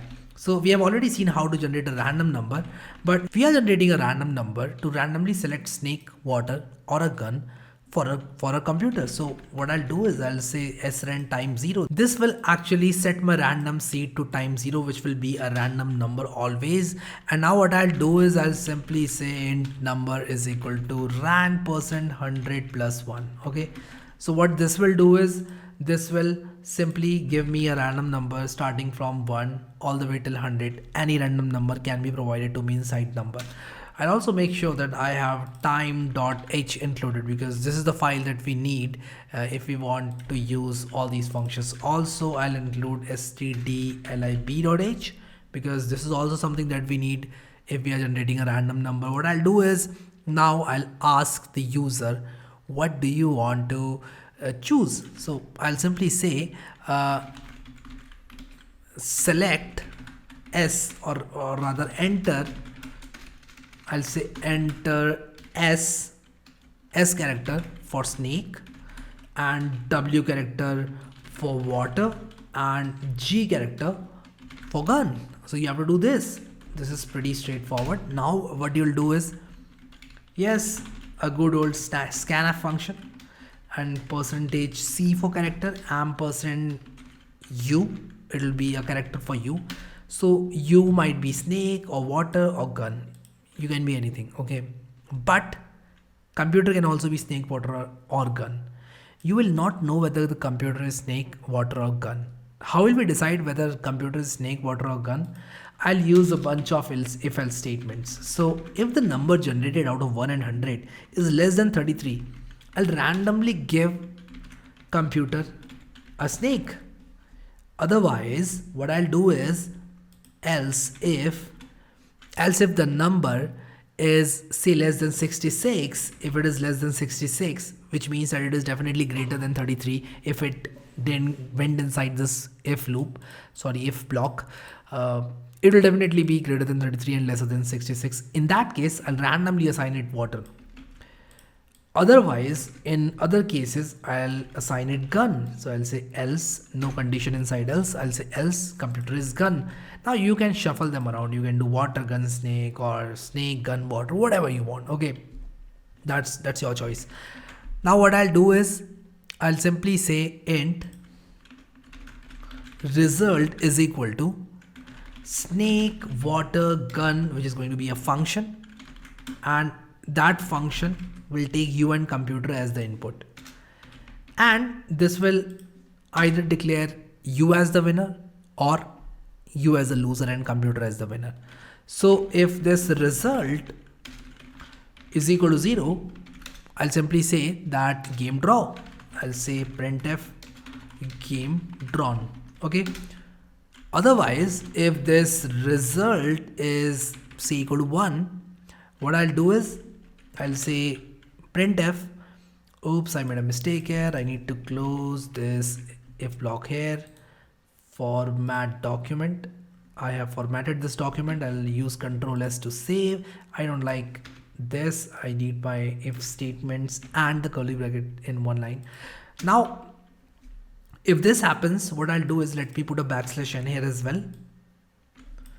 I'll simply say if result is equal to 1, you win. Okay, I'll say you win. Okay, otherwise definitely you lost. Okay, so I'll say you lost. You lost. Okay, or you lose. Okay, now what I'll do is I'll simply show you at the end of the program what character did you choose and what computer chose. So I'll say printf, I'll say you chose %C and the computer chose %C. Okay, you comp, because at the end I'll definitely give you a good idea of why you won or why you lost. Now our entire task or the entire game revolves around this function, which is snake water gun game. It's going to return an integer and it will take two characters, u and comp. Now definitely if u and comp are equal, I'll immediately return 0, which means that game drawn, because if you both selected the same characters, the game needs to get drawn. Okay, otherwise I'll say else, I'll say if you are snake, and let me add few more brackets. So what are the chances of you winning? What are the possibilities that you are going to win? What are the possibilities that I should return 1? If you are snake and computer is say computer needs to be water for you to win, this is a win situation for you. I'll put in another win situation for you, or another win situation for you, which is going to be, let me put in w here for water, and u is a variable. It says expression must be a modifiable L value. What's wrong here? Okay, so this should be double equals to this will work now. So this is a win situation for you. Another win situation for you is to select water, and if computer selects gun, by luck you will once again win. Another win situation for you is going to select gun, and in that case computers should select snake for you to win. In all these cases you are going to win, otherwise you are going to lose. So I'll say return -1 for loss. Okay, so let's run this program now and let's see if this program works. So if I run this program, so it says enter S for snake. Let me choose snake. It says you lost because computer chose gun, my bad. Once again I'll say water, W. It says you lose because computer chose snake and it drank your water, my bad. Why am I so unlucky? I'll choose snake and it says you win because computer chose water and you drank computer's water. Now it's asking me for another thing, gun, game drawn, computer also chose gun. Now once again W, you win because computer chose gun and you actually drowned computer's gun. Great, great, great. So this was the game. I hope you enjoyed it, and you can format the code as you want. I want my code to be very clean like this. I don't want a lot of new lines inside my code, which is why I'm formatting it like this. So I hope you like this game. Enjoy playing this game, and also play this game with your friends. They will also enjoy it. You can also refactor this game to play it with your friends. So you can always do something so that you can play this game with your friends. So now what I'll do is I'll move on to the next chapter, and we are going to explore some more concepts of C. So topic of today is string. In chapter 8 we are going to learn about strings, and strings is something that you are going to use a lot, not only in C programming language but in programming in general. You're going to use a lot of strings. So let's talk about what a string is. It's a collection of characters. Let's talk about string in layman terms. What exactly is a string? It's a collection of characters. So if I write my name here, it will be a string. So if I say Harry, it's a string. If I say let us say John, it's a string. If I say Kane, it's a string. Okay, so you know what a string is. But let's talk about what exactly and how exactly are strings represented in C programming language. So this topic is really very important. So when I talk about C programming language, when I talk about programming a string in C, I can say that a string is a 1D character array terminated by a null. We know that the collection of items, or rather collection of similar items in C programming language, is called string. So a string is a 1D character or rather 1D character array terminated by a null character. Okay, so what exactly is a null character? So \0, it's a null character, and we are going to talk about what exactly is this null character and how we can use it. But let's try to find out how we represent strings in C. Null character is used to denote string termination. Characters are stored in contiguous memory locations. So let us say this is my memory. So I'll simply Google array, images, and let's talk about this image. Let us say this is a string UBFDAEC. 1 byte is going to take 1 character, and it is indeed taking 1 character. You can see that 200, 201, 202, these are contiguous memory locations. So what exactly is the string? If I start reading from here, the string can be U in memory, it can be UB, it can be UBF. Where does this string end? I have no idea if I keep on adding character to this string. So in order to mark the ending point of the string, we say that wherever you encounter a null character, which is \0, the string ends there. So if after C I store a null character, which is nothing but a single character, \0 is a single character. This is something that you need to remember. It is not 2 characters, it's a null character. Okay, \0 is one single character, which is called a null character. It's just that we need to type 2 characters in the keyboard to type this character, but it's actually an escape sequence character. Let me search this for you. Escape sequence. So what is \0 escape sequence? Let me also do this. So this escape sequence is a single character. It is used to denote string termination. Okay, so I hope that you understood how this works. Let's try to move further in the notes, and let's try to understand more on strings. Since string is an array of characters, it can be initialized as follows. And at this point, I'll come to my Visual Studio Code. I'll write the first program, character underscore array.c. I'll put in the boilerplate code.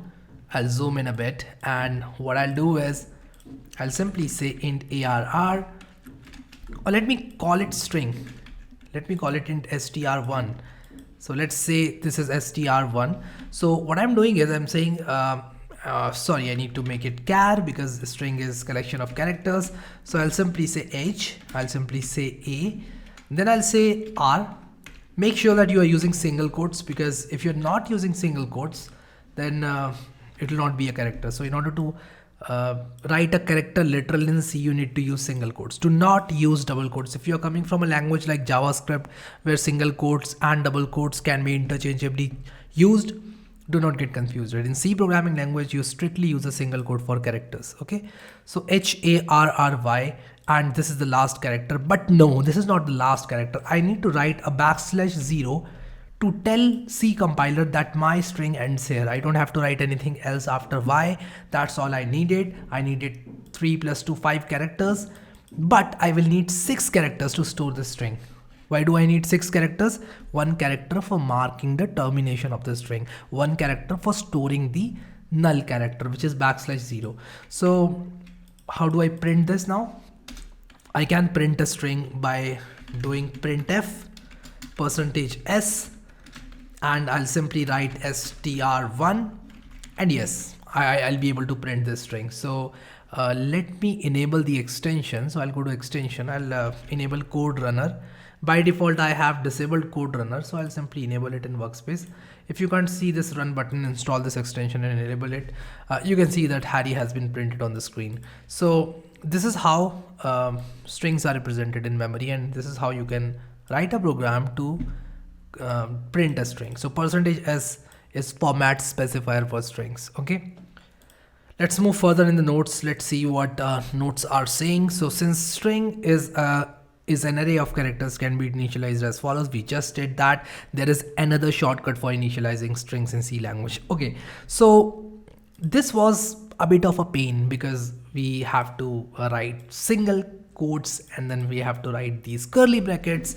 Yeah, this is a bit of a pain. So is there any shortcut to mark a string? Can I not directly write Harry? Yes, there is a way. So in order to directly write Harry, you can do something like this. You can say int str1 is equal to double quotes Harry, and this will automatically add a \0 at the end, or rather at the end of this character array. Okay, not at the end of this string, but at the end of this character array. So in the memory, this is actually stored like this. So if I save this and run this program, I get the same thing which I got by running this. This is just a syntactic sugar. This is simply to make you love this programming language, to make things easier for you. Make sure that single quotes are used to mark a character and double quotes are used to mark a string. So this is how double quotes are used to create strings. So let me move further in the notes and let's see what else is there. So there is another shortcut. We just talked about this, and in this case C adds a null character automatically. Now let's see how strings are represented in memory. So 1 byte is 1 character. In fact, 1 character is 1 byte, and 1 character just needs a single byte in memory. So memory locations are contiguous blocks of memory when we talk about strings or character arrays. So what happens is if I want to store Harry, I will simply say HARRY, and at the end will be a null character to mark the termination of this string. So if the memory location of H is 82210, the memory location for A will be 82211, and so on. So the next memory location is previous memory location plus 1, because string contains characters and character takes single byte of memory. So this is how strings are stored in memory. Really straightforward. Let's now talk about this quick quiz where we have to create a string using double quotes and print its content using a loop. So this quick quiz contains a bit of a catch. I mean, you don't have to use percentages. Let me say quick_quiz.c. So you can easily print a string by using percentages. We just saw that. But this question demands you to print the same string using a for loop, because we know that deep within this particular, let me enable the extension C++. So C++ IntelliSense, this was not enabled. Now it is enabled, so I can use the snippets. So what I'll do is I'll use this snippet for loop, and I'll say int I is less than length of the string. What is the length of the string? I know that length of the string is 6 because 5 for the characters, 1 for the null character, and the index will go from 0 to 5. Now what I can do is I can do something like this: printf %c for character, and I can say str1i. This will print the string, the character. So this will first print H, then A, then R, then Y, and then the null character. So let's see how this works. So oops, I need to remove this. So if I run this, you can see H, then A, then R, then Y has been printed. So this is how the string is printed. So H, A, R, R, Y has been printed, and finally the null character is printed. So this is how you can solve this question. Now let's see how strings are printed. I just told you how strings are printed. A string can be printed character by character using printf and %c. So %c is the format specifier for printing a character. You can print it character by character using %c. So %c will print one single character. But there is another convenient way to print strings in C, which is %s. We just saw that. Okay. So you can either print a string character by iterating this array. At the end of the day, string is an array. And you can also use %s if you want to give the address of first element of the array, which is st in this case. So this will print the entire string. How this works behind the hood is this will simply keep on going to the next character, and so on until it encounters a null character, which is \0. So I hope that you understood how strings are stored in memory and how to print strings in your C program. Now let's move to the next topic, which is taking string input from the user. How do you take string input from the user? Taking string input from the user is really very easy. All you need to do is use %s as the format specifier, and you can use scanf. So this particular character array can store 50 characters, but you can create a string of length 5, 6, 7, 34, 30. It will be working fine as long as the number of characters in your string are less than 50, because this particular array can hold a maximum of 50 characters, including the null character. So this is something that you need to keep in mind. So let's take input from the user. Input strings.c. I'll put down the boilerplate code, and I will say char ch1, and let's say the max limit of holding characters for this character array is 45. I'll write a printf here. I'll say enter your name. Okay, enter your name and see the magic. And also I will write \n. Now what I'll do is I'll simply write scanf and %s, and I'll say ch1. Now I can print the string using printf once again, and I can do something like this. Your name is your name is %s and ch1. And then if I save this program and show you, it is saying enter your name and see the magic. It says your name is Harry. So this is how this program works. Let's now move back to notes and read more on it. Scanf automatically adds the null character when the enter key is pressed. So the moment you press the enter key, scanf will automatically add the null character. Now there are two notes that I've written here. The string should be short enough to fit into the array. This is something that you need to make sure. Sometimes C will not throw any error, but your program will not work as expected. So do not wait for the error. You might not get the error. You might have reached a memory location which you are not allowed to reach, and maybe due to that you might get some error. Do not wait for that to happen. Rather make sure that your strings are able to hold the number of characters you intend to hold. Okay, so scanf cannot be used to input multi-word strings with spaces. You cannot use scanf to input multi-word strings. And I'll show you an example. So if I run this program and let us say I try to say Harry Bhai, you can see that your name is Harry is printed and not Harry Bhai. So what I want to do is I want to also make sure that my name contains spaces. I cannot do this with scanf, because the moment scanf sees a space, it will actually think that you are done entering the string, and you will not be able to print your string or store the string as is. Okay, so what is the solution for that? We'll see the solution for that, and the solution for that is gets and puts. So gets is a function which can be used to receive a multi-word string. So if you want to receive a multi-word string, do not use scanf, rather use gets. So let's create a program here. I'll name it 04 underscore gets puts.c. I'll put the boilerplate code here. I'll close this. And also what I'll do is I'll simply copy this program. I'll copy this program as is. And I'll change this scanf call to gets call. Can I now add a multi-word string? I'll say multi-word string. Yes, it works. So I can use gets in place of scanf if I know or if I suspect my string to contain one space or more than one space. So if you think that your input string might have spaces in it, you might consider using gets. Okay.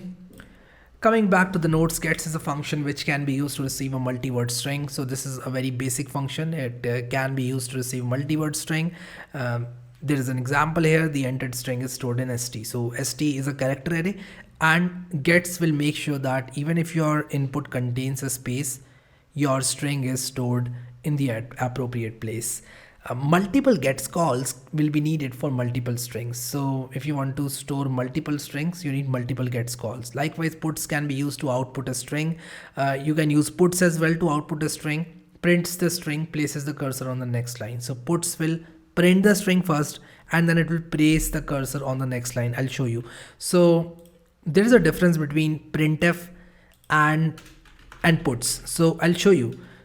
This was using or let me say done printing string. So if I'm using printf to print the string, let's just print the string and not print the name is. So I'll save this program. I hope that this will work. I just place the semicolon. I'll say hey hi. So you can see hey hi, done printing the string. There is no new line here. But if I use puts, let me show you how puts works. I'll simply say ch1. If I use puts, the cursor will be placed on the next line. So if I say hey hi, oops,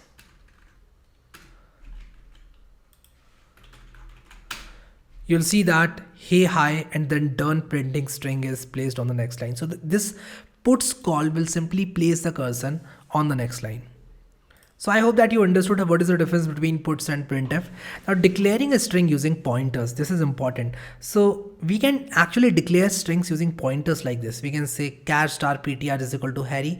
This tells the compiler to store the string in memory and assigned address is stored in a character pointer. So this will actually find some space in the memory and it will give the address of the first character to ptr. So ptr will hold the address of h. Okay, I hope that you understood this syntax as well. Now once a string is defined using this, it cannot be reinitialized to something else. So if you do something like char st is equal to Harry, you cannot change this string. But a string defined using pointers can be reinitialized. You can say ptr is equal to this, or you might want to change it to something else. So this is something that you need to keep in your mind. Now standard library functions for strings. Now C provides a set of standard library functions for string manipulation. You might write your own functions to manipulate your strings, but sometimes that might get cumbersome. So there are some standard library functions for string manipulation. We'll look into all those standard library functions. Some of the most commonly used string functions are strlen, which will simply give you the length of the string. You might want to implement your own strlen, which will simply scan your character array and it will keep on counting the number of characters until a \0 is encountered. Okay, so you can do that, but again, there is a built-in function. So this function is used to count the number of characters in the string, excluding the null character. So let me show you. So I will simply create a new file. I'll say 05 underscore string.c. And what I'll do is I'll simply put down the boilerplate code, and also I will use this syntax to initialize my string. Now what I'll do is I'll say printf, the length of this string is %d, and I'll say strlen str1. So this should actually give me the length of this string. So if I run this program, I am getting a warning. it's telling me that please include this library, this header file. So I'll include this header file, which is string.h. In order to use string methods, you need to include this header file, which I've just included. This is just a warning. Your program still works. You can see the length of the string is 5, but again, it's a good practice to add the header file when you are working with string functions. So the program compiles without any errors and warnings. You can see the length of this string is 5. What if I change this to Harry with a double Y? You will see the length of the string is 6. So in this case, the length of the string is 6. I hope that you are able to understand how these things are working. Now let's talk about the other function, which is strcpy. This function is used to copy the content of second string into the first string passed to it. So if I have source is equal to Harry and I create a target, I can actually run strcpy target source to make target hold Harry. Let me show you. So I'll create another program. I'll say string strlen. I'll create another program 06 underscore string strcpy, and I'm not going to type everything once again. I'm going to copy this from here. So I'll now say char target, and let me create a target string with length 45. Let me call this source, and let me do something like this. What I'll do is I will say strcpy, and I'll do target and source. Did you notice that when we didn't have the header file, we were not getting the suggestion? Now, if I write str, I'm getting all these functions in the suggestions. So this is also one of the reasons to include the header file. I'll save this program. I'll say the target string is %s, and I'll try to print the target. And you'll see that target now contains Harry. So if I run this program, target string is Harry. Why? Because this particular string was copied from source to the target. I hope that makes sense.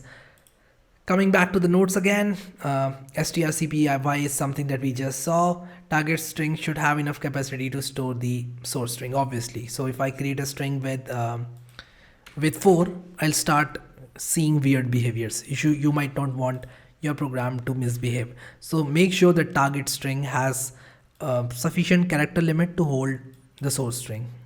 Okay. Moving on to the next function, which is strcat. This function is used to concatenate two strings. So if I want to join two strings, let us say I have S1 and I have S2. S1 contains hello, S2 contains Harry, and I want to merge these two strings. So if I say strcat S1 S2, S1 will now contain hello Harry. So let me show this to you. strcat string concatenation 07 underscore strcat dot c, and let me copy this program. I'm starting from this program just to save some time. So let us say source contains 56 characters and target contains this string. Let us say it contains is a nice boy, and I say strcat source target. So I want to copy everything to source. So source plus target will be assigned to source. So if you want to get a rough idea of what is happening, this is something which is happening. Do not take this literally. It's roughly which is happening. So I hope that you understood the gist of it. So if I now try to print the source string, I'll say source string is source. The source string will be changed and it will now contain Harry is a nice boy. If I add a space here, Harry is a nice boy. So Harry is a nice boy. Okay, so these two strings are concatenated. This is the program to concatenate the string, and it will update source string, not the target string. This is something that you need to keep in your mind. Now, the last function that we'll discuss in this chapter is strcmp, and this is last but not the least. You might Google some other string functions. There are a lot of string functions, but these were some of the most important ones. Now let's see this function is used to compare two strings. It returns 0 if strings are equal. So if you pass two strings and both of the strings are equal, this function will return 0. Negative value if first strings mismatching characters, sky value is not greater than second strings corresponding mismatching character.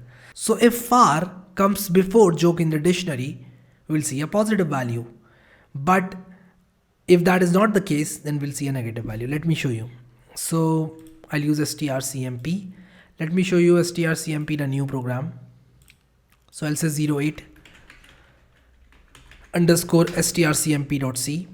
I'll start with this. I'll start with this code. strcmp. So let us say source and target are two strings, and let me say Akash. Also, let me save this program. Let me remove this, and let me say the strcmp returns %d. This will return an integer. So strcmp will compare two strings. Let me compare source and target. So tell me which of these words will come in the dictionary before. Akash will be the one that you'll encounter if you turn the pages of dictionary. You'll encounter this word before this. So what will happen is, if I run this program, 1 is returned, but in some of the compilers a positive value is returned. It might be 1, it might be some other positive value, it might be a random positive value. But if I change this to Harry, this word will come in the dictionary before Akash. So let me change this to small case. Let me run this for you. This still returns 1 because the ASCII value of capital letters is smaller than the ASCII value of small letters, which is why this is happening. If I change this to small letter, you will encounter -1. And then I'll show you the case. Oops, I selected something and ran. I need to, I should not select something and run, otherwise it will try to run that particular snippet. And this is the behavior of code runner. What it does is, when I'm selecting something, it will simply put that code inside temp code runner.c file and it will try to run it. I don't want that. So if I make this Harry Akash, -1 is returned because this particular word will now appear in the dictionary before this one. Okay. So this is how this works, but let's not see it from the dictionary point of view. What we will see it from is, we'll see it from the ASCII value point of view. Let us say the ASCII value of this character and this character is the same, which is that it will check the ASCII value of this and this. So which ASCII value is greater? This ASCII value is greater. So it will return -1. So I hope that you understood how this is working. What if I make both of these strings as the same? What if I make it A? 0 will be returned. So let me show you. So 0 is returned. And this is what I've written in the notes as well. I hope that you like this chapter and you can now use strings in your programs. If this course was enjoyable, make sure you leave a comment below and tell me that this course is something you are enjoying, so that I can bring more courses like this in the future. But for now, we'll move on to chapter 8 practice set and we'll solve some problems on strings. Let's move on to chapter 8 practice set now. So now what we'll do is we'll start with the practice set and we'll start discussing the problems in the practice set. So this is the practice set which I've created for you, and the first question is an MCQ. It seems, which of the following is used to appropriately read a multi-word string? And the answer is pretty simple. I want you to comment in the comment section, put the timestamp please, and tell me which is the correct answer. So if you guessed it correctly, in fact, if you got it correctly, the answer is A, gets. Gets is the function which is used to appropriately read a multi-word string in C language. So let's move on to the next question. So the next question says that write a program to take string as an input from the user using %C and %S. Confirm that the strings are equal. So we need to write a program, firstly using %C format specifier and then using %S format specifier, and we need to confirm that the strings are equal. Let's try to attempt this problem. So what I'll do is I'll create a program number 9 which says 09 underscore PR02.c, because this is problem number 2. So I'll put in the boilerplate code and I'll simply say let me start with a printf statement. What I'll do is I'll say enter the string you want to input. Okay, so this is a string that you want to input. So what I'll do is I'll simply use a for loop, and I'll say int I is equal to 0 and int I is less than 5.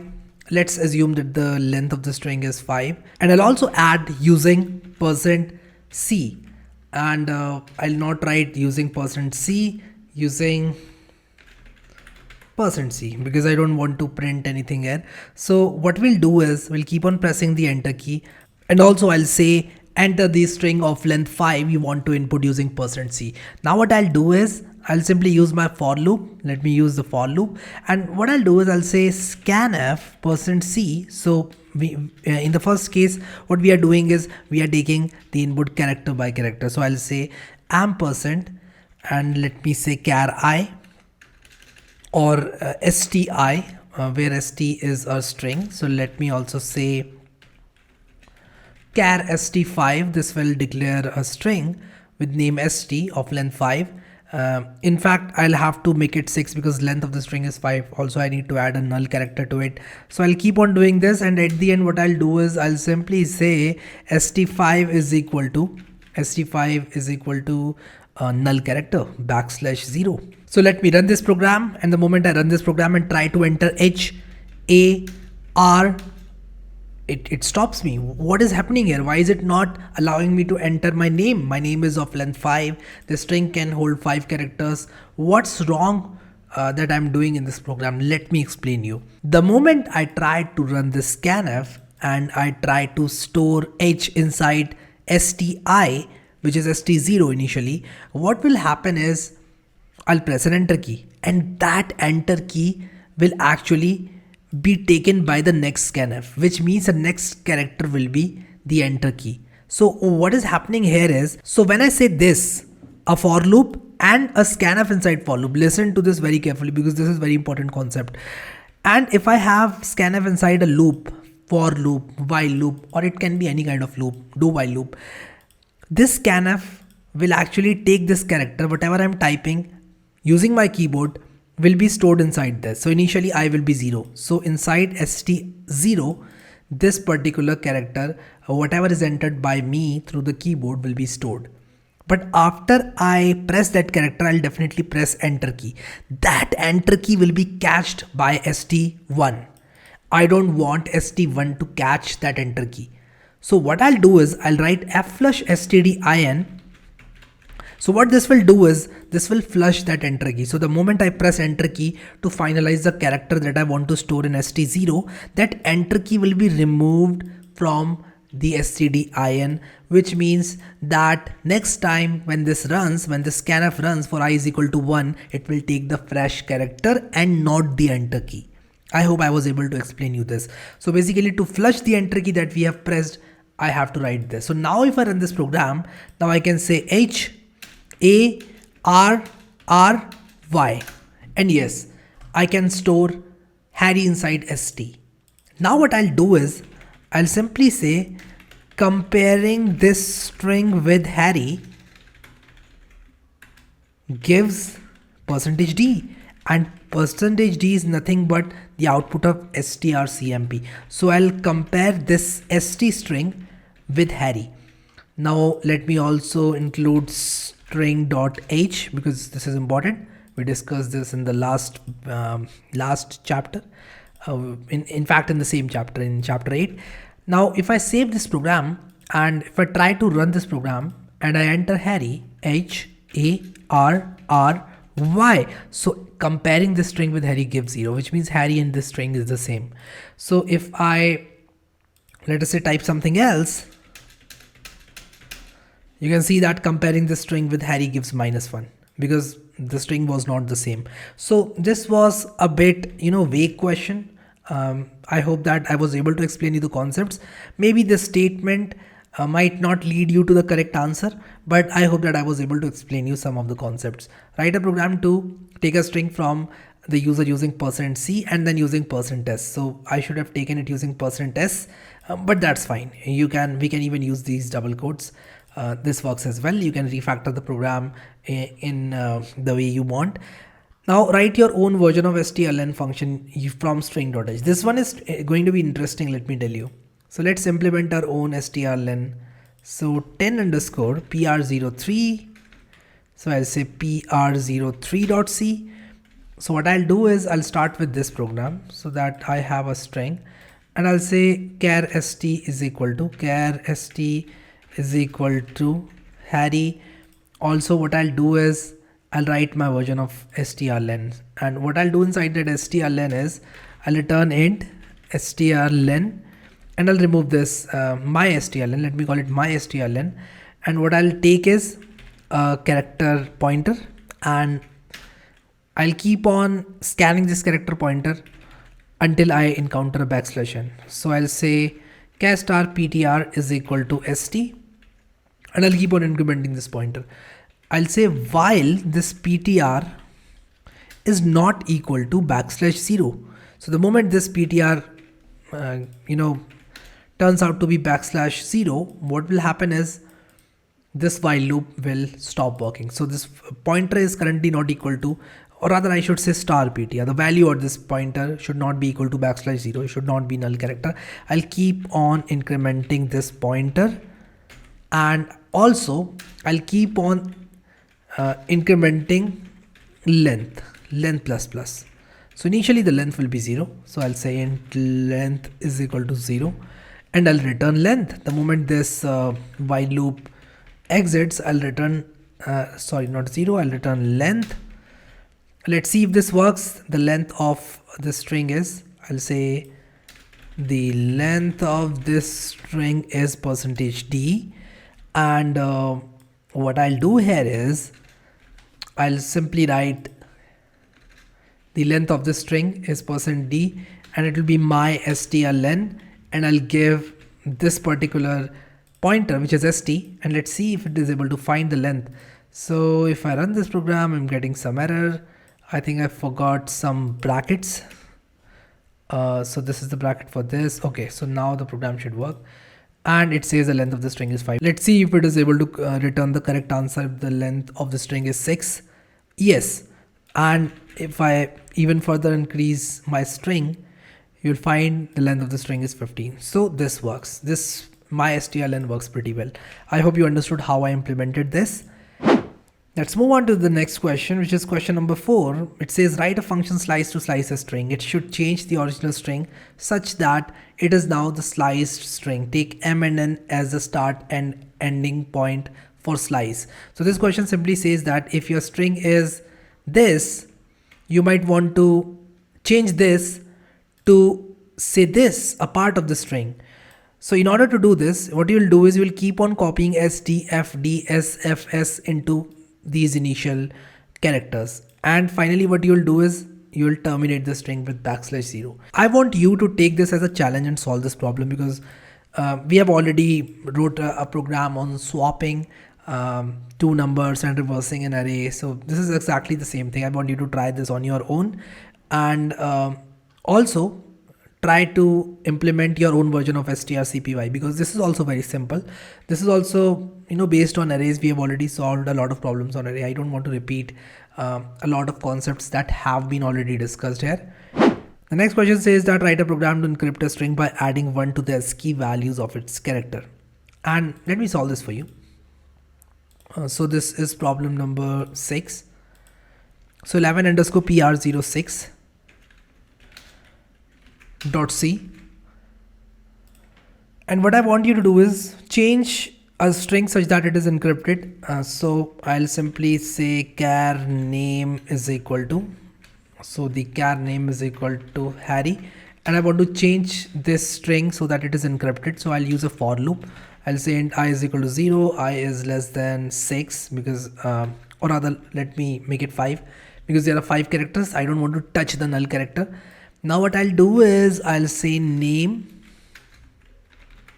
I plus plus. What this will do is this will increment 1 to the ASCII value of this character. And if I try to print this string, I'll say the string is %s Harry, name, and that's about it. If I run this program, you'll see the string is IBSSZ. Nobody can tell this is Harry, but it's actually GHI, A, B comes after A, then S comes after R, and Z comes after Y. So we have kind of encrypted the string, but this is not safe form of encryption in my opinion. But again, you can use it as some sort of encryption. Okay, now write a program to encrypt a string by adding 1 to the ASCII value of its characters. Write a program to decrypt the string encrypted using this problem. So all you have to do is decrypt the string by reducing 1 from the ASCII value. So this is exactly the same thing. All you need to do is you need to say name I minus minus, and the problem is solved. Question number 8 says that write a program to count the occurrence of a given character in a string. What you need to do in this question is you need to count the occurrence of a given character, which is let us say I have a character. You can iterate the array and keep on checking whether that character is equal to the character of that particular iteration in the string. So you can count the number of characters in a given string. It's a very basic question. You should be able to solve it. Write a program to check whether a given character is present in a string or not. This is even more simpler because all you need to do is iterate the array, and once you find that particular character you are looking for, you can break out of the loop. So even if the length of the string is 17 and the third character in the string is the character that you are looking for, you can find that character and break out of the loop. You don't have to check further characters. I hope that this practice set was pretty simple, and the concept of string was exactly the same as the concept of array, but once you understand where to put the null character and how all these things work, you will be more comfortable in solving all these questions. So I hope that this practice set was useful to you. Now we'll move on to the next chapter and we'll further explore the concepts of C programming language. Let's move on to chapter 9 now. Now that we have done so many things in C programming language, let's look into structures. And this is something that people think is also a complicated topic after pointers, but let me tell you something. Structure is very beautiful concept when it comes to C programming language. If you start understanding what a structure is, that will really build the foundation of programming concepts that you are going to hold in the future. So the concepts of object-oriented programming and the concept of classes and objects that you are going to learn in maybe C, C++, Java, not in C, C++, Java, JavaScript and so on, those kind of concepts will seem very easy to use. So structure is something that was introduced decades ago, but still it's going to be very important concept for you. So let's try to understand what a structure is. So let us say we have a array. Okay, we have an array and we want to store two numbers inside that array. We can do that, right? We can create an array and we can start storing all those numbers inside the array, and that will work. But let us say I want to create a collection, and inside that collection I want to put a number and a string. So if we talk about an array and if we talk about a string, what happens inside array is they hold similar data. Either you can create an array of integers, or you can create an array of strings, or you can create an array of characters, you can create an array of any kind of data type that exists in C programming language. But all those data types needs to be same. But what if I want to group together a collection that contains a dissimilar kind of data? For example, let us say I want to hold a number, a name, let us say an address, a phone number. All these kinds of data are not of the same type. Some of these data types are integers, some of these data types are going to be strings, some of these data types are going to be floating point numbers as well. So what we want to do is we want to group together dissimilar data, and structure is something that helps us do that. So structure is nothing but a way for us to hold dissimilar data in C programming language. So this is something that we need to understand first. Now let's look into the syntax for creating structures in C programming language. So what I'll do is I'll simply start by writing a program, and I'm going to write a very basic program so that you can understand how structures work in C programming language. So let me create the very first program and I'll name it structure or struct. And what I'll do is I'll simply say boilerplate code so that I can put the boilerplate code inside my program. Now what I'll do is I'll use the syntax and start creating a structure. So this a C structure can be created as follows. As you can see, I've written a struct keyword. Struct is a keyword that is used to create structures in C programming language. Then employee is the name chosen by me. It is just like a variable in C programming language. Just like we create int a is equal to 7, we can create int employee is equal to 32. In a very similar fashion, what we can do is we can say struct employee and we can start creating this structure. So let me show you something. What I can do is I can write something like this, and I'll say struct employee. Now I can say int salary. Let us say the salary is an integer. And what I can also do is I can say float hike, and these two are together different data types, integer and floats. Hike is a floating point number, salary is an integer. Let us say I also want to create a favorite character of that employee. For some weird reason I want to store the favorite character of this employee. So all these three types of data types are different. Okay, in this example what I've done is I've taken name, his name, as an array. We can do that as well. So let me refactor this and let me say that the employee will have some name and that name will be stored inside this variable, and it can contain 10 characters at most. Okay, now what I'll do is I'll save this program, and you can see here that this declares a new user defined data type. So employee is just like an integer now, if that makes sense. So employee is a data type in C programming language for this program. So I can say something like this. I can say employee E1 E2, just like I can say int A1 A2. So something which is really very important here is a semicolon. I need to put a semicolon here. And if I run this program, let me show you something. Where is my code runner? So I need to enable C++ extension. I have disabled it by default because anytime I open some window, what happens is it loads all these extensions and my computer starts working slow. So what I do is I usually disable all these extensions by default. So I'm searching for code runner. I'll enable it for this particular window and I'll close it, and I should get this button. And once I get this button, what will happen is, so it is saying that cannot find the path. What's wrong with this structure? Struct.c. Everything seems to be fine. If I run this, this is not working. Let me load the Visual Studio Code window once again. I don't know what the problem is. So I renamed my program and it worked. I think I accidentally added a backslash while I was naming the program, but anyways it works. So if I show you this program, it runs without any errors and warnings, which means that this syntax works fine.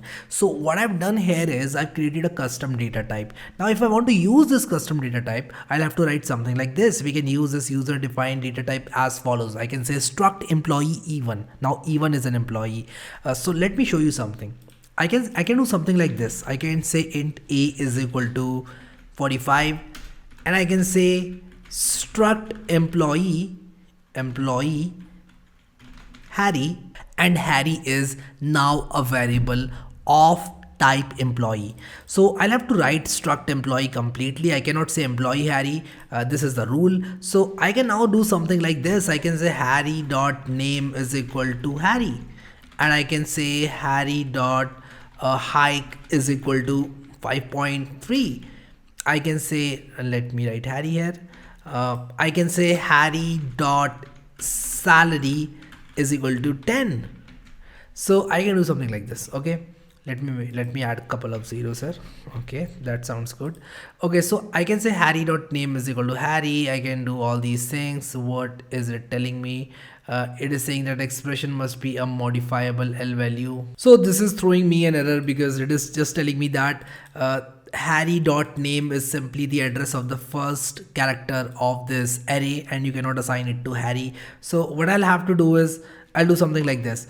I will use strcpy, and I'll simply say a name, and I'll say Harry dot name, and then what I'll do is I'll say Harry, and this should work. And what I'll also do is I'll import string.h. Now let me run this program and let me show you that this works. So I have not done anything so far, but let me tell you that I can use all these variables from employee structure and I can print them out on the screen. Let me show you what I mean by that.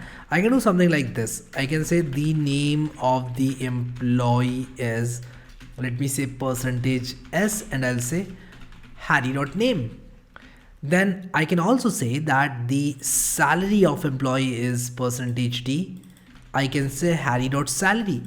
Then I can do percentage F. I can say hike of the employee is Harry.hike, because Harry is the name of the employee variable. Just look at this struct employee as a new data type. Just like you are looking at integers, just you are looking at floats, look at the struct employee in a very similar manner. Struct employee can now be used to declare structures or other structure variables of type employee. Okay, so Harry is just like a variable. The only difference between this variable and the variables that we have seen so far is that there are variables inside this variable. So Harry has three variables. I can use these three values. So it's a collection of three different things: name, salary, and hike. Okay, I hope you understood that. There is no other way in C programming language, using arrays, using string, or using some other method to group all these things together. So this is something that was brought into the C programming language to solve this problem. Okay, now if I run this program for you, you will see all these things printed on the screen. Let me also say \n so that you can see the new line after this is printed. So the name of the employee is Harry, salary is I don't know how many zeros I added, a hike of the employee is 5.3, and this is amazing. Okay, because this solved a very big problem for us, which was grouping dissimilar types. So dissimilar types of data was not grouped by us so far. Now we can group dissimilar data types using structures. Okay, so semicolon is important. I have written these notes really very beautifully for you. Make sure you download all these notes. So a structure in C is a collection of variables of different types under a single name. So what is that single name? Single name is Harry. Harry is a structure, employee type structure, which I have created. So this is just like a data type. This is just like int, float, or double for that matter. And Harry is the name of the variable, just like A. Now I haven't used this A, but I just wanted to tell you, just like we have A, we have Harry. Okay, so coming back to the notes, let us see what this practice set is telling us. Write a program to store the details of 3 employees from user defined data. Use the structure declared above. So what we want to do is we want to use a bunch of scanfs and a bunch of printf statements to take the user input and then display it on the screen. So let's do this. Okay, let's try to do this. What we are going to do is we are going to use the same program, but I'm going to create a new program. I'll say quick underscore quiz dot c. I'll add the boilerplate code, but I'll not add the boilerplate code. I'll simply copy this program. What I'll do is I'll simply say Harry, then I'll say Kishan, then I'll say Rohan. Okay, so what I want to do here is I want to take the information from the user. So I'll say enter the details for Harry, enter the details for Harry. Now I'll use \n and I'll also put a semicolon. Now I'll simply say enter name. So let me use enter name for Harry. Then I'll say enter salary for Harry. Then I'll say enter hike for Harry. And while I'm doing all this, I'll use scanf function. I'll simply say scanf and I'll simply say percentage S for the name and I'll say Harry.name. Okay. Now what I'll do is I'll simply copy this scanf. I'll do the same for salary. So salary is going to be an integer. I know I'm doing a lot of typing, but that's because I want you to get this concept very clearly. So I'll say percentage F. This will take the floating point number entered by the user and store it into Harry.hike. Now let me get rid of all these things. Now I have to do the same thing. Let me get rid of this one because we'll need this one. Now let me do the same thing for other 3 employees. So let me do Control D. Now I'm copying a lot of code which violates the dry principle. So we are not going to worry about that. Dry principle is nothing but do not repeat yourself. Dry principle says that do not repeat yourself. Something that you have already done should be kept by you, and it should be reusable in a way that you don't have to reinvent the wheel again and again. Okay, so we are going to do the same thing for Kishan. I'll replace Harry with Kishan, and I'll also replace all these structure variable names. Now I'll do the same thing for Rohan. So let me do the same thing for Rohan. I'll say Rohan.name, Rohan.salary, Rohan.hike, and we'll also replace all these values with Rohan. Okay, let me use Control S. So we have taken user input so far. Now what we'll do is we'll print all these things. So Harry, Rohan, and Kishan. Okay, so these are the three employees. Okay, now what we'll do is we'll print the name, salary, and all these things for Harry. We'll do the same thing for Rohan, and we'll do the same thing for Kishan. So we'll say Kishan.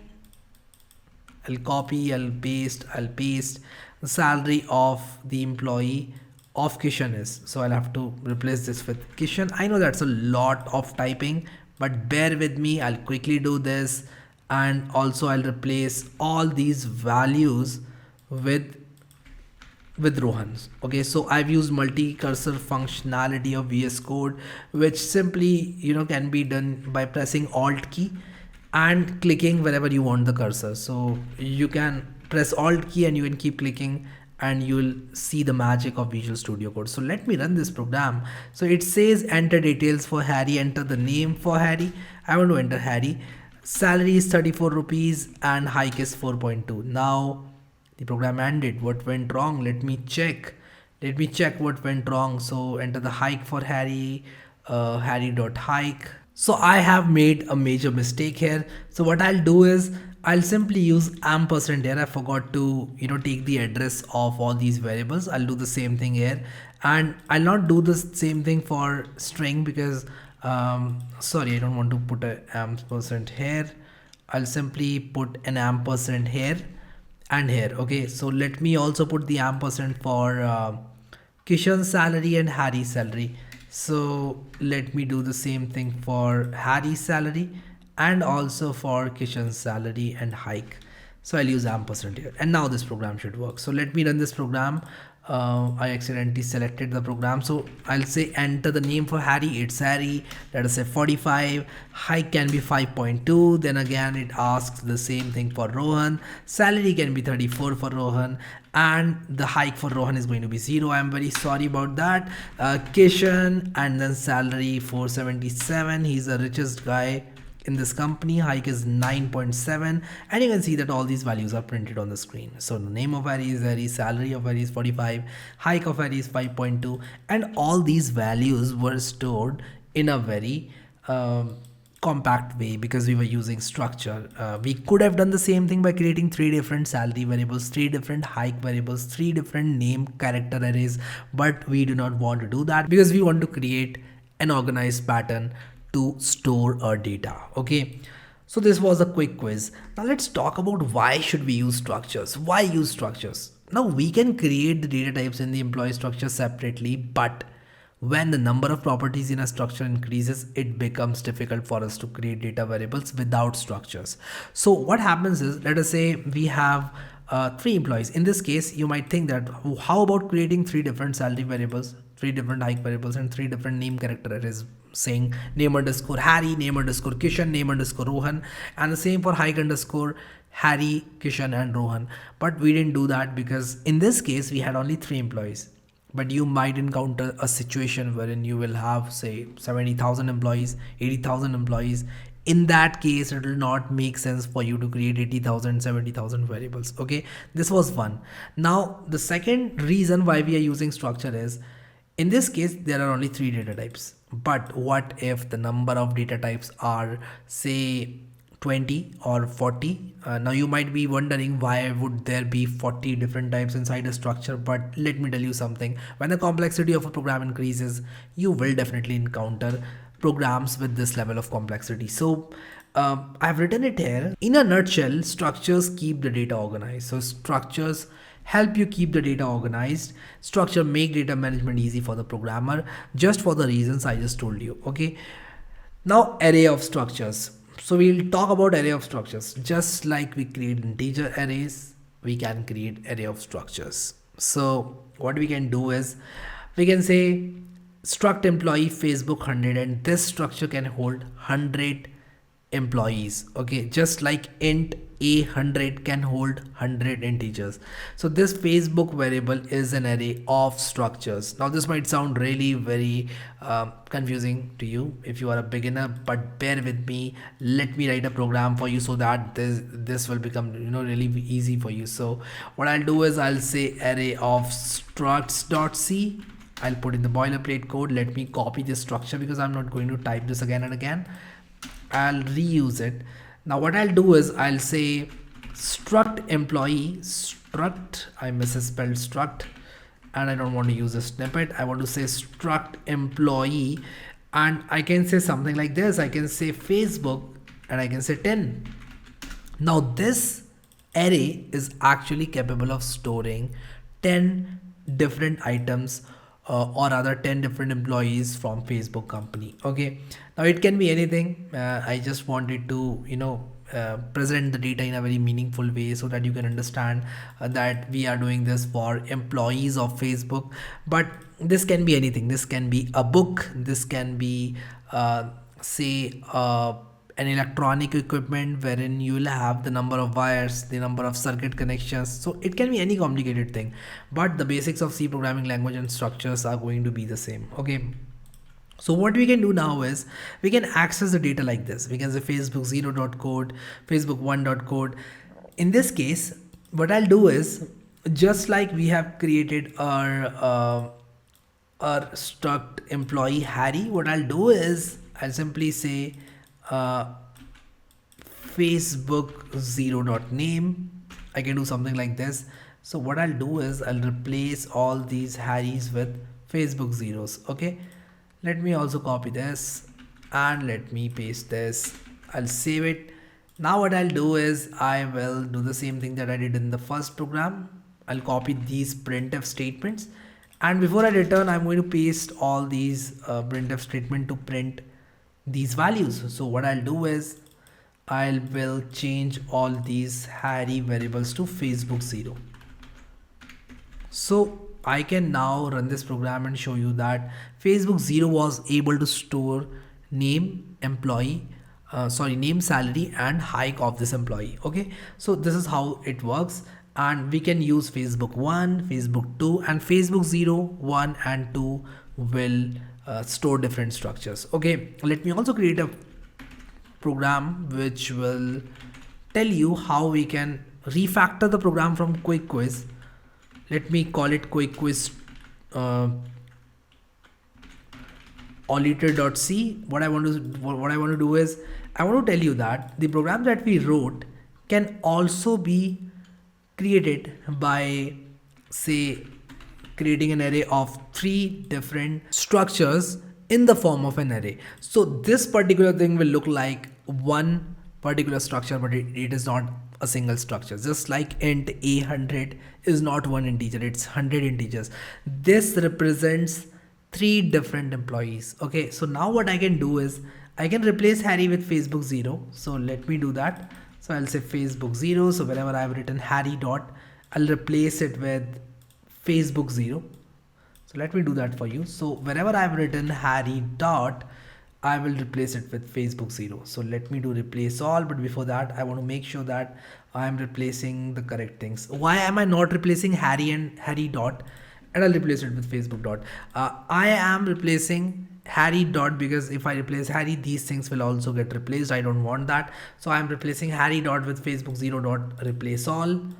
I'll do the same for Kishan. I'll replace it with Facebook 1, and then I'll do the same thing for Rohan. I'll say Facebook 2, and this should work. Okay, but there is some error, it seems. No, there is no error in this program. Let me run this program for you, and I want to show you that this will work. Okay, so let me quickly type few values, and I will do the same thing for Rohan. We'll remember that the Rohan's salary is 20 rupees. Okay, and hike for Rohan is 2.1. And for Kishan, name is Kishan 4, and 1. Okay, so you can see that all these values are printed just like they were printed in program from our quick quiz. Okay, so this is how you can use arrays, arrays of structures. Okay, now just like an array of integers, an array of floats, and an array of characters, we can create array of structures just like I showed you. And struct employee Facebook 100 will create an array of 100 employees. And what is an employee? Employee is the structure. So 100 such entities can be created just using this simple declaration, struct employee Facebook 100. Okay, now we can access the data using this, and I have written this in the notes so that you can always come back to the notes and you can access all this syntax. Also, what I'll do is I'll zip all these code files for you, and I'll give it to you so that you can run any program of your choice anytime you want.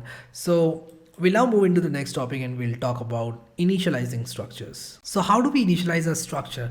So structures can be initialized as follows. I've written syntax for you. We have already made the program and I have already opened this particular folder in VS Code, I guess. Yes. So what I'll do is I'll show you how to initialize structures using a program, and it will make it easier for you to understand. Structure init.c, and in this program I'm going to tell you how to initialize a structure. Okay, so what I'll do is I'll simply come to this particular page and I'll simply say struct employee Harry is equal to this. And what this will do is this will initialize a structure. I can directly initialize the structure. I'll show you how. So what I can do is I can copy this program and I'll paste it here. And what I'll do now is I will simply get rid of all the code which has been written by me in the main. But what I'll do is I'll simply say struct employee Harry is equal to, I'll say salary is 34 and I'll say 5.2 is the hike and the name is Harry, and I'll use a double quotes. Okay, now what I'll do is I'll save this particular program, and if I run this program for you, you'll see that we are getting no errors whatsoever. But does this program actually initialize all these values is the question, and I'm going to answer this question for you. So here is the set of printf statements which were written by me in the previous program to print name, salary and hike of Harry. Let's see if these values are still working with this particular syntax. So I'll run this program and you can see that all these names, salary and hike variables have been initialized properly, which means that the syntax works. You can also set all the elements to 0. So all the elements will be set to 0 if you use this syntax. So in case you have a set of numbers or you want to initialize a couple of pointers to null, what you can do is you can always use this syntax and this will initialize all the elements to 0. So this was another way to initialize structures. We have already seen one of the ways to initialize structure here, where we set name, salary and hike manually using scanf and strcpy. Now, how does structure look in memory is something that you need to understand, because if you understand how programs are running in memory, you'll be able to easily decode what is happening in the program and it will make you a better programmer for sure. So let's see how structures look in memory. Structures are stored in contiguous memory locations. For the structure E1 of type struct employee, memory layout looks something like this. So if the address of this particular block is 78,810, what will happen is this will take 4 bytes and the address for the next float will start from 78814, and again it will take 4 bytes. The starting address of this particular block, which is storing the name string rather, is 78,818. So this particular block will have 78,818 as the starting address. This will have this as the starting address and this integer will have this as the starting address. So structures store the data in contiguous memory locations. So this is something that you need to keep in your mind. In an array of structures, these employee instances are stored adjacent to each other. So let us say we have an array of 12 structures or an array of 3 structures for that matter. What will happen is 3 structures will be stored in further contiguous memory blocks. So what will happen is, let us say this is my memory. Let us say this particular row is my memory. What will happen is the address will start from here for the first element of the structure. So after the ending address of the string will be the starting address of this particular what is the salary of the next structure. So I hope you got the point. So in our contiguous memory, we'll have the first element of the structure here, and the very next thing in the memory will be the second element of the structure array, then third element of the structure array, and so on. So in an array of structures, these employee instances are stored adjacent to each other. I hope you got my point.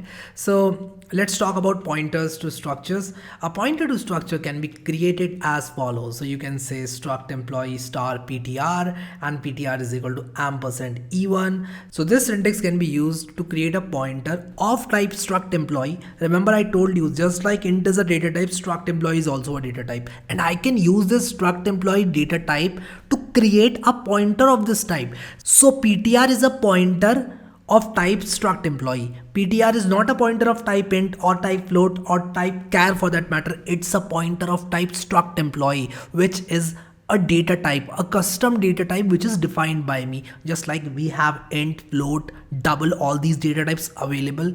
This is something that we made available for us by writing this structure. I hope you got the point.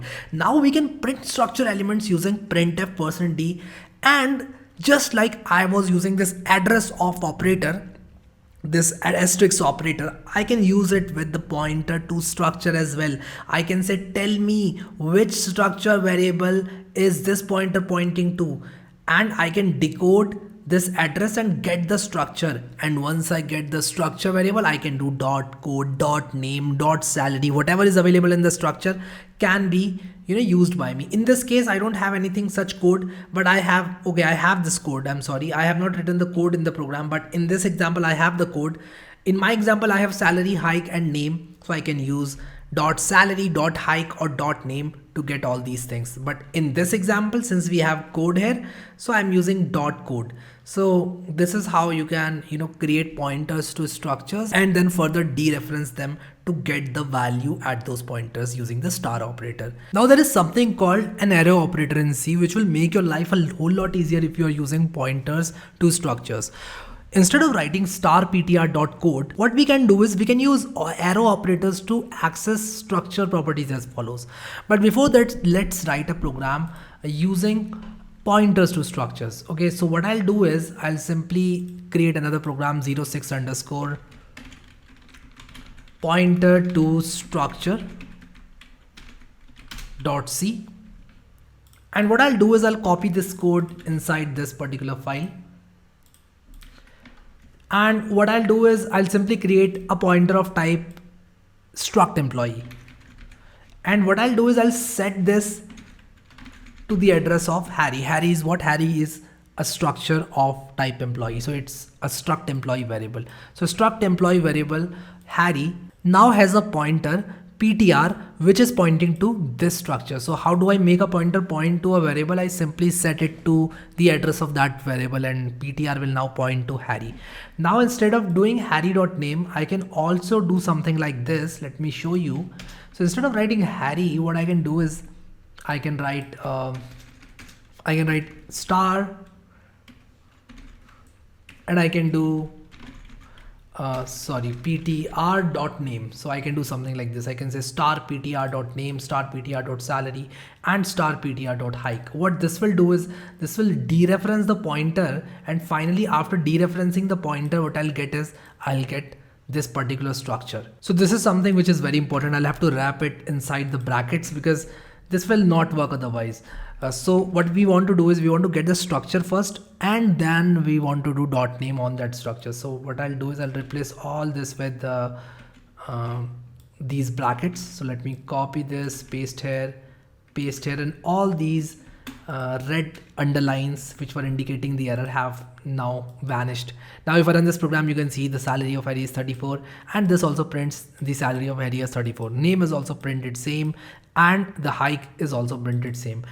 The difference being this one is using the pointers and this one is using the direct structure. So I can either use a pointer and dereference it, or I can directly use the variable. Just like integers and floats, we have already seen all these things. Okay.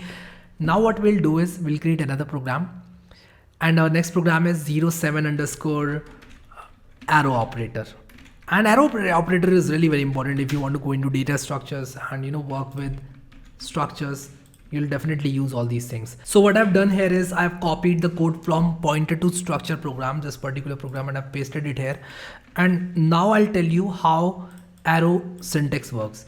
So arrow syntax is really very easy. All you have to do is, instead of doing star ptr dot name, instead of dereferencing a pointer and then getting the value from that structure, what you can do is you can directly use the pointer and use the arrow operator, which will simply mean that what you want is you want to dereference this pointer and get name from it. So this syntax simply means that you want to dereference this pointer, get the structure, and then get the name from that structure. Okay, so this syntax is really very simple. So I'll use multiple cursors here to create a arrow, and I'll simply say PTR salary, PTR, all these things, and this syntax will work. Let me show you. If I run this program, you'll see that the name and the salary and the hike have been printed. This is the output of this particular thing where I've used directly the variable, the structure variable, and this is the output from using the pointers. I've dereferenced the pointer and then I've used a dot operator. Dot operator can give me the name, salary, and hike from the structure.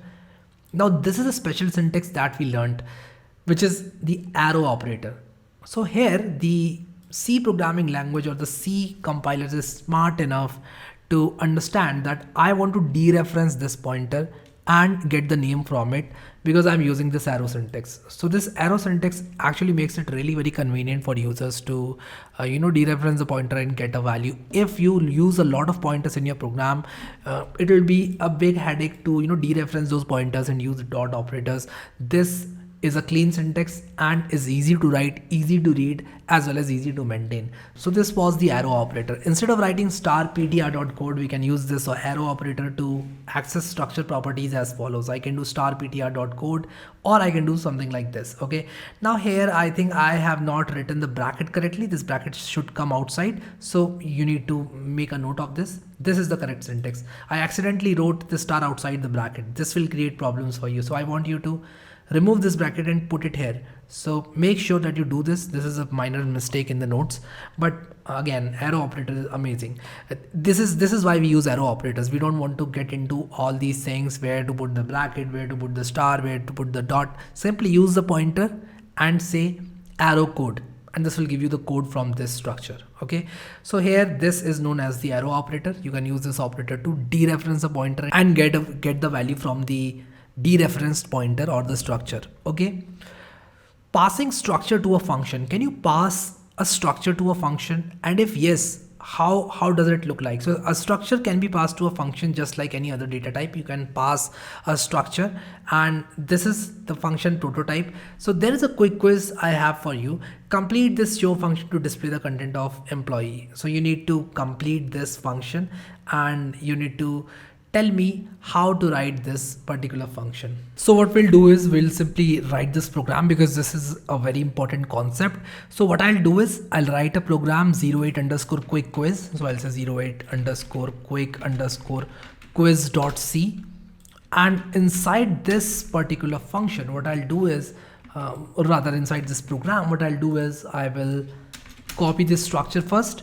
And what I'll do is I'll copy this show function. So I'll say void show struct employee e. So let me write this function void show struct employee e. Now what will happen is if I pass a structure to this particular function, that structure will be available inside this function. But the question is, will that structure be deeply copied, or will that structure be passed as a reference? So this is something that we'll try to understand in this program. So what I'll do is I'll simply, the name of employee is, I'll do something like this. So I'll say the name of employee is, and here also I'll write employee, and instead of saying ptr, I will say harry.name or e.name. So I'll simply say right click, change all occurrences. I'll make it e dot. So I'll say e.name, e.salary, e.hike. Okay, let me save this program. And if I create a structure, is there a program where I've created a structure? Yes, here is a program where I've created a structure. I'm simply creating a Harry structure here. Now what I'll do is I'll simply pass this structure to show function, and let's see if it is able to show all these variables. And indeed it is able to show, we know that. But what if I change a particular variable? Let us say, what if I change the hike? What if I change the hike of E? I'll say E dot hike is equal to 45 or 4.55. What if I change the height to this? Will this height change be reflected here as well? This is the question. Also, what if I change the name? Will that change be reflected here? So all these questions are important. So this height change will not be reflected here. Let me show you. So what I'll do is, instead of doing this, I'll simply write harry.name, harry.salary and harry.hike here. And if I run this program, you'll see that initially the hike was 5.2. Inside the function, I tried to change it to 4.55, but it will not be reflected here because all these values are copied. What if I try to change e.name? What will happen there? If I try to change e.name, let us say I want to change the first character of e.name, and let me try to make it p.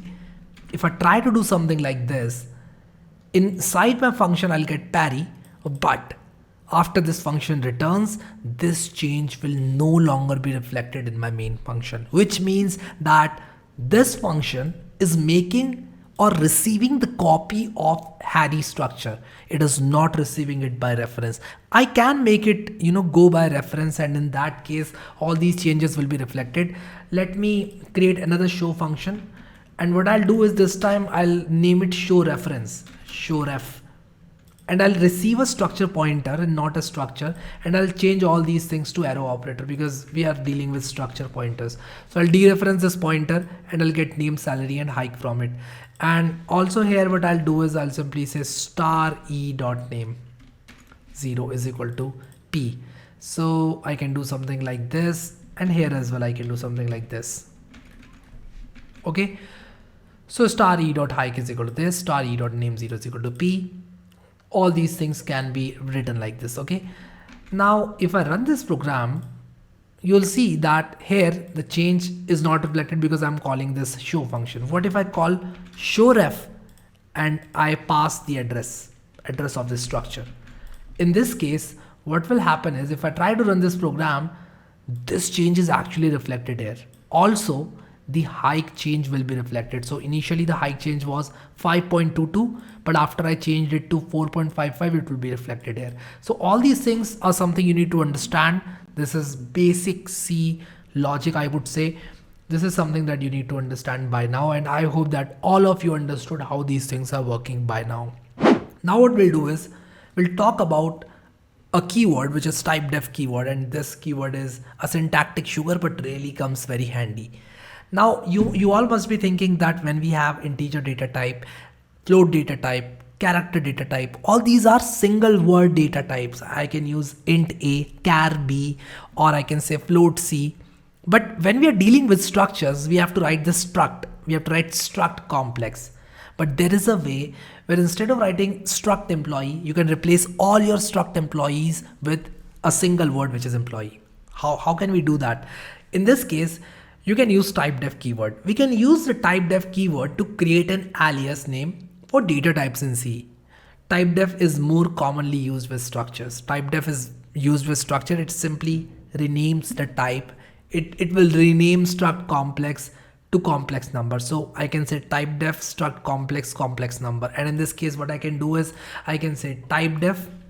Let me create another program for typedef. So I'll say 09 underscore typedef.c. And I'll use a very simple program which is here to demonstrate what typedef is and how it works.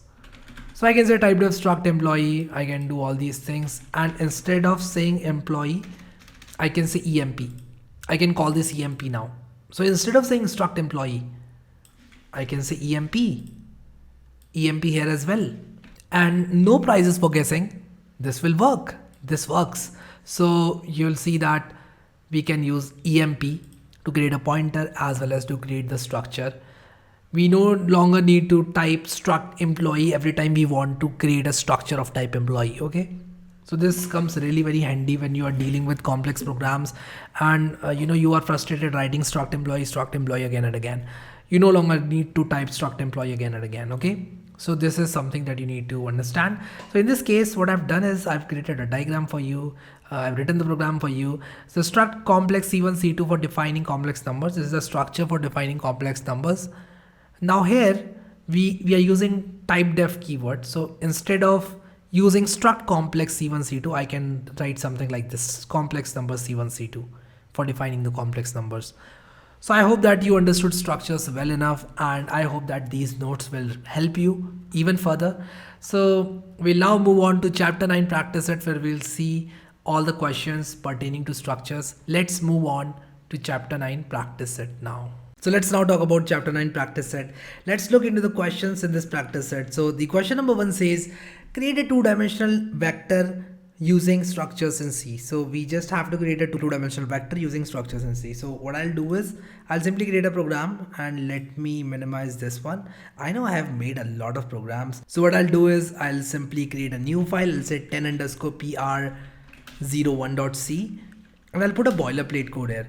So now what I'll do is I'll simply write a structure. I'll use the snippet and I'll say two dim vector, and I'll say struct two dim vector, and what I'll do is I'll say int x, int y, and that's it. This is a two-dimensional vector. Now what I'll do is I'll simply create two dim vector v1 and v2. Now I can do something like this. I can say v1 is equal to 1, 4, and I can say v2 is equal to 11, 54, let us say. And also I can write a program to print these two vectors. So just like I have these two integers int x and y, I can simply assign v1 and v2 to 11, 54 and 14. Now in order to initialize it, I will have to write this in a single line, and also the same thing for v2. So what I'll do is I'll simply cut this and I'll paste it here. Now I can save it and run this program, and it will work fine. But how do I know that it is going to work fine? I can simply print, I can do something like this: printf %d I plus %d j, and what I'll do is I'll say v1 dot x and v1 dot y. Okay, and this should print v1. So if I run this program, you can say 1i plus 4j. So this is printing a two-dimensional array. If you don't know what a two-dimensional array is, simply consider two-dimensional array to be an entity which contains two different integers. One is the x-axis, one is the y-axis. So let's move on to the next question now. The next question says that write a function sum vector which returns the sum of two vectors passed to it. The vectors must be two-dimensional. So we have created a two-dimensional array. Now we want to create a function which can add such two-dimensional arrays. If you don't know how to add two-dimensional vectors, what we can do is we can add their x components and we can add their y components, and the resulting vector will be the sum of these two vectors. So I'll say pr02.c. Also I'll copy this program and I'll paste it here. Also I'll close other programs. I'll say close others. I'll save this program. So v1 and v2 are two vectors. I'll do something. I'll say v3 is equal to, so we have to create a function sum. I'll say struct todim v3 is equal to sum of v2 and v1 and v2.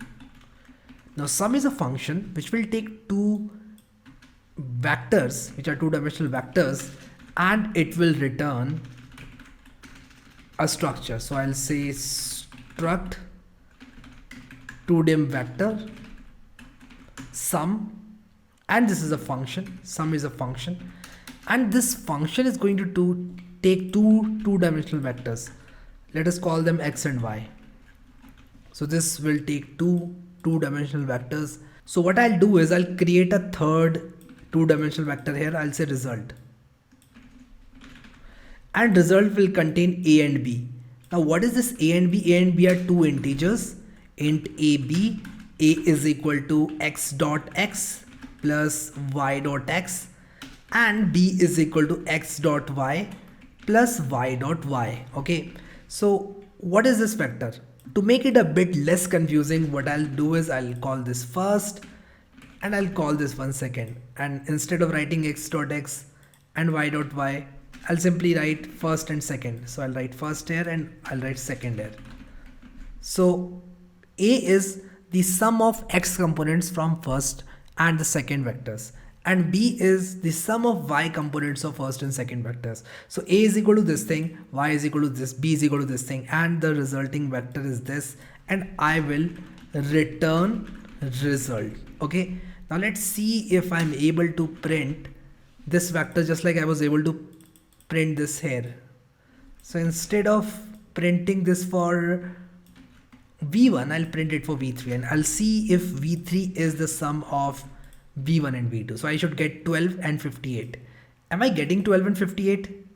Yes, I'm getting 12 and 58, which means that I'm able to sum these two vectors. The sum of these two vectors is going to be 11 and 1 individually summed and 54 and 4 individually summed, which is going to return us 12i plus 58j.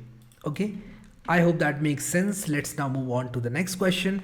20 integers are to be stored in memory. What will you prefer? Will you prefer an array or structure? This is an important question and you need to think about it and tell me the answer in the comment sections.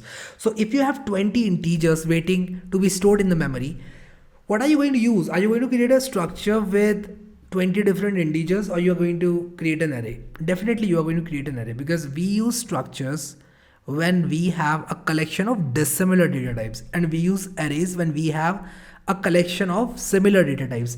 20 integers will be all of type integers, and they are a collection of similar data types, which is why we will prefer arrays. Okay, now write a program to illustrate the use of arrow operator in C. We have talked enough about it. I want you to attempt this program on your own. Let's move on to question number 5. Write a program with a structure representing a complex number, and a complex number will have a real part and a complex part. Okay, just like a two-dimensional array, we can use real part and complex part to store a complex number. So let's solve this problem. Which problem is this? This is problem number 5. So what I'll do is I'll create a program 12 underscore pr05.c 05.c. I'll put in a boilerplate code, and what I'll do is I'll copy this structure, and instead of making it int this time, I'll make it float. So I'll say complex, I'll make it float real, R for real, and float C for complex. So it will have a real part and a complex part, and the rest of the things are going to be the same, just like our 10th program. So it's going to be the same, except the fact that instead of taking integers, we'll use floats. So we'll say percentage %f here, and instead of saying instead of saying x, we'll say r and c, real and complex. And instead of saying 2dim vector, I'm going to use complex, which is the name of our structure. And this program should work. Instead of making it 4, I'm going to make it 0.4. Let us say 5.4, 1.1, and let's see what it returns. So 1.1i plus 0.4j, which is true. I'm able to print v1 in a very similar way. I can print v2 as well. So I can print v2 something like this. Okay, so if I print v2, it is going to look something like this. I should use \n to better format it. And you can see that I have this 1.1i plus 0.4j, 1.1i plus 5.4j. So I hope that you are able to understand how we solve this problem. Now let's move on to problem number 6. Problem number 6 says create an array of 5 complex numbers created in problem 5 and display them with the help of a display function. The values must be taken as an input from the user. So you know how scanf works. We have already seen how to add two numbers. You can always create an array. We have already seen a program on array of structures. So I want you to use those learnings and solve this problem. And in a very similar way, you can refactor the program to use the typedef keyword. We have talked about typedef keyword and how it works. Okay. Question number 8 says that create a structure representing a bank account of a customer. What fields did you use and why? So in order to create a structure for storing bank account of a customer, so I'll say PR, it's problem number 8. So I'll say PR08 .c. I'll put a boilerplate code here. And I'll create a structure bank account. So I'll say struct bank. And what will I put inside the struct bank? I'll say int account number. Also, I'll create a name. I'll say a name field for 20 characters. I'll say float balance, and also I'll say let us add few more fields. What else can I add? So these are the three things that comes to my mind. I can also say branch code. I can say char branch code, and let's give it 15 characters. And also you can add some other fields. This answer need not be unique. You can come up with your innovative bank which will have some or the other fields for the customers. Okay, so this is what came to my mind, so I've added these fields. So question number 8 is done. Let's solve question number 9 now. Write a structure capable of storing date. Write a function to compare those dates. So this is something that I want you to solve because we have already talked a lot about structures. Write a structure capable of storing dates. What all fields do you want to store inside a date? Maybe you want to store month. Maybe you want to store year. Also, you might want to store a day. Okay, so day, month, and year. And when you're comparing these dates, you can one by one compare these three things. Firstly, you will compare the year. Then you will compare the month if the year is same. Then you will compare the dates. So you can easily tell which of the dates are occurring before let us say the other date. So you can compare two dates and you can tell that which of these dates will appear first in the calendar. Okay, so I want you to solve this problem. Now I'm aware of the fact that I've skipped most of the problems here, and the reason being I want you to practice now because we have already completed 9 chapters and we have learned a lot about C programming language. So problem number 10 is very easy. You have to refactor the program in problem number 9 to type def keyword, and I know you can do that. So with this question, we have finished chapter 9 practice set. Now what we are going to do is we are going to move into chapter number 10 and learn more about the C concepts. Let's move on to chapter 10 now. So now we'll move on to chapter number 10 and we'll start discussing file IO. So the random access memory is volatile and its content is lost once the program terminates. So if you are aware of how programs work in a particular computer or in any particular device, what happens is the program is first loaded into the memory, and that memory is nothing but RAM, which is the random access memory, and all the content of that random access memory will get lost once the program terminates. In order to persist data forever, we use files. So in order to persist data, in order to make the data available later, even after the computer is turned off, you need to store it in files inside your hard drives. You cannot store data in your RAM and expect it to be available all the time. In order to do that, you will have to store your data inside hard disk or some storage device. And we store our data in the form of files. A file is the data stored in a storage device. A C program can talk to the file by reading content from it. So a C program can talk to the file by reading content from it and writing content to it. So here is a visual diagram. I hope you like this programmer. C program can write to a file and it can read from a file. So a C program can actually write data to a file inside a storage drive. It can be a hard drive, it can be a USB drive, it can be anything. Your program can talk to this file and perform read and write operations. So let's now discuss what a file pointer is. A file is a structure which needs to be created for opening the file.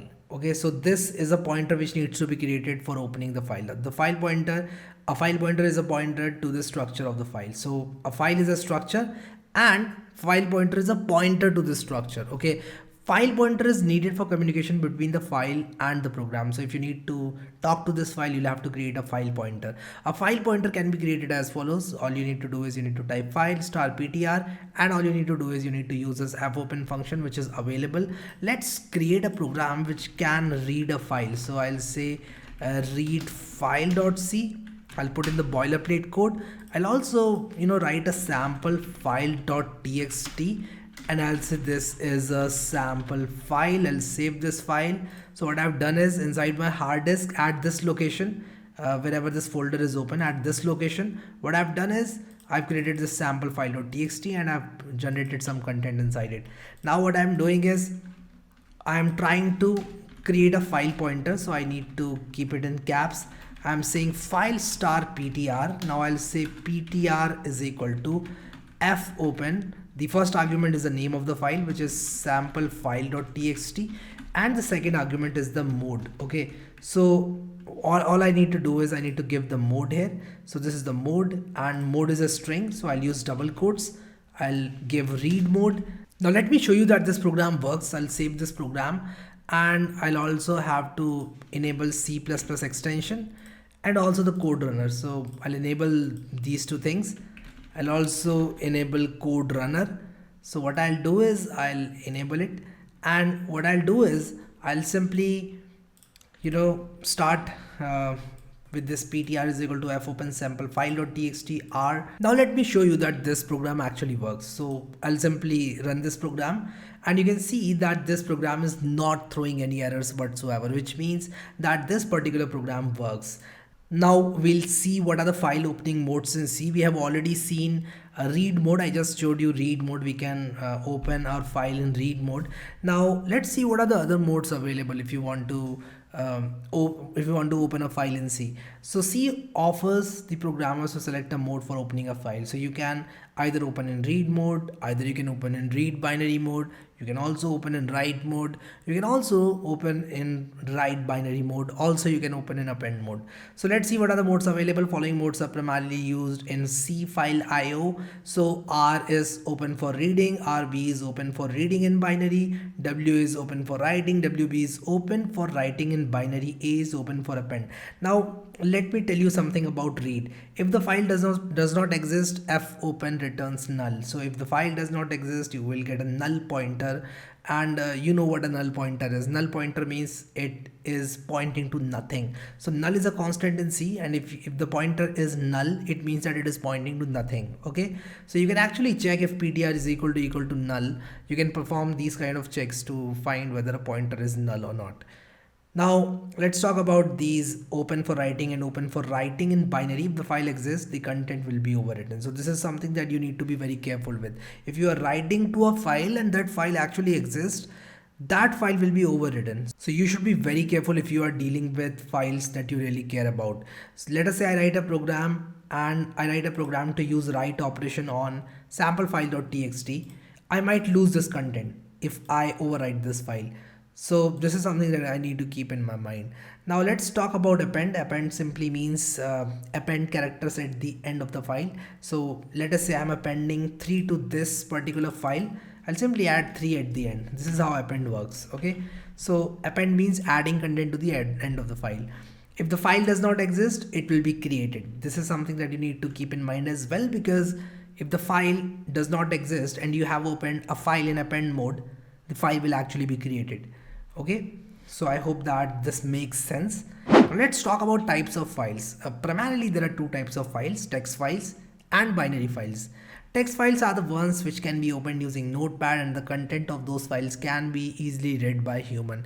Now binary file is a bit tricky. Some examples of binary files are .jpg, .dat. Now let's talk about reading a file. How do we read a file? A file can be opened for reading as follows. You can create a pointer, you can say ptr is equal to this thing, and you can actually use fscanf, which is a counterpart of scanf. You can use it to read a character, or you can use it to read let us say a floating point number for that matter, or an integer for that matter. Let's read one character from this sample file.txt. So in order to read a character, what I'll do is I'll create a character and I'll use fscanf function. So what I'll do is I'll give this ptr. Now what I'll do is the first argument is the ptr, the second argument is the format specifier, and third argument is the address of the character. So I'll say %ch. Now what is the format specifier? It's %c, because I'm dealing with characters. Now what I'll do is if I print this character ch, I'll say the character ch is %c, and if I try to print ch, you will see that first character has been read from the file. So the first character was t. Let us make it h, and let's see if the program is able to read h from this particular file. Yes, this program is able to read one character from this file. I can actually loop through this and read all the characters, but we are going to talk about that later. Now what I'll do is, at this point I just want you to make sure that you understand how fscanf works, and let us assume that harry.txt contains an integer. You could have used int num and you could have read an integer as well, but in this case my file contained a character, so I read this character. Now I can also read an integer from here. So let us say I have an integer 88 and I'm adding a space. I can do something like this. I can say int I, and instead of doing all this, what I'll do is I'll do int I, and then I'll say fscanf ptr, and instead of doing %c, I'll do %d and ampersand I, and I'll say the value of I is,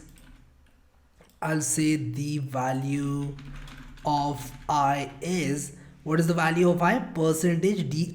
So I'll say percentage d, and I'll say I, and this will give me 88. So you can see that I can read an integer from a file as well using this syntax. Now I have made these notes very carefully, so you can always download these notes and revise all the concepts that we are discussing in this chapter. Now this will read an integer from the file in num variable. In this case, it will read it in the I variable. Okay. Now coming back to the notes, quick quiz. Modify the program above to check whether the file exists or not before opening the file. And how would you do that? You will simply check whether the pointer is null or not, because if the file does not exist, fopen returns null. So you can always put a check whether this thing is null or not. If your pointer is null, this means that the file does not exist. Now let's talk about closing the file. It's very important to close the file after read or write. This is achieved using fclose as follows. So whenever you are reading a file and you're pointing a pointer to a file, after you are done reading or writing from the file, all you need to do is you need to run this fclose, because you are actually holding that file resource, and it is not a good idea to hold a file resource into a pointer forever. You need to free it as soon as possible, and we use fclose ptr to tell the operating system that I am done with this file, I no longer need this file is no longer opened in this program, and this will actually make the file available for other programs. This will tell the compiler that we are done working with the file and the associated resource it could now be freed. Okay. Now let's talk about writing to a file. We can write to a file in a very similar manner like we read the file. You can do something like file star fptr. You can write to a file, and in order to write to a file, you can use fprintf instead of fscanf, and make sure that you use fclose. In this case also I'll use fclose. So I'll say fclose, and then I'll give the ptr, and this program will also work fine. But let's try to write to a file. So I'll say 02 underscore write file.c. This program will actually write to a file. So what I'll do is I'll create a new file, and what I'll do is I'll open it in write mode. So I'll say write file. Okay, write file.txt is the name of my file, and I'll say int I is equal to 89, and I'll say fprintf, and I'll say ptr, and I'll simply add I to this file, and let me get rid of this. Let me run this program, and you can see that write file.txt has been created, and 89 is now part of this file, which means that we were able to successfully write to this file using fprintf. So this is how you write to a file. Now let's talk about two more functions, which are fgetc and fputc. These two functions are very similar to fscanf and fprintf. fgetc and fputc are used to read and write a character from or to a file. Now if you do fgetc ptr, this can be used to read a character from file, and if you do fputc, a character in ptr used to write character c to the file. Let's see the demo of fgetc and fputc. So this is program number 3, and I'll say 03 underscore fgetc putc.c. I'll put the boilerplate code. Also what I'll do is I'll simply paste all the content of this particular file to this file. I'll open fgetc putc.txt. I'll open it in write mode, and I'll demonstrate fputc. So I'll say f put c, and I'll try to add this character to this file. So I'll do something like this. I'll get rid of this int I is equal to this thing. I'll also put a semicolon here and save it. So if I run this program, you'll see that f put c .txt has been created and this character has been written to this file. Okay, you can do the same thing for f get c as well. So now if I want to read this file, I can actually do something like this. Let me get rid of this and let me replicate it. Instead of opening it in write mode, I'll this time open it in read mode, and I'll say f get cptr, and I'll do something like this, and I can print this character. I can say printf the value of ch is percentage c ch, and this will, if I run this, the value of c is, let me spell value correctly, the value of ch is c. Now what if I make this character yYDDLKM? This will show me why. This will read one character. Now if I do this thing once again, if I do something like this, ch is equal to f get cptr, and I run this again, what will happen is two characters will be read. So the value of ch is y, then again y. If I keep on repeating this, what will happen is it will keep on reading further characters from the file. So y, first one was y, the second one was y, third one was d, as you can see in this file. Now it's always a good idea to put a \n for better readability. If I run this program now, it is a bit readable, a bit more readable than the previous one. So this is how f get c and f put c works. Let's talk about end of file character now. F get c returns EOF when all the characters from a file have been read. So we can write a check like below to detect end of the file. So what happens is when you are reading using f get c, you'll keep on getting the character from the file until EOF is encountered. And when EOF is encountered, it means that there is no further content in the file and you can stop your program there. So what we can do is we can say while one, and we can keep on reading from this file, and we can put a check. If ch is equal to EOF, then break. Okay, so I can write a program like this. So let me read fourth program 04 underscore read all characters dot c, and let me put some underscores here for better readability, and let me copy this program. So what I was doing here was I was repeatedly saying ch is equal to f get cptr, ch is equal to f get cptr. Instead of doing this repeatedly, what I'll do is let me do something like this, char ch, and so what I'll do is I'll create a loop for this one. So instead of repeatedly doing this, I'll create a while loop. I'll say while ch is not equal to EOF. So while end of file character is not encounter, do this, and that's about it. The moment end of file character is encountered, what will happen is I will stop reading from the file. So let me run this program for you, and you can see all the characters from the file have been read. So if I show you this file, the last character is M and this one is EOF character. Okay, now this is printing this extra character because this extra character is EOF. So if you want to get rid of this EOF, all you need to do is you need to print only when the character is not EOF. So I can put a check here. If this ch is not equal to EOF, all you need to do is you need to print this. Okay, so I no longer need curly braces because this is just one line.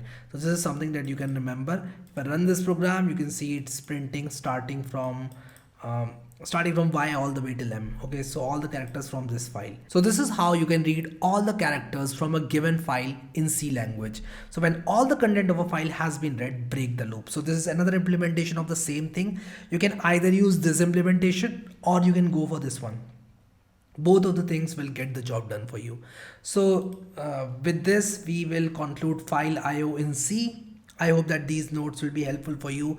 Also, let's move on to chapter 10 practice set to solve some more problems on file IO. Let's move on to chapter 10 practice set now. So now that we have learned so much about file IO, let's solve this practice set and let's see what this practice set has to offer. The question number 1 of this practice set says, write a program to read three integers from a file. So we have a file, we have three integers, and we have to read those three integers from the file. So what I'll do is I'll open my Visual Studio Code and I'll create a new file. I'll say 05 underscore PR01, since this is the first question of our practice set. I'll create this file, as well as I'll put in the boilerplate code. I'll also use some of the other files which I've created here to read the integer. So I can use fscanf %d, and in order to use fscanf, I'll make use of this read file program. So I'll simply create a file pointer to read a string from a file. So let's say q1 is the name of the file. Let me create this q1.txt so that we can have three integers inside this. So let me say 12, 24 and 36. So we'll remember what integers are there now: 12, 24, 36. Let me close this file, and what I'll do is I'll keep on reading an integer using fscanf from this file. How do we do that? We have already seen that we can use fscanf like this, and I can store this value inside I. So first what I'll do is I'll declare an integer variable which is I, and then what I'll do is I'll simply print the first integer using this printf. I can do this on repeat, and let me show you that this works. So if I run this program, you can see that the value of I is 12, then 24, then 36. So I can keep on reading from this particular file. Let me write a \n just so that we can get a new line character and our output is shown in a formatted way. Now let's move on to the next question, which says write a program to generate multiplication table of a given number in text format. Now this is something that I want you to attempt, because this is very simple. You can attempt it using fprintf. Simply use few fprintf calls and you should be good to go. So please go ahead and attempt this question. All you need to do is you need to do the same thing that we have done in initial chapters, but using fprintf instead of printf. So I hope you can do this. So let's move on to question number 3 now. It says write a program to read a text file character by character and write its content twice in a separate file. We have already seen this. We have already seen how to read a text file character by character.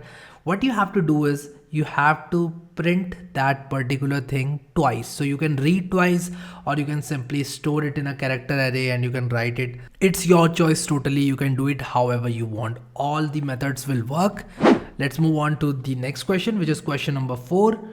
Take name and salary of 2 employees as input from the user and write them to a text file in the following format. So let me solve this problem for you. So what I'll do is I'll simply create a new file. I'll say 06 underscore pr04.c. This is problem number 4 if I'm not wrong. Yes, it's problem number 4.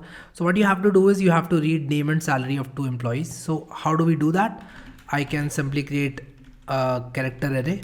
And what I'll do is I'll use int to take the salary from the user. So I'll use printf. I'll say enter the value of salary, and yes, I'll put a \n to format the output correctly.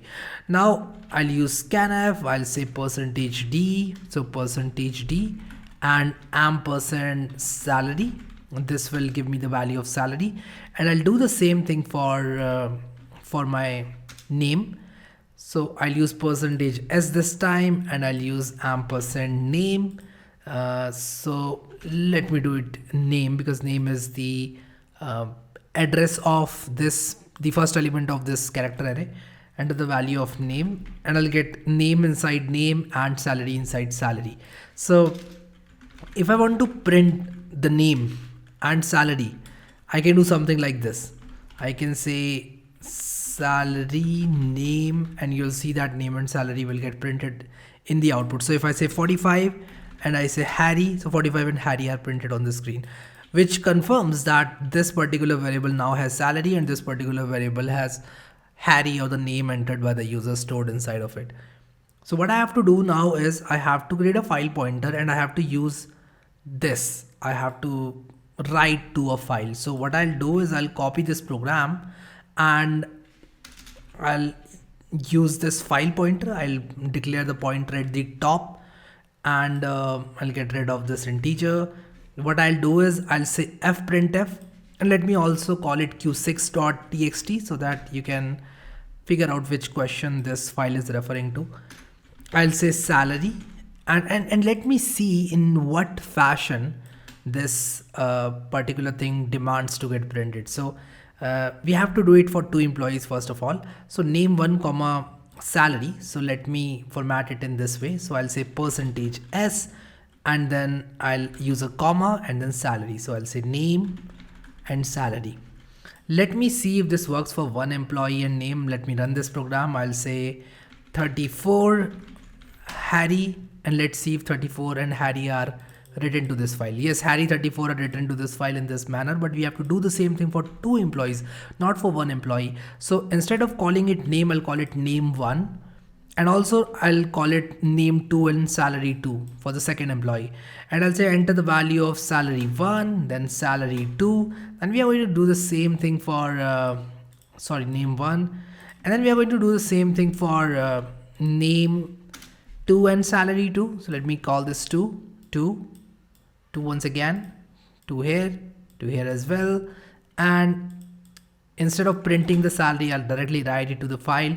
So I'll say name 1, salary 1, and also a \n because I need to get a new line character as well. I'll say name 2, salary 2. Let me save this program and let me run this program. Once I run this program, it is asking me for the salary. So if I enter this value and I say Harry, and then once again, the salary for employee 2 is this, and name of the employee is Rohan. And if I look at this file, you'll see that Harry, this, Rohan, this has been printed. If you want to get rid of this new line, you can remove this new line character from here. You'll not get an additional new line at the end. But this is how you can write to a file in a specified format. Okay, in this case, we wrote all the user input to q6.txt in this format. Okay. Question number 5 says that write a program to modify a file containing an integer to double its value. So in order to do this, what you have to do is you'll have to read the integer from that file, and then you'll have to write to the same file with integer multiplied by 2. Let me show you how this is going to work.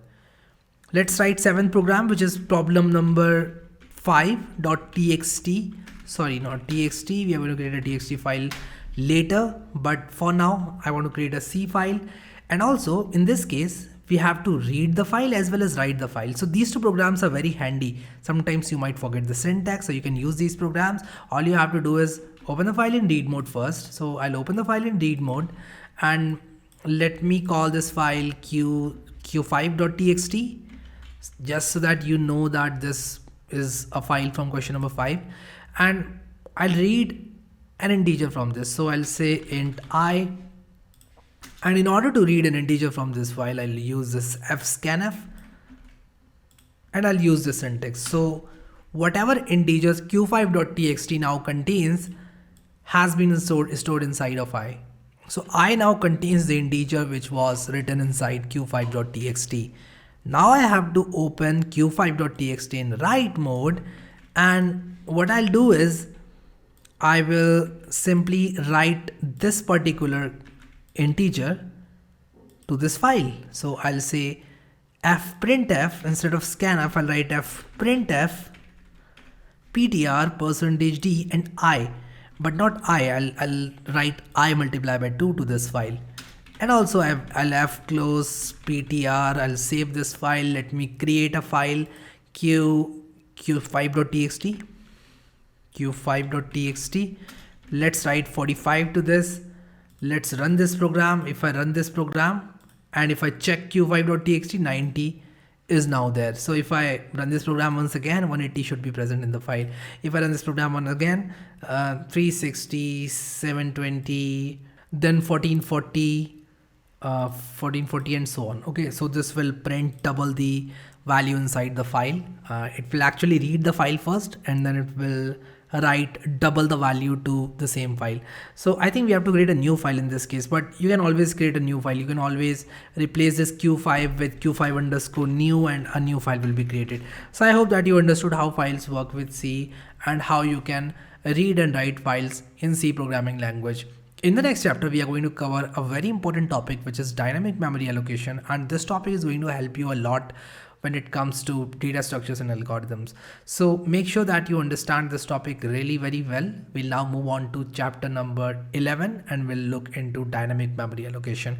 Let's move on to chapter 11 now. Now this is going to be the last chapter from this C programming course. I have opened this PDF and the name of the topic is dynamic memory allocation. Really a very important topic if you are going to, or if you are planning to go into data structures and algorithms, and for sure you will sit for interviews and you are going to prepare for data structures and algorithms in the near future. So let's prepare for that. Let's talk about dynamic memory allocation. So C is a language with some fixed rule of programming. For example, changing the size of an array is not allowed. There are a lot of other rules. You cannot use single quotes for writing strings and so on. So we have some fixed rules.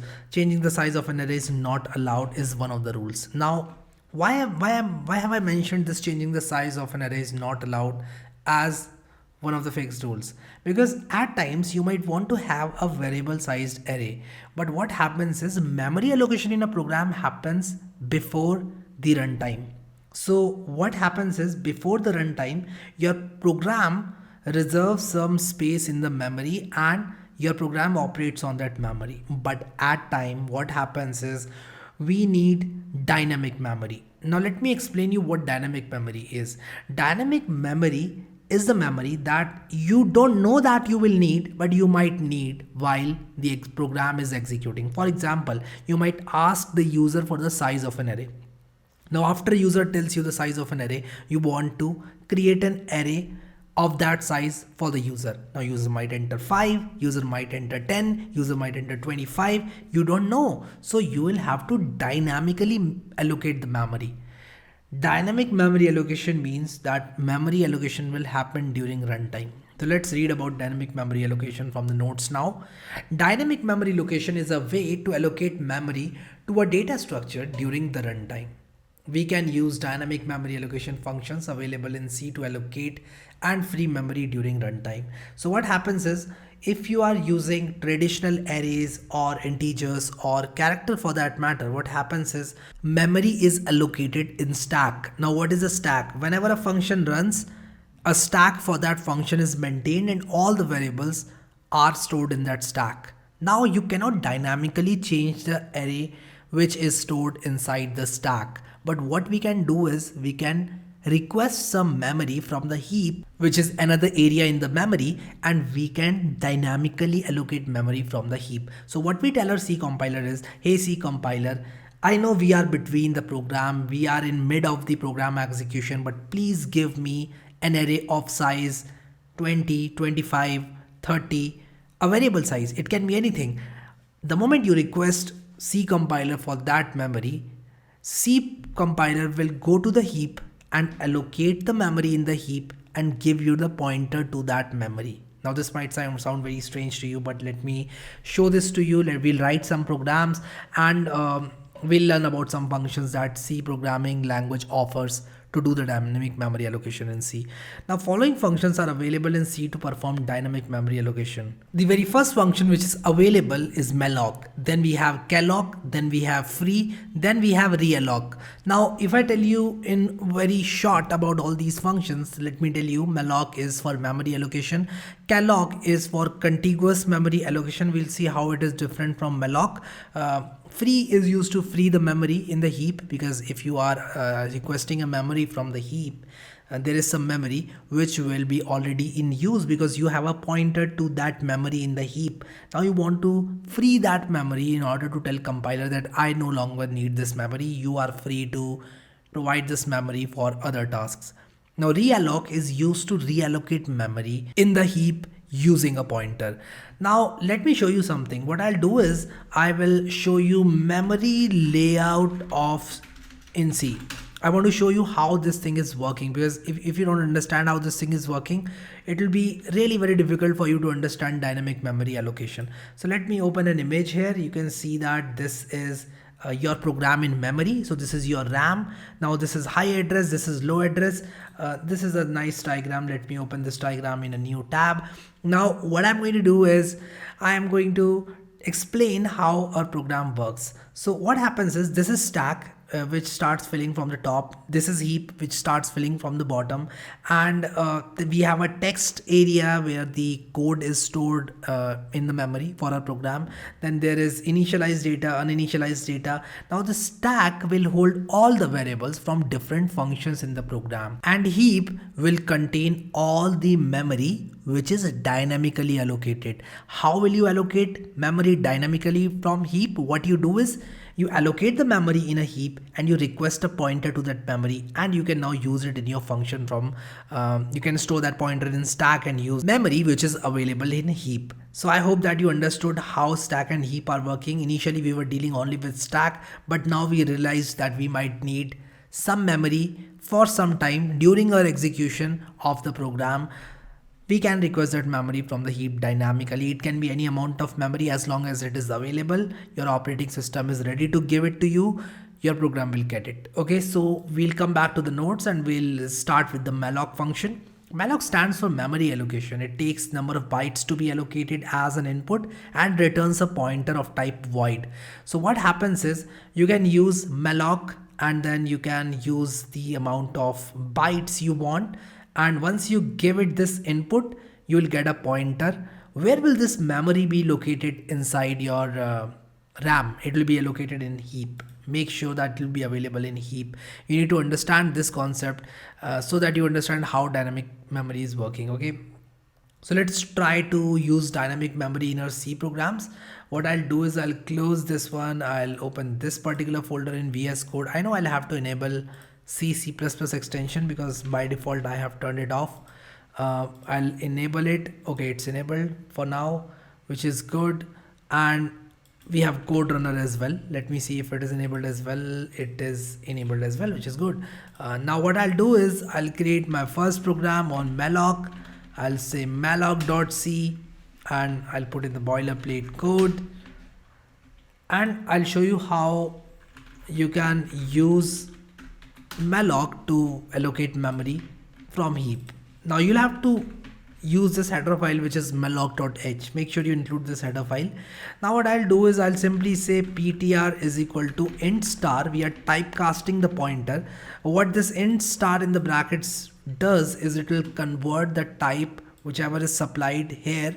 I'm going to use malloc function. Malloc will return a pointer of type void. Let me use 30 multiply by size of int, and I'll show you what this thing is doing. Now when I say int star, this is basically converting whatever is coming from this to an integer pointer type. Okay, and malloc 30 multiplied by size of int will return the amount of bytes consumed by 30 integers. Now size of is a function which will take a data type and tell you how many bytes that data type is going to take. Now if you want to store 30 integers, you'll have to multiply the amount of bytes taken by one integer with 30, and you will get the amount of bytes taken by 30 integers. Malloc will take the amount of bytes and it will supply you a pointer of type void, which can be typecasted using int star. If you use int star malloc 30 into size of int, you will get a pointer to the address in heap which is holding your 30 integers in contiguous memory locations, if that makes sense. So I can now simply say ptr0 is equal to, I can use it as an array. I can say ptr0 is equal to 45, and I can keep on storing values inside this array. I can say 46, then 47. I am free to store anything I want. ptr2, ptr3, and I can go all the way till 29 because we have 30 integers. Now if I do printf %d, and if I say ptr3, or let me do ptr2, I'll use a semicolon. You can see 47 is printed because ptr2 contains 47. So you can use it as an array. Okay, but the new thing about this particular type of array is that it is not inside stack, it is inside heap. It is requested dynamically. So I can even say int n is equal to 5, and I can say n into size of int. Okay, I can do something like this, and I can create dynamic memory of size 5 integers inside my heap. Now this n can even come from a scanf. So if I do scanf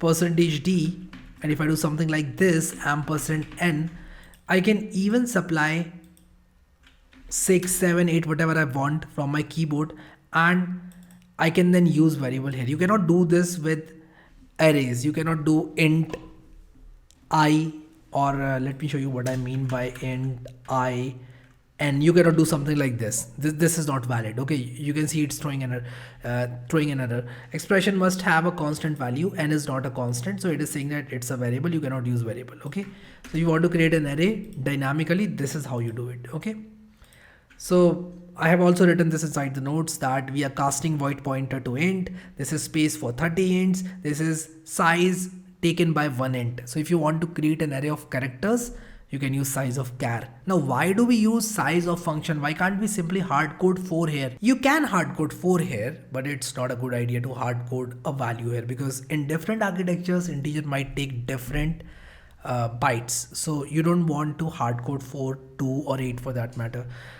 Now the expression returns a null pointer if the memory cannot be allocated. So if you request a memory size which your computer fails to allocate, you are going to get a null pointer. So if PTR is null, it means that your memory was not able to get allocated by the compiler. So here is a quick quiz. Write a program to create a dynamic array of 5 floats using malloc. So let's solve this quick quiz. So what I'll do is I'll say 02 underscore quick underscore quiz.c. I'll use the boilerplate code, and what I'll do is let me write a program to create a dynamic array of size 5 floats. So let me use the same program, and I'm going to refactor this.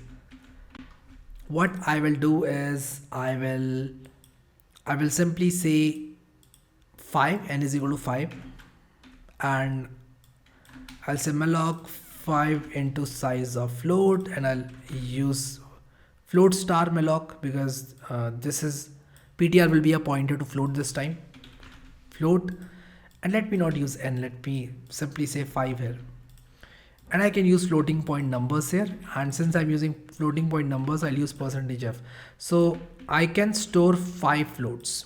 So I'll say 4.18. Let me run this program for you. 4.7 because PTR2 contains 4.7. So this is how you can use malloc to create a dynamic array of 5 floats. Okay, let's not talk about calloc function. What is calloc? Calloc stands for contiguous allocation. It initializes each memory block with a default value of 0. So in case of malloc, default allocation was not done. In this case, default value of 0 will be initialized to each memory block.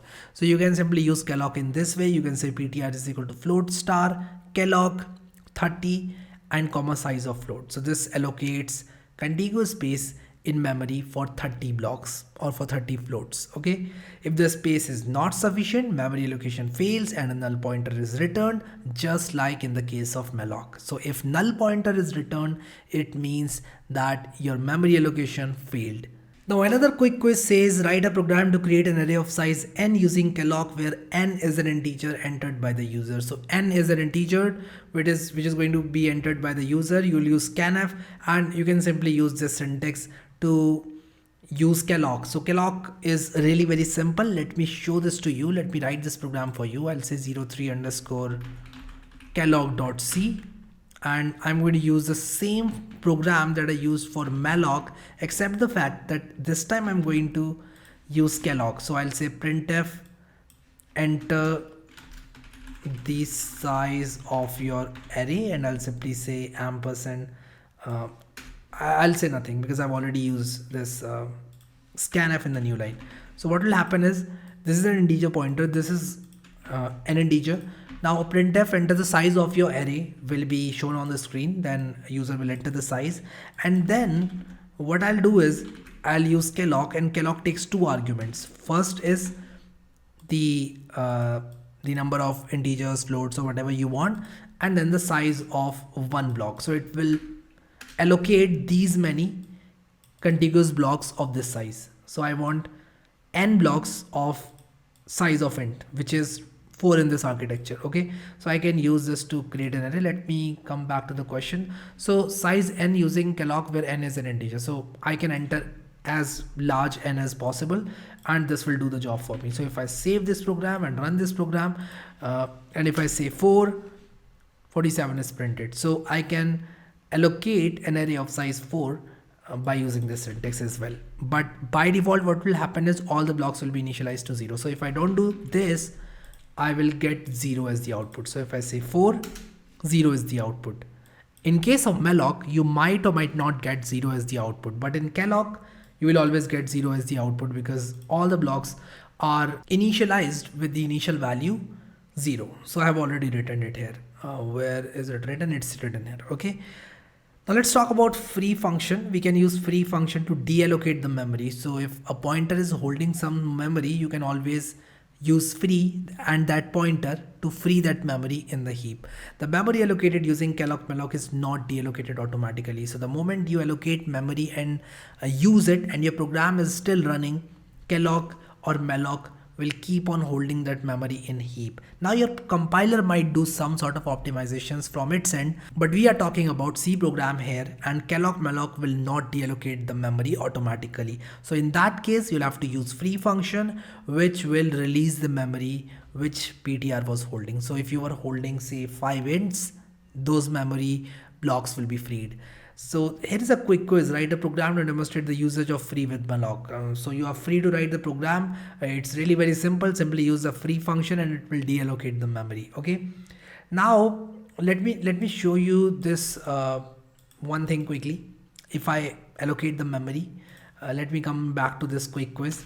Let us say I use this free PTR here. So here itself I freed all the memory. If I run this program, you'll see that nothing is printed. So this thing is not printing anything because I've already freed the memory which I was holding. Okay, so this was one weird usage of free. You might not want to use free in this way, but again, you can always use free to release the memory which was held by PTR. Okay. Now the last function is realloc, and it is also really very important because sometimes the dynamically allocated memory is insufficient or more than required. So you might want to reallocate using the realloc function. Realloc is used to allocate memory of new size using the previous pointer and size. So let us say you were having PTR and it was holding say 4 integers, and now you want PTR and you want 30 integers. You can always use realloc, and realloc will give you new memory of your desired size.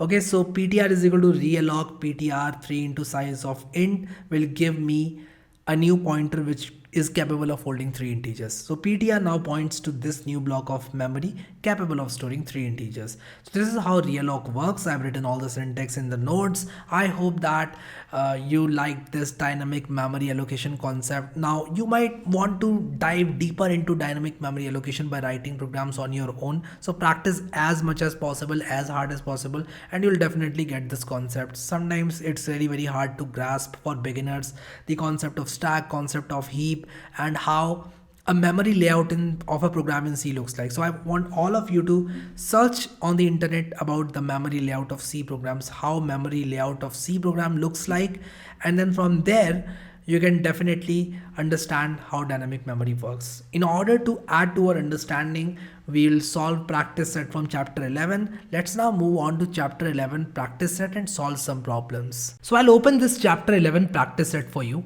and inside this chapter 11 we are going to solve few questions. So let me open this folder in VS Code quickly. So I'll open this folder in code, and also what I'll do is I'll create program for the very first question because I'm going to solve it no matter what. Okay, so we are going to solve this problem. I don't even know what the problem is, but I'm going to solve it no matter what it is. So the problem says write a program to dynamically create an array of size 6 capable of storing 6 integers. I think I've already done this program. I'll simply use this particular syntax. Yeah, I am a big fan of copy paste, by the way, and you should be as well. It saves a lot of time. Do not copy from others. Do not copy with negative intentions. But again, if your intent is right and the code is yours and the code you're copying from is yours, you are free to, you are in fact more than free to copy the code. So I'll simply write 6 here. I'll simply create this particular program and run it, and this program is capable of storing 6 integers. I'll include malloc.h, and this time if I run it, it's not going to run with any errors. I'm not going to get any errors, and this is the official solution to this problem. Okay. Question number 2, what does it say? It says use the array in problem number 1 to store 6 integers entered by the user. Let's do it. So what I'll do is I'll simply write 05 underscore 05 underscore pr02.c, and let me close this PDF file. I don't know why I opened it at the first place. I'll copy this particular code and I'll operate on this.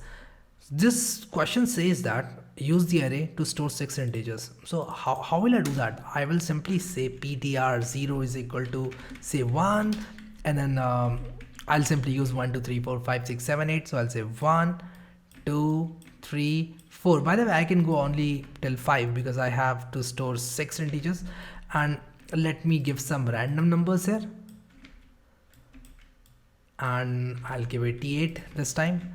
Now let me simply print all these numbers. The value at index percentage %t is percentage %t. Okay, so let's say ptr0, and this is going to be at index 0. Okay, so 0 ptr0, and I'll do the same for 1 2 3 4 and so on. So let me do it for 1, let me do it for 2, then for 3, then for 4, then for 5. This is how you quickly edit anything you want in VS Code. Okay, oh my god, I forgot to put these \n and the output is horrible. So let me put a \n for all the printf statements, and you can see that all the integers I stored are now visible. So at index 0 we have 1, then 4 11 5 88 21. These are the same numbers which we initially assigned our array with. Okay, so I hope that you understood how this thing works.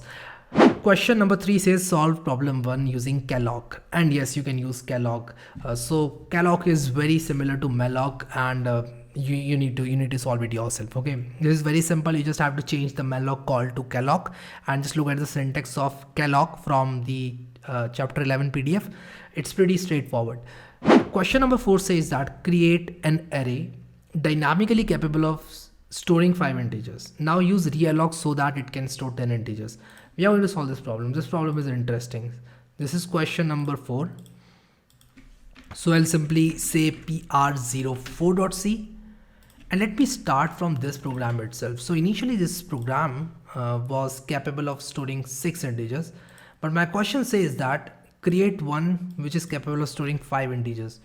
Let me remove the last element from the array. So this is a program which is capable of storing with an array, with a dynamic array capable of storing 5 integers. Now I need to change it to be able to hold 10 integers. So how will I do that? I'll simply say ptr is equal to, I'll use realloc, and I'll simply say realloc, and then I'll say ptr and new size. What is the new size? New size is 10 multiplied by size of int. Now this array is capable of storing 10 integers. So if I run this program, you can see that all these integers are visible, but now I can write ptr5 as well. Now I'll say ptr5 is equal to, and I'll simply punch in some number, and I can print ptr5 here. And if I run this code, you'll see that index 5 is 5432.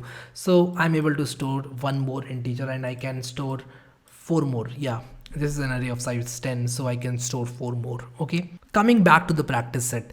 The next question says that create an array of multiplication table of 7 up to 10. So you need to start from 1, and you need to create a multiplication table of 7 from 7 multiplied by 1 all the way till 7 multiplied by 10. And then you need to use realloc to make it store 15 numbers. So this is a very simple problem of using an array, a dynamic array of size 10, and then changing its size to 15. We have already done that. So I want you to show some of your creativity and start writing this code. This is very simple. And then once again, attempt problem 4 using calloc. Very simple. I just need to change this call to calloc, and when I say calloc, I'll simply give the number of the number of blocks and size per block. Okay, so this will give me continuous memory allocation. I've already told you all this in chapter 11. So in case you think that all these things are something that you are not able to remember, all the syntax is present inside chapter 11 notes. So feel free to use chapter 11 notes. So this ends this C tutorial. I hope you enjoyed this video. If you did, share it with your friends as well so that they can enjoy this video as well. And I hope that this will add some value to your lives, to your programming career. Make sure you take the copy of these notes. I'll give all the links in the description. All the programs, all the source codes, anything that we have done here is completely free, available free in the description. You can get the link and download it. It is absolutely free, no conditions apply. Also, if you think I should create a new course, just let me know. I'll be happy to create that course for you. I have already uploaded a Python course for you, so in case you haven't watched my Python in one video, make sure you watch it. So I will simply open my channel and I'll show you where that video is. So it says Python tutorial for beginners with nodes, and this is 11 hours 38 minutes video. I hope that you will enjoy this one as well if you enjoyed this one. Also, I'm planning for an HTML tutorial with notes, so watch out for that as well. Thank you so much guys for watching this video, and I will see you next time.